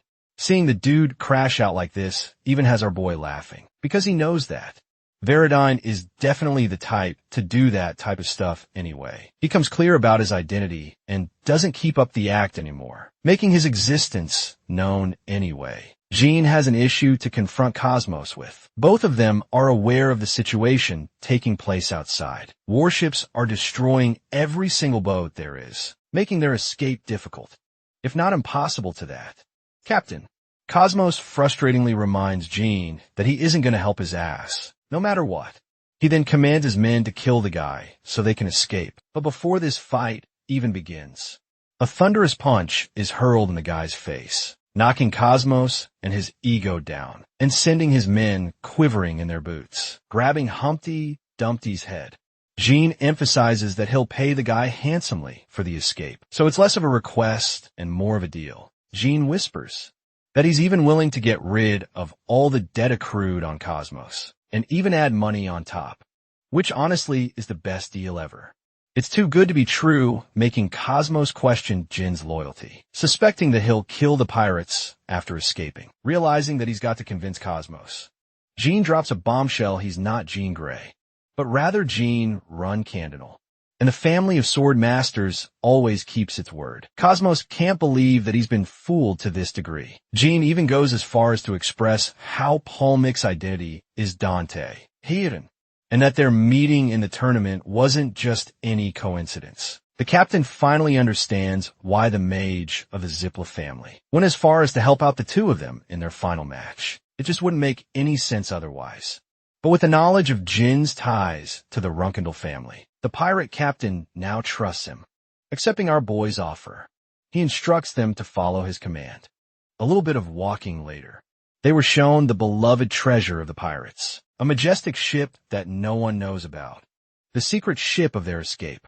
Cosmos is happy because with this, they'll be able to make their escape. But Gene is still in wonder of their super secret plan to escape. Bro is out here, scared for his life because the ship is going so damn fast. Gene is genuinely sweating with the way Cosmos is commanding the ship. Kashmir and Alicia are screaming, while Ceres is the most horrified I've ever seen her be. Perhaps the funniest reaction comes from the cat. Bro can't even hurl his insults, because they're getting drowned out by the chaotic rumbling of the ship. Let's go back a few moments and see what really went down. Cosmos instructed our boy to get on the ship, because that's the only way to make him understand how they're going to escape. The ship is also docked and loaded with important cargo, consisting of barrels and crates. Now Kashmir has his own troubles regarding these pirates, believing that it may be a bit unwise to trust the pirates. The fact that there's barely enough water to make the ship float is one problem already, and then there's the issue that they have to navigate a massive ship into a deep, underground pathway, which could be dangerous for them. Now, Gene argues that maybe they should entrust the situation to the pirates. After all, they're obviously going to try and do their best for their own survival, so it's not like they're going to botch this up. For now, he instructs Kashmir to board the ship with the rest of the squad. Shortly afterwards, the preparations to sail are completed. Cosmos has given the green signal and assures our boy that there's nothing to worry about, because from this point on, it's his job to take care of everything, telling his men to fire it up. One of the pirates lights up a thread to an explosive and well, kaboom, the necessary propulsion to take off. These pirates really are crazy and funny series, and the others can't believe what the heck just happened because of the explosives. The water is crashing down and rapidly advancing towards them. Even Gene is horrified when he sees the water making its way down the path to meet the ship. The tide is literally about to hit them strong, when Cosmos has the consideration to remind them to buckle up. Jin's reaction is basically, oh shit, and the ship is then carried away by the water, driving it forth as it cuts into the wave. Jin's face is the same as the one you guys saw earlier. Dude is scared for his life. And this is the same guy who got used to flying on dragons. The ship is going down like a roller coaster on steroids, with a hell of a speed. It's the point that our boy is starting to question the pirate captain's methods. But the crazy Cosmos is enjoying the ride all the way through, while Jin's friends are screaming for their life. Curses shouted all over by the cat are contrasted by the pirates, who are having the time of their lives. The ships are guided by the water and make their way to an exit way from the opposite side, seeing the glimmer of light. Cosmos laughs his ass off like a maniac and celebrates, creating the order the ship ejects out of the giant stream and literally stuns their enemies. The men on the warships can't believe what they're seeing. They're all left with the same cinema expression, as Cosmos is out here having the happiest day of his life. The ship is literally flying by this point. Mind you, or well, it's not exactly flying, but rather it's a really long jump, which means it won't be affected by the link barrier. By way of technicality, Cosmos emphasizes this point, as the ship manages to cut its way past the aerial barrier. But this is the part that gets troublesome for them. They're about to have a landing, a really mean and abusive one. The kind of landing you only get after your dad's belt becomes your demise for an F on your report card as the ship is descending. The people of the Beeman family are furious and on red alert. They want to move their ships back, but it's going to take them so much time to catch up. The sails are released as the Pirate King's endless laughter echoes into the sea, as all of them successfully escape the surrounded island. Bro is genuinely living the life with the way they are, casting fireworks of him after the escape. Anyway, with Mission Impossible over here executed, we now move forward to June 18th, and back to the independent city of Tekken. The ship has made its way here successfully, and right after Jean sets foot on land, Jilly and Anya come rushing for him. The nanny is so happy to see him, alive, and while she's always worrying for him like a true mother, and I love that. He's also glad to see Enya executing her side of the mission, brilliantly receiving a compliment from her idol. The girl literally crashes down like a K-pop stan. In the next scene, we're back to the meeting room, where the group is discussing the usage and the function of the compass. Enya expresses that it operates just like ordinary magic artifacts, by infusing magic, and so Jean pours some of his magic inside and light up an epic hologram in the ceiling. It shows the globe in its entirety as well as red dots as its markers. Kashmir refuses to believe his eyes, questioning if the red dots are supposed to signify actual contractors. Unfortunately, Jean confirms that it must be the case, because they're all detected in the Zippel and be meant family regions. The surprising part, there aren't any signs of contractors in the Tekken region, as pointed out by the Dark Dragon, even though there's literally 3 contractors sitting in the room. To that, Anya expresses her theory. She's done a few experiments and comes to the realization that for some reason, the contractors of the Tekken region are seemingly hidden, even on the compass, but especially for Jin's case. It's even weirder as his location was ambiguous and undetected, even before his arrival in the city. Muricon thinks it's nothing to be surprised about, as her idol is literally a contractor of the God of Shadows. Anya is fangirling over him so hard after hearing that. It's just another one of his great abilities. Still quick, and Tel has issues to raise. As other than Jean, they've still got Julia and Anya's issue to take care of. This means it's less to do with them, and more to do with the region of Tycon itself. Suddenly the run Candle brings out his leading suspicion. The magic mirror Morrican and Quiquintal also wonder if it's the reason. After all, it's the only object that holds the properties of the god of magic, as well as the seal of the god of shadows. This only makes Enya even more of a fangirl, because it's thanks to Jin's contributions that their city is blessed. Apart from that, Kashmir is just happy that they're doing good for the time being. The compass is with them too, so it's not like they'll have any immediate threats to worry about. Jet, the sleazy merchant, also shows up reporting his explorations. Apparently Jean has become extremely famous again. He hands them the papers, and well, Enya is the first to get dazzled by the report. The news reads the appearance of an unknown, yet extremely powerful warrior, who used his magical weapons and escaped with the pirates. The people deem this person to be the young master and noble Boomerang, someone with a beautiful face. and is suspected to have contracted with the god of storms. For his lightning powers, the strange thing is that it's been nearly 300 years since Fatal contracted with someone. So, it's an astonishing discovery to the people. The news also summarizes how the actions of this young master have led the people of the continent to grow curious of him and to observe his next moves. Merkin jokes around how Jean is a supernova, according to the news, and in return, our boy only thinks how embarrassing it is to say something like that. Suddenly, Jean notices something on the map. He spots a contractor in the Hugh Foster region, though the location is imprecise. It's certainly clear that they're confined in that region. In the next scene, the same news is being read by a certain someone, and that someone is none other than the dude who got bitch slapped by his father. Not long ago anyway. Joshua is curious about his assassin's thoughts. We're all suspicious that this might be the same contractor of the god of shadows that they were looking for. His other half argues that maybe they're wrong, and this is someone else. By the end, we see Caillou jumping into this universe and showing a hint of lightning, which may turn out to be a plot twist. That the real contractor of the god of storms is this dude undercut. Killua is kind of pissed at the remark shared by the crazy lady, until Joshua puts him to a dead stop. He regards him as Julian and questions if someone like him would be capable of taking on and defeating 3 white beast commanders in a single battle, despite his abilities even. Killua is humble enough to admit that he wouldn't be capable of something like that. This then confirms to the psychotic Joshua that it's finally time for them to help Julian enhance his powers. It's been a while since we visited the awesome and yet terrifying Black Sea. The Patriarch is busy slaughtering dragons and reading reports of the so-called bummeral person who was making a lot of noise in the outside world. His trusted knight tells him that the name was actually brought up in the main estate of the family, where they talked about his ability to beat 3 white tiger commanders. On the island, they all suspect the same thing, believing that he might have a contract with the lightning god. The Patriarch then casually admitted that the rest of the family would be stunned to believe that it was actually the youngest son of the Run Candles.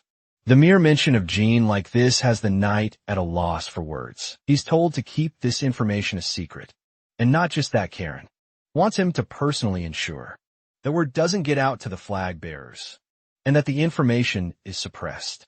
Now Kashmir's letter failed to mention one thing. It's actually a flex in my opinion. When Karen reads something specific in the letter, Chiron urges him to read the contents, as they do appear to be quite amusing. The letter addresses the Patriarch and Jin's admittance at a drinking party that night. Jean casually admitted that maybe he can rival his father now, in terms of judging one's ability based on a single attack. Indeed, now you guys know why Kieran laughed in ridicule. But the reaction only causes the knight to become furious, as it's quite insulting to say such a thing, before the knight can say anything more. Chiron cut them off and name drops the mention of the Myung Wong tribe. Khan is alerted by the sudden mention, and points out that it's supposed to be this unknown race of people that were dubbed the losers of the world, and that they were sealed away 5,000 years ago. Chiron actually confirms that this is exactly how it is, and yet the Patriarch has a keen suspicion that his youngest son must have encountered the people of the tribe. It's likely that it was a task doled out by the god of darkness, Saldaret. Here's the most badass fact comparison you'll hear in this story, by Karen's own admission. The battle god Vaughn is powerful enough to rival his strength. This lady is freaking powerful. Now, the reason Jean appears to be so confident is because, in his trials against the battle god Vaughn, he finally overcame his hesitation and fear, and succeeded in unleashing one powerful strike against the battle god. That's one of the reasons Jean explicitly mentions that he can use that against his father. It's not that he's more powerful, or even comparable to either one of them, but it's still something to consider. Khan still defends his Patriarch's reputation, and points out that the youngest must be overconfident in his ability when it comes to actual combat. To punish him, he is even ready to bring the Runkendal to the Black Sea. For punishment, however, Kieran denies any such thing. disagreeing with the idea as a subject of his own curiosity. He's curious if the boy has it in him to take responsibility for the bold words he chose in his statement. That's also why he wanted a letter to be prepared and sent to the anti-mountains. And something tells me it's going to be really exciting. The juicy parts aside, in the next scene we get to see that July is nearing its end. Now in the city of Tekken in his estate, Kashmir is sought out by the merchant jet, who has come to report something strange. An unknown old lady came to express her approval and support for the Seven Colors organization. She appears strange in behavior, so he wants Kashmir to check on her personally. Now Kashmir is confused, up until the point that it is revealed that the very same woman brought a goddamn ship filled with treasures and gold. Yeah, that's definitely someone big. Sensing the urgency to speak to her immediately, Kashmir seeks a meeting. As for the beautiful dragon, Queen can tell she's alarmed by the sudden stench of uncomfortable energy, comparable to the kind of energy she sensed in the anti-mountains. Jean arrives on the scene, expressing his unawareness for the mountains. Quick, Intel decides to drop him a lore of what happened. Exactly 40 years ago, there was a shocking discovery that all the dragons who decided to take shelter in the mountains ended up slaughtered in cold blood. And it wasn't an army of people that took them all down. No, just one person. It is because of that rumor alone that no dragon ever dared to venture into the anti-mountains. Ever again, this old lady is badass. To the point. Even Muriken is terrified and can't believe someone like that existed. Quick, Intel reveals the existence of Vanessa Olsen, a woman of high confidence that the dragons feared as the terror of the anti-mountains. Now that is pura aura for this old lady. Speaking of which, Vanessa has stepped into the city of Tea, looking all dripped out with her outfit. Sensing the presence of dragons from the estate, Kashmir personally goes out to greet her with respect, addressing himself as the leader of the organization. He even points to his beloved wife Alicia, who extends her greetings the same. Just being in the woman's presence, one can feel her controlled and yet radiant aura. She extends her greetings and praises Kashmir's wife for her beauty. But the pressure she exerts is surely noticed by Alicia, and even seconded by Quick Intel. She points out that this energy is undoubtedly of the one that is known as the terror of the anti-mountains. All this time, they thought she died. But apparently the MILF is alive and kicking. Morrigan is curious if she personally came all the way here to hunt them down, and he's happy to kill her and keep all the gold she brought, because you know dragons love their gold and all. The silver dragon argues otherwise, countering that if that was the case, she would be going batshit crazy and hunting them down already, even in her prime condition. She didn't really actively go on the hunt down dragons, but the woman is so badass that Muriken is thrilled and wants to face her off, unable to believe that a human out there exists that can beat down dragons, with the exception of the first patriarch, Tamar. Quicantel does her best to alert him that he's no longer in his prime, and it's best he forgot about those times, because in his present condition, he's literally going to get demolished, even if he had a second life on him. Muragon is still arrogant and states that one can only learn from a proper battle, seeking the approval of Jean Rookendal. Our boy actually disagrees with the Dark Dragon too, supporting the Silver Dragon's wise words, not to provoke the one woman that can fuck him up for life, while Moricon is out here ranting a response to Jean. Our boy, on the other hand, internalizes that Vanessa is probably the person that his father personally hand-picked to inspect his new skills. This also makes him suspicious of Kashmir, and whether or not he ended up sharing the same little party fact. In the letter, when reporting to his father, things get even more spicy. When the merchant jet reports that Vanessa is exclusively waiting for Jean in the garden, and if what the run candle suspects is the case, then this could get really ugly for our boy. In the next scene, we find the three important people sharing a meeting with one another. In the mesmerizing garden, Kashmir passionately talks about the exquisite dessert that's been a favorite of the people lately. He's hoping it appeals to the madam's palate.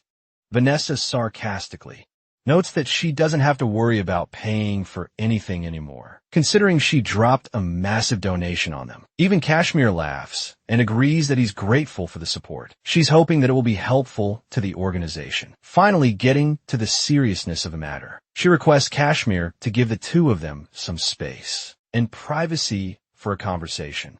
Of course, he quickly leaves while hoping they both enjoy their stay here. Now that both are alone, she gets to the bottom of her true purpose. She was approached personally by Chiron, who requested to check on the youngest.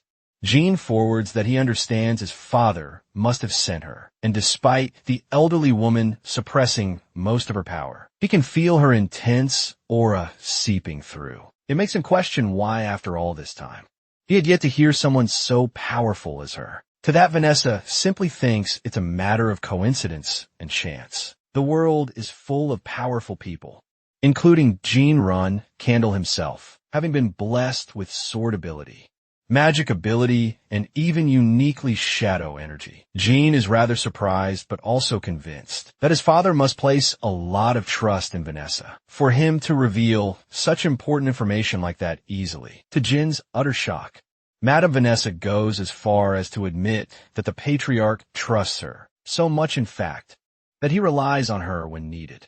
Based on her words and declaration of strength, Jean states that her name as the terror of the anti-mountains must be true, then though that name is fearsome for the dragons, to her it holds little meaning.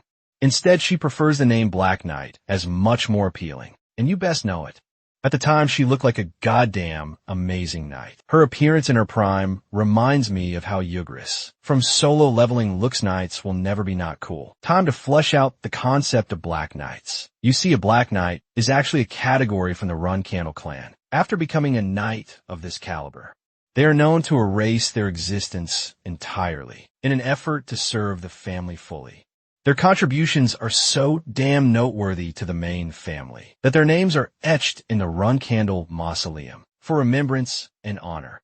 In the entire history of Run Candles, the Black Knight previously was known as the strongest. This one Black Knight actually teamed up with the Patriarch alongside the strongest humans in the entire world in order to face off against the Black Sea. And you know what, Madame Vanessa is that Black Knight. She's mega overpowered. Realizing that he's meeting someone of such high stature, Jean bows down in proper respect, deeming himself as a mere reserve flag bearer who greets the great sword of the family. She's glad that the kid is groomed to have good manners, but let's be honest, that's not what she's here for. Vanessa orders him to get his weapons quickly. On her way coming here, she saw an island, and that island will be the place of his punishment. Oh boy. As strong as our boy has gotten up to this period, I think he might get his ass kicked by this Annie. The scene cuts to the beautiful sunset. As the two warriors set foot on the island, Jean Run Candle has strapped himself with both of his blades, questioning if this punishment is supposed to be a matchup between the two. Vanessa agrees with his thoughts, but she is curious about one thing. The same as us, she wants to know if the boy is aware of his sin. That caused her to come all the way here. When Jean says he has no clue, she admires the child's honesty. But because of the child's honesty, she's going to punish him now for the good part. Remember when he said he could strike his father at least once? Yeah, well, that's exactly what she asks him directly as a question. To her, and probably everyone in the family, it's the height of insult and ridicule. Even though Jean is just stating a fact from his point of view. Back to the actual scene, he internalizes his correct assumption. It's all because of Kashmir that this is happening. Now, unsheathing her blade, Vanessa offers the boy a way out, a way to prove his innocence. And that way is simple. She points the blade at the Run Candle and demands that he unleash the fullest of his power. That is the only way he can redeem himself for his arrogance. Jean fully understands that this duel isn't won to the death, but a confirmation to assess his current level of strength. First off, he asks her clearly if the condition of this fight is to actually defeat Vanessa in a straight matchup. The fact that he even amused the possibility of winning over her makes her laugh out immensely. So much so that she believes it will be a victory for him if his weapon makes contact with her body. Of course, Jean is one fast bitch, because the dude literally pulls up with immense speed to make her eat her own words. Using the neon blue blade of lightning, he aims to cut her down.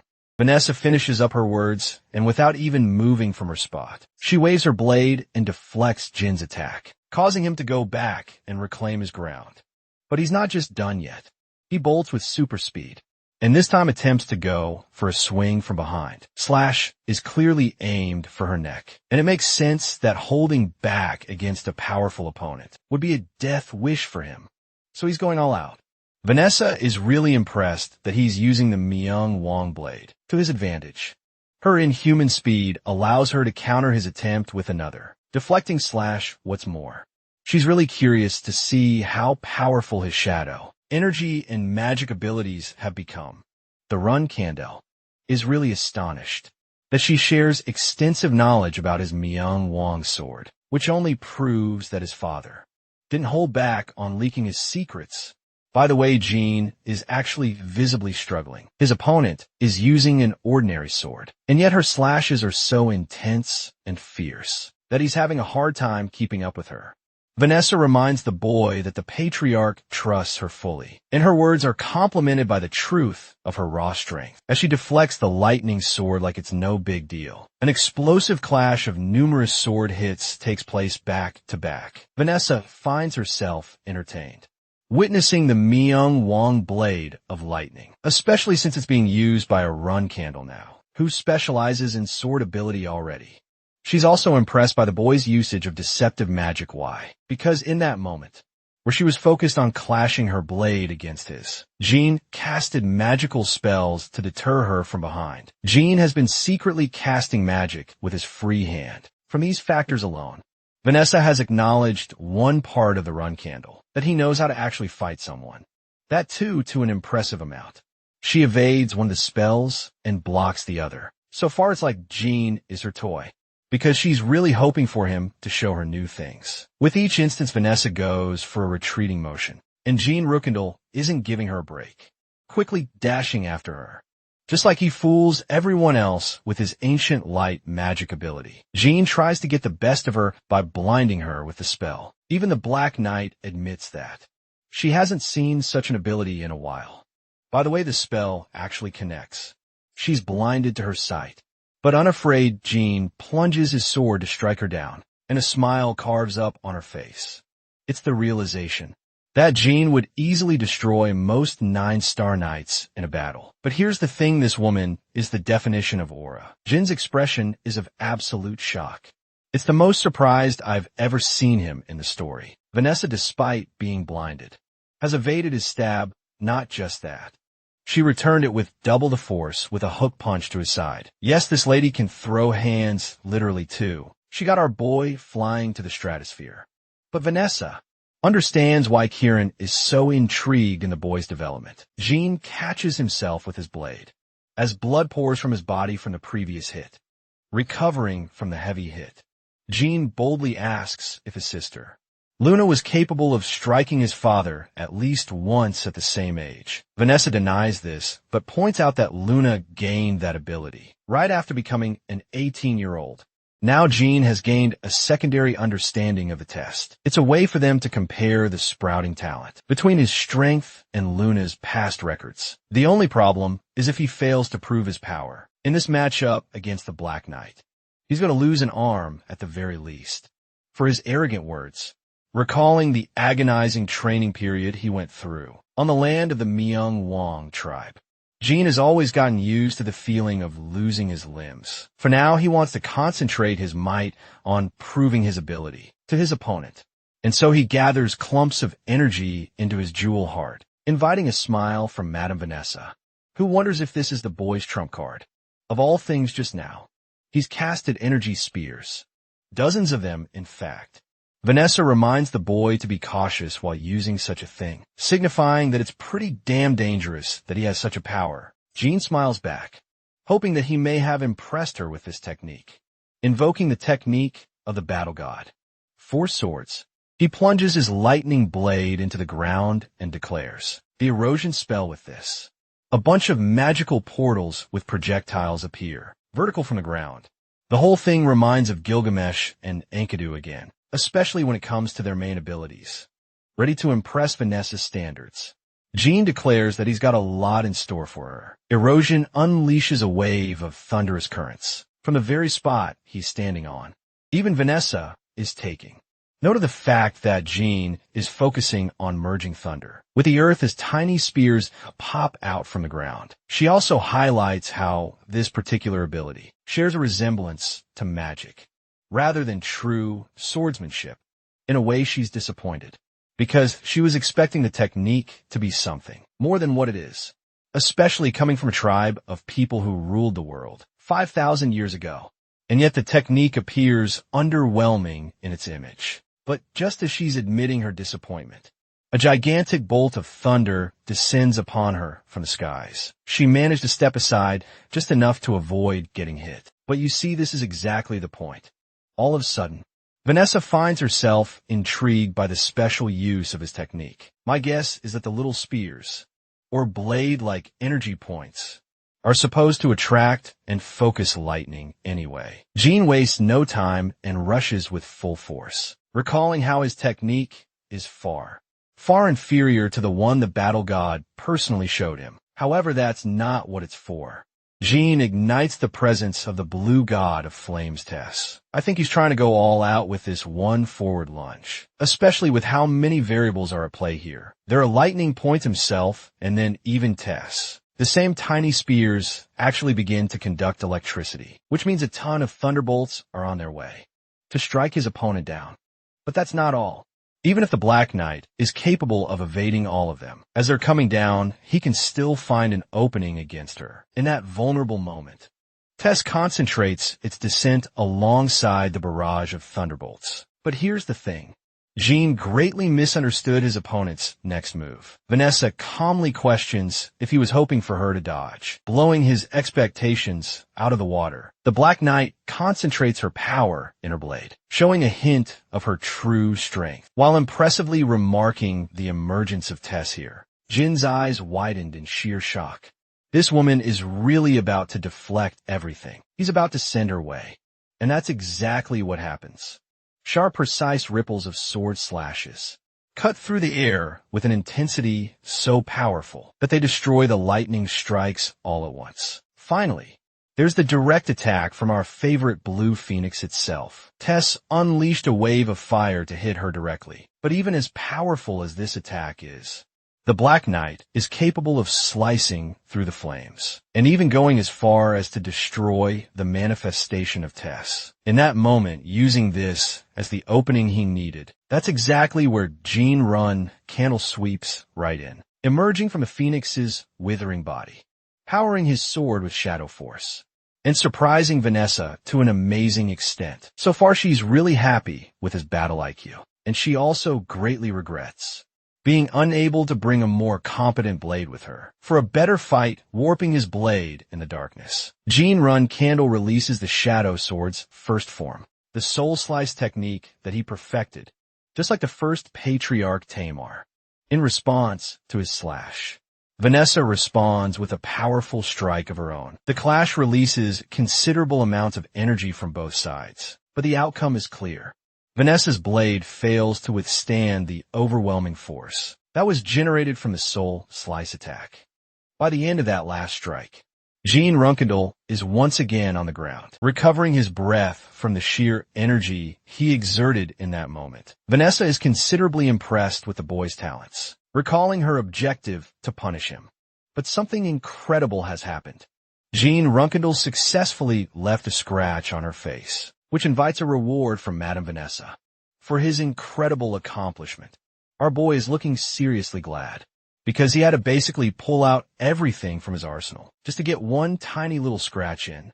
By the end of their confrontation, both warriors drink like champions, and I really mean that. These guys are downing liquor from giant ass barrels. Vanessa also learns that Jean ended up drinking the elixir of 10,000 poisons, practically making him immune to every single toxin. Despite his strength, he argues that he's a long shot away from reaching someone like Vanessa. In terms of strength, curious for her thoughts, he decides to ask her a question. The question is indeed surprising. It's not about learning a technique or some kind of battle advice. Jean simply wants to know, how his father and the elderly woman met each other, to that she reveals that it happened a long time ago. She also takes a serious posture, while admitting that this is going to be a long story. Madame Vanessa talks about her early childhood days. She was an orphan with a younger sibling to look after. Tragedy struck one day as a gigantic, fire-breathing dragon descended upon their village, blazing the village down in its fury, and unleashing destruction everywhere. In that instance, she lost her precious sibling, fueled with unfathomable revenge. She went on an extensive journey traveling the Antime Mountains, knowing that the dragons lived there, because she was on a quest for revenge. This mad lad destroyed every single dragon in the mountain range, on her own, and yet even after all of that, she still couldn't discover the beast that destroyed her village, and took from her her precious sibling. Eventually she decided to set up a base in the mountains. The moment she confronted a dragon, she demolished it without remorse. But it didn't stop there. She did the same when it came to people. Basically, she killed everyone in her way. Vanessa admits that she had gone fully insane, mad in the pursuit of revenge.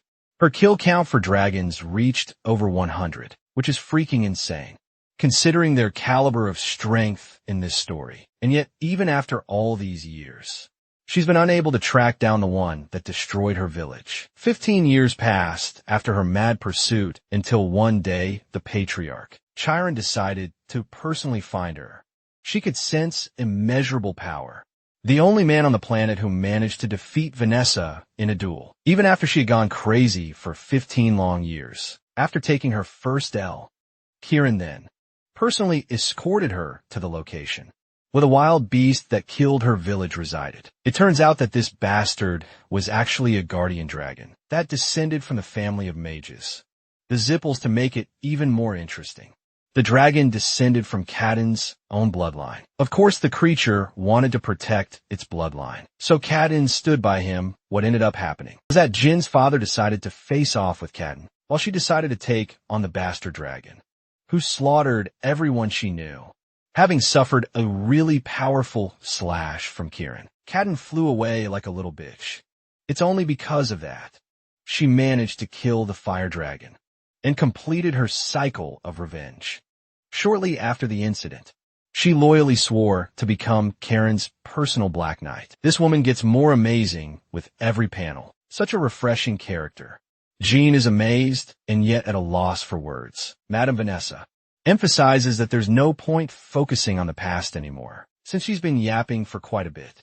The elderly woman decides it's time for him to receive his reward. It's a special map that was entrusted to her from Chiron long ago. He instructed her to give the map away to any one of his children who became competent enough.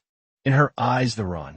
Candel is honored to receive such an impressive gift and has no idea what the map represents.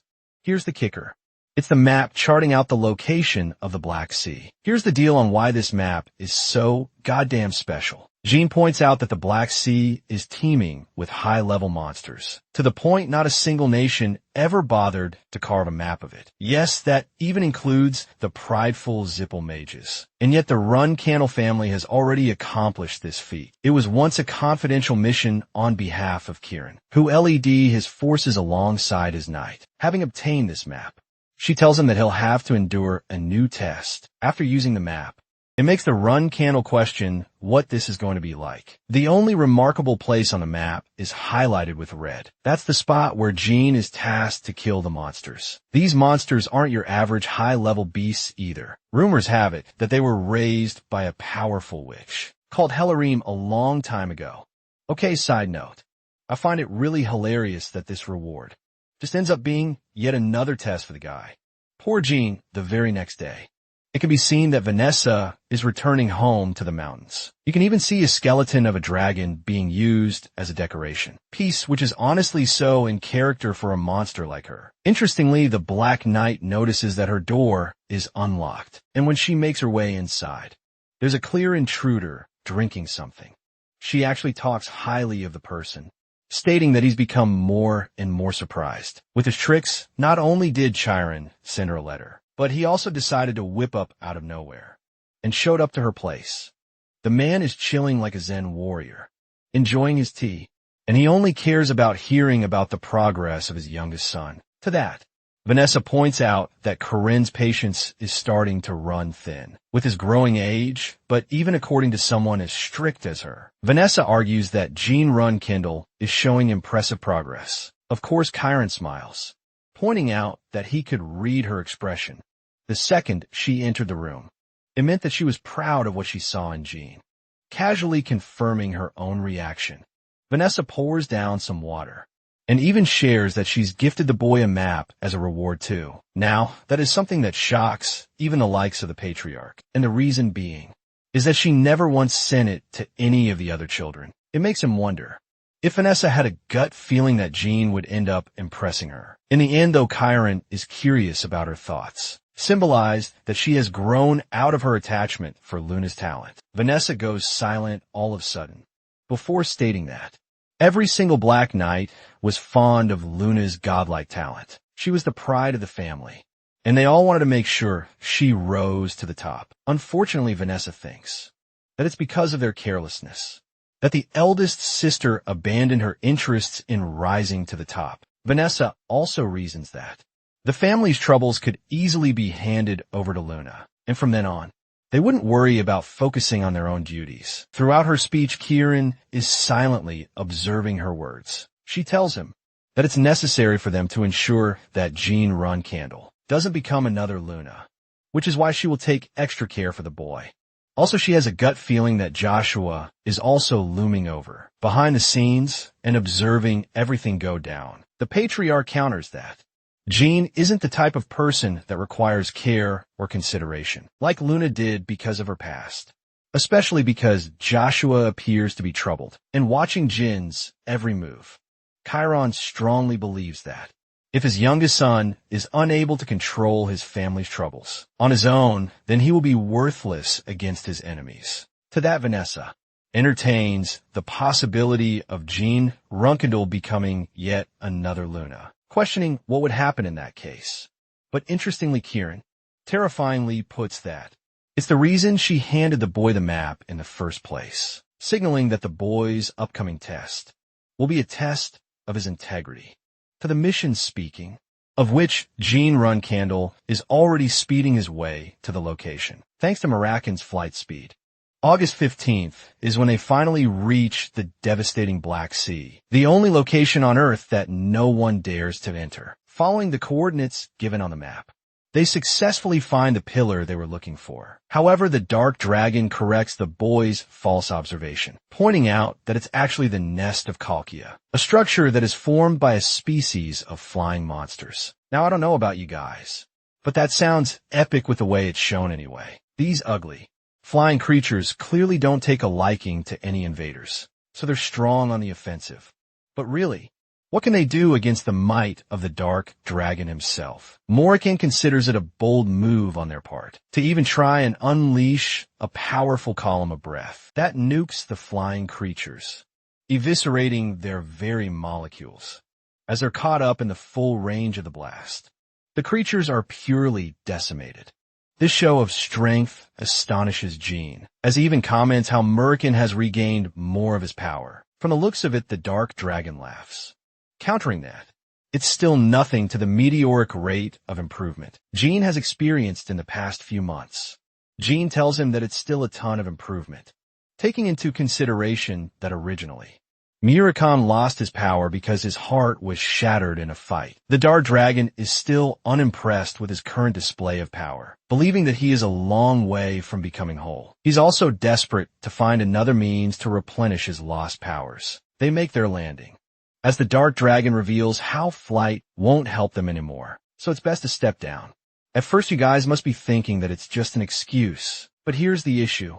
The atmosphere up ahead is coated with clouds of poison, so deadly that they can easily tear through and melt a dragon's scales. However, it adds to Jin's confusion.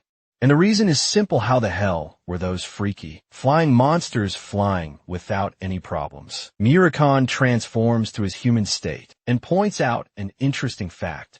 Every single creature that is the inhabitant of the Black Sea has poison running through their veins. It's safe to say that everything here is poisonous, so they have to tread carefully. In the next scene, they're walking their way through a path. When Murakami talks highly of the current patriarch's strength, it's insane that someone actually came here and carved a map of this location. The Black Sea is so hellish that not even powerful dragons come here. While reading the map, Jean agrees with Murakami, questioning what the hell his father has been doing in a place like this. Of all things, changing topics, the Dark Dragon points out that they've got to annihilate the monsters that the witch Yahello created. Everything to do with the witch invites trouble. According to him, Murakin's knowledge of Yahello surprises the Runkendal. As he prays for more information, the Dark Dragon reveals her background. Apparently, the witch was known for one thing. She had a love for all diseases that troubled both gods and demons alike.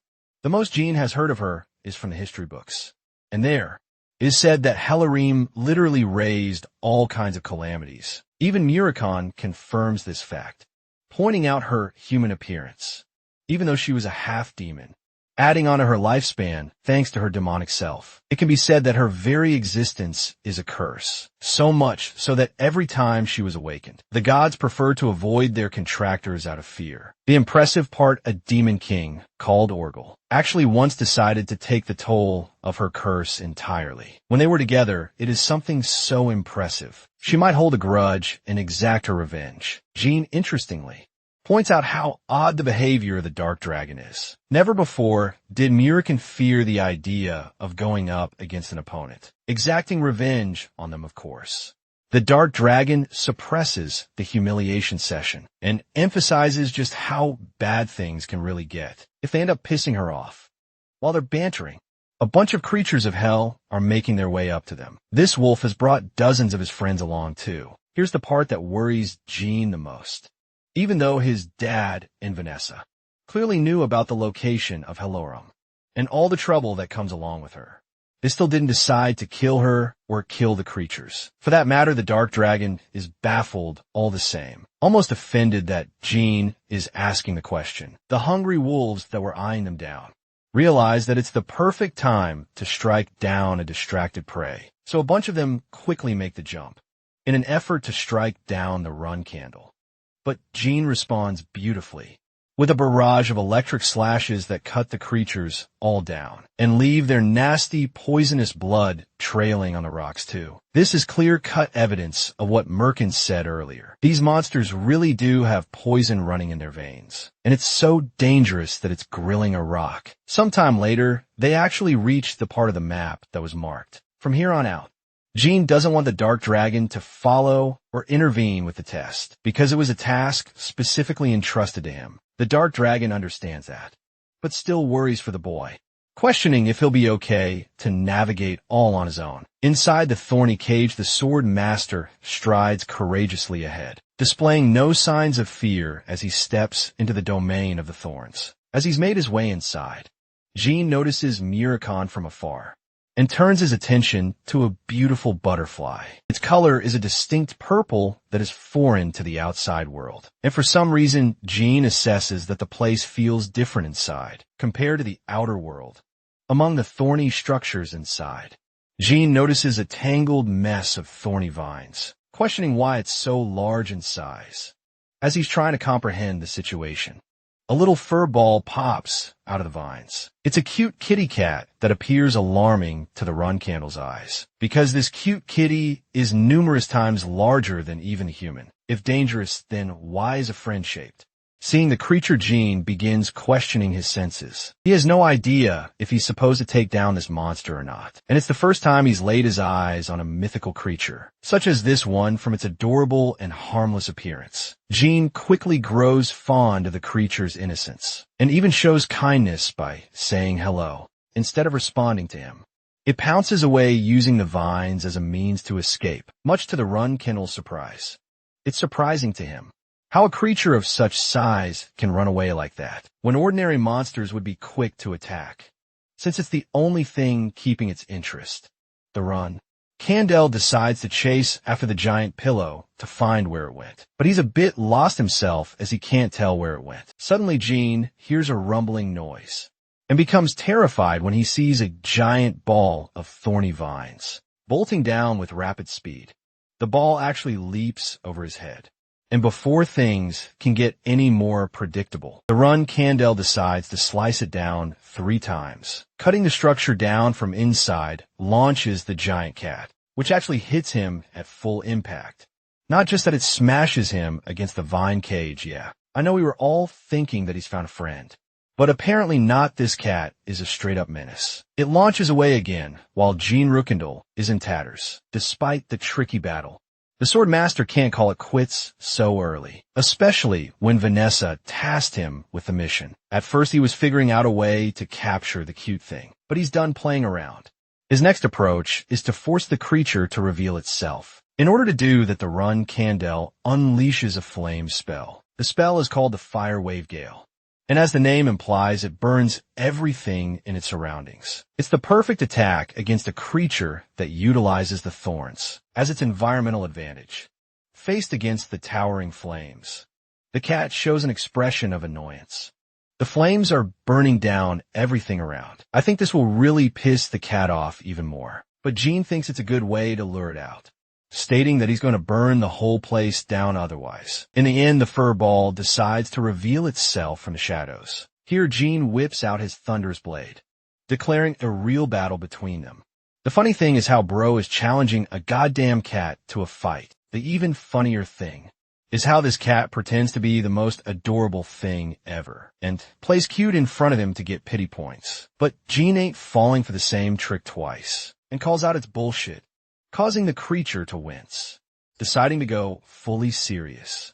The cat stretches and becomes really fucking huge. Like this thing is the size of a small whale. The cat stops holding back and uses some kind of hypnosis ability, stunning him with the memories of his first life. The same life where he was humiliated and beat down by his brothers, bullied relentlessly back to back, and even when he was clinging to the edge of his life, while Jean is hypnotized inside his own cage of traumatic thoughts. The mythical creature takes advantage of the situation and uses its sharp paw to cut him down. But to its shock, Jean responds by slicing the creature's paw, even though he was supposed to be hypnotized. The run Candle reveals that he's grown used to mind control magic, and he despises illusions. So it's going to be tough to get the best of him. Dark energy exudes out of the severed limb, regenerating the mythical creature's body. Jean internalizes his shock. He always knew that a certain type of high-level monsters boasted the ability to regenerate parts of their bodies to counteract the attempt. The Sword Master wastes no time and plans to finish off the creature before it can properly regenerate.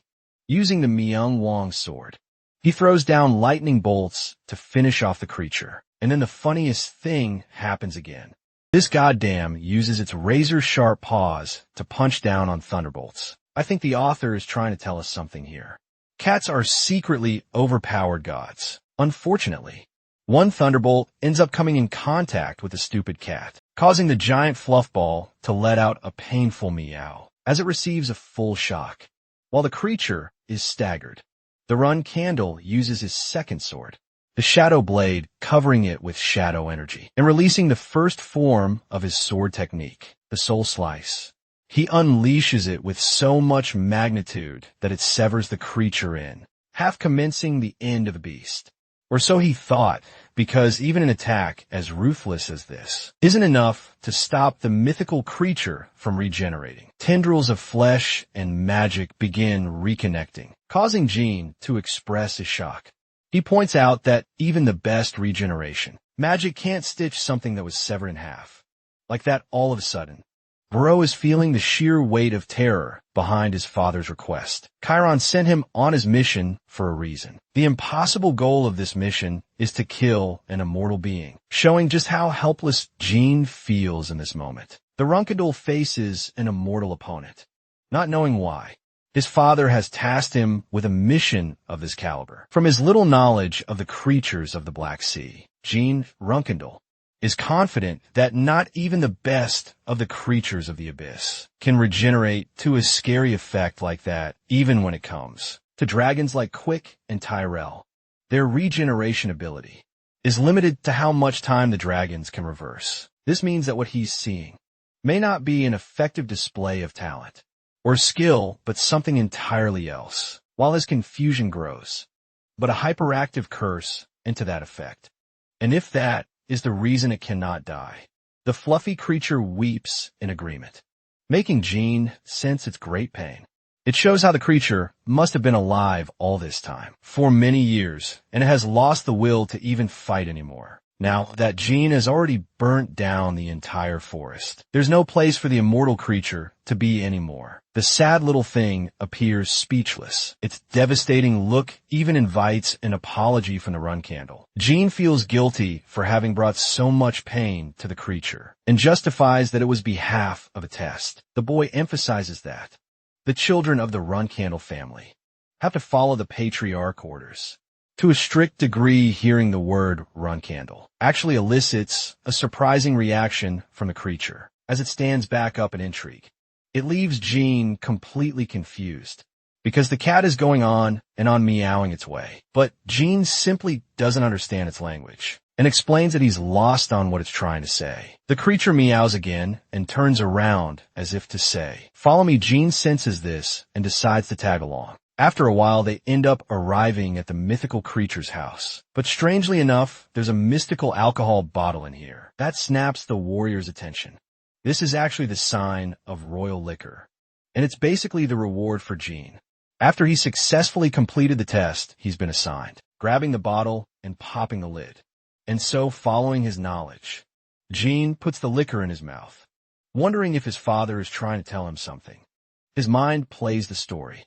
A mental imagery forms vividly inside his mind, revealing that the liquor was actually for Luna's sake, who was long destined to come here. In the end, Luna didn't end up taking the mission, which left the immortal cat all alone to herself. It waited many years for Luna to show up. While guarding the liquor, Jin's fascination for the cat grows even more, causing him to help the cat out by making it enjoy some of the liquor. The cat's story is just as remarkable. Meanwhile, the catified dark dragon is out here sleeping like a log. Jean calls out to him and scares the life out of the guy, when he sees a huge cat right next to the guy. Morikan reveals that the creature's name is Shuri, and even Jean is surprised that they know each other. The dark dragon talks about how Haluram's personal pet, Shuri, is actually quite famous.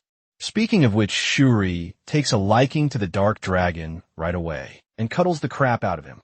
He struggles to talk about how Shuri is supposed to be a mythical creature, known as the Red Jade, is originally supposed to be a gift from the Demon King to the witch because of her inability to ride horses. Jean is intrigued and questions how it ended up becoming a familiarity. The hilarious bit is how Murican is practically begging to be freed from its grasp and simultaneously shouting at Jean for not noticing how familiar it's currently being. The fact that Shuri followed Jean all the way here implies that it has discovered its new owner, until the cat suddenly remembers something and spits out the red jade. The dark dragon expresses that after infusing this item with his mana, the sword master will become the official owner of it.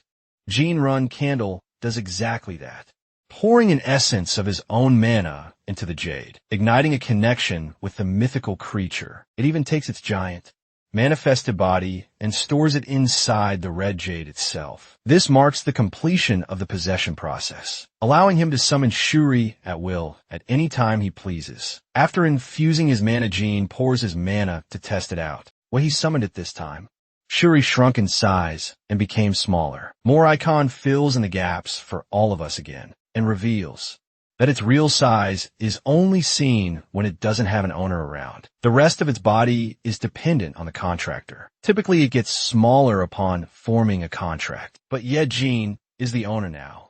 And the owner loves his new friend as he cuddles the cutie with love, referring its current size.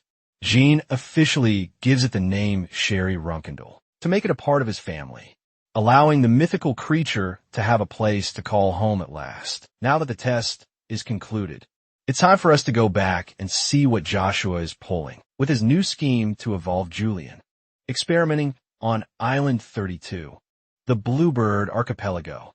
Julian appears chained to a mausoleum of some sort. His body hangs like a puppet as he writhes in agony. The bastard Joshua is literally torturing him to evolve by shoving lightning bolts at him to show them what he found in the Black Sea. Enya is most excited among the group. wondering what kind of rare weapon he brought along. Pouring his mana into the red jade, he brings forth a creature of magnificent size. It astonishes Jilly and leaves Anya terrified. Even the silver dragon can't believe that he's actually summoned Shuri, so casually seeing the cat's fluffiness. Both Anya and Jilly are in awe and admiration. Jean confirms that he's brought Hilarim's familiar home, after discovering that it isn't a monster, but a mythical creature. The silver dragon enlightens him with a bundle of more facts. Sure, is actually a well-known mythical creature that spans over 2 years. She also, interestingly, reveals that Murican once had a red jade familiar of his own. At a certain point, Jean inquires more information from him for it, and realizes that it's the reason why. He knew about the specifics of their contract. Murican reveals that his familiar unfortunately expired its lifespan, so it basically kicked the bucket already. We can tell. Tortures him even more by saying how much he loved the familiar. So much so that he made his transfiguration state, a cat inspired from his familiar. With so many embarrassing facts revealed about him, Jean is starting to think this guy is actually a softie underneath. Poor Murican is dying from cringe.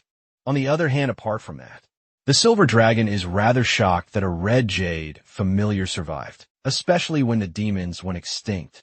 To that, Jean reveals that it's actually because Shuri is cursed by immortality, so it doesn't even have a choice in the matter of life and death. Hearing the horrific curse, even the silver dragon thinks it's such a pity for having a shitty curse like that. She suspects that Hilarim's experience with certain disasters must have driven her to such lengths. The run candle fails to comprehend what he just heard, and asks for more. The silver dragon reveals a bone-chilling fact, starting at the price of 1 million human lives. Now, that is straight up psychotic to think about, and it leaves Jean at a loss for words. Murican also adds to the tragedy by pointing out how the curse is still ongoing, which alludes to the existence of the witch being alive somewhere as well, but Jean doesn't get why she would choose to abandon Shuri at a dangerous location at the Black Sea. Murican makes the kitty's day worse by revealing how Hilarim broke the contract between the two, which makes the poor thing sad, and causes Jean to shout at the dark dragon. To read the room, Jean touches upon the royal liquor that he received as a gift from his father, which was apparently guarded in her nest. Though he's unsure, Jean has a suspicion that maybe his father one day thought to send his daughter Luna to recover Shuri from the Black Sea one day, but in the end Luna never took the test, and the one who did it was Jean Runcandle, who brought the mythical creature to his family. The dark dragon also thinks that it gives the implication that Jean is being acknowledged by his father. As an heir, though, that's something he's still unsure about. It's too unclear. The thing is, Chiron had a goddamn soft spot for Luna, and gave her the most love of all. But the moment she resigned herself from the path of pursuing matriarchy, he stopped caring about her. This means the very same could happen in Jin's situation. It's a terrifying truth, but it's something he has to be cautious about. After all, remembering what happened to him in his previous life, it becomes clear that his father isn't going to spare him. When the moment comes, the boy was discarded and told that he wouldn't die all on his own. Makes Jin's heart break. When he relives those memories of being outcast again, his nanny helps him snap out of the memory lane by correcting the boy's view of his father.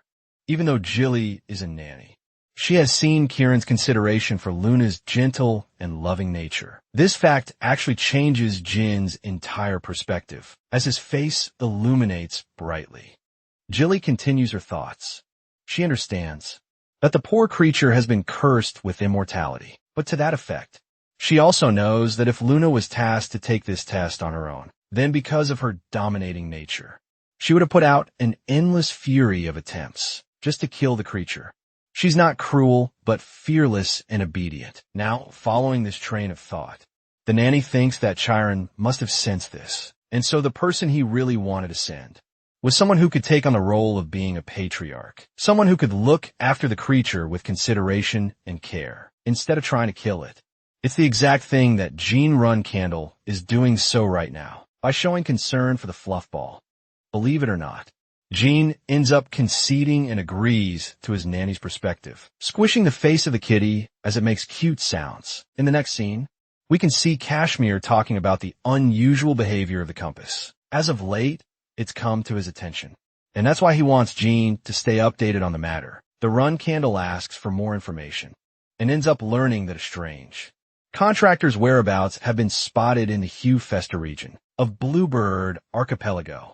Thanks to the intelligence organization's investigation, they've actually specified the exact location of the contractor that has been spotted there. Jean asks about the location details and learns that everything is going down on Island 32. And reports of the investigation conclude that at least one of the Run Candle family members have been spotted. Not just that.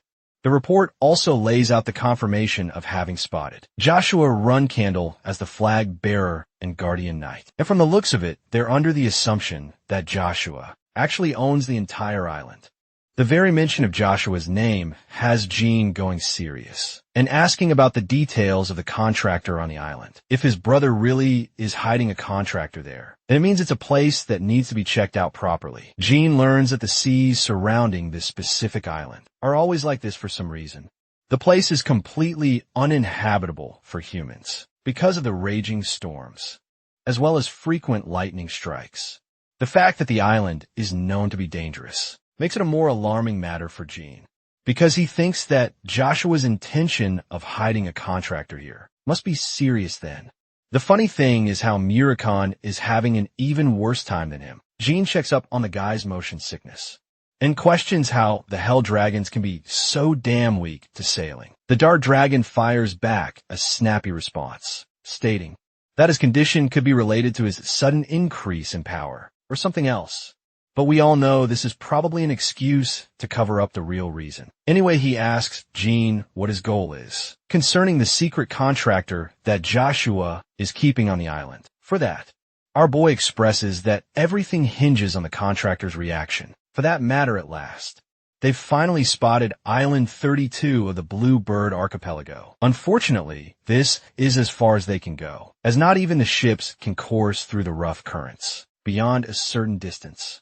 Realizing that they're cornered, Murakon thinks it's a good idea to use the cute furball to their advantage. As a means of travel, the Run Candle is shocked. He had no idea that Shuri possessed the capability to swim. The Dart Dragon smiles and shares that it's actually easy for the creature to swim through such waves without any trouble summoning the mythical furball. He makes a request to take him to the island.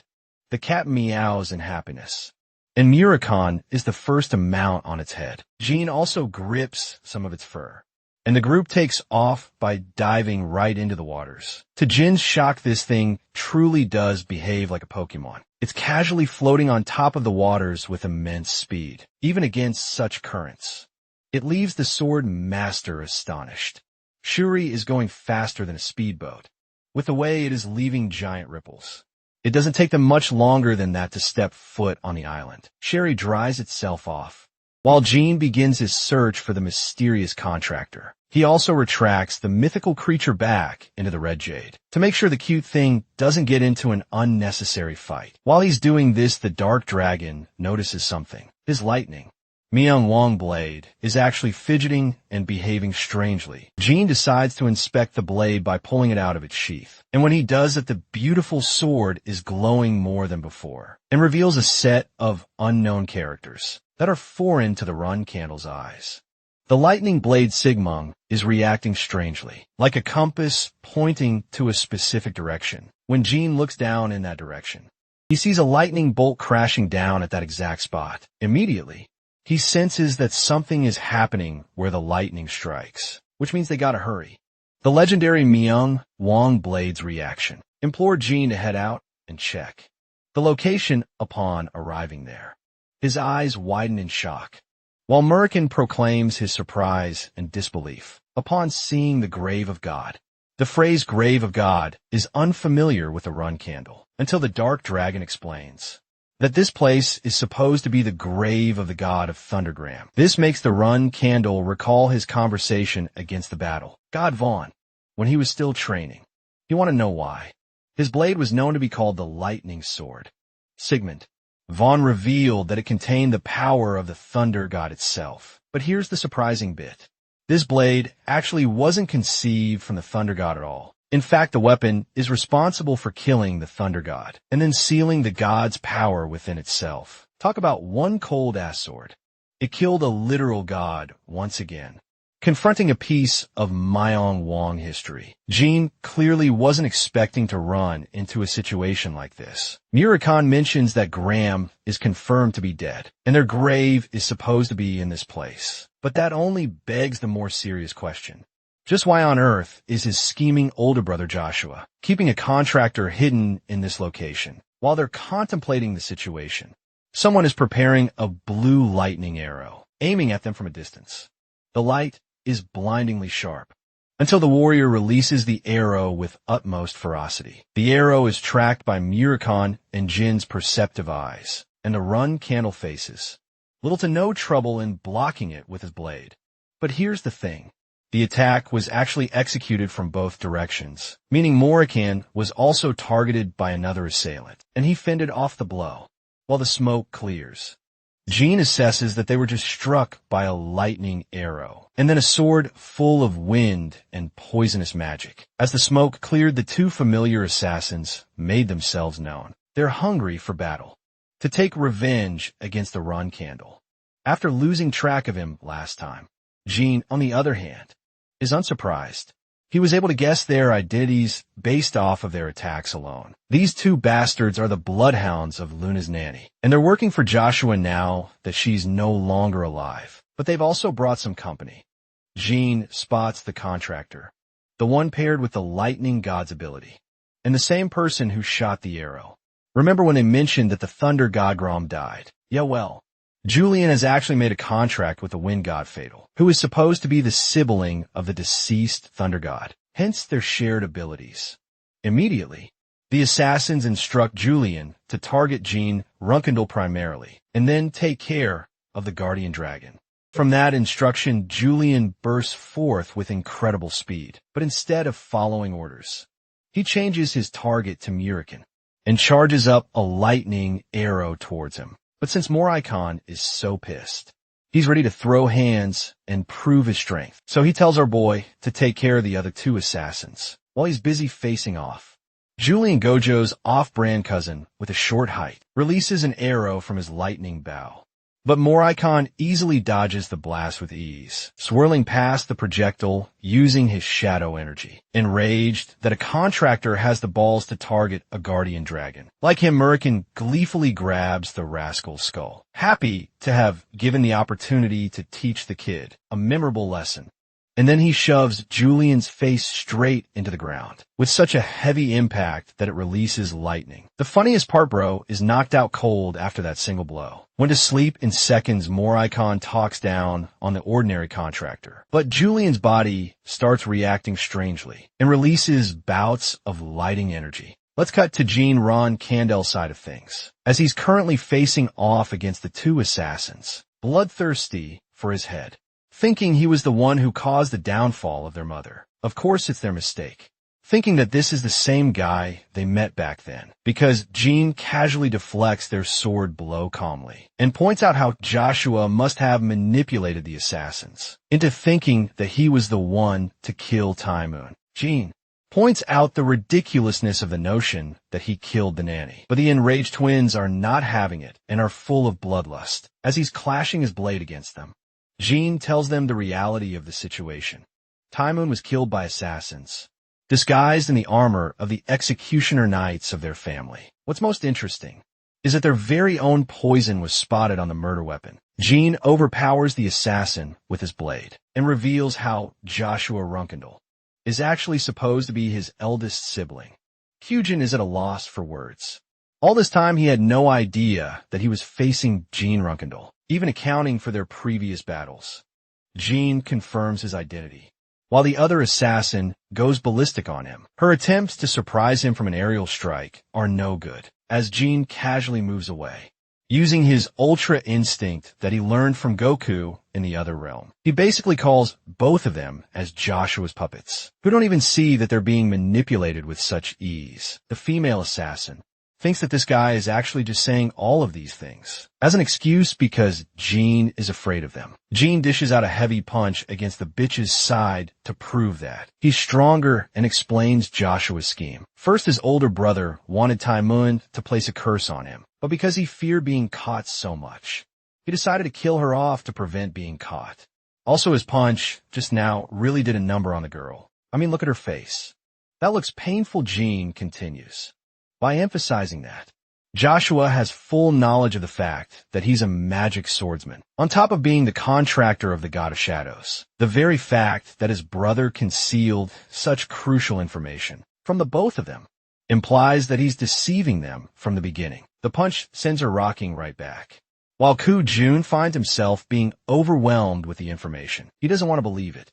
But Jean also isn't the type to beg them to stop. He's done explaining with words, and emphasizes how the both of them simply can't move on from the fact that he wasn't their mother's killer. After all, the guilt of being unable to protect Taemun lingers on and traumatizes them. Jean doubles down and really destroys them by declaring them as cowards, who can't even stand up to the might of the real villain, Joshua, who is simultaneously responsible for killing their beloved mother. His haunting words cause the purple-haired freak to go batshit crazy. She releases an outburst so powerful that a tornado surrounds her body. But before Varys can do anything, she's struck by a bolt of thunder, so bad that she screams at the top of her lungs. Even Koo-jun is worried for Varys in her fragile state, while Jean is astonished to discover that the three of them appear to be fighting each other. He wasn't the one who used that lightning attack. It's actually Fatal's power. As for Merc and Bro is out here sweating, all of a sudden expressing that they've got one big fish to fry. When Jean asks about what went wrong, the Dark Dragon explains that after beating the ever-living crap out of Julian, he caused him to become the incarnation of Fatal. This means that the god of wind itself has descended inside Julian's body. It's a phenomenon that they witnessed once before, when a man of God descended into the body of the saint, unleashed her power, and destroyed the zipline ship of Kozak. Right now, it's the exact same thing. Fatal is now in control of the human's body, and their situation just got a hell of a lot more complicated. Jean shows the look of concern on his face as he's witnessing the descent of Fatal from the thunderstorms. Jean Runkendal is hammered with a wave of memories that are foreign to his own. They're the thoughts of the thunder god Grom, who is furious at Fatal for making a descent upon his very own grave. Not just that, it appears that Grom always lingered with a determination to kill. Fatal, though, Jean, is unaware of the situation that went down between both of the gods. He can't explain what's causing his Thunderblade segment to react so uncontrollably. His sword is furious, and he fears that they'll all be in danger if this goes on, being opportunistic about the situation. Jean Runkandel calls out Koo-jun and roars at him to make a choice. He will either die here in vain or escape with the rest of them. If the assassins truly seek the path of vengeance, then they must focus on surviving. First-hand Koo-jun is in a vulnerable state, clenching his teeth in frustration as he makes his choice to flee the site and protect Varys. As the letters inscribed on the sword become even more prominent, the yellow lightning of the Myung Wong sword unleashes its fury in response to Fatal's descent, causing Murakan an air of worry. He can't tell what Jin's intentions are. Even our boy is confused, expressing that the blade is reacting on behalf of Graham's anger towards the wind god Fatal. He's ready to follow Murakan's orders, as long as they can get out of this situation without blowing themselves up. The Dark Dragon considers his options and reveals that there is one thing. Since this isn't a full descent of the Wind God, they can try a method involving shadow energy. But for that, Murakan will need some time. Jean volunteers to buy him as much time needed, aiming to take on the avatar of a god with his overcharged lightning blade. The Dark Dragon gathers giant lumps of shadow energy and concentrates it inside his body. Next up is for the Run Candle to act as a barricade. Murakan warns the kid that the dimensional door is about to open, and right as he says that, a wave of blue thunder engulfs the figure of Julian fully from within. That storm unleashes a body that no longer appears human, but mystical in form. It's Fatal, and he's descended at last. Fatal declares that he can already sense the power of his brother, Grom, and it's coming from none other than the body of a human, or rather the blade wielded by him in his glory. He points towards Jean Roncadnal, who is genuinely nervous facing a literal god, even if it hasn't descended at full power. Just watching Fatal is putting pressure on him. At the same time, compared to the likes of his father, Kieran, and the presence of the battle god Vaughn, this much is nothing. He's faced both of them. So he musters the courage to face this trial as well. Showing movement in the presence of the wind god causes Fatal to become angry. He can't believe that Jean is even bothering to try. As a weak human, the wind god unleashes a piercing blast that annihilates the very ground Jean was standing on. Luckily, our boy courageously came forward without any fear, but fate has got a lot in store for him. You see the wind God already has immense portals of energy ready to shoot down our boy, and that's exactly what he does. The laser-like energy blasts flatten the very ground. Jean is running from causing rumbles of lightning as he navigates past each lightning bolt with finesse. While he's dodging, however, the run candle is struck dead on by one of the blasts. Aimed for his head, unfortunately. The attack fully connects with his body, knocking him down with a whirlwind of pain as the beam puts him to the ground. In response, Fatal calls the run candle as nothing more than a mere insect for him to squash. While he's unaware of how Jean was able to obtain the lightning sword, he's annoyed that the human is trying to pretend like he's a Miyang Wong warrior, just because of the weapon he possessed alone. He also talks down on Graham, the lightning god, calling him insignificant in comparison, but to Fatal's shock when the smoke settles, our boy is standing upright, with his ever-flowing lightning blade in hand. His jewel heart is erupting with energy. Shocking. Even Fatal to see something like this in possession of a human. Also, can we talk about that ripped body? I need Jin's AB routine man. Anyway, the sword master points his surging blade right at the god, stating that he obtained the blade Sigmund from someone who killed Grom. He wonders if the deity is familiar with the name of the battle god, Fun. Her domineering name and authority are more than enough to give Fatal a shock of fear and absurdity. While he's processing his shock, Jean leaps away with super speed, clinging both his hands to his lightning blade, declaring that even a god must know of the power of this weapon. Jean unleashes a lightning storm of his own, calling the god to be a coward for hiding in the skies. The swordmaster's blade cuts through the skies with thunderous ferocity as he forces Fatal to descend down to the earth. The attack is a clean hit, and it's one so powerful that it causes the currents to become even more chaotic than before. Even from this distance, Kyujin can't believe that Jean has become monstrously powerful. It's a difference of night and day from when they first met. Recalling his words regarding Joshua's scheme, his plan to shut Time Yun up and eventually assassinating her, Cohen is starting to find himself convinced, and he questions what he and Varys must do from now on, now that the truth has come to the light. Back to Jin's situation, remember how he was trying to contain Sigmund's power from spiraling out of control well. Here's the issue now that he released the extent of his slash. The power exploded beyond control. It's because Grom's anger for Fatal is in another league, and he doesn't want to stop until Fatal is killed. It's spiraled so much out of control that Jean is starting to believe that not even Fatal should be able to survive this attack, and that he'll probably win without Morricon's intervention. As for the wind god, he's out here getting destroyed by a human. The fact that Jean is looking down on him so much causes him to erupt with more of his strength, calling out the human's foolishness for thinking he's won the fight just because one attack connected. Fatal decides to whip out his bow and arrow, calling the human an insect once again, and personally ensuring that he'll punish Jean for his arrogance. But then his eyes widened in shock again. It's the god of flames, Tess, who has personally come here, rearing its body before the wind god. Fatal, just like any other opponent Jean has faced, is struck with shock when he sees the phoenix in all of its glory. The phoenix of blue flames calls him a cowardly god and mocks Fatal, before unleashing a spiral of flames to finish him off. Fatal is engulfed in the blue flames beyond what he can take, and his body is at the cusp of withering away. While he's engulfed those flames, Jean Rookendale sweeps right in, giving a clean horizontal cut across Fatal's abdomen, using his overcharged lightning blade. It's the end of the wind god, as Jean confidently declares that the blue flame phoenix is a creature with so much power that it can annihilate a god with a single attack. That's why Fatal was struck with so much fear when it came to the appearance of the phoenix.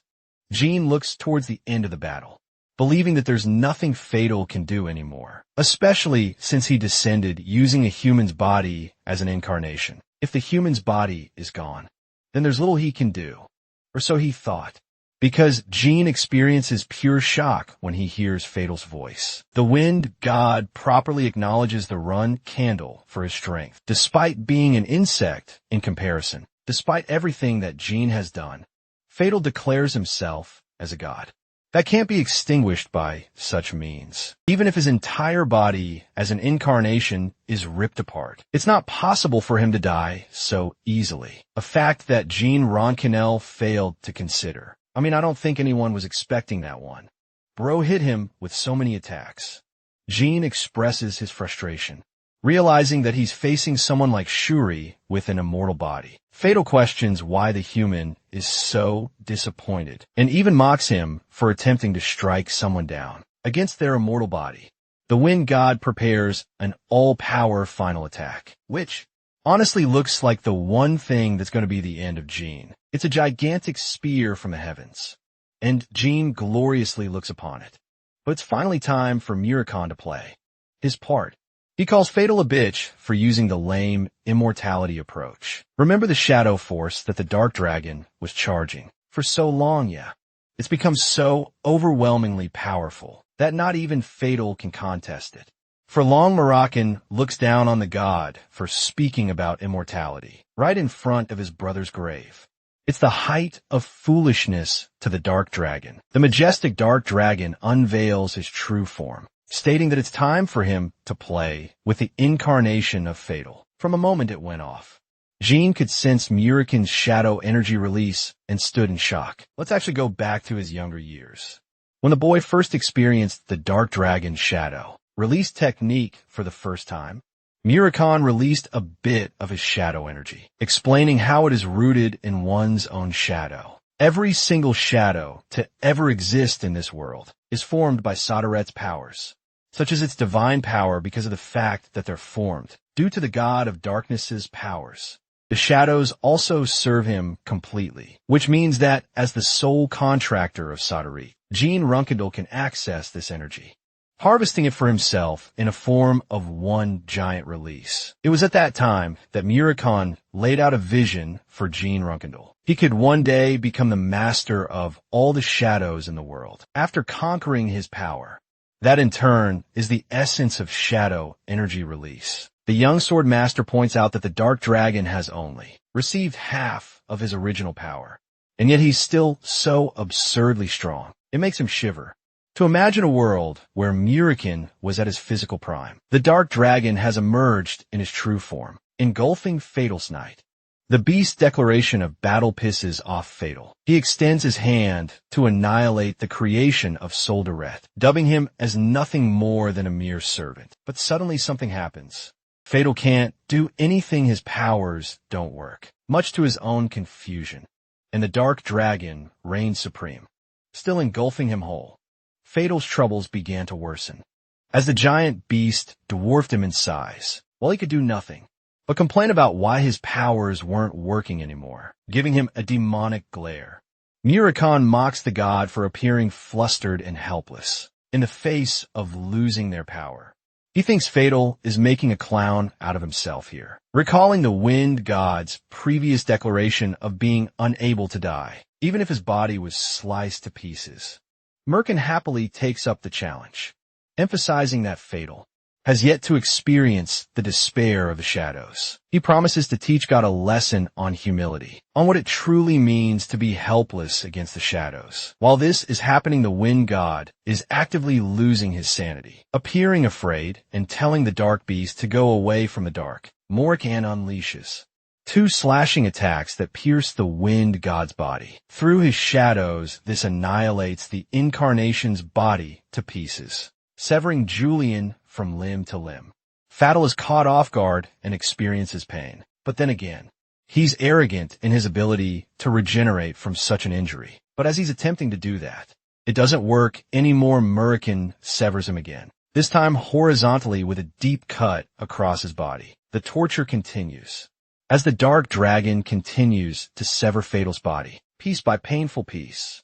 The Wind God is writhing in pain and begging to stop the torture, but it's pointless as his body gets annihilated back to back. By this point, even the dark dragon is impressed by the show of persistence. By his opponent, he calls the Wind God a cockroach who refuses to die. But even then, his body has been slashed dozens of times. By now, the dark dragon understands that Fatal must be feeling pretty helpless in his current state, not being able to know what is attacking him. In his torn apart and pitiful state, Fatal tries to crawl his way out like a helpless creature, appearing nothing like a god. He wants Morrican to stop, as even though he's inhabited a human's body as an incarnation, Fatil still holds the rank of a god. Morrican fully understands that gods are supposed to be immortal, but that's exactly why he's enjoying this so much. The Wind God curses the dark dragon and promises to spare him if he lets him go. But Morrican is at the most to fudge around with the Wind God's ego, questioning where the hell his previous determination went. And where is the same Fatal, who was calling the dark dragon a mere creation just a moment ago? Because right now, he's just embarrassing himself in front of the dark dragon. Fatal's sanity is shattered, and he eventually uses the N-word. But you don't know what it is.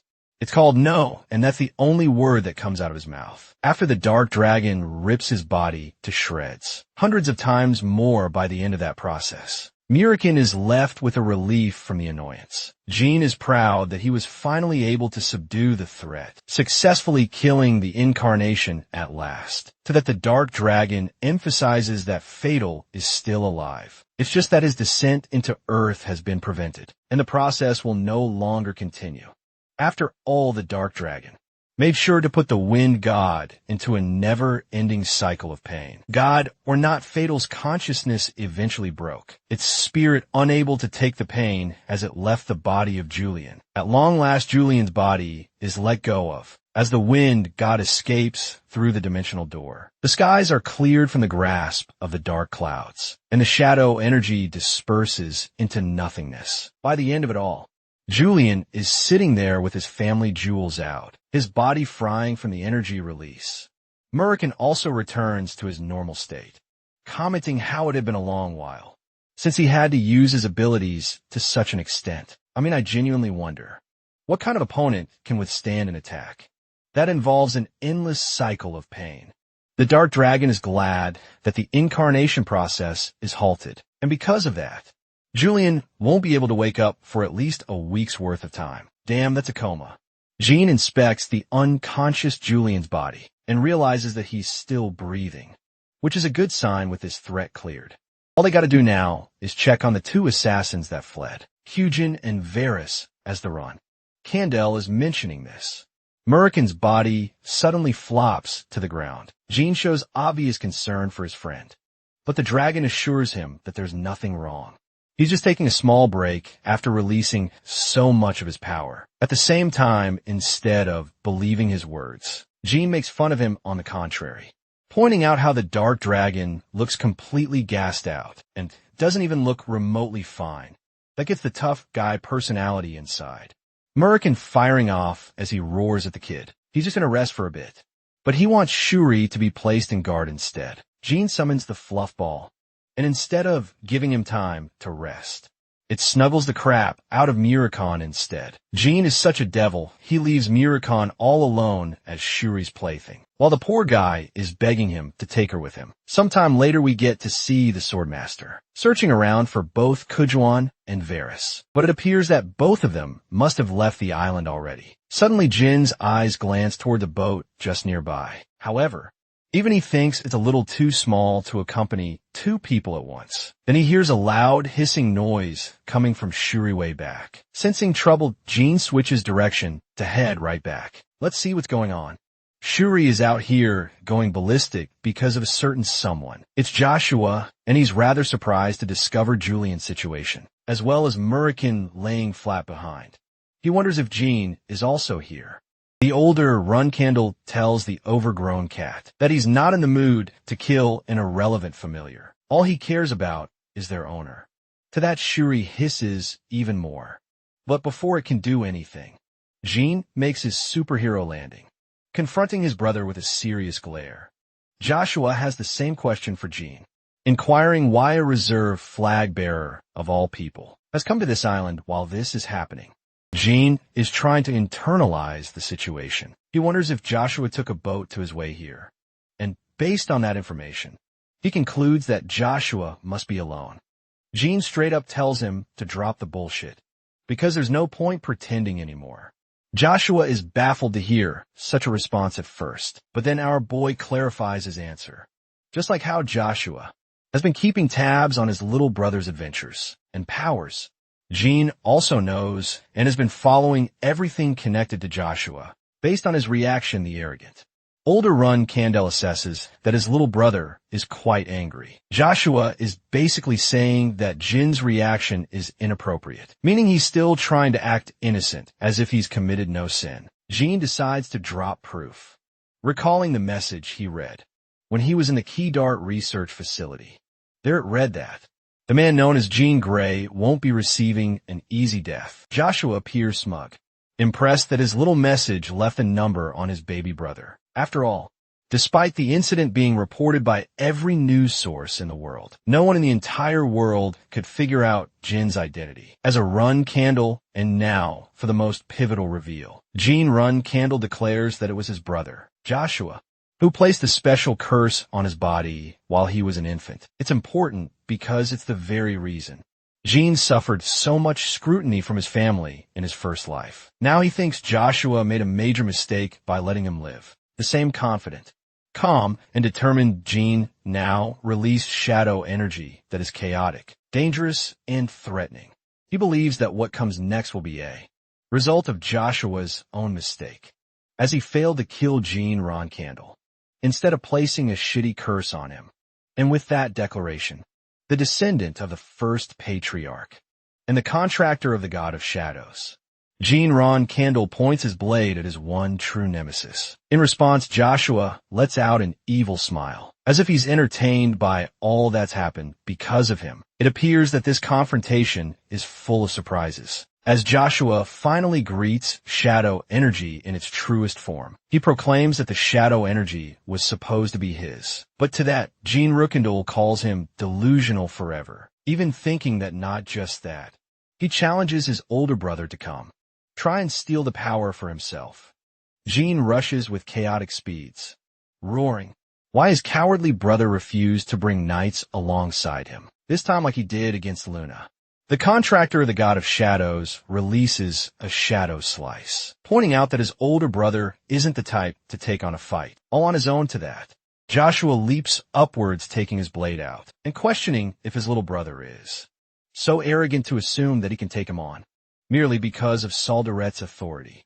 Alone in his hand, he's wielding the silver sword strand. The reason Jin is so shocked to see the blade is actually because Joshua doesn't use this weapon every day. It's not his favorite sword, to say the least, and yet his opponent hurls the blade right at him. The ground crumbles as Jin evades the heavy blow. But his older brother isn't done executing his attack just yet. He follows through with incredible speeds, descending right into the same spot where he launched his blade. In a heavy crash from that spot, Joshua emerges with the silver sword again, his eyes determined like a snake to laser down his brother. Joshua is starting to enjoy the fight, realizing that Jin actually underestimated his powers, thinking that he was weak all this time without any physical dominance. He thinks that Jin must have taken a look around Joshua. The knights are always guarding him, and he's always using cowardly and petty tactics to overwhelm his enemies as Joshua swings his silver blade. He thinks that Jin must have thought that the skill difference between him and Luna was far too vast, that Joshua was incomparable and insignificant. The arrogant run candle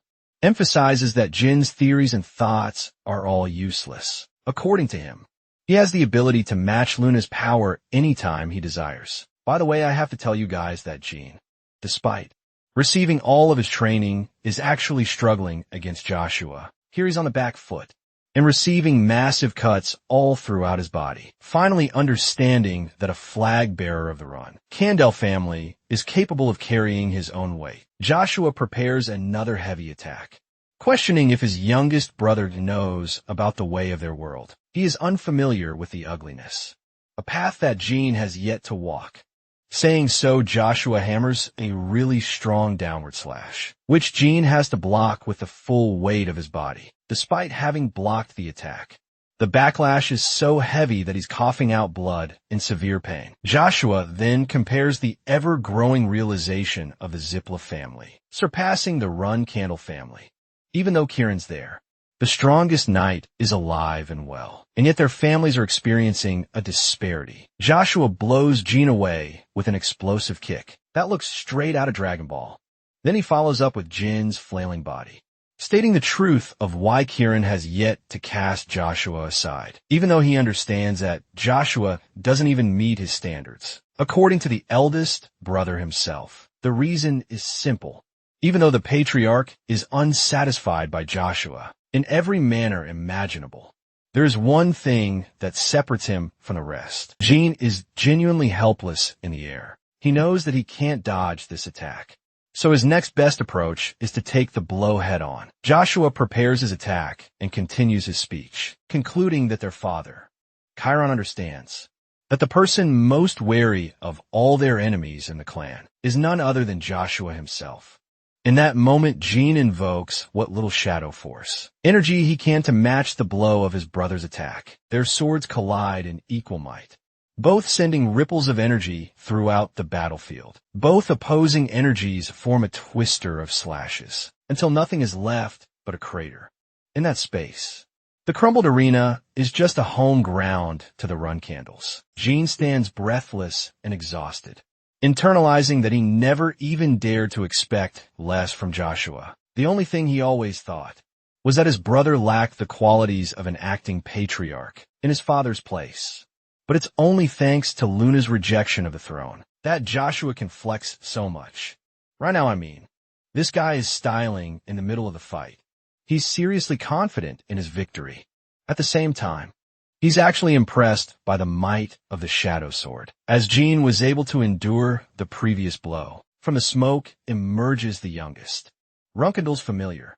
It's the giant fur ball who wants to protect its master, but Jin knows that this fight is his alone. So he instructs Shuri to focus on protecting Murakumo only for now. Funnily enough, Joshua offers fake sympathy to them. He also thinks that Jin probably overestimates himself if he thinks that Joshua ever needed to hold more icon in a hostage situation just to face him head on. But to our boy, he knows the kind of tricks that this guy has pulled in the past. That's why he's afraid and conscious of Morakon's condition, even while he's fighting.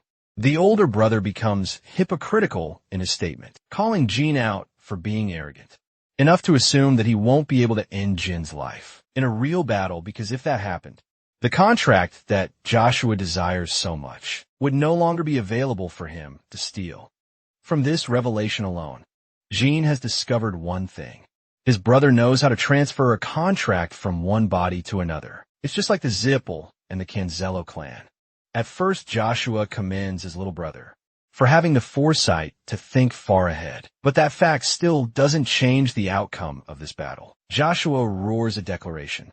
He'll make sure Jin Run Candle is made a cripple, who can't even use his sword after the fight is over. And that is an even worse punishment than death in their family. At last, Jin speaks from his side, certain his position, that Joshua will be unable to kill him no matter what happens. Jin raises his shadow sword, engulfing it with shadow energy, understanding that even if Joshua states that he won't kill his brother, that still doesn't change The fact that the rest of his allies are currently headed this way. They'll be the ones to execute Jean. But our boy's not going down that easy. At the edge of his raised sword, he focuses on a point of shadow energy. It gathers from his surroundings. While Joshua appears troubled for the first time ever in this fight, channeling the silver sword's might. Joshua rushes to prevent whatever the hell Jean is about to pull off. He throws his blade at full force. The light energy from his silver blade is actually absorbed by the shadow energy. Its aura fades into the color black, giving Joshua yet another scare. Jean Run Candle emphasizes his words. He really did warn Joshua back there for good. He could have killed his baby brother way back then, but now it's too late. Invoking the unrevealed special form of the Shadow Sword, Jean Run Candle's Blade of Darkness summons a warrior from black lightning itself. Jean cuts through reality, and from within pops a beam of yellow light. At first, you guys probably think that he's about to hit Joshua with a blast. Joshua's eyes widen in shock, unable to believe that the Sword of Tamar, the first patriarch, can actually be used to cast a summoning. Guess who it is? It's Garmin, one of the battle kings from the Forbidden Land. The only problem with this technique is that Jean is incapable of controlling who can be summoned via the summoning technique. At first, he was genuinely afraid that anyone would show up, but it's a good thing that one of the battle kings is a necessity for the technique. Garmin puts down his blade, thrilled to see his brother again. Jean apologizes in his exhausted state, stating that he called Garmin out of nowhere because he needed help. The Battle King thinks it's nothing and is releasing incredible amounts of energy, hoping to help a brother in pain. Both of their jewel hearts shine, symbolic of the Myung tribe. As Jean Run Candle declares his one and only command to kill Joshua, Run Candle the man standing in front of him as his enemy Garmin smiles. Gleeful that he's been tasked with such a mission, he readies his blade, announcing himself as the 8th Battle King of the Myung tribe, and the one who has accepted his brother's request. He offers his victim a chance to say their final words, because before long they'll be dead. He also releases a wave of shadow energy to show his might. But Joshua may not be as much of a fraud as I thought he was. This man is out here channeling red aura like he's the devil himself. Surprised to see a living spirit from a dead tribe that was banished from the earth. As for their fight, he's more than happy to cut the muscle head down so that he can move on to punishing his little brother. Next, Garmin laughs, shit-talking Joshua for pretending to be a warrior of justice. Even though he's not, his comment clearly agitates that older Runkendal, and the one thing that he shouldn't have said. Because the moment he says this, Joshua experiences fear, true fear. He then chillingly remarks Joshua, telling him to fall into the depths of despair. The oldest brother is sweating. As he turns back to face the wrath of the giant, Garmin unleashes his slicing attack to finish this battle in a single hit. Garmin's confident slash is hardly anything you can call a sword strike. It's more like an explosive bomb that detonated on impact and released a column of shadow energy. By the way, Joshua is coughing blood while barely being able to hold his blade against the overwhelming might of the Battle King. The dude is literally pinned to the ground. While Garmin laughs his ass off, he would have been really disappointed if his opponent over here died in a single attack. But from his experience with Jean and his predecessor, it's clear that the Run Cardinals come out of the womb. Being built differently, he presses his blade just a bit more, adding so much pressure on Joshua that his gums are bleeding from the sheer weight of being able to block the sword. In his anger, he finally manages to deflect the giant blade and gain some space. He dashes full speed ahead and crosses the behemoth's body. It makes it seem like Joshua's landed some pretty decisive cuts throughout the Battle King's body. But here's the catch: Garmin speaks of his sheer disappointment coming into this family. He had the impression that the Run Candle clan held its merit, especially after the achievements of Jean. But from this match, it's clear that the Run Candle family doesn't hold a candle to the Battle Kings. Garmin feels so disappointed that he thinks it is pointless to show Joshua any respect from his swordo. And here's a little cool fact. That attack that Joshua did earlier, that ended up in his silver sword being shattered. Look at his expression. Bro was a loss for words while staring down his blade. He shook his hell, but the battle's not over. Garmin goes on the offensive, knocking the wind right out of the older run candle, as he smacks away Joshua's body with yet another overwhelming brute force strike. The arrogant Joshua is getting his ass kicked, while also starting to believe that Garment is truly unkillable. It's just the kind of despair one falls into while fighting a spirit of the Forbidden Land. Joshua is afraid of what will emerge from the mist. The behemoth pops right out with a wide grin. Oh, and that's exactly what ends up happening. Like a human's foot stomping down a cockroach, Garmin releases his punch in Joshua's abdomen, causing a vomit of blood to spew right out of his body. The Battle King doesn't look the least impressed after having downed the lifeless Joshua to the ground. He then picks up his body and chucks it right into the air. The brother is already knocked out, and this man is still not stopping. Invoking the Myung Wong sword technique in his sword garment activates his oppression ability, which attracts the weapon of his opponent. And so Joshua's blade is flung right to the Battle King's sword, like a magnet's pull attracting his body alongside it. Joshua's body plummets on the hard-ass ground. Fight's not over as the Battle King pulls his blade, following it up with a heavy smash of his punch, bitch slapping Joshua's face and giving it plastic surgery for life. That one punch literally sends this guy miles away from the impact, all the while rupturing the ground from the impact. Supercharging his Myung Wong sword, Garmin covers his blade in an aura of lighting. From the looks of it, this fight is over. Even Jean knows that there's just nothing his brother can do anymore, and realizes that the real showdown is about to begin. Joshua Run Candle is going to use his strongest ability, but even according to our boy, it's already too late for him. Garmin senses the same raging aura from the older Run Candle, believing that it's a mere waste for someone like him. He dubs the Run Candle's abilities as purely human in nature, meaning he's not a threat to someone like the Myung Wong people. While this overflow of aura is happening, it shreds Joshua's body, revealing something completely unexpected, something that leaves Jean speechless the second he lays his eyes on it. The overflow of red energy reaches the skies as an explosive tornado of red erupts on the land. Here's the really worrying part.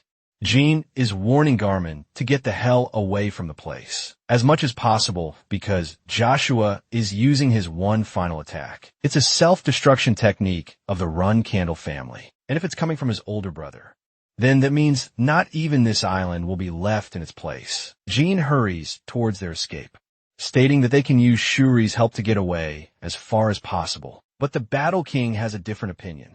He thinks it's dangerous to leave someone like Joshua here unattended. So Garmin will do his best to contain the energy with his body, or else none of the others will survive.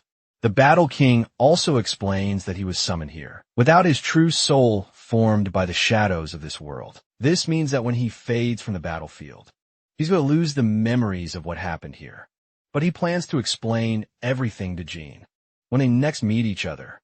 Even if Garmin dies here, there isn't going to be any issue, because his body will be fully intact in the land of L.A. Perosa. That much he reassures to the youngest Run Candle. Jean understands the situation and accepts it, escaping using Shuri speed to get as far away as humanly possible from being blown to a billion pieces. Joshua's body has reached the point of no return. His aura is extending out of control. And in this impossible moment, all he has for his little brother is a spiteful challenge. He's damn near certain that Jean won't be able to survive the vicinity of the blast, no matter what he does with that said. He casts the detonation of the ultimate technique of the Run Candle family, the unstoppable volcano. The explosion starts off like a blinding light of heaven, reminding me of a scene from Dragon Ball Z, where Vegeta used Final Explosion to defeat Majin Buu. The radius of the blast is huge. It's swallowing everything in its path, so much so that its penetrating light reaches Jean already, who is supposed to be a considerable distance away from the impact. Using Shuri's speed, the grave of Graham is demolished, and caught in between is the 8th battle. King Garmin stands fearless as he blocks the pulsating chain of explosions with his sword, using the might of the Shadow Force. He prevents the explosion from making its way to Jean Runkendall, becoming a final barricade. a shield for his friend and brother. The warping tornado of flames unleashes destruction like any other, using his might of the shadow force.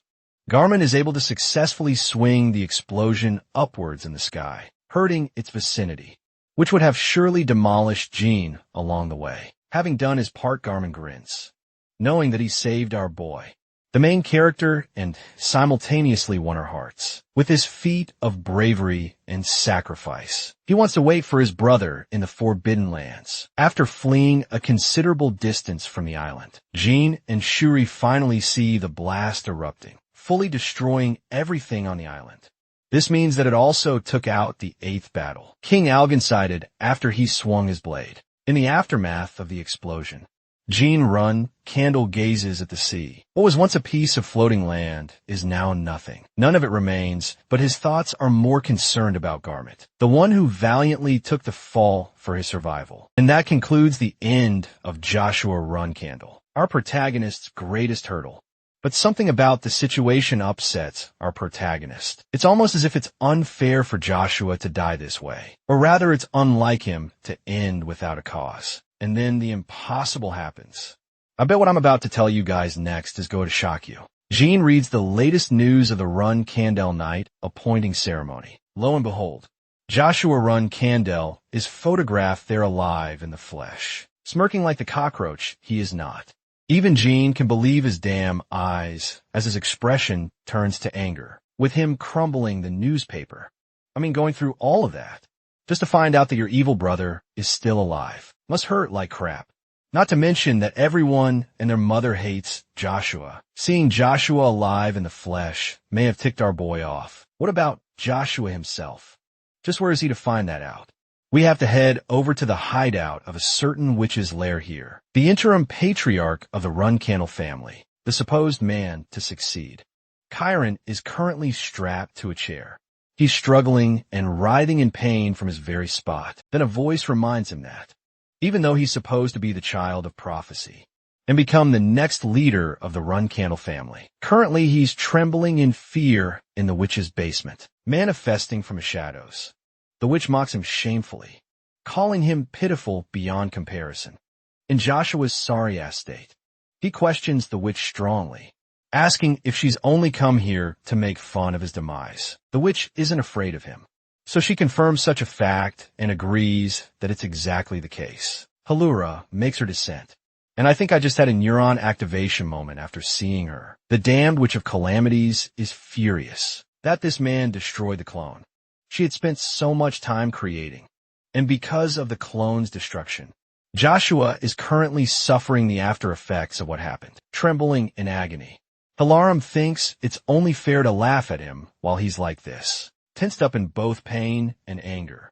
The older Candle emphasizes that it's the only way he had to successfully kill off the Myung spirit that his little brother summoned to the battlefield. Hearing that makes the witch laugh uproariously in amusement. She calls it a foolish person strategy. After all, the people of the Myung tribe are already imprisoned in a world separate from their own right from the beginning.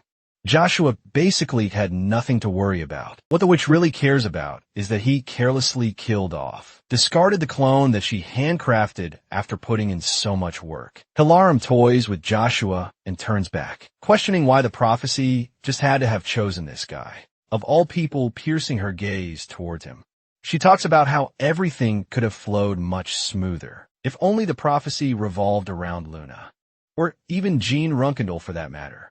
While she's saying these things, of course Joshua is getting pissed as hell like a jealous little prick. The witch even concludes that his father, the patriarch Chiron, was supposed to be the original person destined for the prophecy. But a major shift occurred when that man's power exploded beyond comparison and reached the level of Genesis, forever altering his fate. But if he ended up tangled with Hallelujah instead, she would have been living the life without any troubles. Because then, she wouldn't have to be wrapped up with a clown like Joshua. I just love how she's verbally abusing the crap out of him, and it's actually affecting Joshua, with the way he's getting aggressive every moment. Though the witch does point out that the older Candle did manage to succeed in one thing, because with the knowledge of Jin's abilities, they fully understand that he's capable of summoning a spirit from the Wang tribe. Apart from that, they also know the exact location of Shuri because of him. Hilarum is disappointed that someone else took her familiar from her, the crazy witch is out here, trying to convince Joshua that everything will go his way eventually. But all I'm seeing is how she's expertly manipulating him.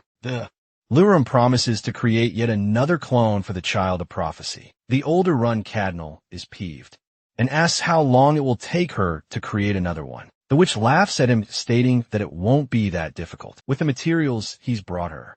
This time, the scene ends with the notion that Joshua will receive a new clone, and that this annoying insect won't be dying anytime soon. Back to Jean, he's pissed as hell after reading the news report. He's back to T-Can, and he's confident that Joshua didn't survive the battle on the island.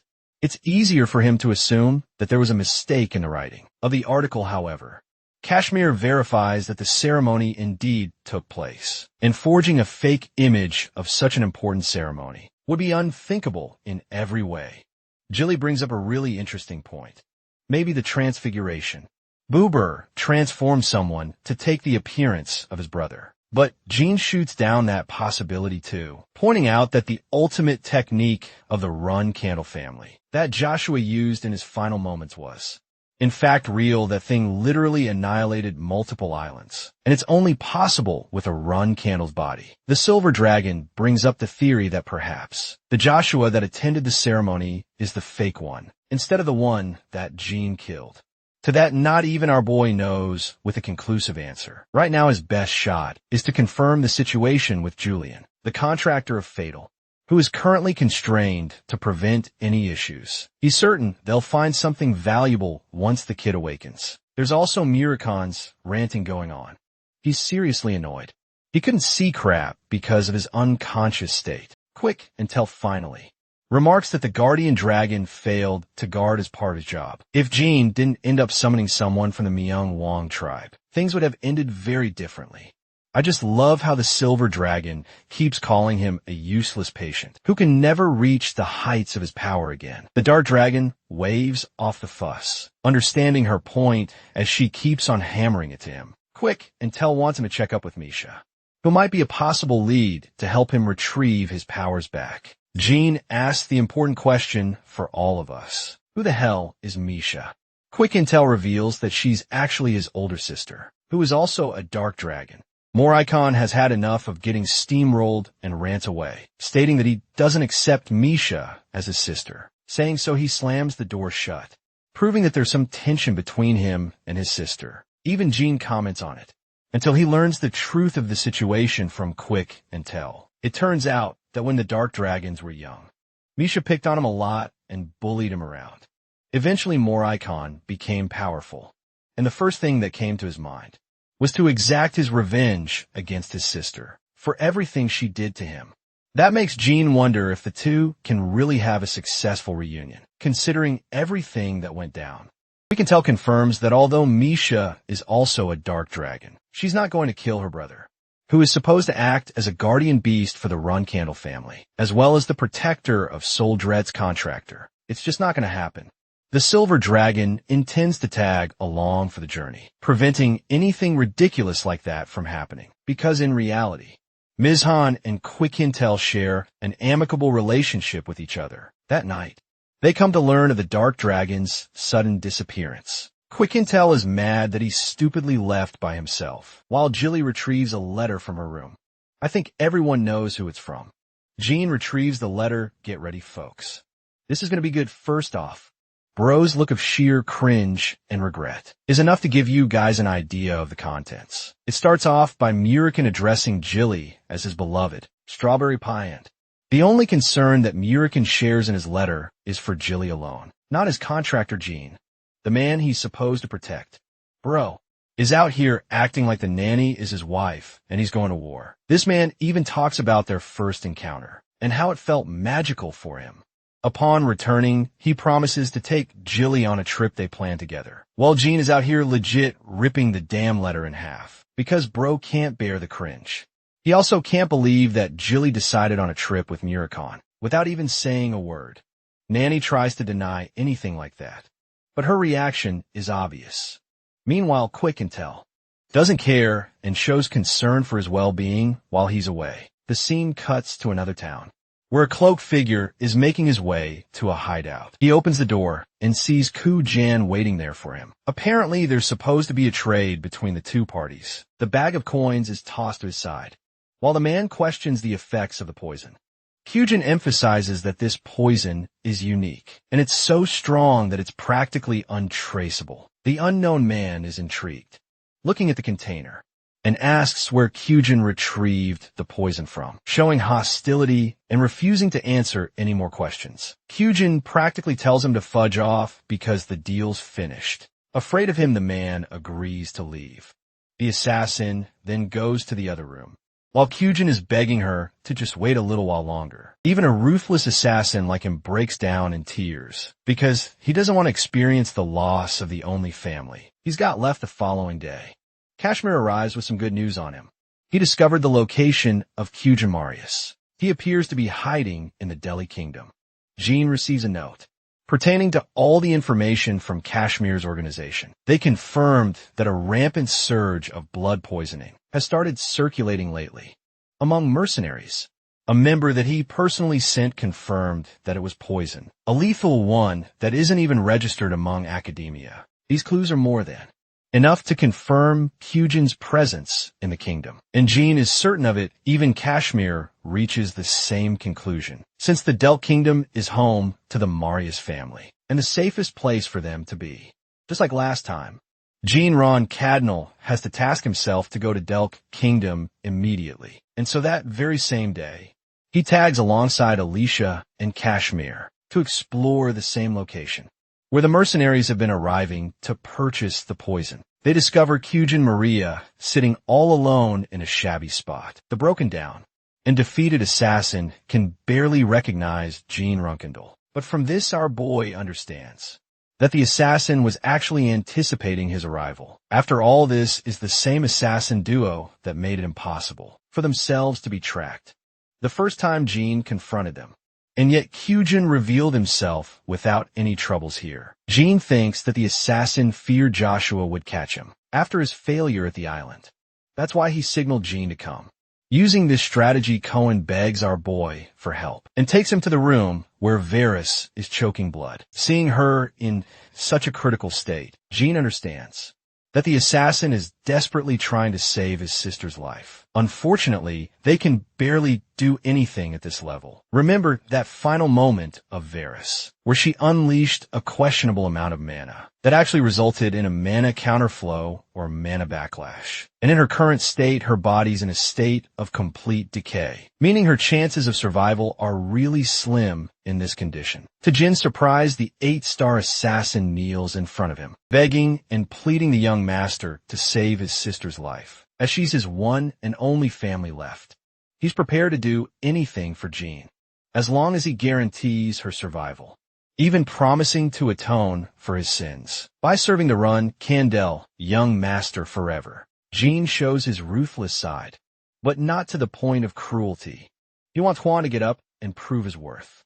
It's only after both of them prove their worth that he'll consider taking them under him. The problem with Varys is that she's choking out blood like crazy at her current state. Our boy thinks that the only person who can save her life is a Vankila saint, but even before they can get to that part, they firstly need to get her immediate treatment from healer. Here's the big issue though.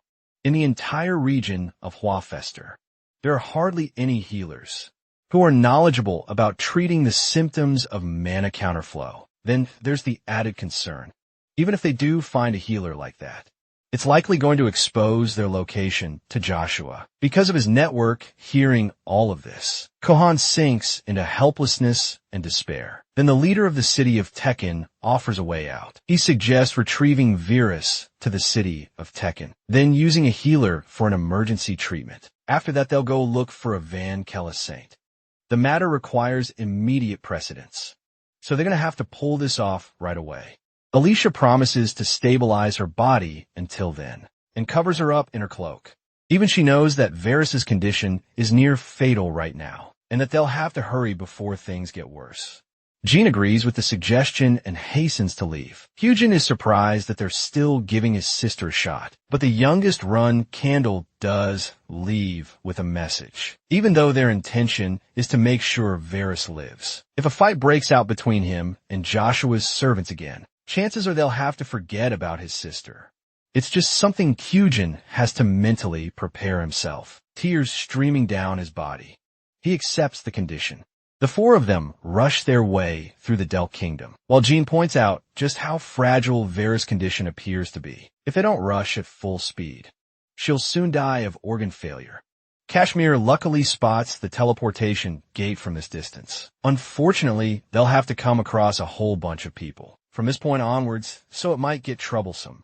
Even Jean knows that this task won't be easy, especially since he senses someone trailing behind. Not just that, he's also tracked down at least 3 targets. For these guys, our boy recommends Hyujin to show his merit and contribution by assassinating all 3 of them. The assassin agrees to the job, and Jean makes it clear that there shouldn't be any attention drawn to him. No matter what happens, the assassin leaves to take care of the targets. Kashmir is a bit skeptical, because it's difficult to leave no traces behind while killing someone in broad daylight. The only people capable of doing something like that are high-ranking assassins. Without any identities, Jean doesn't care. All he cares about is for Hyujin to prioritize staying alive by clearing this mission. Speaking of the minion that was trailing them from behind, he's shocked that Jin's group disappeared in an instant, just when he plans on retreating. A sudden crippling sensation hits him. As he falls to the ground in agony, the assassin appears from the dark, revealing that the neurotoxin he used just now is from a desert spider. And within a few moments, the man's heart will stop. The cause of death will be declared as a sudden cardiac arrest. Kojan also reflects that this poison is useless against any opponent beyond the 6-star level.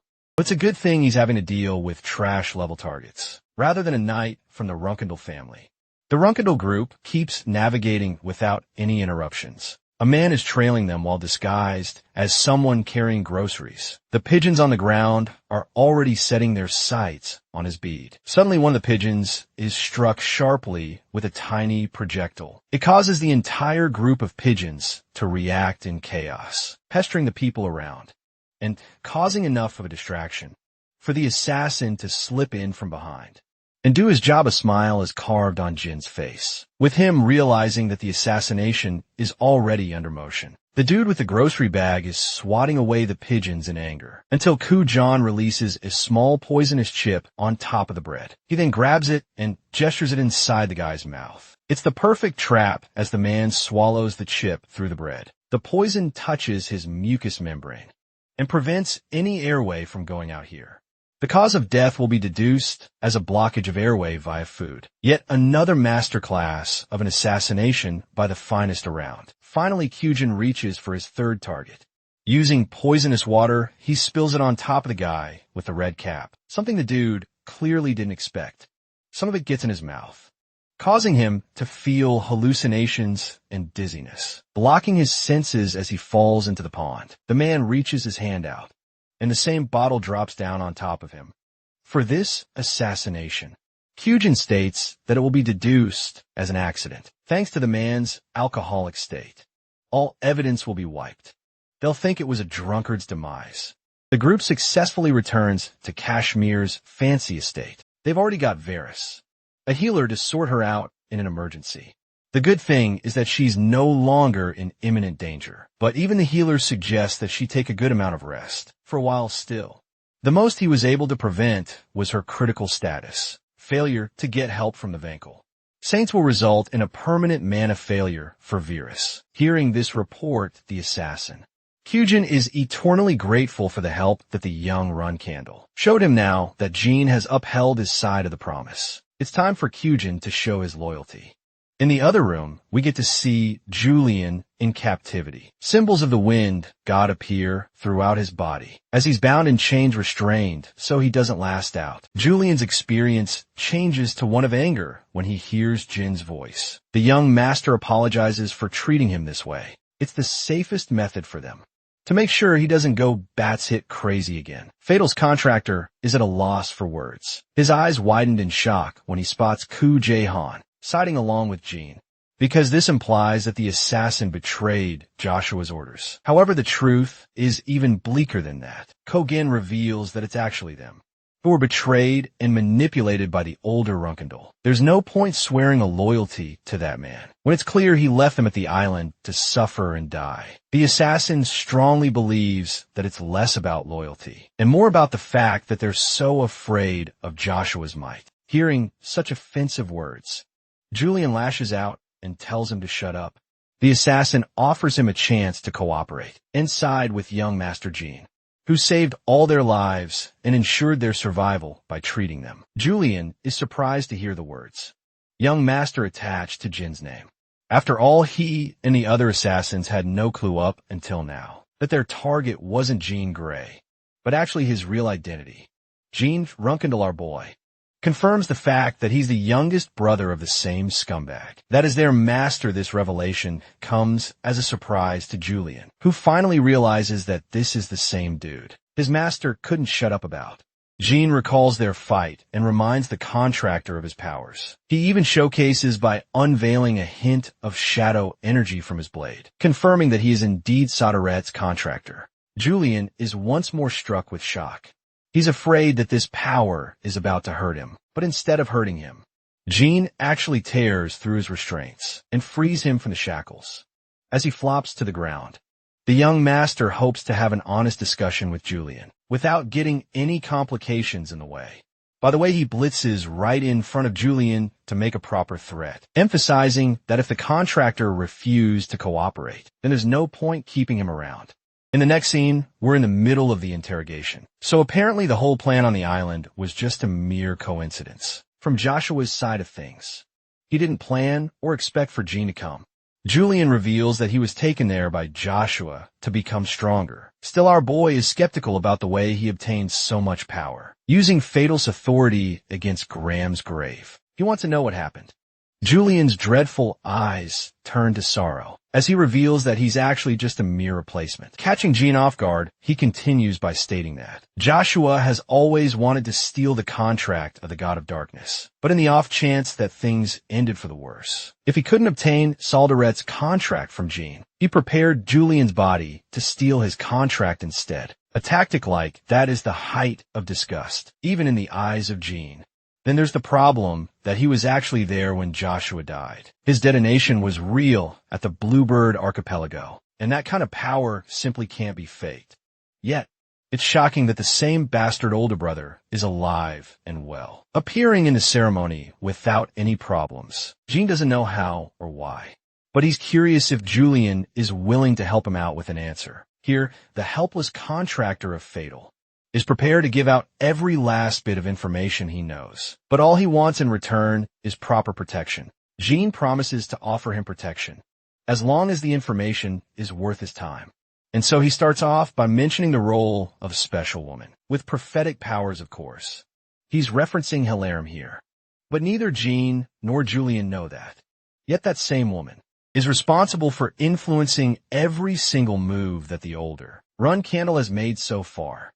She's also the same woman who referenced him to visit Graham's grave in the islands, so that Julian could evolve his powers up a notch. Julian reveals the most important bit of all. The man they fought at the island is nothing more than a carbon copy of his previous master. The only thing he's sure of is the requirement. The creation of one clone requires a sacrifice of an extremely large number of humans. And Julian strongly suspects that the humans that are being used as sacrificial pawns are the death row inmates of the Hugh Foster region. Once more, Jean Runkendal is alarmed by the shocking news. He has one question for Fatal's contractor, though. Even though Julian possessed the information that Joshua would steal his contract, one day he still didn't escape, even when he had every reason to. Why is that?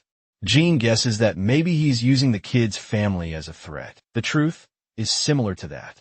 Julian reveals that Joshua is actually keeping his beloved guardian dragon hostage. The kid has no family, and the only people he knew from his village were eradicated. Every single one of them were killed by the scumbag. Run Candle Julian's pathetic state of being controlled by the same man who destroyed his family is the reason why Varys mocked him.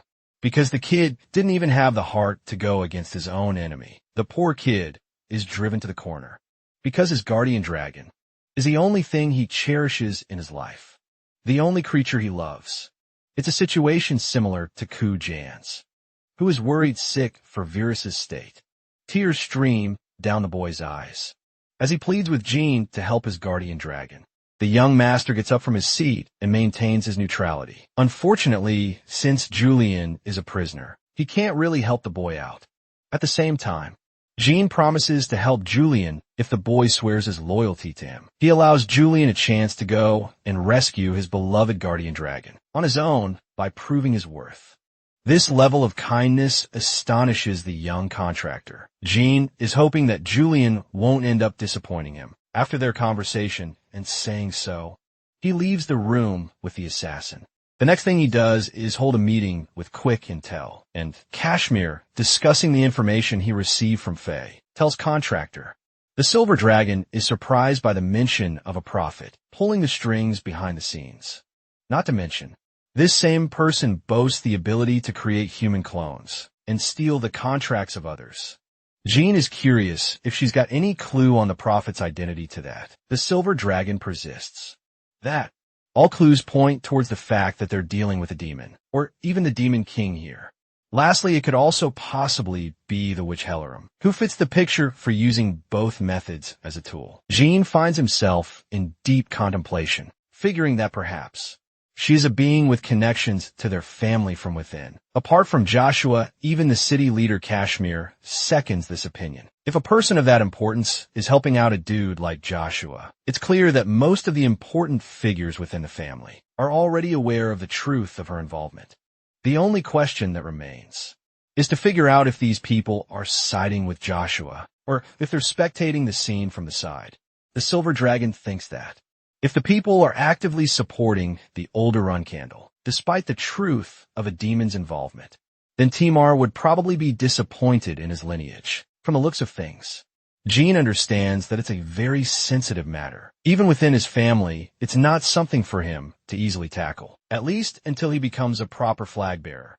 Because in that position, a slight mistake causing some scrutiny can be handled by him. Jean Run Candle understands that he can no longer wait 5 whole years to become a flag bearer. He has to act faster, and so he marks down his official declaration to return to his family immediately, or at least he would have wanted that, until Jet's howling voice came rushing to warn his master of something. Apparently, he has received news about a raging fight breaking out between a dragon and a monster.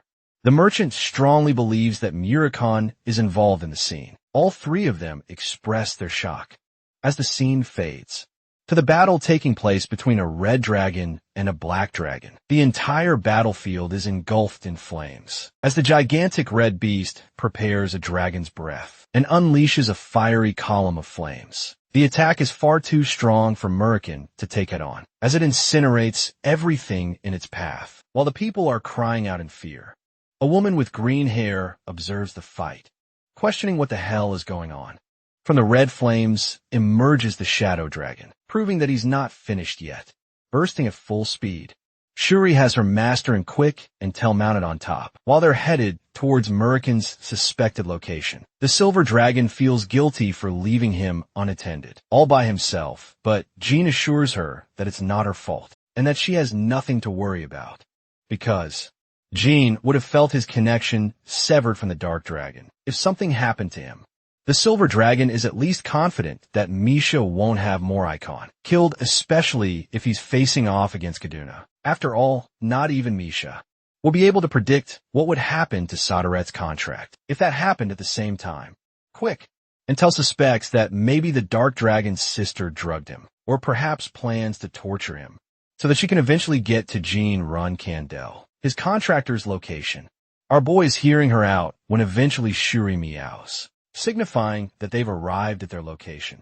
At the edge of the cliff, They can see the destroyed town catching flames. Just from this distance, she can confirm Kaduni's dragon breath, as he's the only creature capable of releasing such tortuous flames. Not to mention KU John reports that the same fire has been going rampant for several days now, and yet not a single media outlet has reported it, strongly suggesting that the Zippel family is behind the scenes, controlling the media outlets and suppressing any involvement. The young Master Jean suggests that they enter the city immediately. In the next scene, they've already invaded the city. Jean reports his strange observation. This place is actually called the State of Shul Kingdom, and yet instead of the kingdom's soldiers protecting it, the Holy Vanquilla Knights are here to protect it instead. Not just that, they're actively blocking any entrance inside the quarters. This means that the Knights are making sure there aren't any witnesses. In the fight, the Vanquil Kingdom is supposed to be helping out. It's people saving the citizens and protecting the land. And yet the Knights stand here opposing anyone from going inside. It's truly a strange sight. The same Holy Kingdom that maintained its neutrality in his past life has now appeared to be siding with the Zippel family. We can tell urges precedence on invading the lands. To check on the Dark Dragon's location first, Jean alerts her and tells her that they'll take the lead without causing any problems. However, the Silver Dragon wants to take care of the two Knights, guarding the gate all by herself, believing that she can flawlessly execute the task. The cloaked figure walks up to the Holy Knights, who are both alerted, and warn her to stay back from the restricted area before they're able to finish their sentence. Quick and Tell dashes with super speed and smashes a punch so strong that it knocks the Holy Knight flying. The other Knight is so dense, but he still has the gall to question her intentions. The Silver Dragon effortlessly kicks him down and sends this guy flying too. Lastly, she uses her magical powers to destroy the gate, shattering it to pieces, but here's the neat trick about her magic. Right after they entered inside the gate, Quick and Tell used a reversal of time to restore the gate's condition back to how it was, impressing the likes of Kyujin. It's no joke that she's called the Dragon of Time.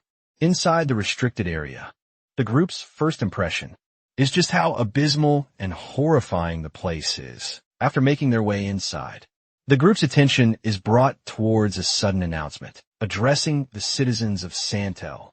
The announcer stands on top of gallows, telling everyone that a dragon is currently facing off against a monster just ahead of the city.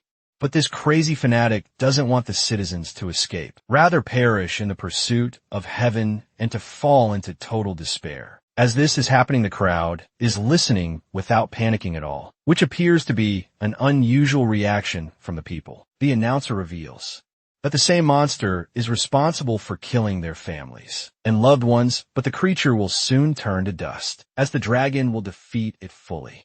He prays for the defeat of the monster and the victory of the dragon. Jean instantly notices the use of a spell called Persuasion. Kyujin is unaware of it, so Jean elaborates that it's clear from observing the eyes of the spectators that they're possessed by divine power. It's known as mind control magic. Normally, the spell is pointless against powerful people, but when it comes to ordinary citizens who are already rushing in a state of panic, it's executed perfectly at the same time. The problem is the Holy King of the city, Michaelin, clearly outlined the use of this spell as forbidden among the saints. Also, it appears that the people are pinning the blame on the Dark Dragon for the actions of Kadin the Beast who slaughtered the city. It also reveals that Muricon is still out there fighting. If this information is true, Jean agrees with Quick and Tell's thoughts, believing that the Zippels wouldn't have gone as far to pull such a move if Muricon had already been captured. Right now, our boy wants to find out what's going on, why the Saints are acting against the Holy King's orders, and why they're helping the Zippels. The announcer shifts his subject to reveal the invasion of a sinister group of people who have come to harm their city. He wants the public to be wary of their surroundings and report anyone who appears suspicious. With this announcement in motion, the best course of action is for them to hide.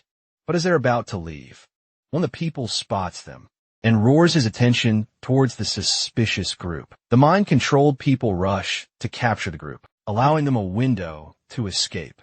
Our heroes are running straight towards the scene of the battle, but as they're running, A bunch of holy knights prepare themselves for battle and announce the invaders to drop their weapons at once. You know how Jean operates. He loves cutting down his enemies.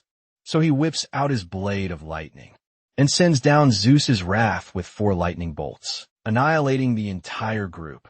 When the smoke clears, only one knight remains. Protected by a magical barrier they casted, the assassin Kyujin is happy to kill the remaining one, until the holy knight strangely announces that she's not their enemy. Jean is perplexed and points his blade, asking for clarification. In the heat of the battlefield, the holy knight raises her hands in surrender, emphasizing that she wouldn't harm innocent people. She also appears to have knowledge of Jin's group, siding with the Dark Dragon, who is currently busy trying to stop the rampage of Kadun. The young Run Kandel is surprised by her information, because if she was mind-controlled, she wouldn't know such information to begin with. He inquires about the location of the Dark Dragon, as well as her identity. The woman unveils her headpiece. Murikin actually asked her for a favor, which was to protect him until a man known as Jean Runkendal arrived. Lonnie Salome is introduced as a Class 2 Knight of the Dawn, Order of Doctrine Protection, swearing herself as an ally of Jean Runkendal. Jin's group learns about the sudden uproar caused by the arrival of the knights, and they are instructed by Lonnie to quickly hide behind a building while they can. A few moments later, we see that Jean and his friends have already escaped her sight, while Lonnie's commander and his men come over to check her status, inquiring her on what's going on. The commander learns that Lonnie was attacked by the invaders, and she points them down a false path to waste their time. Meanwhile, Jean is quietly observing the scene from nearby before leaving. The commander scolds Lonnie for being so hesitant in her duty, that despite the fall of her own allies, she didn't prepare her sword to strike. The commander thinks that it's her stupidity, and because of her beliefs, she can barely be classed as a knight of protection. Hearing those heavy words, Lonnie confesses that she's prepared to face punishment for her actions, but the commander doesn't care about that right now. He just thinks that she's placing far too much trust in a stranger's kindness. His words provoke Lonnie to the point she roars at him, questioning how anyone could call the invaders as pagans to begin with, when they can barely even tell if the invading group is infiltrating in the first place. The 5th commander is starting to have troubled thoughts about her beliefs and commands her to be put under immediate probation. After the commander has left, the other knights talk down on Lonnie's audacity to speak back to her commander like that, especially when she's the one who disobeyed orders in the first place. They detest her to the point that they can't stand her being in the Order of Protection and spoiling its reputation, though their words are full of provocation. Lonnie controls herself the best she can, looking at her from a safe distance. Jean realizes her familiar face. This woman is actually the king's adopted daughter, and in his original life, he'd read up on her personal experiences. Apparently, Lonnie scored a vile reputation for being drunk all of the time and living a carefree life, despite being the adopted daughter of the king. The people humiliated and made fun of her. But that's the shocking difference, because the woman he sees before his eyes right now is like night and day to what he read in those letters. This version of Lonnie is laser-focused and serious about her goals. After her comrades are gone, she breaks her facade and goes up to Jean, emphasizing that it's their best shot to move while they still can. Of course, she's also ready to navigate an easy path for them until they can reach Murikan's location. A little while passes as the city goes to hell. The Class 2 Knight opens up a secret underground passage. She leads them down to the staircase, while also pointing out that they're using a forbidden path, so no one will follow them. But that begs the question that's bothering Jean the most. So he directly asks her why she's helping them out to begin with. The knight talks about her pride in being a citizen of the Holy Kingdom and a daughter of their goddess Yahello. Basically, she doesn't care about honor or her duties of being a knight because of the horrors she's witnessing before her eyes. She vividly recalls the terrifying sight of the enormous fire dragon, Kadun, who is responsible for all of the violence that is causing the city to burn down. Opposing him is Murikin, who did his absolute best to stop Kadun's wrath from obliterating the city. completely worried for his sake. The silver dragon asks about his condition. Unfortunately, even Lonnie understands that the dark dragon is in a very fragile state right now. Even though she's tried her best treating his wounds with divine magic, it still isn't enough to make him recover fully. The knight leads them down to a secret room, where Murakon appears to be resting in his cat form. He's beat up and currently trying to recover, and before entering a state of slumber. His last orders were for Jean to find him. Quickhantle sees his miserable state and points out that he didn't force himself to become like this, of his own volition rather.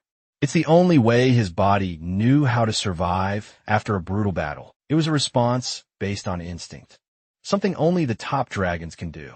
The silver dragon weeps for him, calling him a reckless idiot.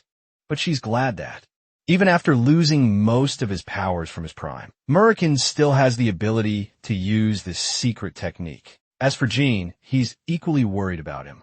However, Quick Intel places strong emphasis on their immediate departure, highlighting that if Murakon is left unattended in this state for far too long, he'll never be able to transform into a dragon again. Luckily, Lonnie is already there to lead a path for an exit, allowing the group to escape the city quickly. She urges them to leave so they waste no time. Jean stops by to thank her for her incredible act of delaying Murakamu's doom, because if she hadn't done that, things would have been horrible for them.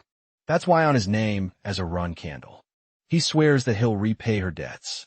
The honest knight feels pride in knowing that she acted on her beliefs and wishes the best for the dark dragon's recovery. Let's change perspective to the reaction of the fire dragon. This guy is pissed off because he was so close to killing Murakon at last, only for the chance to slip right before him. Even the leader of the Zipla clan is shocked to see him appear so displeased with the situation. Cadden roars at his own anger towards himself, knowing that he made a critical error. The Zipla patriarch highlights how strange it was for them to run into Murakon when, in fact, they were trying to look for his sister Misha in the first place. The thing is, if Morikon had been captured, they could have easily lured Jean as his contractor, and that way, they'd finally be able to restore the might of the Devil's Stone and the Earth Dragon's Abomet, the Zippo mastermind, highlighting that Murakon has already lost his previous powers. However, Q-Down points out that it's uncertain to conclude that, because it's more like Murakon is slowly recovering his abilities. Instead, amusingly, Kellyak wonders if there's a way for them to resurrect a dragon's heart without the presence of the Devil's Stone, that the shadow dragons are different from normal ones. He senses that Murakon wouldn't be moving recklessly if his contractor wasn't nearby. But Kellyak doesn't care much about. What he's worried about is the reaction of the Holy King, who appears to have been acting on his own, for sending out the Dawn Order of Protection without informing the Zipples at all. Kellyak finds the Holy King exhausting to talk to and understands that there will be a meeting soon. Like the sadistic mastermind he is, he even wonders if it's a good idea to just kill the king, because a noble and good man like him is going to end up in heaven. Anyway, Kaduni calls his own master completely insane, which is hilarious to me, because this is the same dragon that was obliterating an entire city. A while ago, the Zipla Patriarch must be completely nuts if he's insane, by even Kaduni's standards. Anyway, let's go back to Kashmir's place.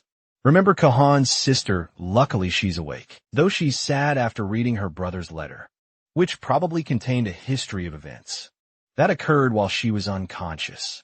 It makes her quest for vengeance meaningless, now that they're under Jin's care. Speaking of which, Jilly comes around like the nanny of the year and brings her some soup to drink. She treats the girl with kindness, highlighting that she needs rest to hasten the recovery process. Vera's body has yet to replenish itself with mana, but it's progress already that she's experiencing recovery. She also apologizes for everything she and her brother put them through, and asks if there's any way to help. The notion of help intrigues Jilly because in the very next scene, she tosses the bloodthirsty assassin right into maid attire. The poor girl is struggling to contain her embarrassment, while Julie thinks the dress looks lovely on her. She's also really happy to teach Varys how to clean and get started on her duties. The attire reminds Varys of her mother, because she used to be the head nanny of the Run Candles.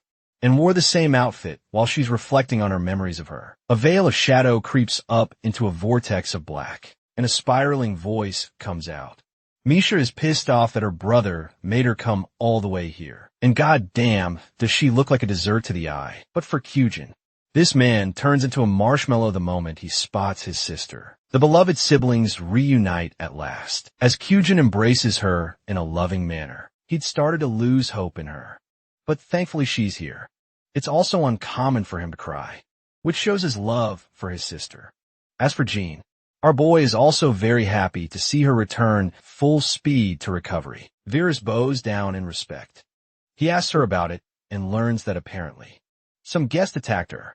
Jilly then reveals the shocking arrival of Moroccan's sister, which led one thing to another with Varys. Misha is hosted in the sitting room while John wastes absolutely no time blitzing with full speed. Bro is pissed off like hell that someone even dared to hurt his sister, and he's so mad in his pursuit that the assassin is ready to nail Misha in the nail for it. Unlucky for his ass though, Misha punches the shit out of the guy and sends him flying to Jupiter. Hilariously, Jean and Quick Intel quietly observe the scene, while the Shadow Dragon officially introduces herself to Sadarate's contractor after their previous encounter in the desert. In the next scene, the same brooding dragon is out here, enjoying a sweet snack made by Latrie, the dragon who's supposed to act as Julia's guardian. Misha senses Julia's powers and realizes that she's a contractor of the god of sight. Jin's perspective is pretty interesting to notice. He clearly remembers encountering a strange shadow in the desert, but had no idea that it was actually Misha all along. It makes him flushed, knowing that she saw his agonizing journey in the desert. But the part that really bugs him is how she was able to trace his location all the way here.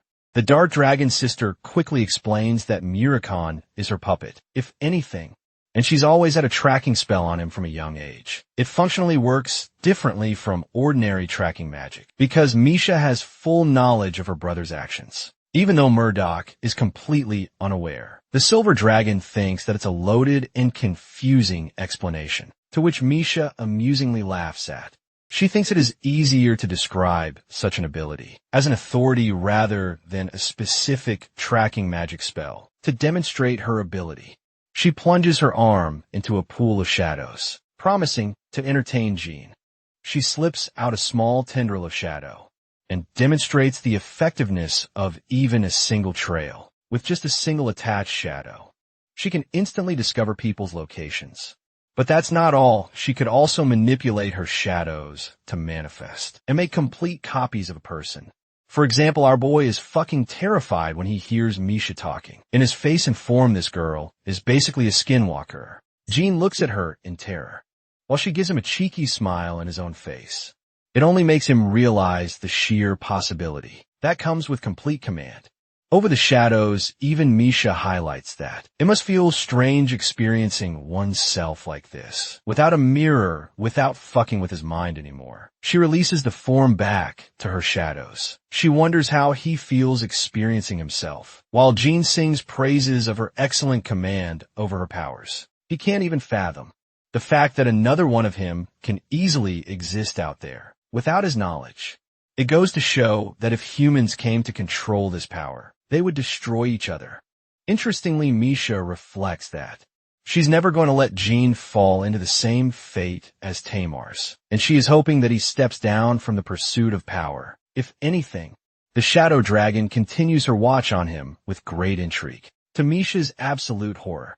Julia answers her mind, arguing in favor of Jean, and stating that he'll never fall in the pursuit of madness. It really stuns the Shadow Dragon for a second, the realization that she has been outplayed by the little girl, thanks to her abilities granted by the God of Sight. Julia sees something in the run candle that nobody else does. It makes Misha wonder if Julia is witnessing the first patriarch's reincarnation in him. It completely terrifies her to believe that Tamar reincarnated. But an even more shocking thought is the realization that Julius sees Sadare himself in his contractor's presence.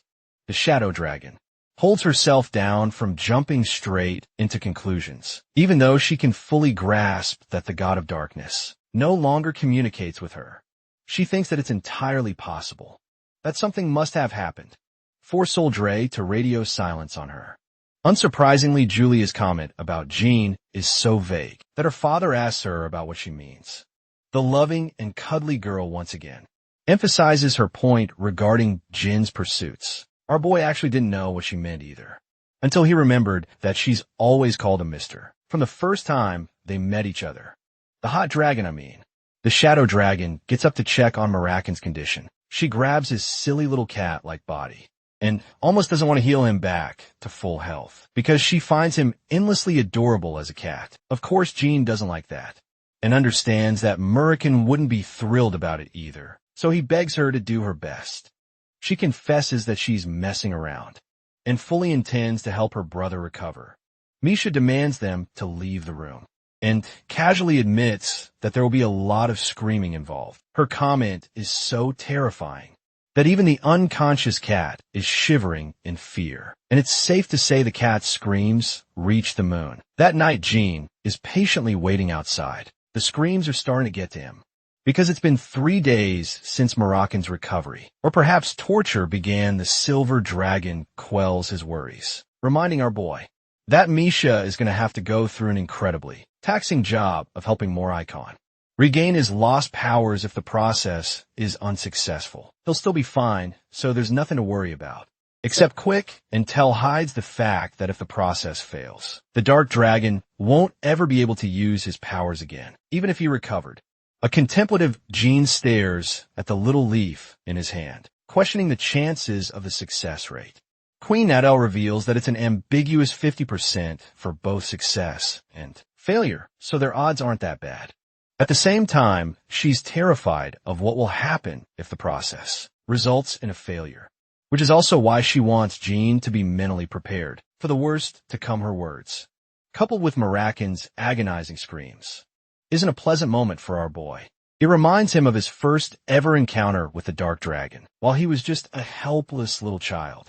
A flood of memories comes crashing down in his mind, regarding all the sweet memories they spent together on their journey. At last the day arrives where Misha opens the window, appearing gashed out from the procedure and devastated. Then she confesses the ugly truth.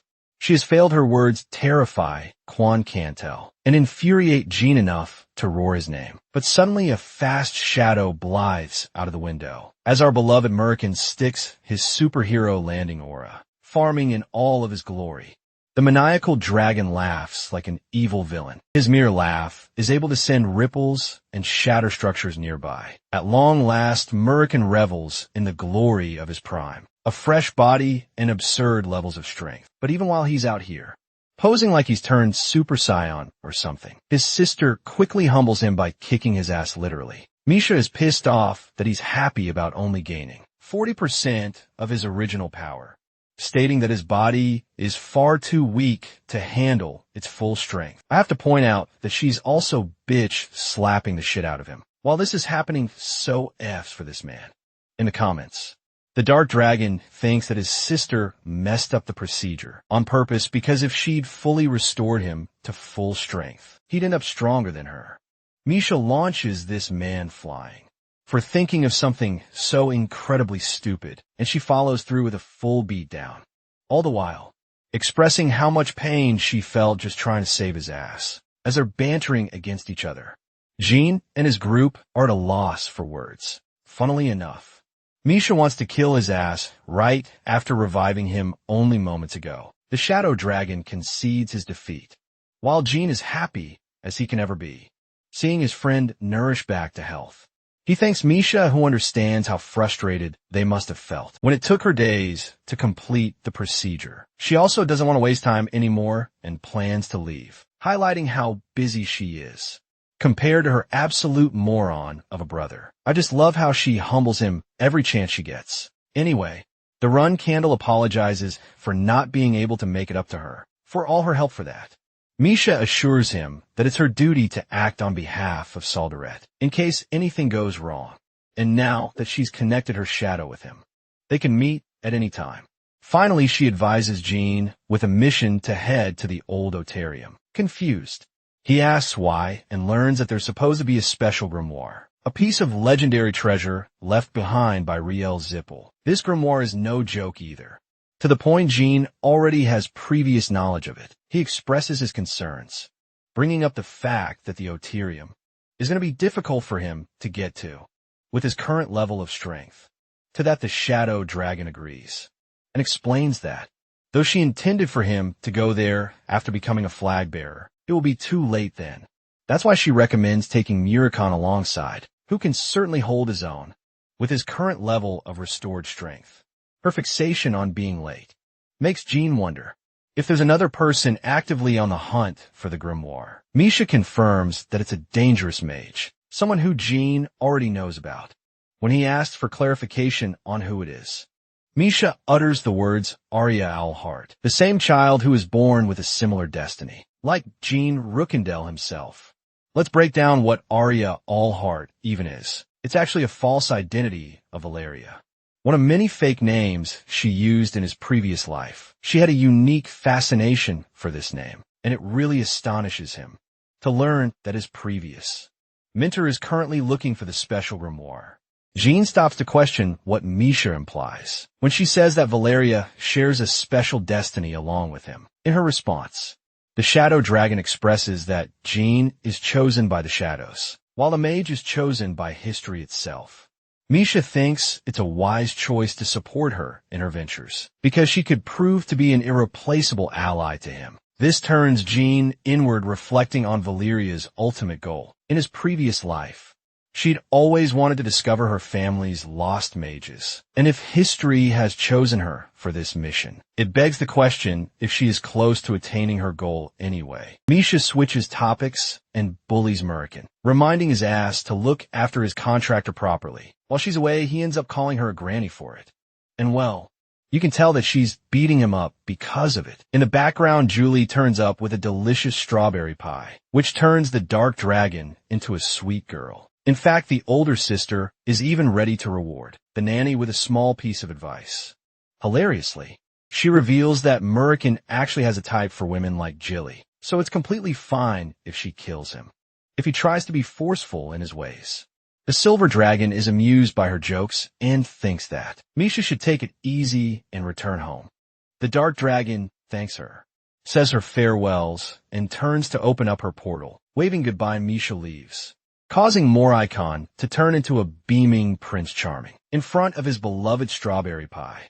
Meanwhile, Jean is just happy that Moricon's back, even if he couldn't return with his full strength, though everyone played a part.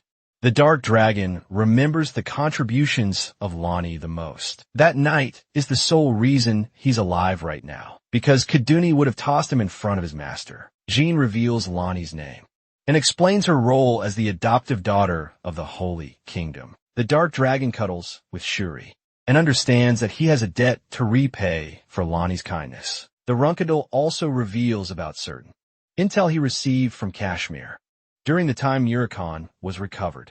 Apparently, the Class 2 knights ended up getting drunk at a ceremony and caused problems at the temple.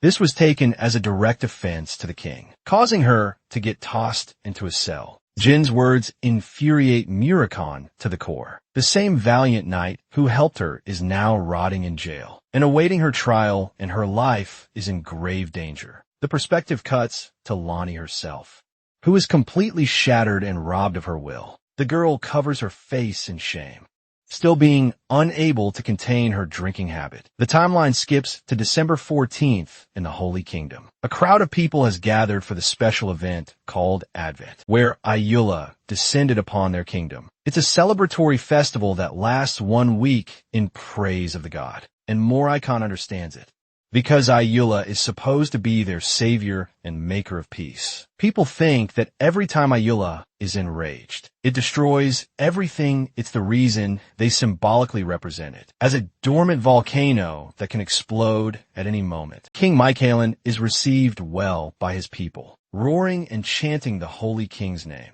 This man is Lonnie's adoptive father, but for some reason, Murican doesn't appear pleased knowing that this guy is the Holy King, to the point Jean probes him for it. The dark dragon expresses his annoyance, because for each Holy King that he met in the past, they all possessed incredible aura. even though they're not particularly strong. Their very own divinity is enough to make them unapproachable. Strangely though, in Michaela's case, that doesn't appear to be the case. This man is a mystery on whether or not he possesses aura, but they plan to get all of their answers from his daughter, Lonnie, soon enough. Guarding the capital's Eastern Church, the two knights standing by are talking shit about Lonnie being an alcoholic wench who can't stop herself. It's actually a pretty easy duty for them, since she poses no risk and can't attend the ceremony in her state. The sneaky little American tries to sneak his way past, but eventually gets noticed by the clowns, who enjoy a good time playing with the little guy. Unfortunately for these idiots, Murican has brought a poisonous tube along with him, while giving these bastards a murderous look of death. Within a few moments, they both collapse and meet a state of slumber. The dark dragon returns to his human form, while Jean finds Kyujin's sleeping poison to be quite effective. Hilariously, Moricon is pissed off that even though he's strong as hell right now, his contractor is still messing around by making him do stupid shit like this. Luckily, one of the guards appears to have dropped their money. Jean doesn't blame them and thinks that the dragon secretly ensured the coins would fall. Anyway, both of them make their way into Lonnie's room, who is reeking of alcohol. The girl is drunk as hell and can barely hold herself together. The drunk knight spots Jin's face, shocked to find the run candle here of all places. It immediately lightens her up as he begins to question what he's doing here.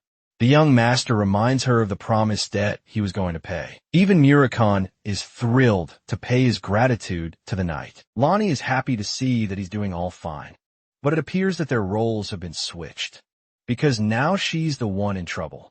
The shadow. Such words of consideration completely devastate the poor girl, as tears begin to stream down her eyes. She could only stare at her miserable state. In the reflection of the bottle that caused her own demise, she starts crying, like seriously crying, causing Jean and Moricon to give each other an awkward and confused look. After a while, they decide to sit down and talk about things. Lonnie starts off by saying how she is being threatened and has recently learned that the Holy King is actually a fake man, deliberately put on display by the Zippel family for their own deeds. In fact, her real father is locked up in a place not even she knows about, which is the reason for her miserable state. The young master wonders if this is the work of the Transfigurer Boober, who could have potentially created a placeholder Holy King to fool everyone. Then again, it doesn't make any sense for Boober to be siding with the Zippels, especially not after what happened last time. Suddenly, Moricon senses someone's presence approaching nearby. He takes off to deal with the threat and tells Jean to continue on without him. Our boy emphasizes that Moricon handles the matter discreetly, but well before that could even happen, the dam wall shatters as two giant behemoths arrive. The dark dragon looks at the undead creatures in confusion, while Jean is shocked to see the golems. They're the same two men that they dismantled outside, and apparently they've fallen victim to becoming a golem, a state so miserable that death is the only escape. Jin's blood boils in anger as the young master realizes that it's the Ziplo family scheme again. Meanwhile, the shadow dragon simply stares at the golems without a worry. Two creatures prepare to attack him, but this man is way too clean with it, and with just a few swipes of his hand, he slices them up like a steak, dismantling their first attack. Moricon is enraged to find golems inside the Holy Kingdom and manipulates the shadows to impale one of the creature's bodies. Clenching his fist, the dark dragon unleashes tremendous force, zapping the life force out of them. Unfortunately, he never wanted to kill these people, which is why they went through the tedious process of using a sleeping poison, but now there's no helping it anymore. A piece of rock suddenly falls near them. As Lonnie gets up from her spot, after the ritual, the knight breaks down again, shedding tears at the realization that the Holy Kingdom is no longer just. It has been fully corrupted. The situation makes Jean offer her a dilemma. Either she can give up here and live in a peaceful region elsewhere, or she can allow him to help her get better. His words are shocking. Lonnie can't comprehend why anyone would fight for her sake and kingdom. The young master expresses that he still owes her a favor, and he is a run condal who naturally despises the Zippels. So if anything, It's a deal on their part between the heir of the Run Candle family, as well as the heir of the Holy Kingdom. His encouraging words allow her to muster enough courage to take a stand, apologizing for having shown a weak and pathetic side of her, armed with courage and tenacity. Lonnie accepts the deal and agrees to help. Let's go back a few steps and learn about the fall of the Holy Kingdom at the hands of the Zipples. The mages slowly bought the higher officials of the Holy Kingdom, piece by piece offering them big handouts for their loyalty. Unfortunately, even the Dawn Order of Protection fell victim to this same corruption. Lonnie talks about her mission that was assigned by her father in order to investigate the truth about the Order. But unfortunately, she couldn't find anyone to trust here other than herself. Jean understands that the current Holy King probably felt threatened because of the Knight's report regarding the invaders. She actually confirms his words, doubling down by saying that the Zipple family is responsible for kidnapping her real father. Shortly after she expressed her report, the man that is currently serving as the Holy King is just a duplicate, someone who behaves and talks exactly like her father would, though most of the people are fooled by him. Lonnie saw through him, after all. The imposter was unable to recreate the same divinity, possessed by her father basically. Marakan's thoughts ended up being true about the strange absence of aura from the Holy King in the ceremony. One thing about the original king is the fact that Michaelen is incapable of moving his left thumb. However, the moment she saw this imposter actively moving his thumb and confronted him for it, Lonnie was horrifically sent a severed thumb of her father as a response from the Zipples. The mages are psychotic, and even Murican thinks the same of them. But Jean is intrigued and asks for the location of the thumb. Unfortunately, the moment she saw it and confirmed it belonged to him, it actually withered away on its own. From this, the young master assumes that there was a fire seal placed on it, an ability that is only capable of being casted if one is the contractor of the god of fire. That implies the involvement of the patriarch Keliak, or the works of the fire dragon Catan. The situation is much more serious than it seems. So Jean asks about any other people who seem to know about the king's secret. Regarding his thumb, Lonnie starts off with a bunch of names and finishes up by revealing the name of their commander, Servitura, the young master. Then asks if any of these people appear trustworthy. But unfortunately, they're all a lost cause. As Lonnie shakes her head in disappointment, Montiano and Konu govern the administrative and regulatory factions, and despite being her father's most trusted friends from childhood, the moment she brought up the matter of his thumb, a sinister smile came over their faces. It's as if they enjoyed her confusion, the look of terror on her face. Lonnie had no chance she was being played from the start. It was that moment that made her realize that her father's most trusted allies ended up becoming the puppets for the Zipla family, making her crash and burn in a drunken state. Dark Dragon brings up the mention of Servitura, who could perhaps be trusted. The good thing is Lonnie hasn't spoken to the man in person. However, many suspected that he had been plotting a scheme to dethrone her father. For a long time, this man has also openly vouched for a good association with the Zippel family, so that's not good either. Jean wonders if it's specifically because of those reasons that Lonnie tends to avoid the man. She responds by revealing her father's hatred for Servitura, who always seemed like an enemy. He couldn't stand the thought of seeing his face. Going back to the king's childhood friends, Montiano and Konu, Jean asks about her father's reaction to the both of them. Lonnie shares that they always sat next to him, and they were the only people whom he discussed his personal plans with. Often he would go on walks with them to relieve his stress overall. Her words grind the gears in our boy's head, forming his conclusion.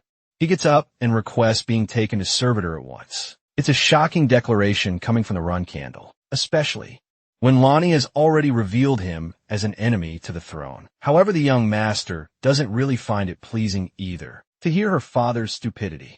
The man kept traitors close to him and allowed his kingdom to get taken over by the Zippels. Without his knowledge, the scene cuts to Lonnie, who takes her two friends to have a meeting with Servitura. The Holy Guards give them a pass, but the gatekeepers aren't so kind.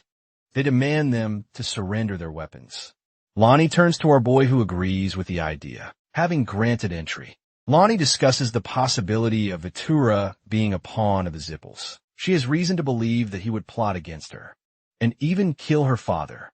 Moricon assures her that nothing of the sort is going to happen with him around because a bunch of puny knights are going to stop him. Unfortunately, the part she worries about the most is what they'll do to her father. To that, the young master comforts her with a bittersweet truth bomb. She doesn't have to worry about her father being tortured or not, because it's almost certain that he's already been killed, though it's harsh to hear. Jean tells her that the kingdom has slipped away into the hands of the Zipples, and if they're following that logic, then her father serves no purpose anymore and has already been executed. It's a cold truth, but it's something for the girl to accept. Speaking of their meeting, they get to his room shortly afterwards, adopting a cocky smile on his face. He welcomes Lonnie as the Holy King's beloved daughter, and then doubles down by calling her a drunk troublemaker. Having dropped a verbal jab, he asks about the people behind her. Lonnie reveals that they're just friends, but the cunning and perceptive man already knows the truth. They're the invaders who attacked and killed the men in the Eastern Church. It appears that Vatura is already one step ahead in terms of his knowledge about the situation. He was actually trying to hunt the invaders down, but finds it glad that they've come to surrender on their own. Furthermore, he even threatens to kill the Holy King if Jin's group continues to pose trouble for them. This little fact implies to Lonnie that her father is still alive. Anyway, Vatura orders one of his guards, Kane, to inform the Zipples that they've captured the king's daughter. As for her friends, he plans to capture them for an interrogation later. Murican is about to explode his anger, but Jean stops him from doing anything reckless. The Dark Dragon doesn't get it, because if they stall for long, these clowns will report everything for the Zipples instead of backing down. The arrogant guards continue to trash talk against the invaders, who ran away last time they threatened to use force against them if Jean and Murican don't back down, especially when the Holy King's life will also be at risk. Meanwhile, Lonnie is reduced to a puddle of tears. Her body shivers as tears pour out uncontrollably down her face. She regrets ever having to come here, realizing that her kingdom fell to ruin because she was too late to notice anything. If that wasn't enough, her father didn't do much to prevent their demise either. While she's bursting in anger, Jean comforts her by asking her to lift her head the moment she opens her eyes. The two guards have already been killed. As for Vatura, it turns out that he isn't a bad guy at all, and instead, he's eternally grateful that the young master saved the king's daughter. Vatura apologizes for everything that happened and assures Lonnie that she did the right thing by coming here, because it will be fine from now on. Morrican is left completely speechless and doesn't get what the heck is happening. It's revealed that Jean didn't do a thing to kill those guards. It was done so by Vatura's own blade. And he's proud of Lonnie for having done so much on her part. Lonnie's brain is having a meltdown, realizing that she doubted Vatura all along, not realizing that he was on her side. He doesn't mind and actually finds it relieving that she's doing okay. Remember when Jean was brainstorming the possibilities earlier? He actually pieced together the information that Vatura is secretly an ally of the king, but he's also surprised to see the Holy Commander recognizing him. Immediately, Vittoria explains that he first saw the boy at the Lone Tree Bridge party that Kieran hosted upon his return. Back then, he noticed Jean and left without a word, but now it's time for him to reveal the truth about his true association with Lonnie's father. You see, the whole public enemy thing was actually a false persona. Vatura and King Kale had deliberately acted like enemies, conspiring against each other, when in reality, they were allies trying to keep the balance of the world. Jean adds on by stating that the Zipples had no clue, and because they suspected Vatura to despise the king, they approached him and began thinking he was an ally. In reality, that was never the case. The Holy Kingdom is a mess right now, divided into two factions, one supporting the Canzello faction, and the other supporting the crazy mages.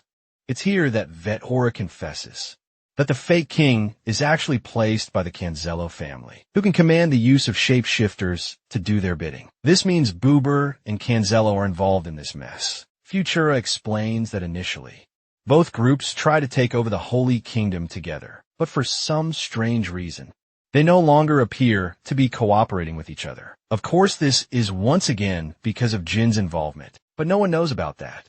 Futura continues by stating that the kingdom is now split between the moderates faction, who are sworn to the Zipples, and the hardliners who follow the Kinzello. In reality, a third and very tiny proportion cares about the Holy Kingdom. Moving on, Jin hands him the fragment of the golem he took earlier and asks about the human experimentations that have been going on. He also expresses how the soldiers in the Eastern Church became golems shortly after they handled them. Fueled with rage, Servitura frustratingly reveals that the Kinzello have been leading their horrific experiments for 6 months now, and they've even taken innocent citizens as lab rats. This is a shocking revelation for Jin, who always assumed that the Zipples were behind the cause of experimentation. But it turns out to be the opposite. Over 100 people are taken as lab rats, just to end up sacrificed as experiments in their name. The fact that Lonnie couldn't even catch wind of this is heartbreaking for her, however. The commander assures her that it's not her fault. It's the shortcoming of him and her father, who failed to stop all of this. Morrican chimes in with his objections, questioning why Futura has yet to come in contact with the Run Candle or any other family for help. Unfortunately, the commander fears that if the Run Candles truly end up supporting them, there won't be a holy kingdom left. Even Jin understands that. His family could easily swing that as a motivation to start a proper war, because in reality, their house doesn't require the use of the Holy Kingdom, but rather its saints as well as its treasures. The commander emphasizes that the Ziplo family has full knowledge of the experimentation process of the Kinzello, but it seems like they're not showing any active involvement. This makes Jin realize that it's a cunning strategy to expose the Kinzello to the public when the Zipless find it convenient. This way, they'll become the heroes in the eyes of the world. Not just that, from what the golems he encountered today, the young master vividly remembers their appearance to be different from last time. That's because these golems aren't created by the Zipless, like they were before at the same time. It bothers him about the motive of the Kinzello faction to focus on creating golems in the first place. While he's deep in thought, the Dark Dragon probes his mind. Jin has figured out a way to take down both factions at once, while at the same time sustaining little damage. His words surprise both Lonnie and Futura, who wonder if something of the sort is even possible. The Run Candle reveals that he intends to go to the old Otarium first, and right after dealing with the Kinzello, he'll help the citizens be freed. With the citizens out, they'll come forward with the truth. However, the commander still thinks it's a reckless plan if it's being left up to just 2 people. In the chance that Jin pulls this plan off successfully, there's still the issue that the idiots who supported the Kinzello would probably end up joining the Zipples. To that, the young master expresses that he will remain firm on his stance. He'll bring the Kinzello to their knees, and then target the Zipple family through the people. All he demands is for the commander to trust in their plan. The Torah eventually gives in and agrees, while Lonnie backs up her friends, believing that they're not the type to say stuff for no reason. Seeing Lonnie act so freely, the commander feels a hint of relief. All this time, he was banking on his chances, that the king's daughter would be the reason, to help gather the rest of the loyal servants. And with that tiny group, they do something about the 2 factions. But that ineffective plan means nothing anymore, when Jin Rookendale has been sent as a blessing to their kingdom, to save them, although he's frustrated. The commander of the Holy Knights places his complete trust in the young master and asks for anything of his service. Jin orders him to keep on maintaining his disguise as a servant of the Zipples, and to make sure Lonnie's fine until their return. With that promise made, our boy turns his back, promising that he'll be back. He earns the gratitude of the commander, while Murican is excited for what's to come. The Dark Dragon advises Futura to act like he's been injured after a fight against his invaders. But here's the shocking part. This man literally chops his own damn arm off just to keep up with the act. Even Lonnie screams in worry, preparing to heal him at once. But the commander stops her, explaining that it's the only way to make the Zipple family believe about what went down, especially when his own guards are dead. In his final act, Vatura hands his sword to the young master and tells him the exact room where all of their weapons have been stored. Jean clasps the blade and declares that he'll return before the ceremony closes.